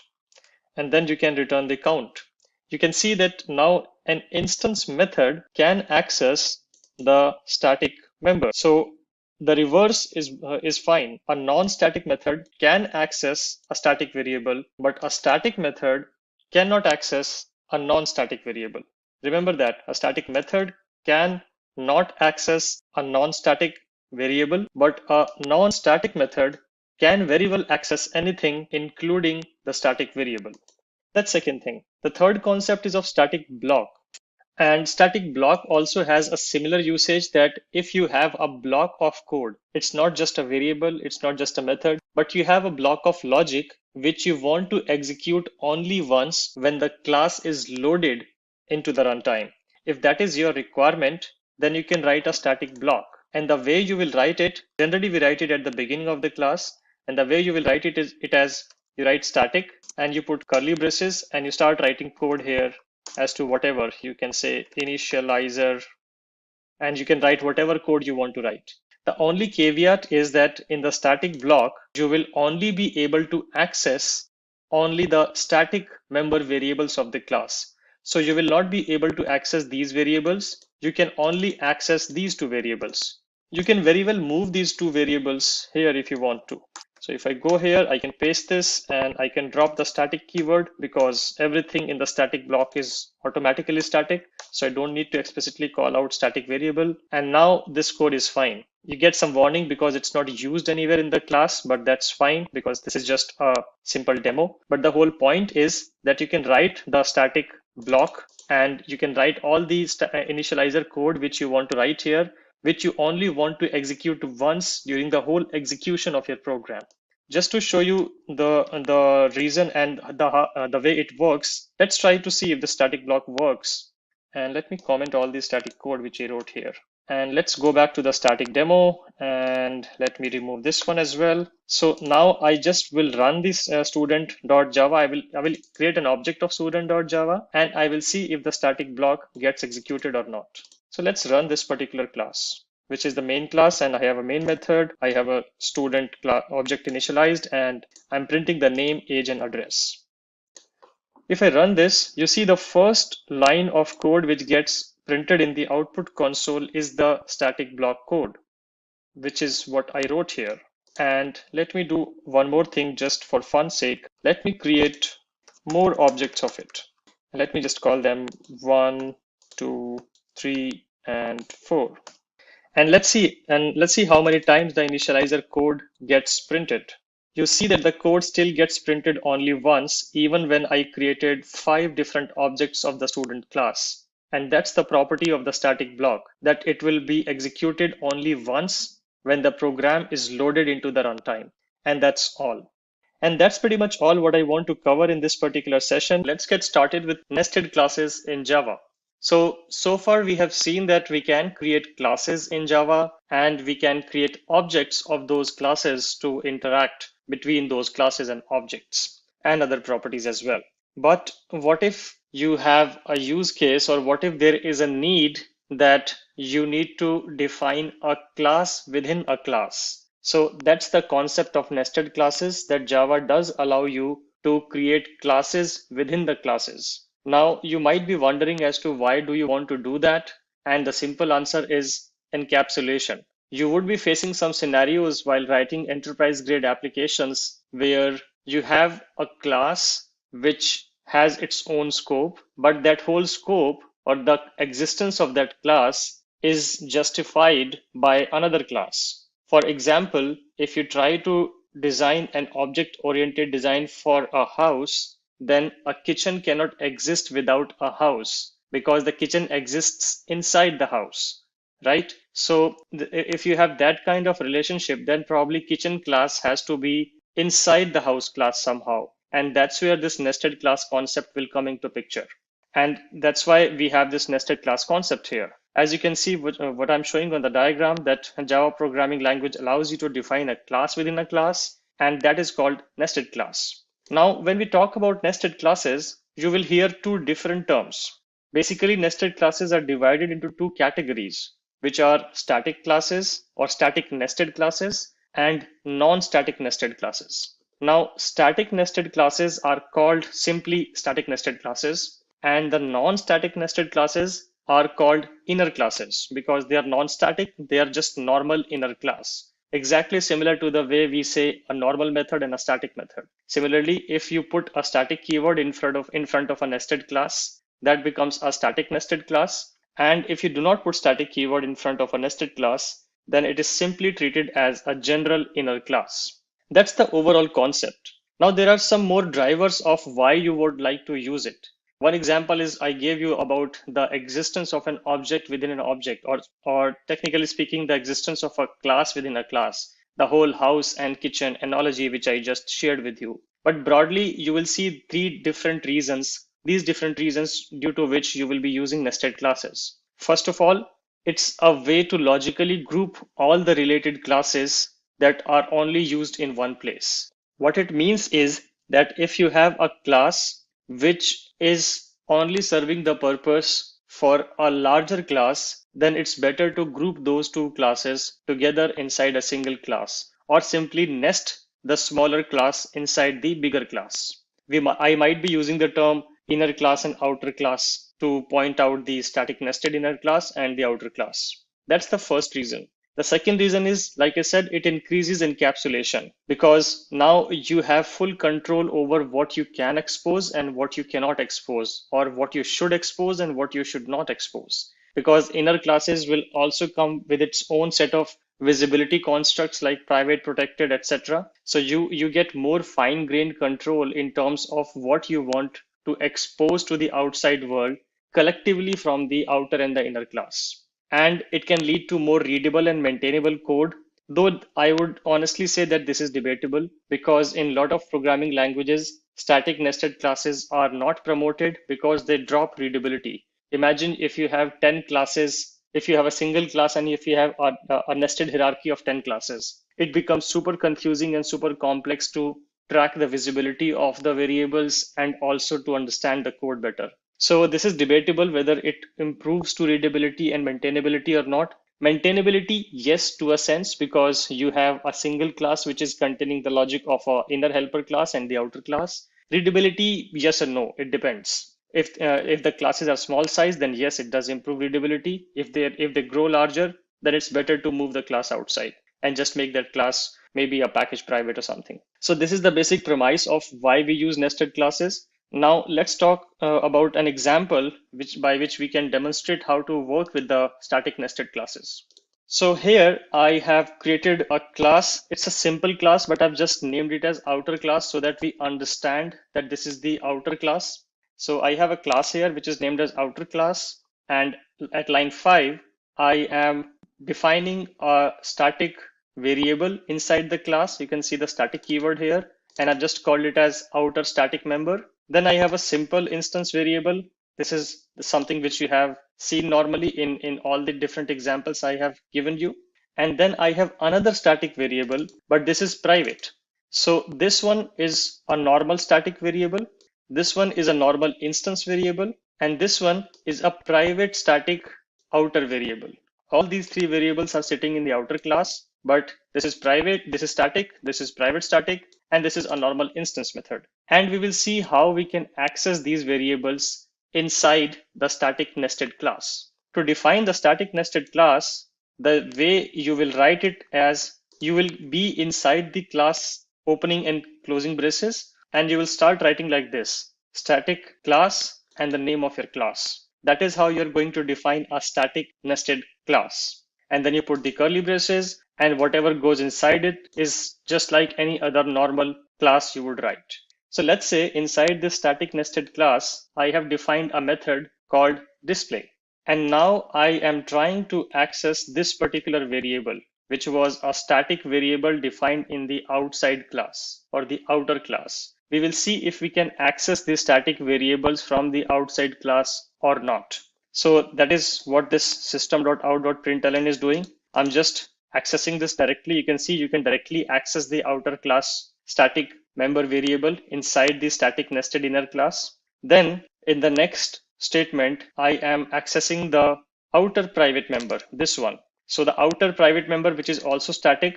So these two static variables are being accessed here in these two lines basically. And then I have commented out one more thing to try out if I can access the normal instance member. Also remember the concept which I taught you in the previous session, that a static method or a static block can only access static variables. A static block will not be able to access non-static variables. So these two are static variables, and this is a non-static variable. So we will see if the same construct still applies on this particular class or not. So inside the display method, I have these two sysouts, and this one is commented out. I will come back to that later.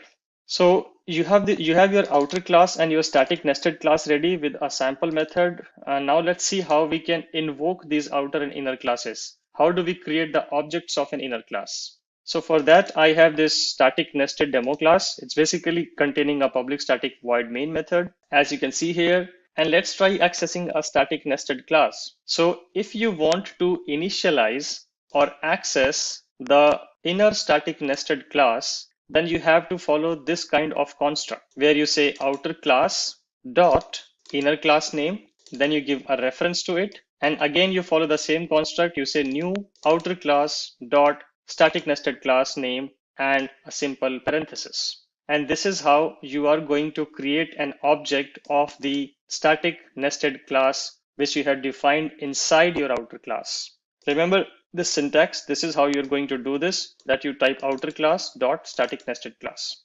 Once you have done that, it will call the default constructor of static nested class, and you will get an object. Now you will also see the dependency which I talked about. There is no way that you can initialize this static nested class without referring it from the outer class. You always have to write this outer class dot to access the static nested class. You will not be able to access or use this static nested class directly anywhere in your program. So the whole concept of the inner class only existing with the outer class holds true here, because the inner class only can exist if you refer it from the outer class. Once you have the object, you call the dot display method, and let's see what happens. So if I run this particular program, and let's see what kind of output do I get. I get 2 lines of output when I call the display method. So let's go to the display method, where I am doing a sysout for the static member of the outer class, which was this variable. So that value gets printed as 10. And then I'm printing the private static member of the outer class, and that also is accessible. So it means that you can access the normal static variable of the outer class and also the private static variable of the outer class inside a static nested class. That's one part of it. Now let's uncomment this and see if this works. You see that you directly get a compilation error, and you don't even have to wait for the program to be run. You see that this particular variable this instance member variable is not accessible. So this also verifies our understanding which was built previously in the previous session, that static blocks can only access static members, and those static blocks will not be able to access any non-static variable or member. And this was a non-static member.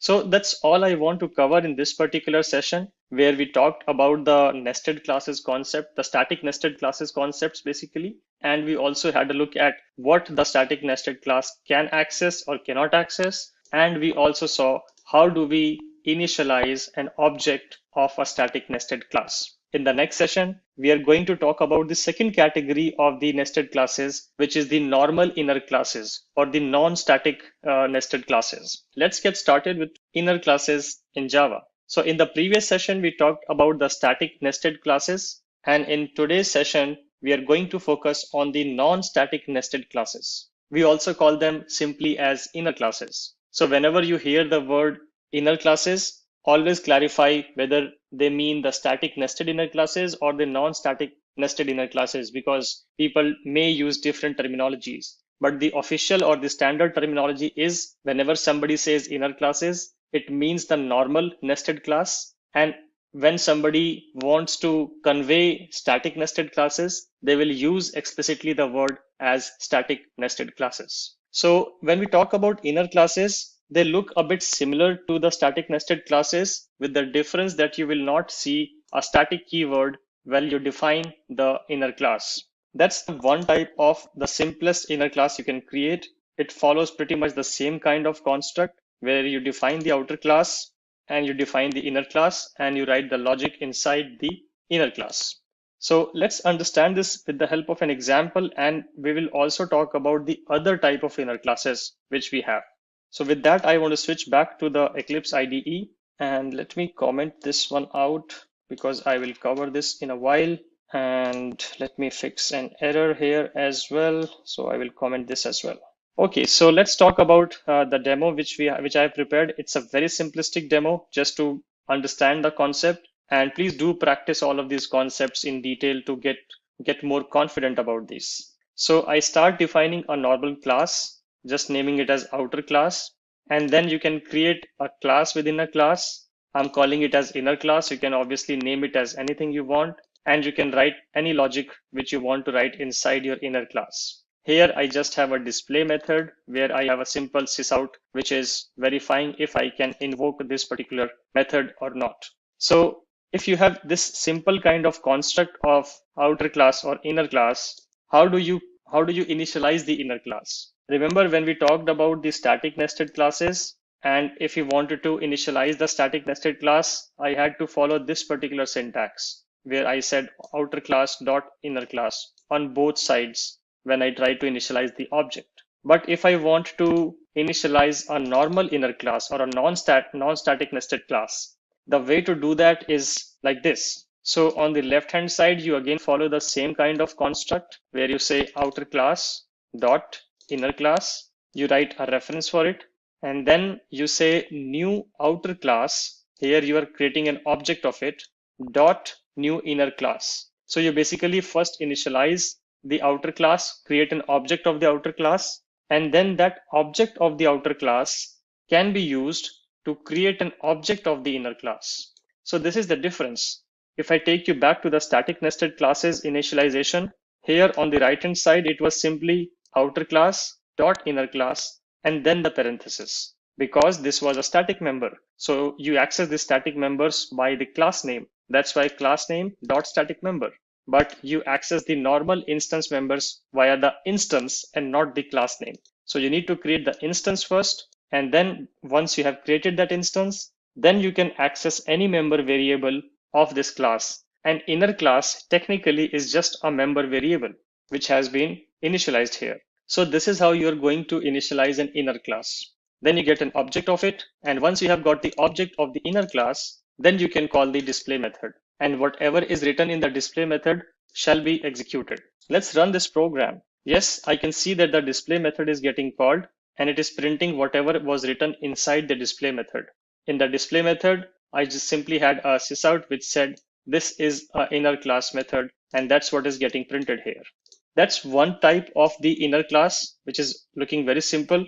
Another a bit more complex and special type of inner class is called method local inner class. When I say method local inner class, the name itself explains what it means, that you are trying to create a class inside a method of the outer class. So let me just uncomment this part.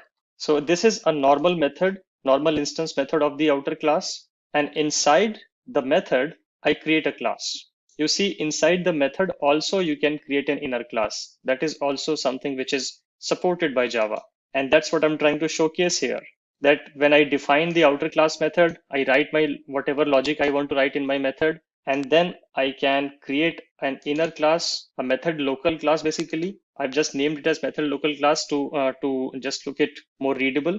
And then you can define anything you want to write inside your method local class. Here I have just defined a simple method called local inner method, and I have just printed a statement inside the local inner method which says in the method local class method. Once I've defined the class, then within the method, I can also initialize the class if I want.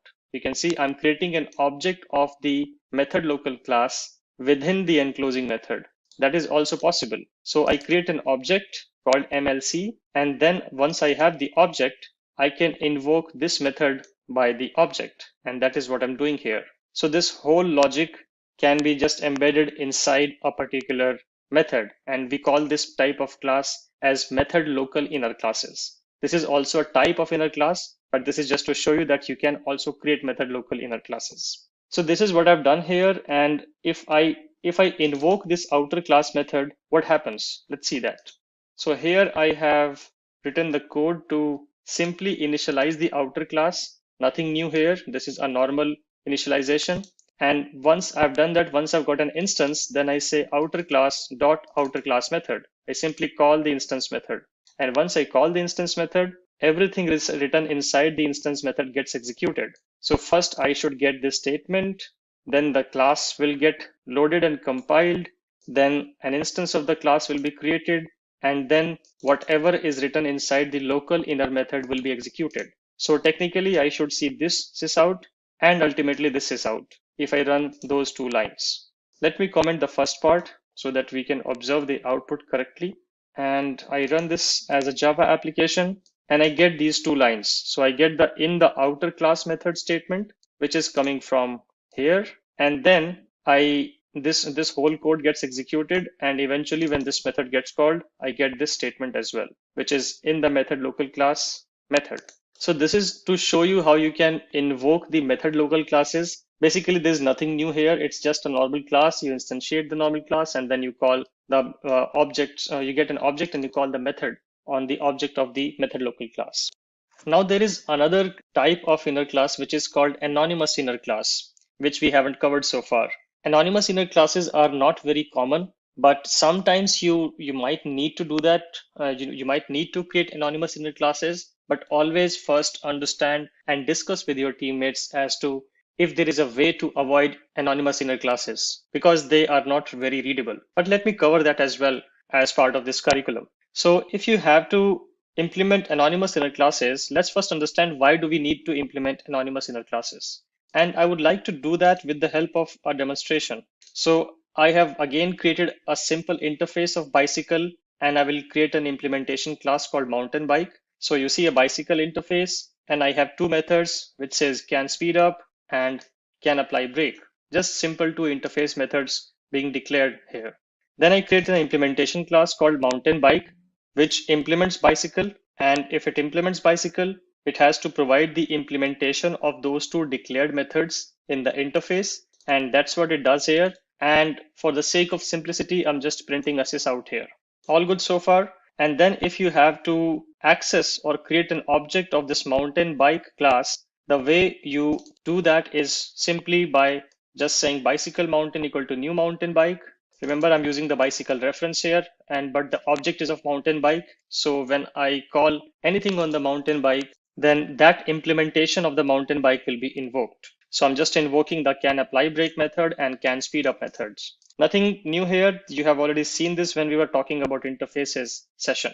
But what if you want to create an object of the bicycle class itself? You don't want to create a mountain bike class at all. Is there a way to avoid creating mountain bike class and still being able to write this logic? Yes, there is a way, and that is the anonymous inner way. So I can just say bicycle equal to new bicycle.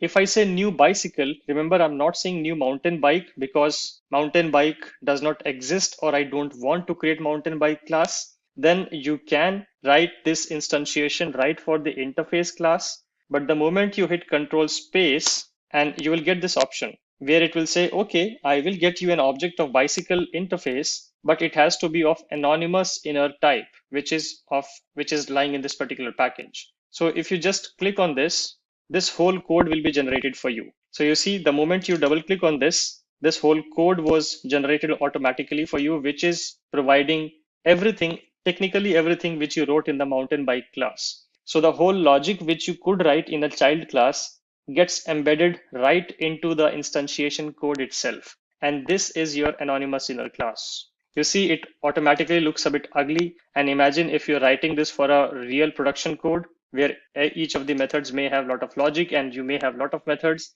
then it can grow very long and it can look very ugly. That's why I was saying always try to create a child class instead. It can be a simple use case, but try to create a child class or try to avoid writing anonymous inner classes if you can. If there is no way out, then this is the way you do it.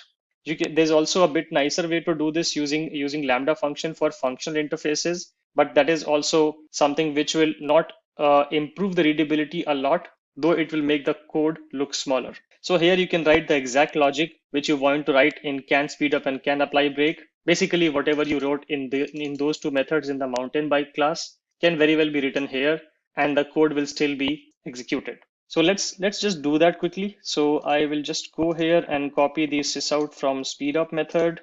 I'll just put it here, and I will copy the can apply brake method, and I will put it here, and I will comment the mountain bike code. So I've created the object of bicycle class here, and now if I say bicycle dot can apply brake, and I can say bicycle dot can speed up. So now I can access these two methods, and the implementation will be invoked from this anonymous inner class implementation. So if I run this, I will get pretty much the same output. Yes, you can see I get exactly the same output. It's currently printing both of these sysouts as the same because I did not change the sysout here. And yeah, I have written the exactly same text in both of the cases. So if I just change this text to say can apply brake, and I do the same thing here, I say can apply brake, and if I run this, so you get the same output. And if you comment this back, and if you use the above code, you also get the same output. Yep. So that's the basic construct of anonymous inner classes, that you can use the interface instantiation. If you do not want to create a child class of it, just instantiate the interface, and Java will automatically generate the concrete override implementation for all the methods which are declared in your interface. And then you can provide the implementation of those methods inline. And that's all I want to cover for this particular session. So we covered a whole lot. We covered about the normal inner classes, we covered the method local inner classes, and we covered the anonymous inner classes. Let's get started with packages in Java.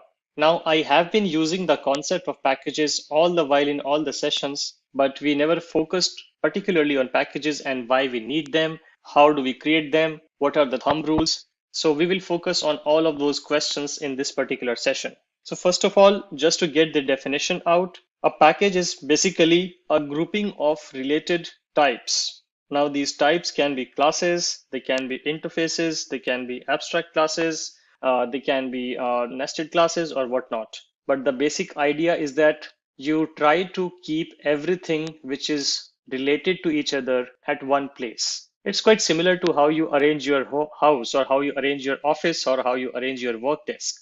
You try to keep the similar kind of stuff together. For example, you might have a particular rack in your almirah where you keep all the books. You might have a different rack where you keep clothes. Generally, you won't mix books and clothes together in a single rack, right? Because they don't belong together. And that's the concept basically which Java packages try to put you or give you to implement in your programming language and your project as well. So it's a logical way of grouping related classes and types together. That's what packages do. And if I take you back to the Eclipse IDE before I go any further, you will see all these square looking objects, right? These all are packages. You see the square icons, these boxes, these are packages. And the way you create packages is basically, if you just go to the SRC, let me go back to the SRC, and you right click on this, you go to new, you will get an option of package. So you can go click here and write any name of your package. Let's say test.package. Couple of things to note is that packages follow this convention of dot, and that is how you nest a package into other, or that is how you create a hierarchy of packages and sub packages. So you can create this as a package, which is fine. And you can also create dot something else, dot something else, dot something else, and you can go further as well. Other thing to notice is that this will not accept keywords. You can see it says else is not a valid Java identifier because else is a keyword, a reserved keyword in Java. So make sure that you are not using those reserved keyword names in this particular package name. So it can be test dot, test1 dot, test2 dot, test3, whatever. So just make sure that you're not using keywords here, and you can create the hierarchy. Now, how do you name them? Different organizations and different project teams follow different naming conventions. This is your area. This is fully customizable, so you can write it the way you want it. Generally, what companies do is they put their domain name from the backwards. So for example, google.com might have a package called com.google. Similarly, amazon.com might have a package called com.amazon internally. This is something which might have been there, but they might have chosen something else. But this is sort of the standard convention that you just reverse the domain name of your application and you write the package name backwards. That is the general convention. And after that, once you have written that, let's say if you have written com.google, this is the top domain name. Now, after that, you specify what you want to do. Let's say you are implementing a web package. Then you can be even more specific. Okay, web package is a huge package. What is specifically this package will be doing inside the web package? So let's say HTML. HTML might not be a right example, but let's say some front-end code, front-end auth logic, let's say. So now this can be a valid package because if somebody reads the package, they can understand what would be lying inside the package. This hugely improves readability, and please do spend good amount of time in naming your packages right. Because once you write the code is going to be living for many, many years to come, and many other developers, once you leave the organization, many other developers will be looking at that code, and you would like to make their lives easy by understanding the code by just looking at the package name. So please name the package names correctly. And once you have written this package name as, for example, in this case, front-end auth logic, or let me say front-end dot auth logic.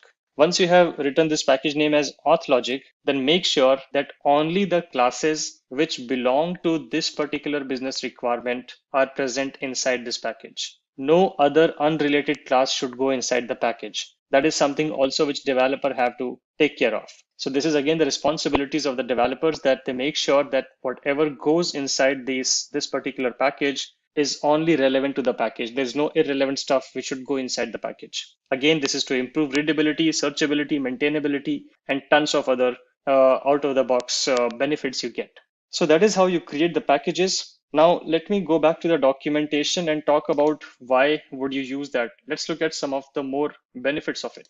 So if you scroll down in this official documentation, you will find bunch of reasons and benefits of it. First of all, you and other programmers can easily determine that these types are related, because if some classes and some types are sitting inside a package, then there is an expectation that those classes and types serve the purpose of that package only.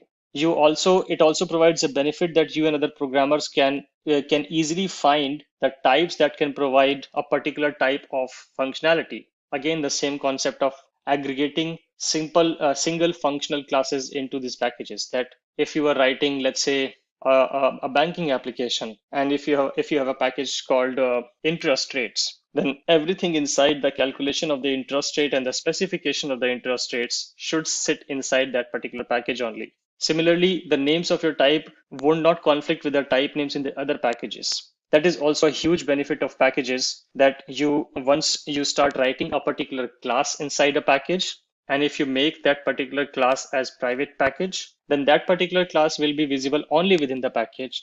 And you can again recreate the exact same class with the exact same name in another package. Let me give you an example. So if I go to, let's say, the inheritance example, here I have a class called bicycle. This is a bicycle class. And if you see, strategically, I have not put public here. I have removed the public identifier here. So this class is only visible within this package called .inheritance. This particular class will only be visible in this package to these other classes. Now, if I go, let's say, if I go to method overriding, I have another bicycle.java here. If I open this, this is also a class. These two classes are exactly the same, but they don't conflict with each other because both of them are package private and they live in different packages, and only those packages can see them. This particular class is present in this particular package, which ends with .method overriding, and this particular class ends in a package which ends with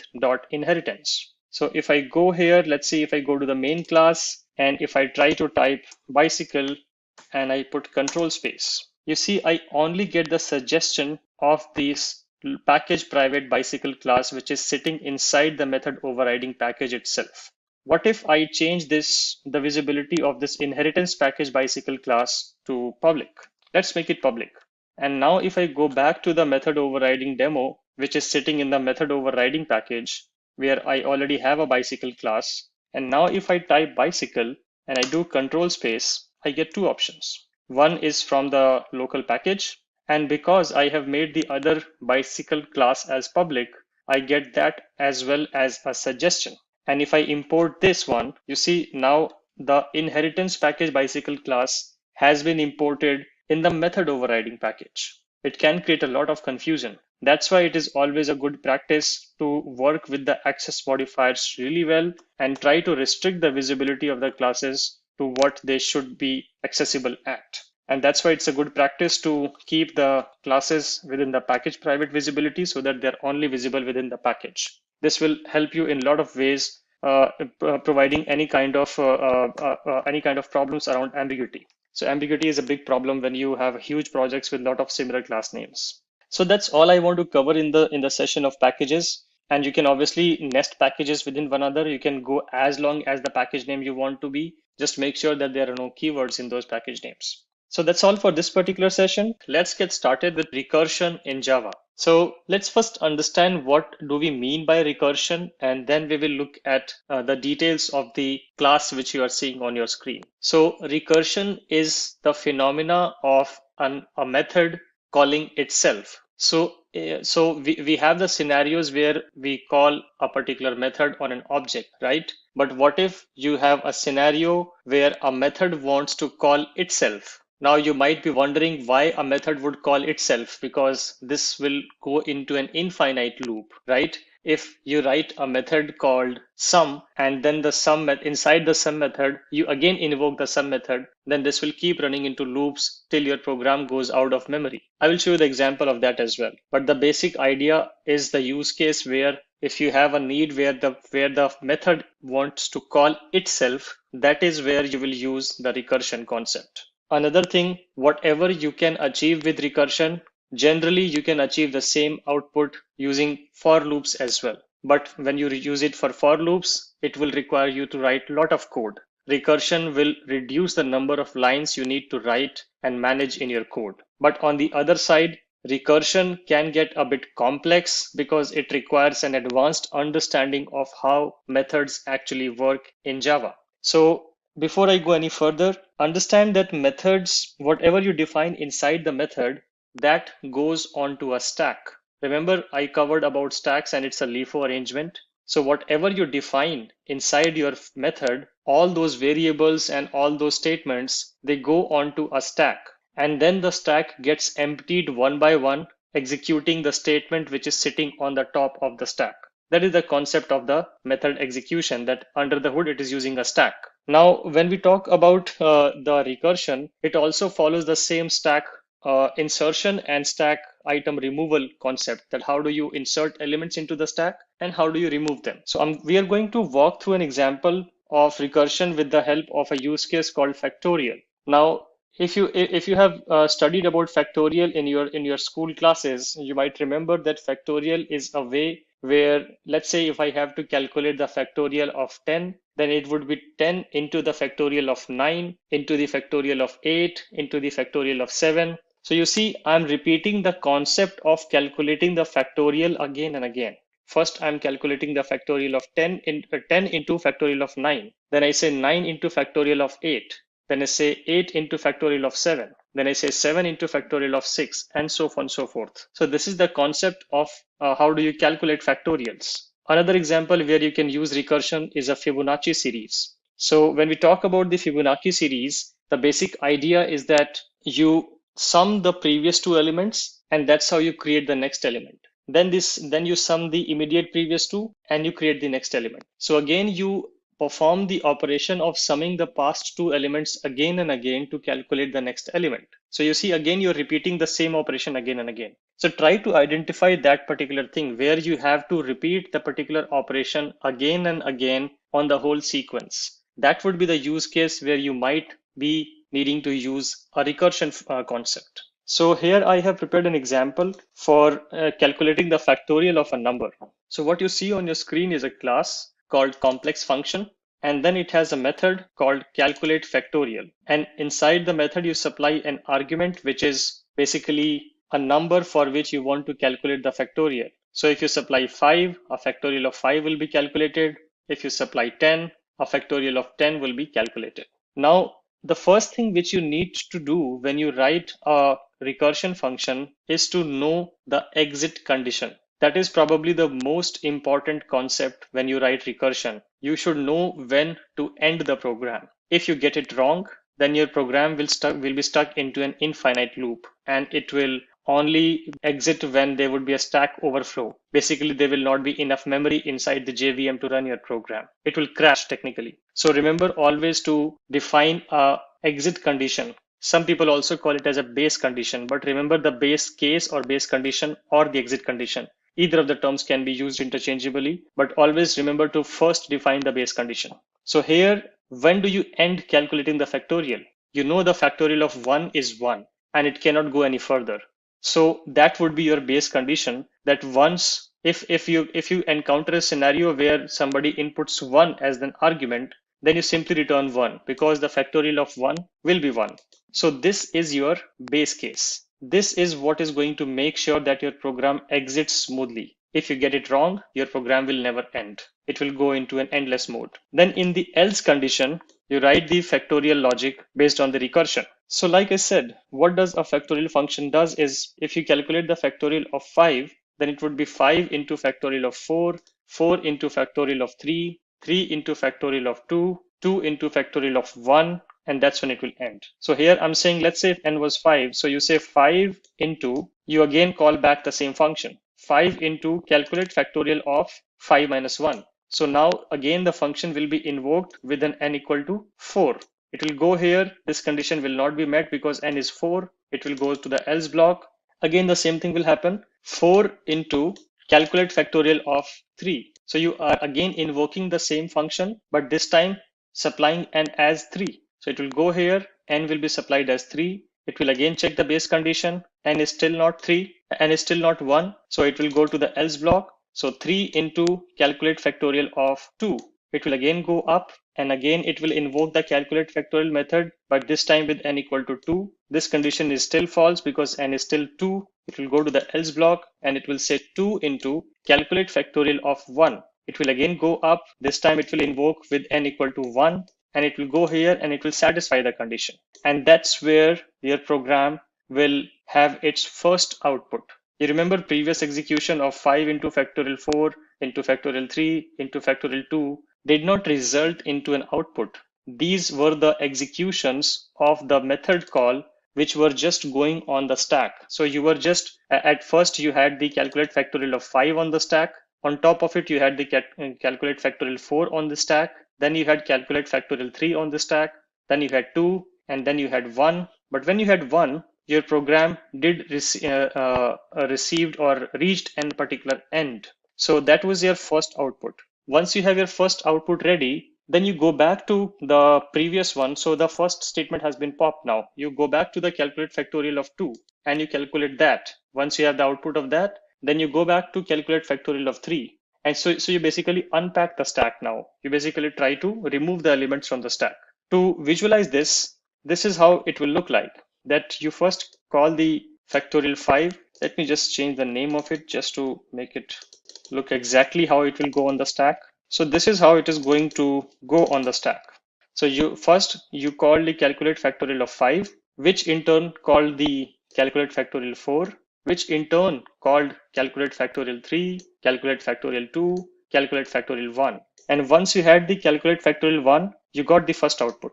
And once you had the first output, then you start unpacking it because you had the value of the calculate factorial 1. So you can say 2 into calculate factorial 1's output.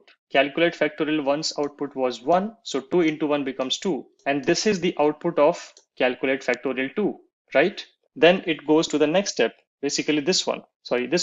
And calculate factorial 3 was demonstrated as 3 into calculate factorial of 2. So 3 into calculate factorial of 2, which is this one, 2. So this gets replaced here 2, and you get the output as 6. Now you have this one also resolved. The next one on the stack was calculate factorial of 4, which was written as 4 into calculate factorial of 3. So 4 into calculate factorial of 3's output. So this function calls output. This function's call output was 6. It goes back and it says 4 into 6, 24. And you have this one also calculated. Now you go to the last statement, which was calculate factorial of 5, which was written as 5 into calculate factorial of 4. And calculate factorial of 4 has been already computed as 24. So now you can simply say 5 into 24, which is the output of calculate factorial 4. And you get the output as 120. And this is the final return statement which will be returned to you. So if you try to understand this, till this particular point, you are just calling function after function after function with a different value of n. And everything started getting into a result due to the base condition. This was the base condition. And that's why the base condition is very important. Now imagine there was no base condition. Then this would never return. And it will keep calling calculate factorial, and it will keep going down the stairs. It will never be able to come up because there is no base condition. And that's why base condition is very important. At the same time, also understanding how recursion works is also very important. Always remember that the output of the first execution gets supplied in the second execution. The output of the second execution gets supplied in the third execution. And that's how the stack unpacks or empties itself. So here I'm just doing the normal drill here where I'm saying complex function equal to new complex function, and then calling the calculate factorial method, passing 5 to it, and then printing the eventual result. And if I run this, I get the output as 120, which I just walked you through. So remember how to use the recursion, why to use the recursion, how to define the base condition. All of these things will be of very much importance when you try to implement recursions.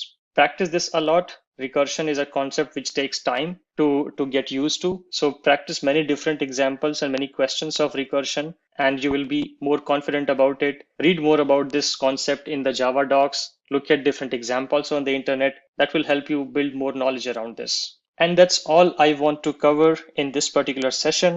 And in the next session, we are going to talk about how do we call methods, basically how the method calling works. We will look at different examples and the pass by value concept, etc. when we look at the method calling. Let's get started with method calling in Java. Now, when it comes to defining the methods, I have been talking about methods throughout this particular series. And the syntax is pretty familiar, where you first specify the access modifier, then you specify the return type, then you specify the actual name of the method, and after that you specify all the arguments which this method is going to accept. And inside the curly braces, you do your calculation, and based on the return type, you return an appropriate value. We have seen many examples of it, and let me show you a quick example to just understand the method anatomy better, and then we will talk about how do we pass arguments to methods. So in this simple class student, I have some properties, I have constructor, and then I have methods. These all are also simply methods. You can see we have an access modifier, which will decide whether this particular method should be visible to the outside world or not. You can also either remove this particular access modifier or make the method private if you want, or you can also make the method protected if you want. So all of the possibilities are there, and what kind of access modifier will you keep depends upon your use case. So that is the access modifier. And then if your method is not supposed to return anything, then you would just say void. Void is the default keyword in Java, which is used for use cases when you do not want to return something. Void just means empty or nothing. So when you have nothing to return, you are going to put void. You cannot skip this. If you remove this, the method signature is not complete. So you have to provide this. There is no way around it. So you need to provide the method return type. After that, you provide the name of the method. This is a free text string, and you can name it whatever you want. Just follow the camel casing convention, where you start with a small alphabet, and for every new word in the method name, you start with the first letter as capital. After that, you put normal braces and you supply the arguments which this particular method is going to accept. For example, if this method was about calculating interest, then probably you might supply the interest rate as the argument and the principal as the argument. If this method was about calculating the price of the car, then you might supply all the different mileage details and the manufacturing details which would decide the price of the car. So it depends upon what you are doing, and that's how you will understand what kind of arguments your method is going to need. When you define the arguments, you need to define the data type of the argument, and again a name which you can give it as anything. This is again a free text string. And after that, it depends upon you what kind of logic you want to write inside the method. The basic need for writing a method is to not do the same thing again and again at every place. If you have a functionality, let's say if I take the same example, if you have to calculate interest and the interest calculation logic is required at, let's say, 15 different places in your application, then just create a single method for calculating the interest rate or the interest, and then just reuse that method again and again at different points in your application. Just call that method. That's how we use it. So that is the basic idea of creating a method, to keep reusing the functionality over and over again across all the different methods in your application. Let's take another example of this particular method because it has a return statement. Again, I specify a public access modifier. I specify the return type, which is string in this case. Then I specify a name of the method, and I can also choose not to supply any argument if the method does not need any argument to do its computation or to run its logic. If you put a return type, any other return type, then void here, then you have to provide a return statement. The return statement will be the last execution step of your method. Remember that. The return statement will be the last execution step of your method execution. This has to be provided if you provide a return type other than void inside your method. In this particular case, this method expects a string return type, which means when I call getName, I should get a result back, which should be of type string. Then I need to write a return statement and return a variable which should be of string type. For example, if I just change this method to say, let's say if I say int I equal to 1, and if I say return I, this is going to give you an error. You see there's a compilation error, and if you hover over the balloon icon, it says cannot convert from int to string. It is trying to convert this particular return type and trying to match this into this particular return type, and it's not able to match int to string, so you get an error. So it has to exactly match the return type, the data type of the return value which you have put here. It has to match exactly with the return statement variable type. If it doesn't match, you're going to get a compilation error. That's the first thing. Now, there might be scenarios where you have multiple branches of execution in your method. For example, if you have, let's say, if I just use this condition of I equal to 1 and I write if I equal to 1, then return, let's say, a test string, else return the name. I'll just cut this and put it here, and we'll change this to name. This is also possible. And this is possible because of the same statement which I told you earlier, that return statement has to be the last execution step of your method execution. In this particular method, there are two branches of execution. This is one branch and this is the other branch. At a particular time, either the if block or the else block is going to get executed. There would never be a case that both of the blocks get executed in the same execution cycle. It will always be either this block or this block. And that's why if you use these kind of statements, then you have to provide return type in each of the branches. You can also do something like this. Let's say if I say string return var equal to null, and then I say Control C, Control V, I assign test string to the return var, and then here also I assign name string to the return var, and at the end I say a single return, and I say return var. This is also fine because here I am just assigning different values in the if block and the else block, and then just returning the placeholder variable, which is also absolutely fine. So you can use either of the way. The better way is to return from within the branch itself. So this was a quick tour for you to see how methods work and what kind of anatomy method represent. Now let me just quickly revert everything which I did here and bring it back to return name. That's good. And now let's talk about the method calling patterns and how do we call the methods. So for that, I have prepared a class called method calling demo. It has a public static void main method. And here I have just declared a simple variable I and initialized the value of I as 1.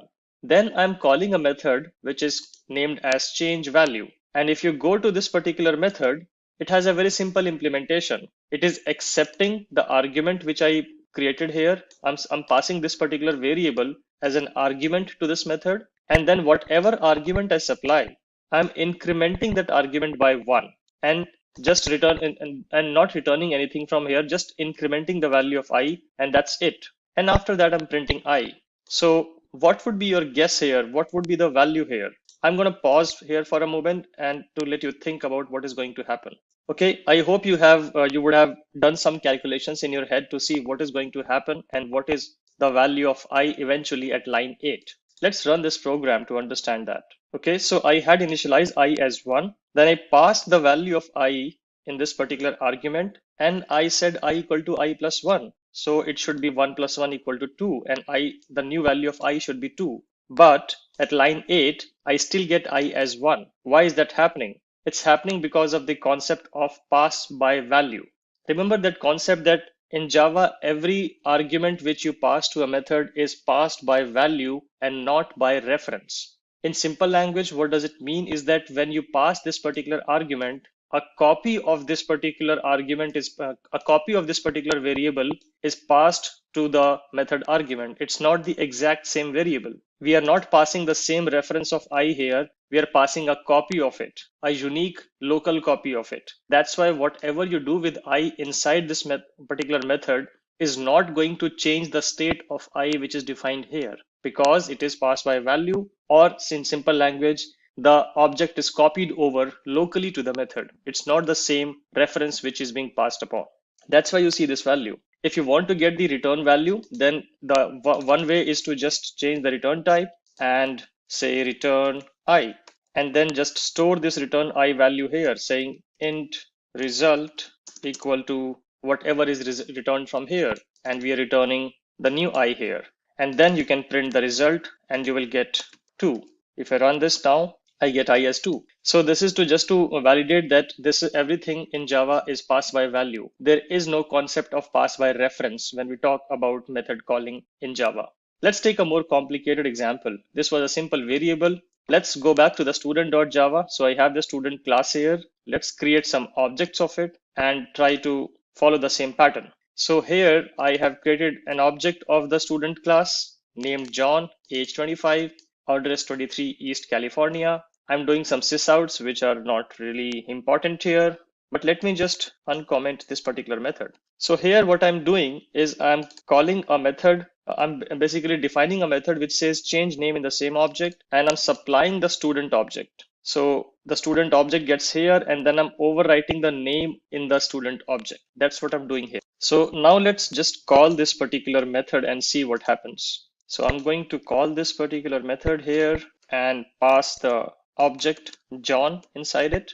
And then let's try to print the name of the object referenced by John. If I say get name. So I'm calling this particular method, passing the John object here, where I'm overwriting the name John with Jane, and then I'm printing the new name of the John object. Let's see what happens now. So if I run this particular program, yes, I can see that the name has been overwritten from John to Jane now.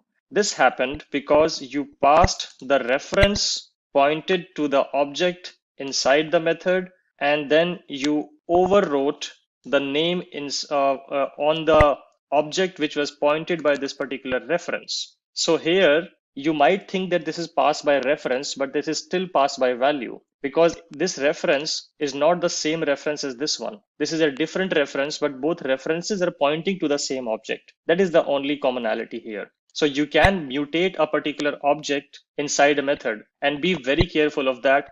Do not ever try to do that, because it is going to create a lot of unpredictable results for you, because it might be possible that you're calling a particular method from some other application which is doing a lot of changes in the same argument object which you supplied, and then you don't know what is the state of it. So it's a very dangerous pattern and very dangerous way to mutate the objects. Do not do this. Let's find another way to deal with this problem. If I don't want to mutate the same object, how do I solve that problem? So we can solve that problem simply by creating a new object and changing whatever we want to change. So I have one more method here which says change name in a different object. It is also accepting the student object, and then here it is creating a new student object. And here it is overwriting the name, but getting the age and the address as the same values from the argument. So we keep the age and the address same, but we create a new name, but we don't overwrite the same object. We create a new object, and then we can return this particular new object if we want to. I can do clear this, and I can say return new student, and then I can store the value of this particular method calling. I can call this method here, supply the same argument as John. Let me comment this one. And then I can store the value of the result, student result obj, and I get the value here, and then I can say result obj.getName. And if I run this program now, remember I'm calling a different method now, which is going to create a new object and then change the value.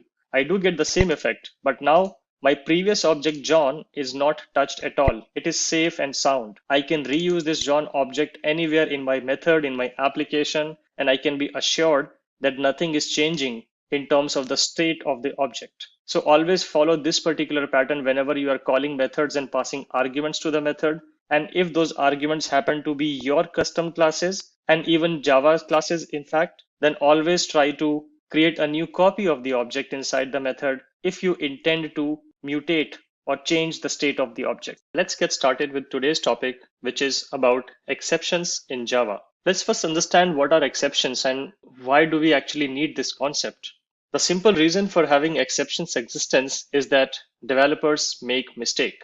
We do create bugs and errors while we write code. It's natural. It always happens that whenever you write code, you might miss out some condition or the other, which creates a bug in the application, which creates a defect in the application, and then the testing team finds that defect and then we fix that defect.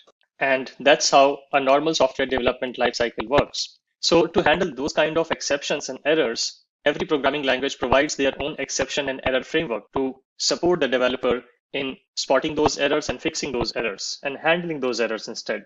And Java also provides its own exception framework. So what you see on the screen right now is basically a snapshot of the exception framework of Java. And you see it has a long hierarchy of different classes here. This is also an inheritance hierarchy, just to give you context. And the whole exception framework hierarchy starts with a class called throwable.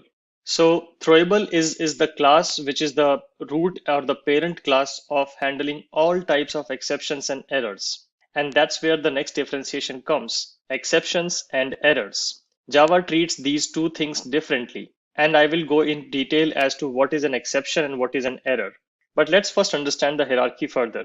Under the exception hierarchy, you see some exceptions like IO exceptions, which is an exception which comes when something goes wrong in the file writing or file reading or the file handling operations. Then you have SQL exception, which comes whenever you are talking to the database, writing SQL queries and something goes wrong. You also have class not found exception, which comes when a class is not found in the runtime or at the time when the class is being loaded in the JVM. And then you have also runtime exceptions, which are like arithmetic, number format, and there are lots more of this type of exceptions as well. On the right hand side, you have the error type, and then you have some errors like JVM error, memory error, and framework error. So now coming to the differentiation between exception and error. Exception is a type of problem which can be recovered in a program, from which the program can be recovered, which the developers should handle. So exception is a type where the developer focus is. The developer is responsible to make sure that none of these exceptions occur in the program. And if these exceptions occur in the program, then the developer has the responsibility to handle these exceptions properly. We will look at the examples of how the developer can handle these exceptions. On the right-hand side is the error type, where the developer does not have any control. You cannot do anything if the JVM has an error, or if the underlying memory of the computer or the JVM memory gets an error, or the whole framework or the Java itself, library itself has an error. You can't do anything about that. And those are the kind of problems which go into the category of error. That's why Java has created these two different categories. One is exceptions, which is the responsibility of the developer, and other is error, which are not the responsibility of the developer. And in fact, developer cannot do anything if this happens. So this was a quick tour to you to what kind of the exception framework is present in Java. Do read about this framework in detail in the Java docs as well. But just to extend this understanding further, we'll have a look at some examples of the exceptions and how these exceptions occur. So with that, I'm going to switch to the Eclipse IDE, and I have created a bunch of classes to show different types of exceptions. So let's go through the first class, which is named as Simple Exception Demo. It has a main method. It has a variable of int type. The variable name is data. And what I'm doing here is I'm dividing 100 by 0. So if you see this carefully, you know that this is going to result in an infinite value. You cannot divide any number by 0. And Java also prohibits doing the same because it doesn't make sense to divide anything by 0. So if you run this particular line, if you execute this particular line, this is going to throw a runtime exception. These are the runtime exceptions, remember. So let's try to comment rest of the code and let's quickly try to run this. So I run this program and there you go. I get an exception which says exception in the thread main. Main is the main thread. With the exception type is java.lang.arithmetic exception. And this is the exception type, divide by 0. And it will also give you the line number at which the exception happens. If you click on this, it will directly take you to the exact line at which the exception happened. And this is, if you see now, this helps the developer a lot. This information which is printed here is called exception stack trace. And you can look at the stack trace, go to the last line, and this would be the line from where the exception actually originated. If you click on that particular line, it will take you exactly at the place where the exception might have occurred.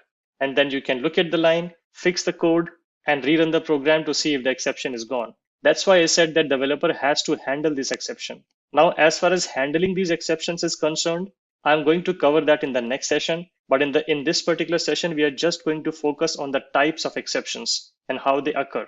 This was an example of arithmetic exception where we are trying to divide something by 0. Let's take another example. Let me uncomment this particular line of code and comment back this one. So here I am creating a string A, but the string is null, and null means nothing. It's a void reference. It has nothing in it. And now if I try to do some operation on this particular string, so remember A is null, and whenever you are trying to operate something on a null object, Java is going to throw you an exception because you can't operate on null, because null means nothing, empty. It is a dummy thing. So you cannot do anything on this particular null reference. And if I run this program, I get an exception which says null pointer exception, java.lang.null pointer exception, and it will give you the exact reason. Cannot invoke string.char at int this is a string type, string.char at int, because A is null. So it will give you the exact reason as to why this program failed. And then again, if you click on this particular line, it will take you the exact line where the problem is, and then you can fix the problem. Maybe you need to initialize the string properly to make sure that this error doesn't occur. So these are all the runtime exceptions which the developer has to take care of, which the developer has to fix to make sure that the program runs smoothly. If they don't handle it, the program is going to fail, and the program will actually force them to fix because the program will not run unless they fix those exceptions. Now, these are the examples of runtime exceptions. You can also create these kind of exceptions, which are called checked exceptions. Runtime exceptions are also called unchecked exceptions. You might hear this term as well. Some people use the term runtime exception instead of unchecked exception and use both of them interchangeably. So runtime exceptions are also called unchecked exceptions, and these exceptions are called checked exceptions. Why do we call them checked and unchecked? Is because these exceptions are something which you do not have to explicitly specify in your program. In this program, I did not have to explicitly specify this particular because I don't know if this line of code is going to result into a null pointer exception or not. But these exceptions are something which Java will force you to handle. Let's look at an example of this. So I have created one more class which is named as checked exception demo, and I'm doing some file operations, basically reading a file, writing to a file, etc. I'm using some classes of Java named as file reader and some methods like readLine and close. And if you see, the moment I'm trying to read a file, this line has a red marker. There's a compilation error. If you scroll over it, it says unhandled exception type file not found exception. So Java is forcing you to handle this particular exception because file not found is a checked exception. So if your expression, your line of code is throwing a checked exception, then Java will force you to do something about it. It will not compile the code until you either handle this exception or you rethrow this exception. Again, how do we handle this is something which we will cover in the next session. But you can always rethrow this exception, but you have to do something about it. You cannot just skip it. So what I can do if I don't want to handle this is I will pass on the responsibility of handling this exception to the callee program. So whoever is going to call this main method has the responsibility now to handle the file not found exception because I've just thrown it. I've just passed it on. I've just passed my responsibility to the callee. And you can do similar thing here as well. If I go here, you see it says unhandled type exception, IO exception. And if you remember, IO exception is here. It is a checked exception. So I can do one more throws here, comma V. And now if I just resolve the import, whoever is calling the main method has the responsibility of handling the file not found or IO exception. You can also handle it like I said, or you can just add throws clause to the method signature, and then the caller has the responsibility to fix or handle the exception. So this is how the checked exceptions work. Remember, in the unchecked exception, in the runtime exception, we can see that these two lines do throw exceptions, but there is no forced way by Java to tell us that I have to fix it because Java doesn't care about unchecked exceptions at the compile time.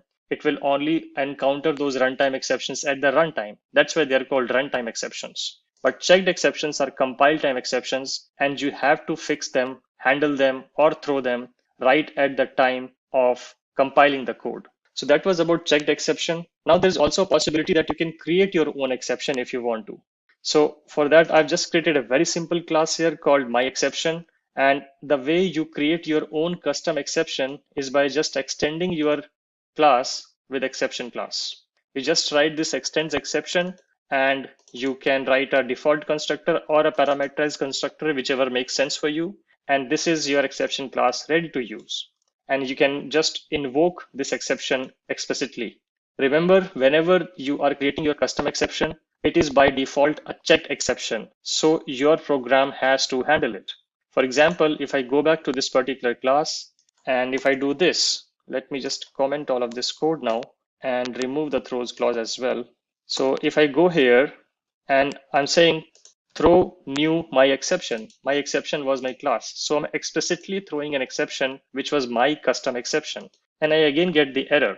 If I hover over it, it says unhandled exception type myException. So I have to handle this exception, or I can just throw this exception and let the caller handle it. So this also works. So this basically builds our understanding that broadly there are three different types of exceptions which we work with.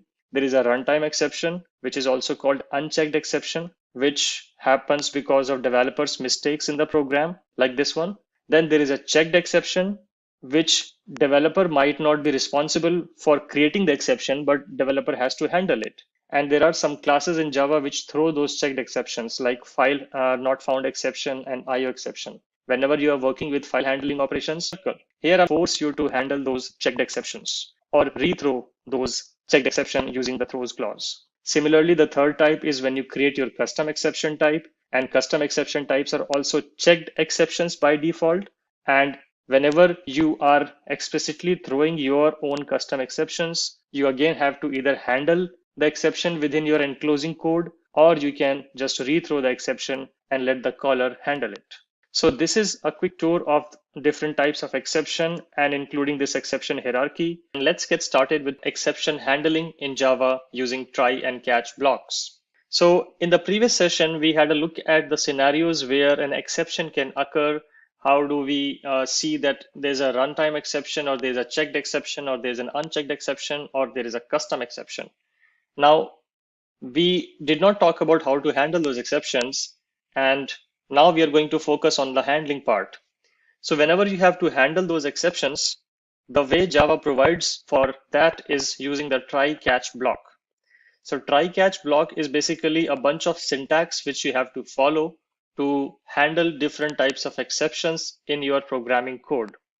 And the syntax of the try catch block is pretty straightforward. You write try and you put curly braces, and then you write whatever code which might throw an exception. You don't know that, but it's always safer to enclose your code in a try catch block so that you know that if an exception occurs in the try block, then you can handle it in the catch block. So it's always considered a better practice to enclose your application code in a try catch block so that you can handle the exceptions. So you put this try block and write all the suspicious or non-suspicious code which may or may not throw an exception inside the try block. Once you have done the try block part, then comes the catch block part. So let me go to the catch block. So this is how the syntax look like.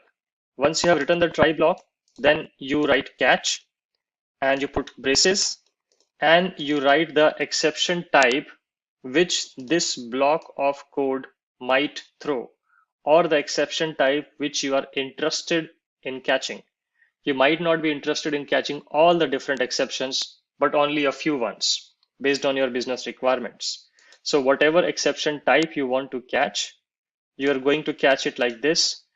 And if an exception occurs in the try code, let's say you have specified an arithmetic exception here, and if any line of code in the try block throws an arithmetic exception, then this catch block is going to catch that exception. And then inside these curly braces, you can decide what to do with that exception, whether you want to log that exception or whether you want to rethrow that exception, whether you want to embed some error code or get an error code out of it, or convert that exception into a business or custom exception of your own choice. So it's up to you what you want to do with that. But catch block will be able to catch that arithmetic exception. Similarly, you can specify as many exception types to be caught as you want and keep adding more and more catch blocks. Remember that these catch blocks work in a sequential fashion. So if an exception occurs here, it will first go to this particular block to match the exception type. If it didn't match, then only it will move to the second type. If it did match the first type, it is not going to execute the second type. So that is how the try catch block work. You can see an example here that if the code here is throwing an index out of bound exception, then it is going to be caught here. And we are just printing the index out of bound exceptions message. If it is throwing an IO exception, then I can do this. So you can keep adding different checked and unchecked exceptions in the catch block. You can also catch more than one type of exception with one exception handler. So rather than writing these multiple catch blocks individually, you can combine these exceptions together if your logic of processing both of these exceptions is the same. Remember, if the logic of processing these two exceptions is the same, logic means whatever you write inside these curly braces. So if that code is going to be the same for both of these exceptions, then why bother writing two catch blocks? Just write one catch block like this. Use the pipe operator to separate different types of exceptions and write the common code which is going to be applied if your try block is going to throw an IO exception or an SQL exception. So that depends upon you. That's the second piece. The third piece of the try block is the finally block. So we talked about the try block, we talked about the catch block. Now there's a finally block as well. Remember, this is finally and not final. The finally block is used together with the try catch block when you want to perform some cleanup operations. Imagine you are opening up a file handler in the try block, you're doing something with it, and then you want to just close the file handler irrespective of the fact if there was an exception in the try block or not. Because even if there was an exception, the file handler resource is going to remain open and is going to consume memory in your application. You don't want to do that. Similarly, if you opened a database connection inside your try block, irrespective of the fact of what happens in the try block, you always would like to close the database connection. And you can write that closing code in the finally block. That's the purpose of the finally block, that you can write the code inside the finally block, which is supposed to be always executed irrespective of the fact whether an exception occurs or doesn't occur. So now we have built a good understanding of what is the try catch, what is the try block, catch block, and the finally block. Now, if you just put it all together, this is how it is going to look like. That you write the try block, you do something inside the try block, then you write the catch blocks. After that, you write the finally block. You can write the finally block without the catch block as well. Remember that if you do not have any exception to catch, but you have some resources to close or free up after executing the try block, you can skip the catch block and just write try finally. That is also possible. With that understanding, let's switch to the IDE and let's look at some example. So I have a writer helper class, which is having a method called writeList. I have a try block here, and this try block is basically initializing an array list, adding an item to the array list, and then I'm accessing list.get1.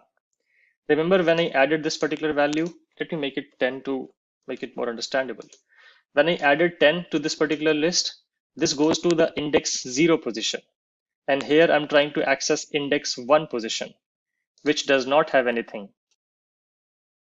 So in such case, it might throw an error because there's nothing at list.get1. So this is my method where I put the try block code. And then because I don't want to end up in a position where I get an index out of bound exception. Index out of bounds exception comes if you are trying to access an index which is illegal, which does not having any value. So I'm putting a catch block and catching the index out of bound exception and just printing the message of the exception. And then for simplicity, I'm showing a finally block as well, though I do not have any resource to close here, but this is just to show you how this looks like in the code. This is just to show you that I'm printing a sys out here. This is what my method is. And if I go to the main class, the try-catch demo class, I'm creating an object of the writer helper class and calling the write list method, which we just walked through. Let's run this program and see what happens. Okay, so first I get this statement saying entering try statement. So if I go here, I call this method, the execution goes inside the try block, and I get this sysout, which says entering try statement. Then I try to access the second element in the list because the position is 1. This is going to index 0 and I'm trying to access index 1. There is nothing at index 1. So I get an error saying index out of bounds exception, index 1 out of bounds for length 1. Because the total length of the list currently is 1 because there's just one element and that one element is sitting at 0 and not 1. So I get the exception, which is the index out of bound exception, but the index out of bound exception is caught by my catch block, and the system.error.println is something which gets executed, and I get this particular line from this line number 17. And then irrespective of the fact whether an exception occurred or not, my finally block always gets executed. Let's fix this and see if the finally block gets executed even if there is no exception. So now accessing get 0 and let's see what happens. Yep, I access the element 10, no exception, but the finally block still gets executed. So this is to assert our understanding that the finally block will always be executed irrespective of the fact whether there was an exception or there wasn't. Now you can also nest different try blocks if you want to. Let's look at an example where I have multiple try blocks. So you can write a try within a try within a try if you want, and you can go as deep as you want. But remember, the more indentations, the more hierarchy you create, the program is going to get more and more complex. So always remember to have that kind of trade-off. So I write multiple try blocks, I initialize an array, I print array 10. Obviously array 10 does not exist because this array has just 4 elements. So this is bound to throw an index out of bound exception, and I'm catching that exception immediately in the catch block. This is the exception, printing a sysout and just rethrowing the exception. You can also rethrow the exception by just using the throw keyword. Remember, this throw is different from the throws keyword, which comes in the method signature. This is just to throw any exception from your code. So this is array index out of bound exception for this try block. Then I have another array index out of bound exception for this try block, which starts from here, block 2. And then I have another catch block for the block 1 try block. So you can see it is already getting a bit complicated where I have multiple hierarchies, but you can do that. So this is what is happening in this particular program. Now let's try to run this and see what happens and try to decipher the output. Okay, so at first I get this particular line which says array index out of bounds exception in block 3. What happens here is that this line gets executed. It throws an array index out of bounds exception. At line 13, that array index out of bounds exception is caught, which was generated from this line. And then we go inside the catch block. We execute this sysout. This is what you see here, the same sysout. And then we rethrow the exception. If we rethrow the exception goes to the enclosing try block. The enclosing try block is this one. There was an exception rethrown from this try block, and now it has gone to this try block. And now this try block, block 2, will try to see if it can catch this array index out of bound exception. Yes, we can catch it. So it can. So the block 2 again has a catch block which catches the array index out of bound, and it prints a sysout here which says exception in block 2, which we see here, and it again rethrows the exception. And if it rethrows the exception, so now the block 2 is rethrowing the exception. So this whole code is now rethrowing the exception. If this block 2 is rethrowing the exception, it goes to block 1, just going one hierarchy up. And then it sees if it can handle the exception in the catch block of this block 1. So yes, the block 1 try block also had a catch exception which said array index out of bound E4, and here it just had a sysout. So if I just bring back the output, yes, we do get this particular exception printed here, which says array index out of bounds exception in block 1. This is what you see here. And this is where the exception just stops going propagated, because I'm not rethrowing the exception from this particular catch block. So that's where the exception ends. The reason you see a hyperlink here is because the text which I have printed here exactly matches with the name of the exception. So Java is pretty smart in that case. If you use the exact same name exception, it will link it to the matching class name in Java, which is pretty cool. I also have a redundant catch block here, which does not have a try block. This is just to show you that you can write a catch block without a try block, but it doesn't make sense. It is of no use, so I can just remove this particular catch block and the program still will compile fine. So this was a quick demo to show you how you can use try, catch, and finally blocks, and when would you use the finally block. And if you want, you can use a nested hierarchy of try blocks, and you can rethrow the exception from within the catch block only to be caught in the outside or the outer or the enclosing block. So this is all I want to cover in this particular session. Let's get started with equals and hash code in Java. This is probably one of the most important and interesting concept in Java, and extremely popular when it comes to Java interview questions. So let's cover this in detail. To understand why we need equals and hash code and what equals and hash code is all about, let's first understand the object class of Java. Remember, I'm calling it an object class and not just an object. Object is a class as well in Java, and it is the super class of any class you create in Java. So anything you do in Java, any class you create, it will automatically be inherited by the object class. Object class is the super class of any class created in Java. And if you look at this documentation, and if you come here, you will see that object class defines this equals method, which indicates whether some other object is equal to this one or not. And it also defines a hash code method, which returns a hash code value for the object. So let's understand both of them one by one. First of all, let's establish that these read implementations are available inside the object class. But how do you do that, and how does it come into effect? Remember when we talked about hash set, and I said that hash set will maintain uniqueness automatically. How does it maintain uniqueness automatically? It is because of the equals method implementation, which it inherits from the object class. That's how it maintains uniqueness. And if you remember, I also told that you can maintain uniqueness in a hash set if it's a built-in data type, like integer or string or float or double, etc. But what if you are trying to create a hash set of student objects? Then Java does not know how to perform equality on two student objects, because student is a custom object. Java doesn't know how to run equality. And that's where equals and hash code comes into picture. So the contract is that whenever you are creating your own custom objects and you have a need to perform equality on those objects, you must override the equals method in your own class. You have to override that.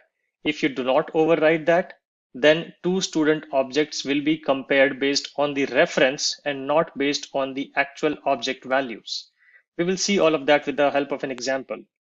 Another thing which says that whenever you are overriding equals, you should also override hash code method. Reason is because hash code is also used in certain collections, and we will cover that in a while. But let's just focus on equals first. And let me switch back to the Eclipse IDE, where I have a student class. Again, it's a very familiar class which we have covered in other lectures as well. And I have three different properties here: roll number, name, and address. I have a constructor, and I have setters and getters. Now, if I go here and I create three different objects of the student class, you see I have created three different objects. This student object has a roll number 1, name John, and the address is the same one. Second object has a roll number 2 and the name John, and the address is the same as this one. And third one again has a different roll number, but the name and address is the same. It's a hypothetical situation. So let's do one thing. Let's make this roll number as 1 as well. So now these two student objects are exactly identical. So what happens if I compare John with John 2? By looking at naked eyes, these two objects look exactly the same. So John equals John 2 should return true. Let's run this program. But we get false. The reason we get false is because the default implementation of equals is being run on comparing the student objects, because Java still does not know how to equate these two objects. Why you are getting false? Because these two are different references. Java created a new memory location somewhere and put this object, created a reference John to it. Then Java created one more new object in this line and created a new reference John 2. So these two different references are pointing to two different memory locations of the objects. Though their internal values are same, but their memory locations are different. That's why you get this particular value as false, because these are pointing to two different memory locations. And that brings me to the hash code contract. You need to override the hash code contract as well, along with the equals, to make sure that your equality runs perfectly. Let's go back to the student class and let's fix this problem, because we can see that these are identical objects. You don't want to store the same student twice in your database, right? So you need to fix this. So I go back to the student.java and I have commented this equals method, and let me uncomment this now. So what I do, that I override the equals method, and the equals method contract looks like this, where you supply an object which is a foreign object, and now you need to compare this foreign object with your current object of the student class, which is this. So at first you need to run this particular condition, which says, are these two objects, these two references, this reference and the obj reference, pointing to the same object? If they're pointing to the same object, then this will return true. And then we will say that the object is that equality holds true, because both are pointing to the same object. So obj equals this. If that doesn't hold true, if this doesn't hold true, then it moves on to line 50 and it runs a condition saying that is obj null, or obj.getClass is not equal to this.getClass. GetClass is a method which will tell you the class type. Here we are checking is the obj class object is of the type student or not.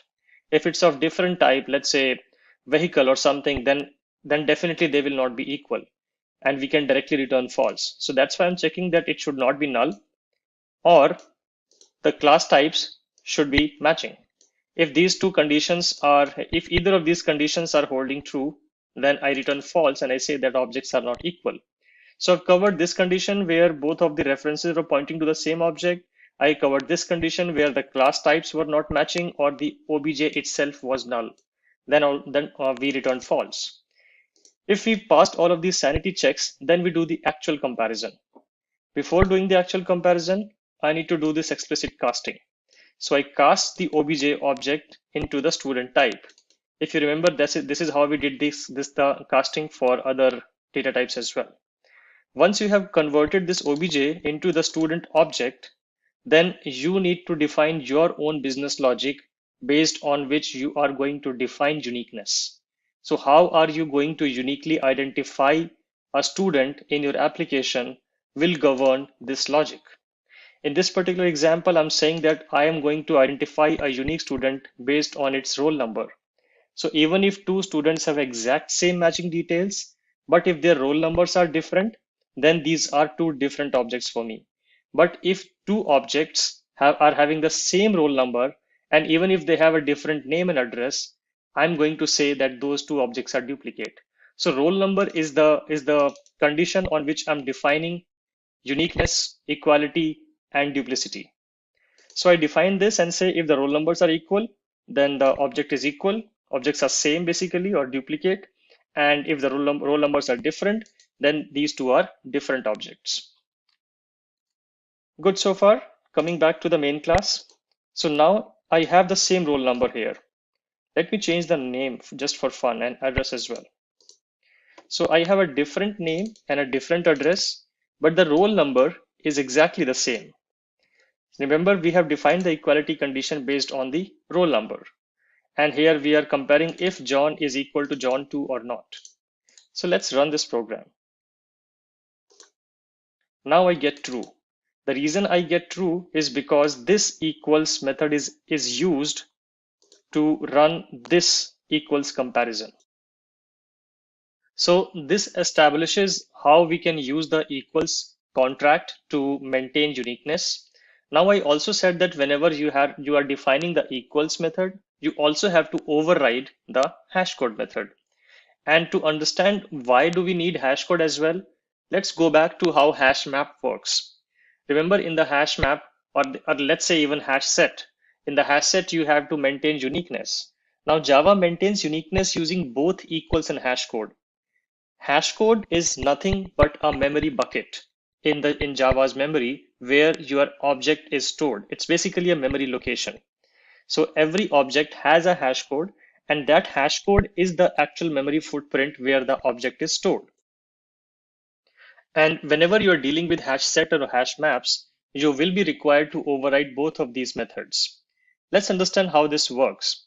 So if you have a hash set and you are trying to insert an element, then first Java will use your equals method definition to check if an object similar to the object being inserted is already present in the hash set or not. If it finds an object, it will basically flag that this is a duplicate object and it will not insert it. Let's understand how an object is fetched from hash set. Let me open a hash set example just to give you some sort of a visual representation of what I'm talking about. So if I go to my hash set example in the collections package somewhere, and let's open a hash set demo class. Yeah. So when we were doing these insertions, though this was a string object, so the Java already knew how to use the equals and hash code of it. But if it was a student object and you were doing multiple add, and then when you were actually fetching the element or you were doing the contains, then how does it work is basically first it is going to calculate the hash code of the object. Let's say you are saying hash set.get b or hash set.get John 1. Then it is going to calculate the hash code of your John 1 object. Hash code is your memory footprint, and hash code, the way it is going to calculate the hash code is going to be based on the definition which you have provided. So the definition which you have provided, this hash code will be run to calculate the memory footprint, and then that particular Java will go to that particular memory footprint and see if there is an object present there or not. Now Java has a memory location, right? And there can be multiple objects stored at that particular memory location. This is possible in Java. So if there are multiple objects present in that particular memory location, which was calculated based on your hash code implementation, then Java is going to run the equals method to find the exact matching object. So just to try to visualize this, if I try to visualize this, let's say you have this memory locations,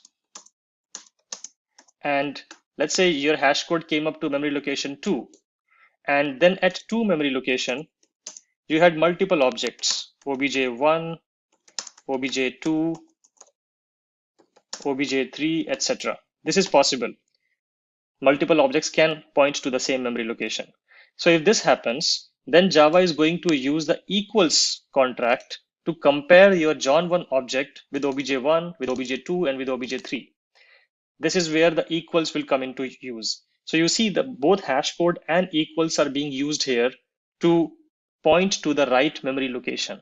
And that's why I said that hash set and hash maps are where equals and hash code will come in full force, where you will be required to implement this. And it's a good practice to always override the equals and hash code in your application whenever you are creating classes. The reason is that you don't know when and where these classes will be stored into a hash set collection or a hash map collection. So it's always a good idea to have equals and hash code being implemented. And when you implement hash code, the thumb rule is that you should use the same parameters which have been used in the equals contract in the hash code contract as well. The reason for that is, what if you used here, let's say you used name here and you used roll number here, then two different properties are being used to find memory location and the uniqueness. And remember this logic which I just gave you. Here both hash code and equals are working together to find the right object. So if you make any mistakes in defining the equals and hash code, or if you made any mistake in defining the symmetry between equals and hash code, then you may get unpredictable results. How you define your hash code? Up to you. But make sure to use the same properties which you have used to define the equality. Always keep this consistent to avoid any unexpected results. You can also do this, just say return 1. And what will happen that when you use this particular student class in a hash set, all the objects are going to be stored at a single memory location. And then this particular situation will occur where you will have a single memory location and all of your objects will be present at that memory location. And when you are trying to fetch anything, the hash code will always point to the same memory location, and then equals will make sure to find out the right object you are trying to fetch from the hash set. So this is all about equals and hash code, which I wanted to cover in this particular lecture. Do read about this in detail. There are tons of articles available on this particular concept because this is a very important and popular concept, both from implementation perspective and from interview perspective. And that's all we are going to cover in this particular session. Let's get started with comparable in Java. And before we go there, let's understand why do we need comparable. The need for comparable comes from the requirement whenever you have to sort your collections. So to understand that, let's move over to the Java docs to understand how this works. So the basic idea is that you want to sort your collection, and to do that, Java provides you with a method called collections.sort. You just supply your list or your collection inside the sort method, and all the elements or objects inside your collection will be sorted based on the natural sorted ordering. This holds true for built-in data types, but what if your list is of type student objects? Then again, the same constraint applies that Java does not know how to sort student objects. It knows how to sort strings and ints and floats and doubles because those are built-in data types, but student is your custom type and Java doesn't know how to sort it. And to solve that problem, Java provides an interface called comparable. So comparable is the interface which you need to implement from your class whenever you have a need to sort your objects of your class type. So this is the interface which your class needs to implement. This interface provides a single method which says compare to, and it provides the foreign object, and then you need to compare this foreign object with your current object. So let's go back to the Java class and understand how do we work with this comparable interface. So again, I have used the student class for the sake of continuity, and I have the same properties as roll number, name, and age, but this time I say implements comparable of type student. This is a generics type. We will be covering generics in a bit more detail in this whole series, but the basic idea is that you define that this comparable interface will only work for student types. You define the type in this particular construct, which we also call a generic type. So you do this, and the moment you do this, Java will force you to provide the implementation of the compare to method, which I have provided here. So the way this implementation works is you have a foreign object here, but this time this foreign object, since I have defined this as of type student, so the moment you do this, Java will ask you to override this method, and using Eclipse IDE, if you override this, then you will get this signature automatically. Let me show you how this works. So if you do this, you will get an error here, and if you click on this balloon, it will say add unimplemented methods. If you double click on this, you will see a compare to implementation here. And this is exactly the skeleton which you see here. By default, it says return 0, but I'll just come back to that in a while.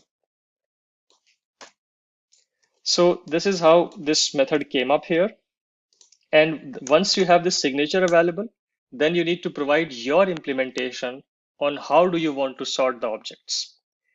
Remember, you need to define your logic here. So again, I would like to sort my students based on the roll number, which is the natural sorting order for me for the student objects. So this is your custom sorting logic, which you can call as natural custom logic sorting order for your student objects.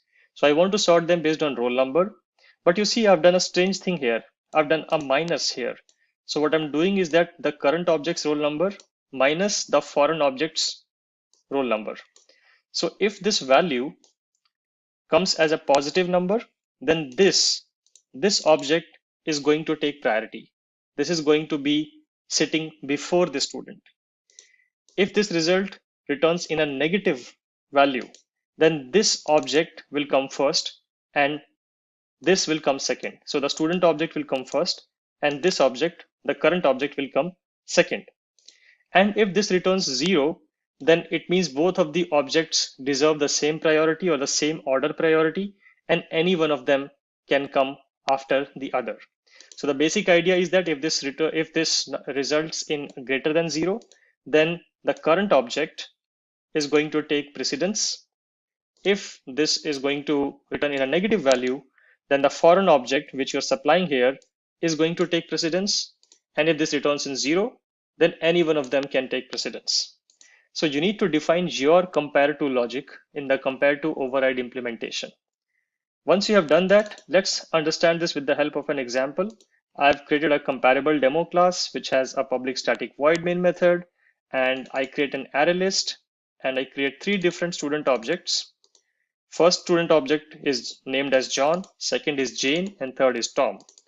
The first has a roll number of 3. So John has a roll number of 3, Jane has a roll number of 1, and Tom has a roll number of 2. So if my compare to logic runs perfectly, then Jane should be coming first after I sort this collection, after I add these 3 elements into my list. And once I sort this collection, then Jane should come first, Tom should come second, and John should come third, based on my natural ordering custom logic, which I have implemented in the compare to method. And that's what I'm doing here. After I've sorted the list, I'm just printing the list by using the for each construct of the streams API. I'm just printing the name to see which one comes first and which one comes second. So let's run this program.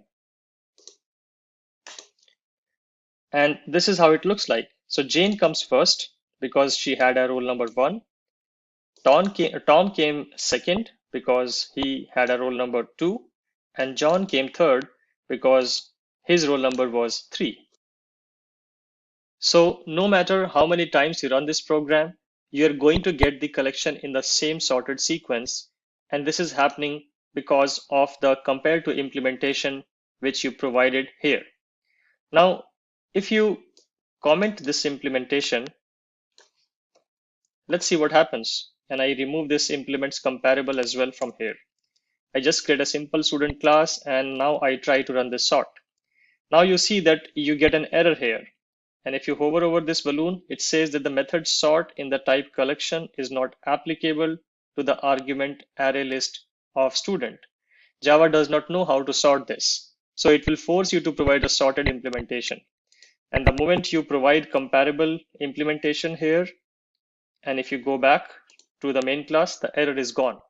So this also will force you to provide your comparable implementation. Now you can use this sorting for any kind of collection sorting as well. And whenever you are doing this, always make sure to provide the compare to implementation. And remember that contract which I gave you about greater than 0, less than 0, and equal. And that's all I'm going to cover in this particular session. Let's get started with comparators in Java.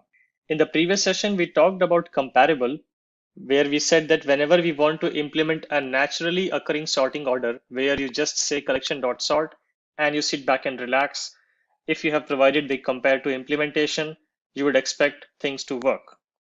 But what if you have a custom sorting requirement?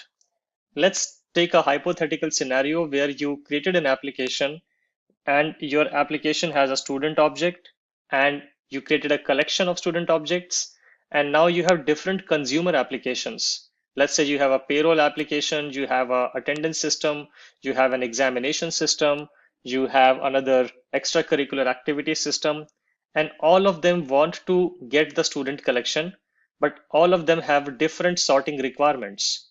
Payroll wants to have the sorting based on the roll number. Attendance want to have the sorting on some other mechanism. Extracurricular application want to have the sorting on some other mechanism. So how do you implement custom sorting or multiple sorting logics for your collection? And that's where comparators comes into picture. Comparator is again an interface, as you can see here in the signature. And this interface provides you the flexibility to define your own custom sorting logic multiple times. So you can create multiple comparator implementations, and each comparator implementation will focus on a particular sorting order. So that's the basic need of sorting. So remember, whenever you want to sort the object in an order other than natural ordering, or you want to sort some object that don't implement comparable. So whenever you have these kind of conditions, always think of comparator. Apart from that, always think of comparator when you have to provide multiple sorting implementations on the same collection. So let's see how can we do that with the help of an example. So here again, I have the same student class and I have the same properties. Currently, by default, I have provided a comparable student implementation, which is exactly the same as we covered in the last session. And if we use this particular implementation, we create an array list, we created multiple student objects, we added them to the list, and we called sort. So what happens if I just comment the new code, and if I just run this particular code, remember the sorting is happening on the roll number. So here, roll number 1, Jane will come first, roll number 2, Tom will come second, and roll number 3, John will come third. But then you had one more application which wanted to have the sorting based on the age of the student. So these are the age values of the students, and some application wants you to provide the sorting implementation for the age. Now, age is a custom sorting logic which you need to provide. And whenever you have that kind of situation, create a comparator.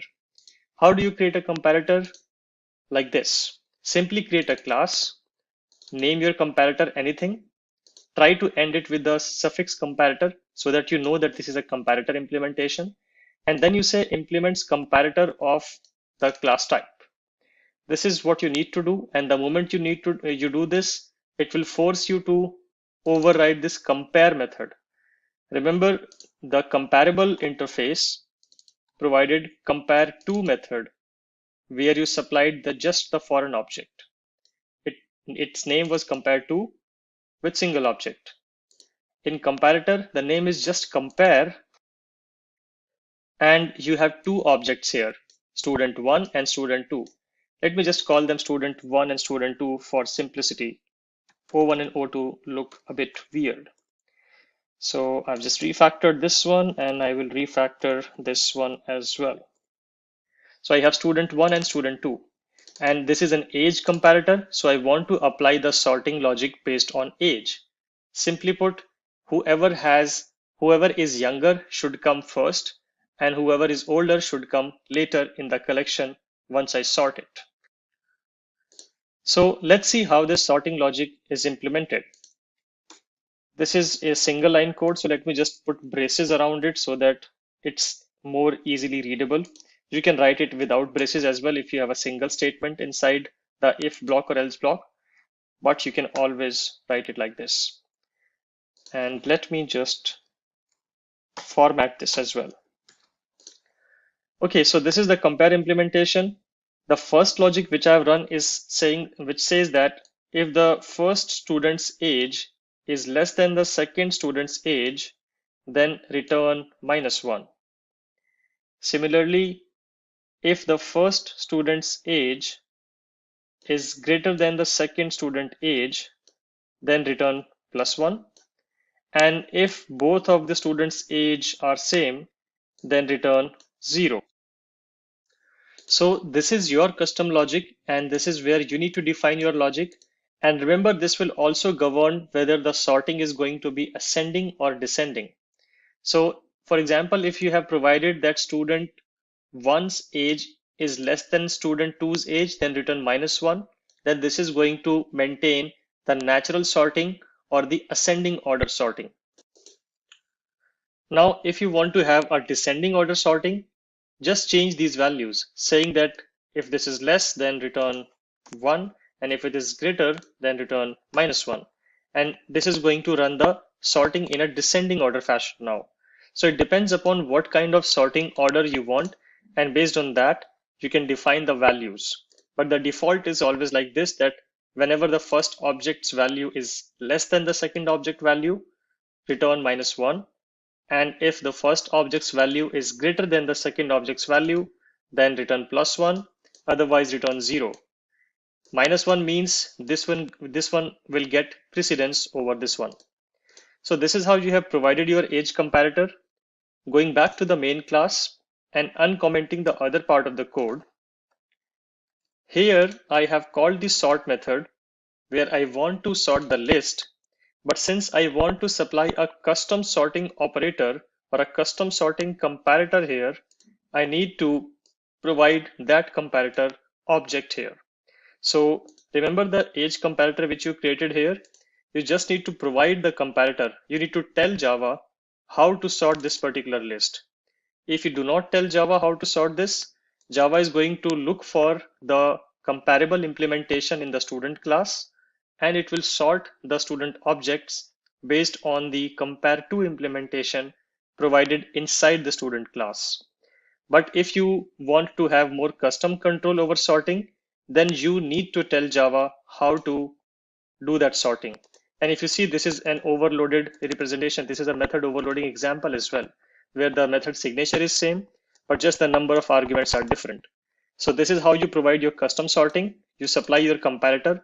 Now you can create multiple comparators. You can create another comparator based on, let's say, name.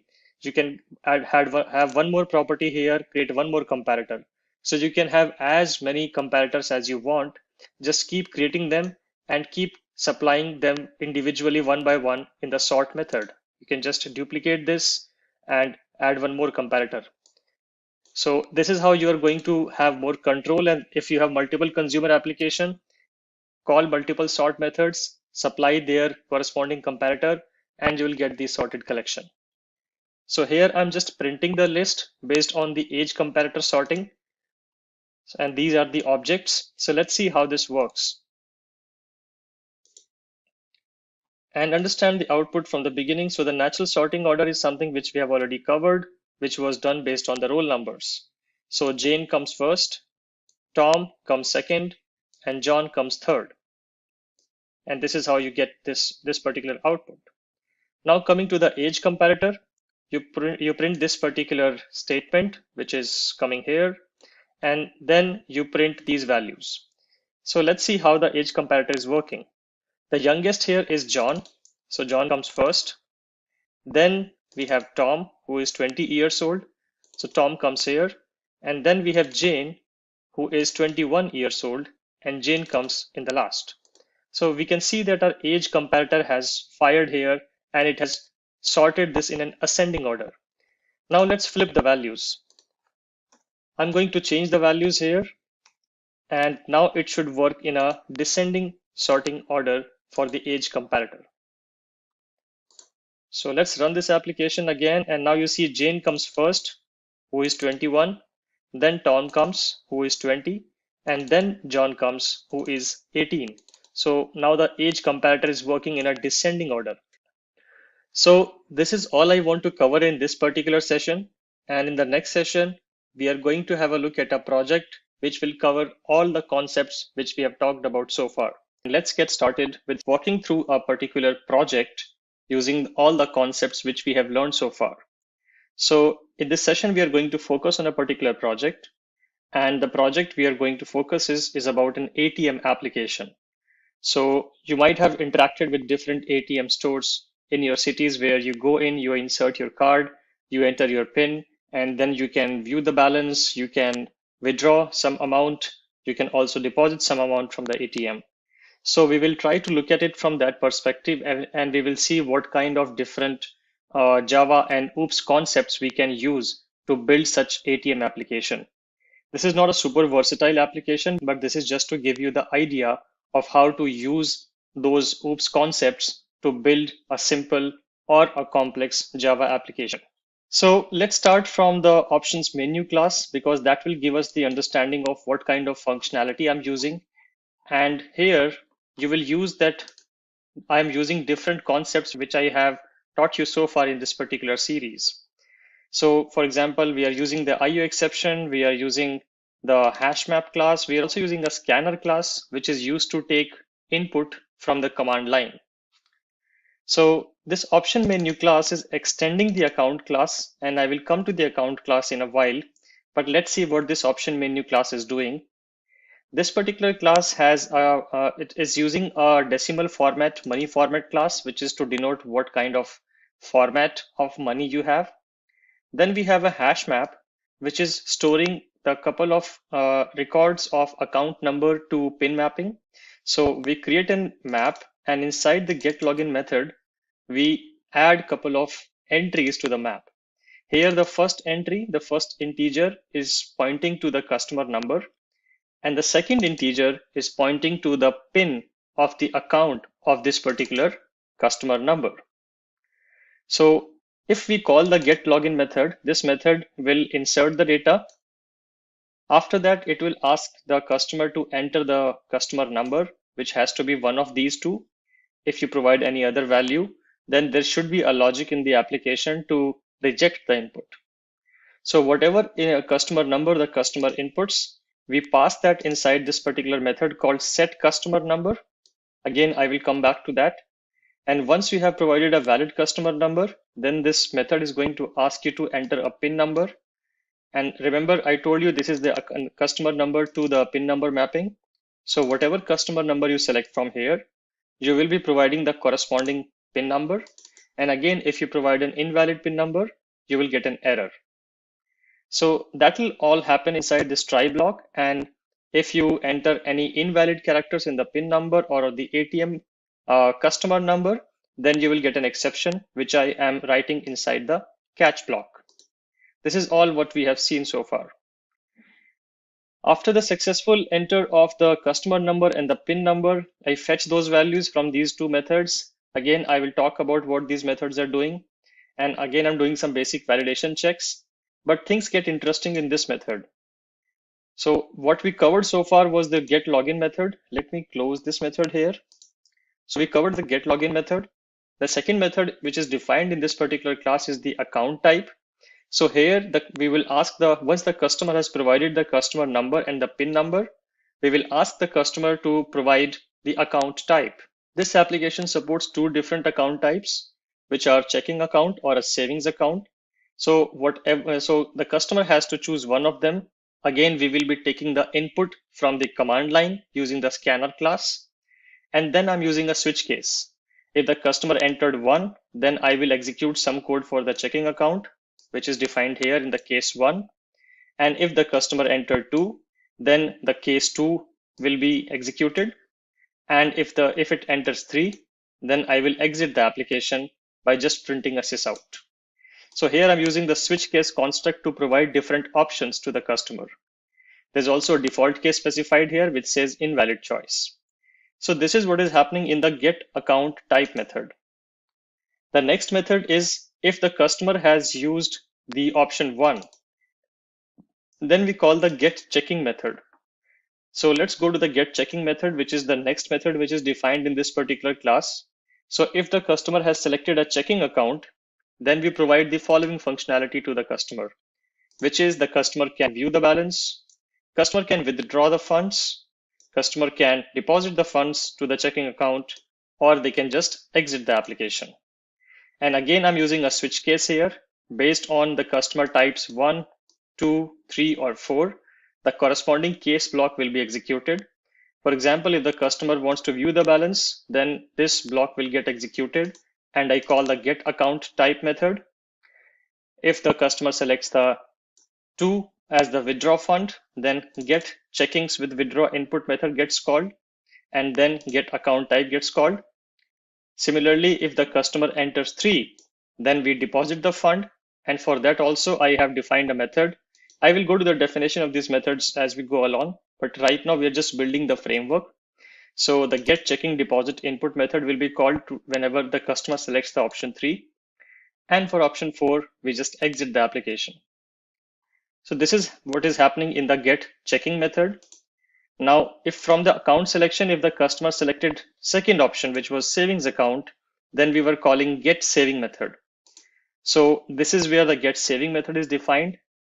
And again, it is following the exact same format as we saw in the get checking method, where we present the following options like viewing balance, withdrawing the funds, and depositing the funds in the savings account.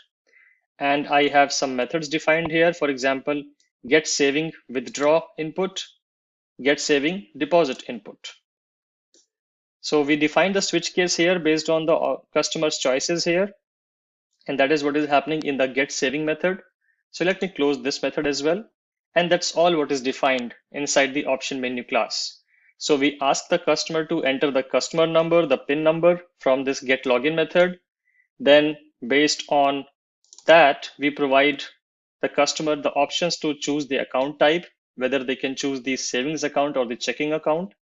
And based on that, whatever account type they use, we call the get checking or get saving method. And inside this method, we provide the customer the other options to either withdraw the money, deposit the money, or view the balance. That is what is happening inside this option menu class.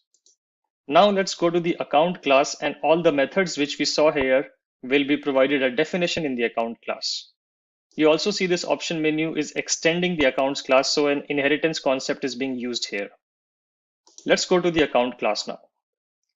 So this is the account class where I have defined some private member variables like customer number. So now you will be familiar with the customer number PIN number, which I just described, and also with the checking balance and the savings balance. You can also divide this account class into two child classes, where you have a savings account class and a checking account class. But for simplicity, I've kept it to one class. I'm initializing a scanner input, which will be used at multiple places. And then I have the setters and getters for these 4 member variables. So you see set customer number, get customer number. If you remember, this set customer number was called in the option menu class. If I go back to the get login, once we ask the customer to enter the customer number, we call the set customer number, which gets called here. Similarly, we call the set PIN number, which gets called here. Similarly, once we have said that, we were fetching the values using the get customer number and the get PIN number. And that is also defined here in terms of the getters, get PIN number and get customer number.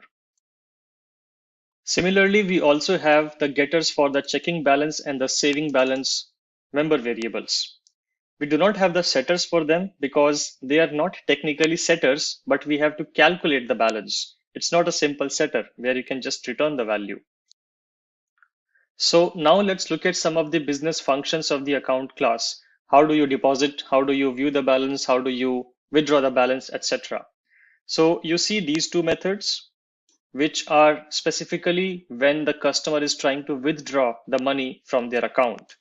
And these methods are basically called internally by other methods. So we will come to that. Let's just understand that we have two methods for calculating the withdrawable amount or executing the withdraw transaction for the checking account and the savings account. Similarly, I have two more methods here, which are calculating the depositing for the checking account and calculating the depositing for the savings account. And then we get the bigger methods, which are using these calculation methods. So I defined 4 calculation methods so far: calc checking withdraw, calc saving withdraw, calc checking deposit, and calc saving deposit, basically withdrawing and deposit for both of the classes. And then we have these business functions called get checking withdraw input and get saving withdraw input, get checking deposit input, and get saving deposit input. So these getter methods are something which were being called from the option menu class, if you remember. If you go back to the option menu class, and if you chose the checking account, you get these options, and let's say you chose option 2, which was withdraw funds, or option 3, which was deposit funds. Then the corresponding methods which were being called were get checking withdraw input and get checking deposit input. And this is the exact same method, get checking withdraw input and get checking deposit input. So if you see what is happening inside this particular method is a couple of sysouts. Then we take the scanner input amount and we convert that amount to the double. After that, we check if the amount which the customer wants to withdraw is smaller than the checking balance or not. And I'm running this condition to check that. If the amount is smaller than the checking balance, then we call the calc checking withdraw method, which was defined right here. Remember, I told you that these 4 calc methods will be used, and this is how they are used. So here I'm actually subtracting the value. So whatever amount the customer wants to withdraw, subtract that from the main balance and then return the new main balance. That's what you do, right? If you have 1,000 rupees and if you want to withdraw 500, you subtract 500 from 1,000 and then you send back the remaining balance. So that is what is happening when we call this method, and then we print the new checking account balance. That is what is happening in the get checking withdraw input method. Similarly, if you chose option 3, which was depositing funds to the checking account, then get checking deposit input gets called, and it is defined right here, get checking deposit input. And here, instead of subtraction, we are doing the addition.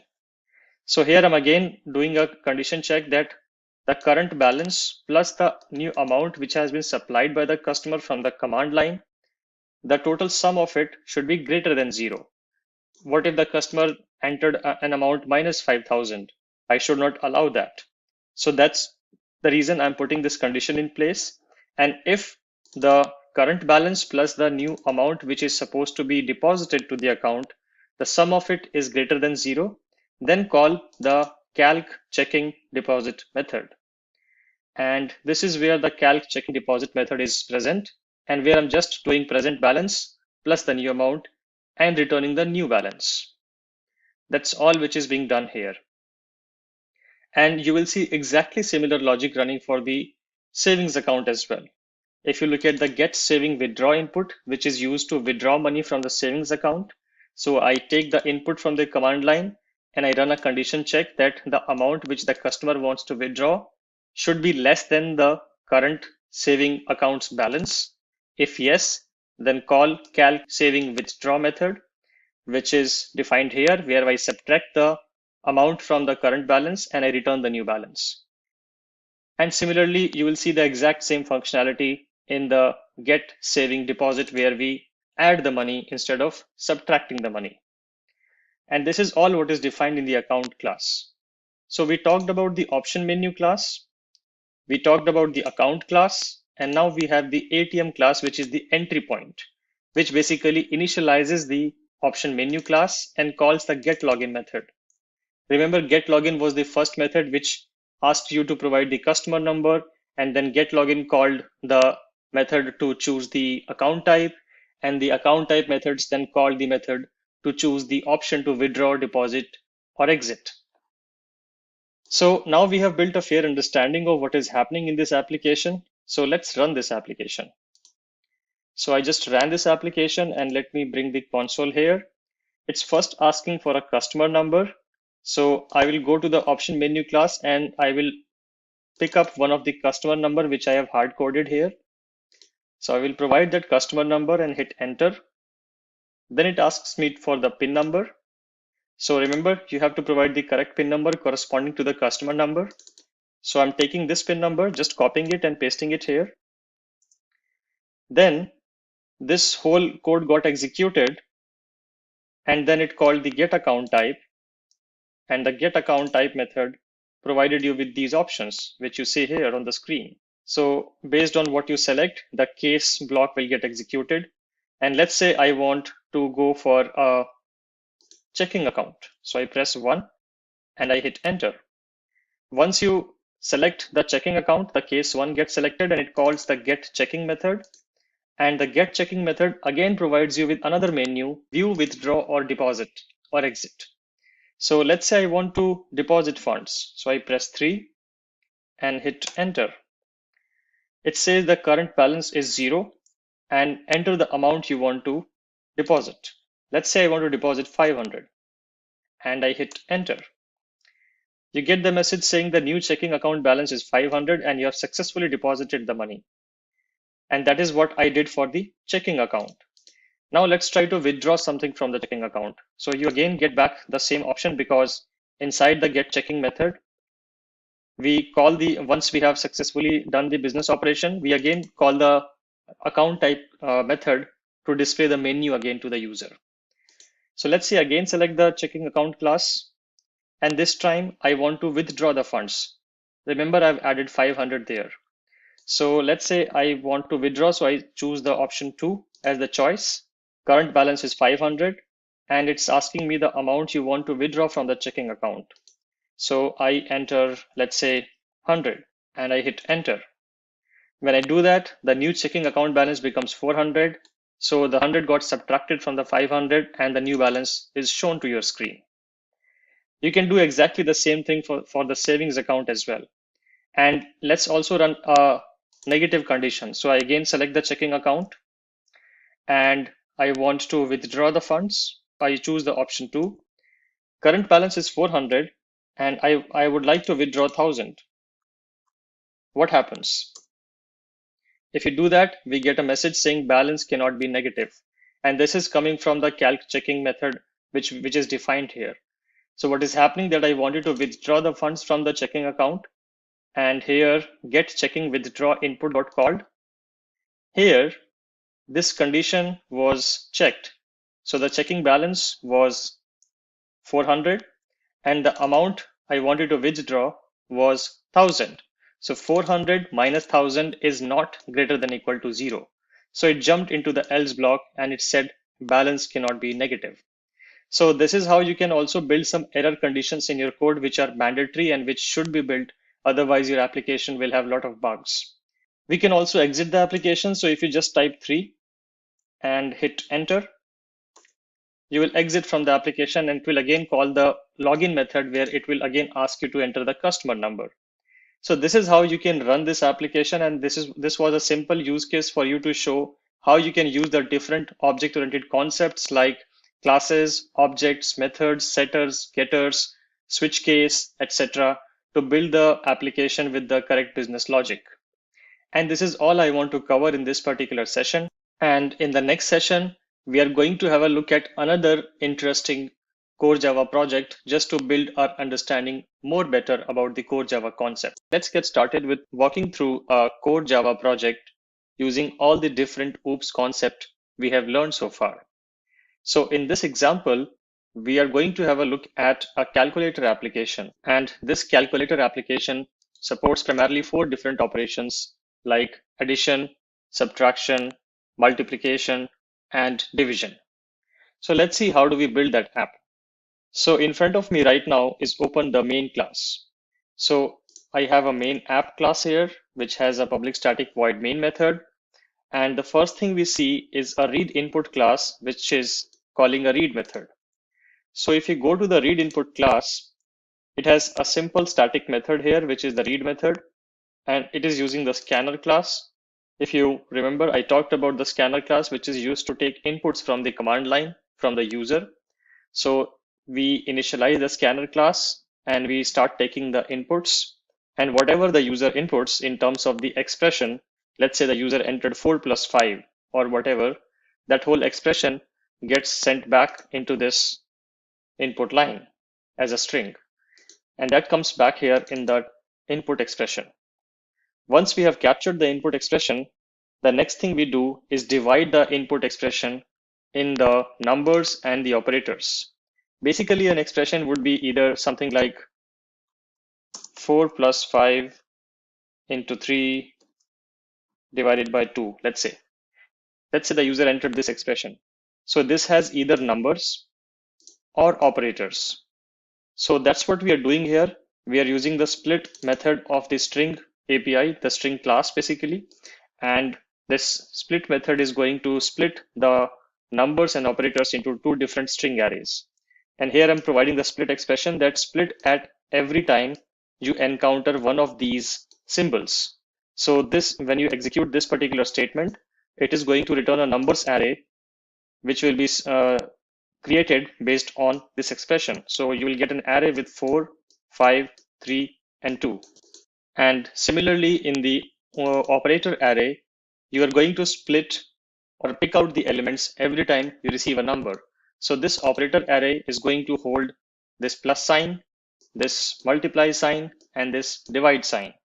Hope you get the understanding that we are just splitting the whole expression into two different arrays, where first array is holding only the numbers and no mathematical expressions, and second array is just holding the mathematical operators and no numbers.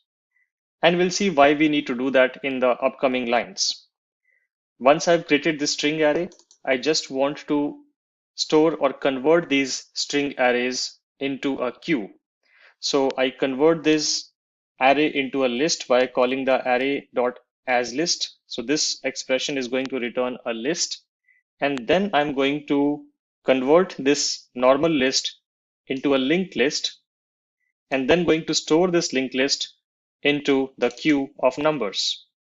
And I'm going to do exactly the same thing for the operator array as well, converting this into a generic list, converting that generic list into a linked list, and then storing this linked list as a queue.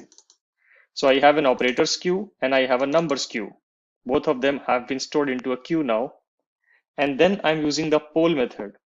If you remember, the poll method of the queue is used when you want to fetch the first front element, the head element of the queue. So whichever element is sitting at the head of the queue will be taken out the moment you call the poll method.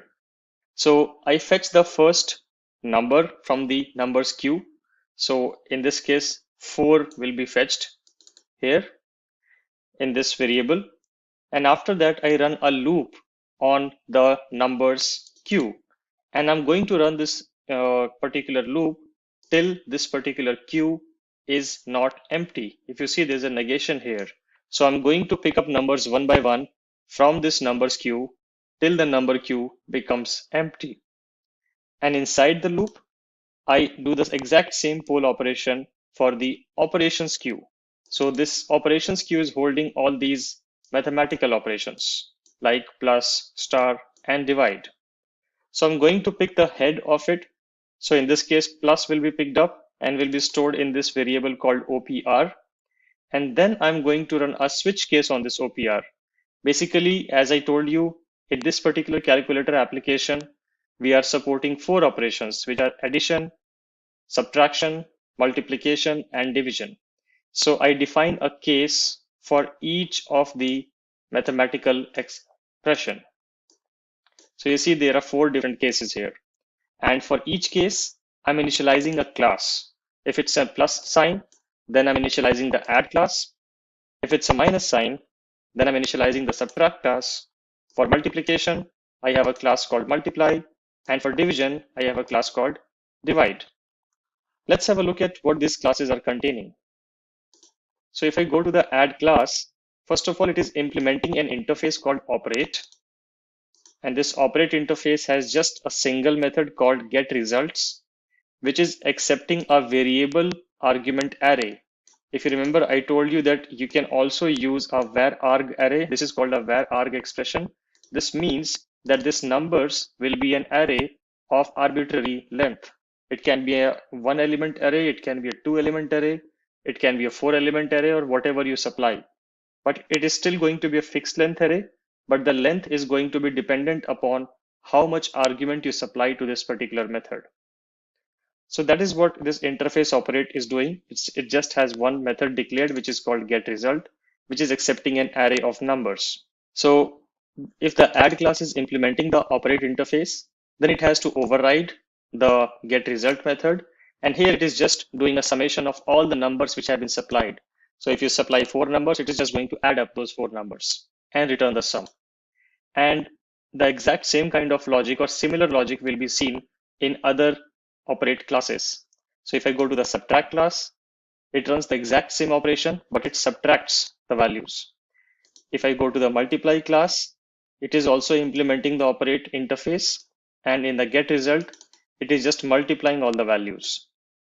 Similarly, in the divide class, it is also implementing the operate interface, and it is dividing all the numbers one by one.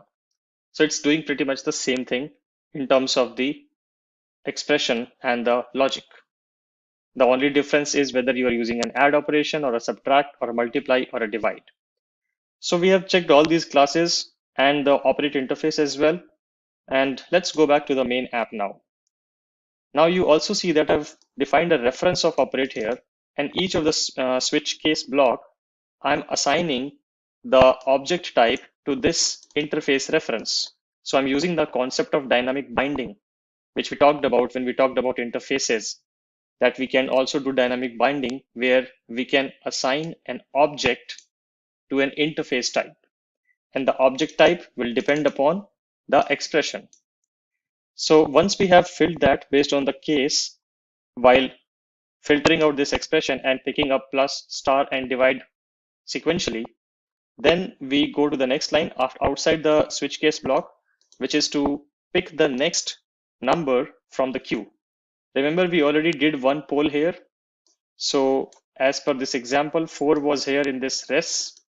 And now when we do this number.poll again, 5 will be picked up because that will be the next head of the queue.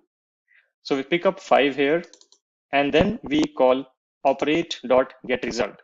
Now this getResult will be called based on the expression which was encountered first in the queue.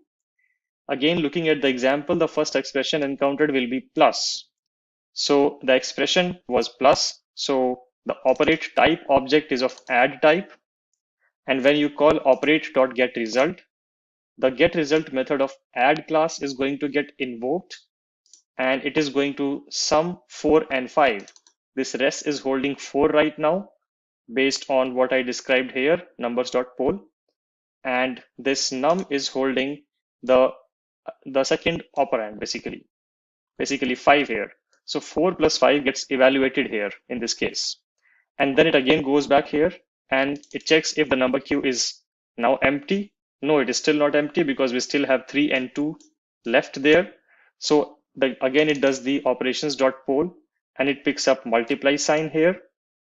Then it again runs the switch case. Since it's a multiply sign, it will go here and it will initialize the operate interface reference as the object of multiply class.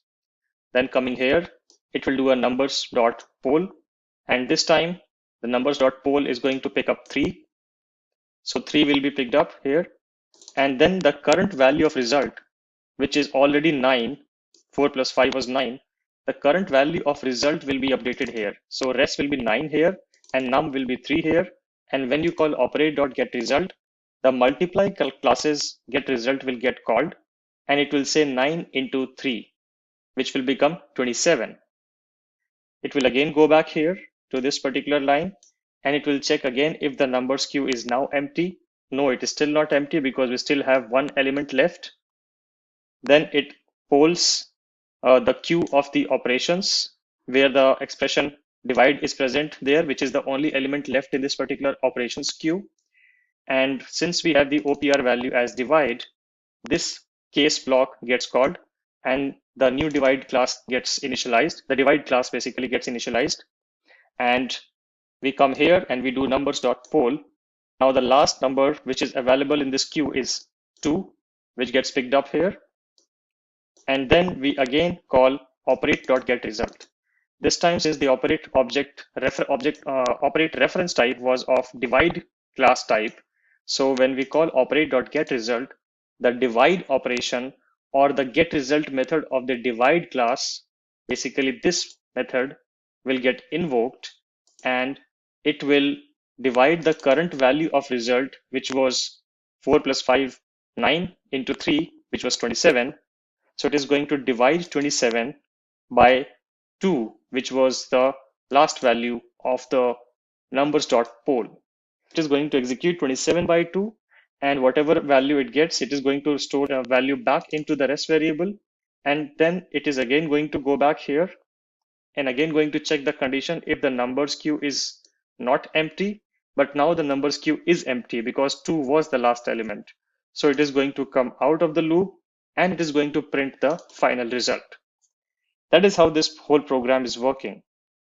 Now let's try to see this in action, and we'll try to execute the exact same expression. So if I right click and go to run as and run this as Java application, and I supply an expression saying 4 plus 5 star 3 divide 2. And if I now hit enter, I get the value as 13.5, which is exactly what we ran through, because 4 plus 5 will be evaluated first, which will result into 9. Then 9 into 3 will be 27, and 27 divided by 2 will be 13.5 exactly. So this is how this whole program is running, where we first take the inputs and then we divide the input into numbers and operation arrays, or in fact queues. And once we have those queues built up, then we pick up the first number and we keep running this loop till the numbers queue is not empty. Inside the while loop, at each step, we pick up the first expression or the operator. We check what is the operator, whether it is an addition, subtraction, multiplication, or division operator. And whatever kind of operator we have, we initialize the corresponding class of it. And then we fetch the next value in the numbers queue. And then we call the get result based on the expression. And whatever result we get from the get result, we store it back into the rest variable. So we keep updating the rest variable at every step. So that's the reason the result of 4 plus 5 gets stored in the rest. And next time you are calling the get result for a multiply operation, here the rest value is 9 now, and it says 9 into 3. Again, in the next time, the rest value will be updated to 27 because we are storing the result back into the result variable. So this is all I want to cover in this particular session, where we looked at an example of a calculator application purely from the console standpoint. Obviously, there can be a lot more stuff which we can do into this particular application, make it more error-free and cover a lot of corner cases like validating the inputs, etc. Also, looking at putting some conditions around the exception handling the divide by zero scenario, etc., which is not here. But this is just to show you the basic idea of how you can build simple to complex CLI applications using the core Java concepts. So that's all I want to cover in this particular session. If you like this video, a thumbs up will be massively appreciated. Thank you, and we'll meet again in the next session. Thanks a lot, Vikesh, for being with us and helping us to learn the fundamentals of core Java. Hope this session was interesting and informative.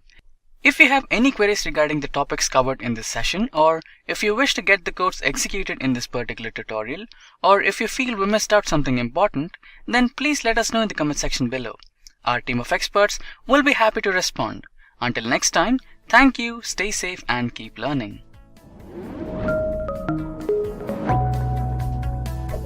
Hi there, if you like this video, subscribe to the Simplilearn YouTube channel and click here to watch similar videos. To nerd up and get certified, click here.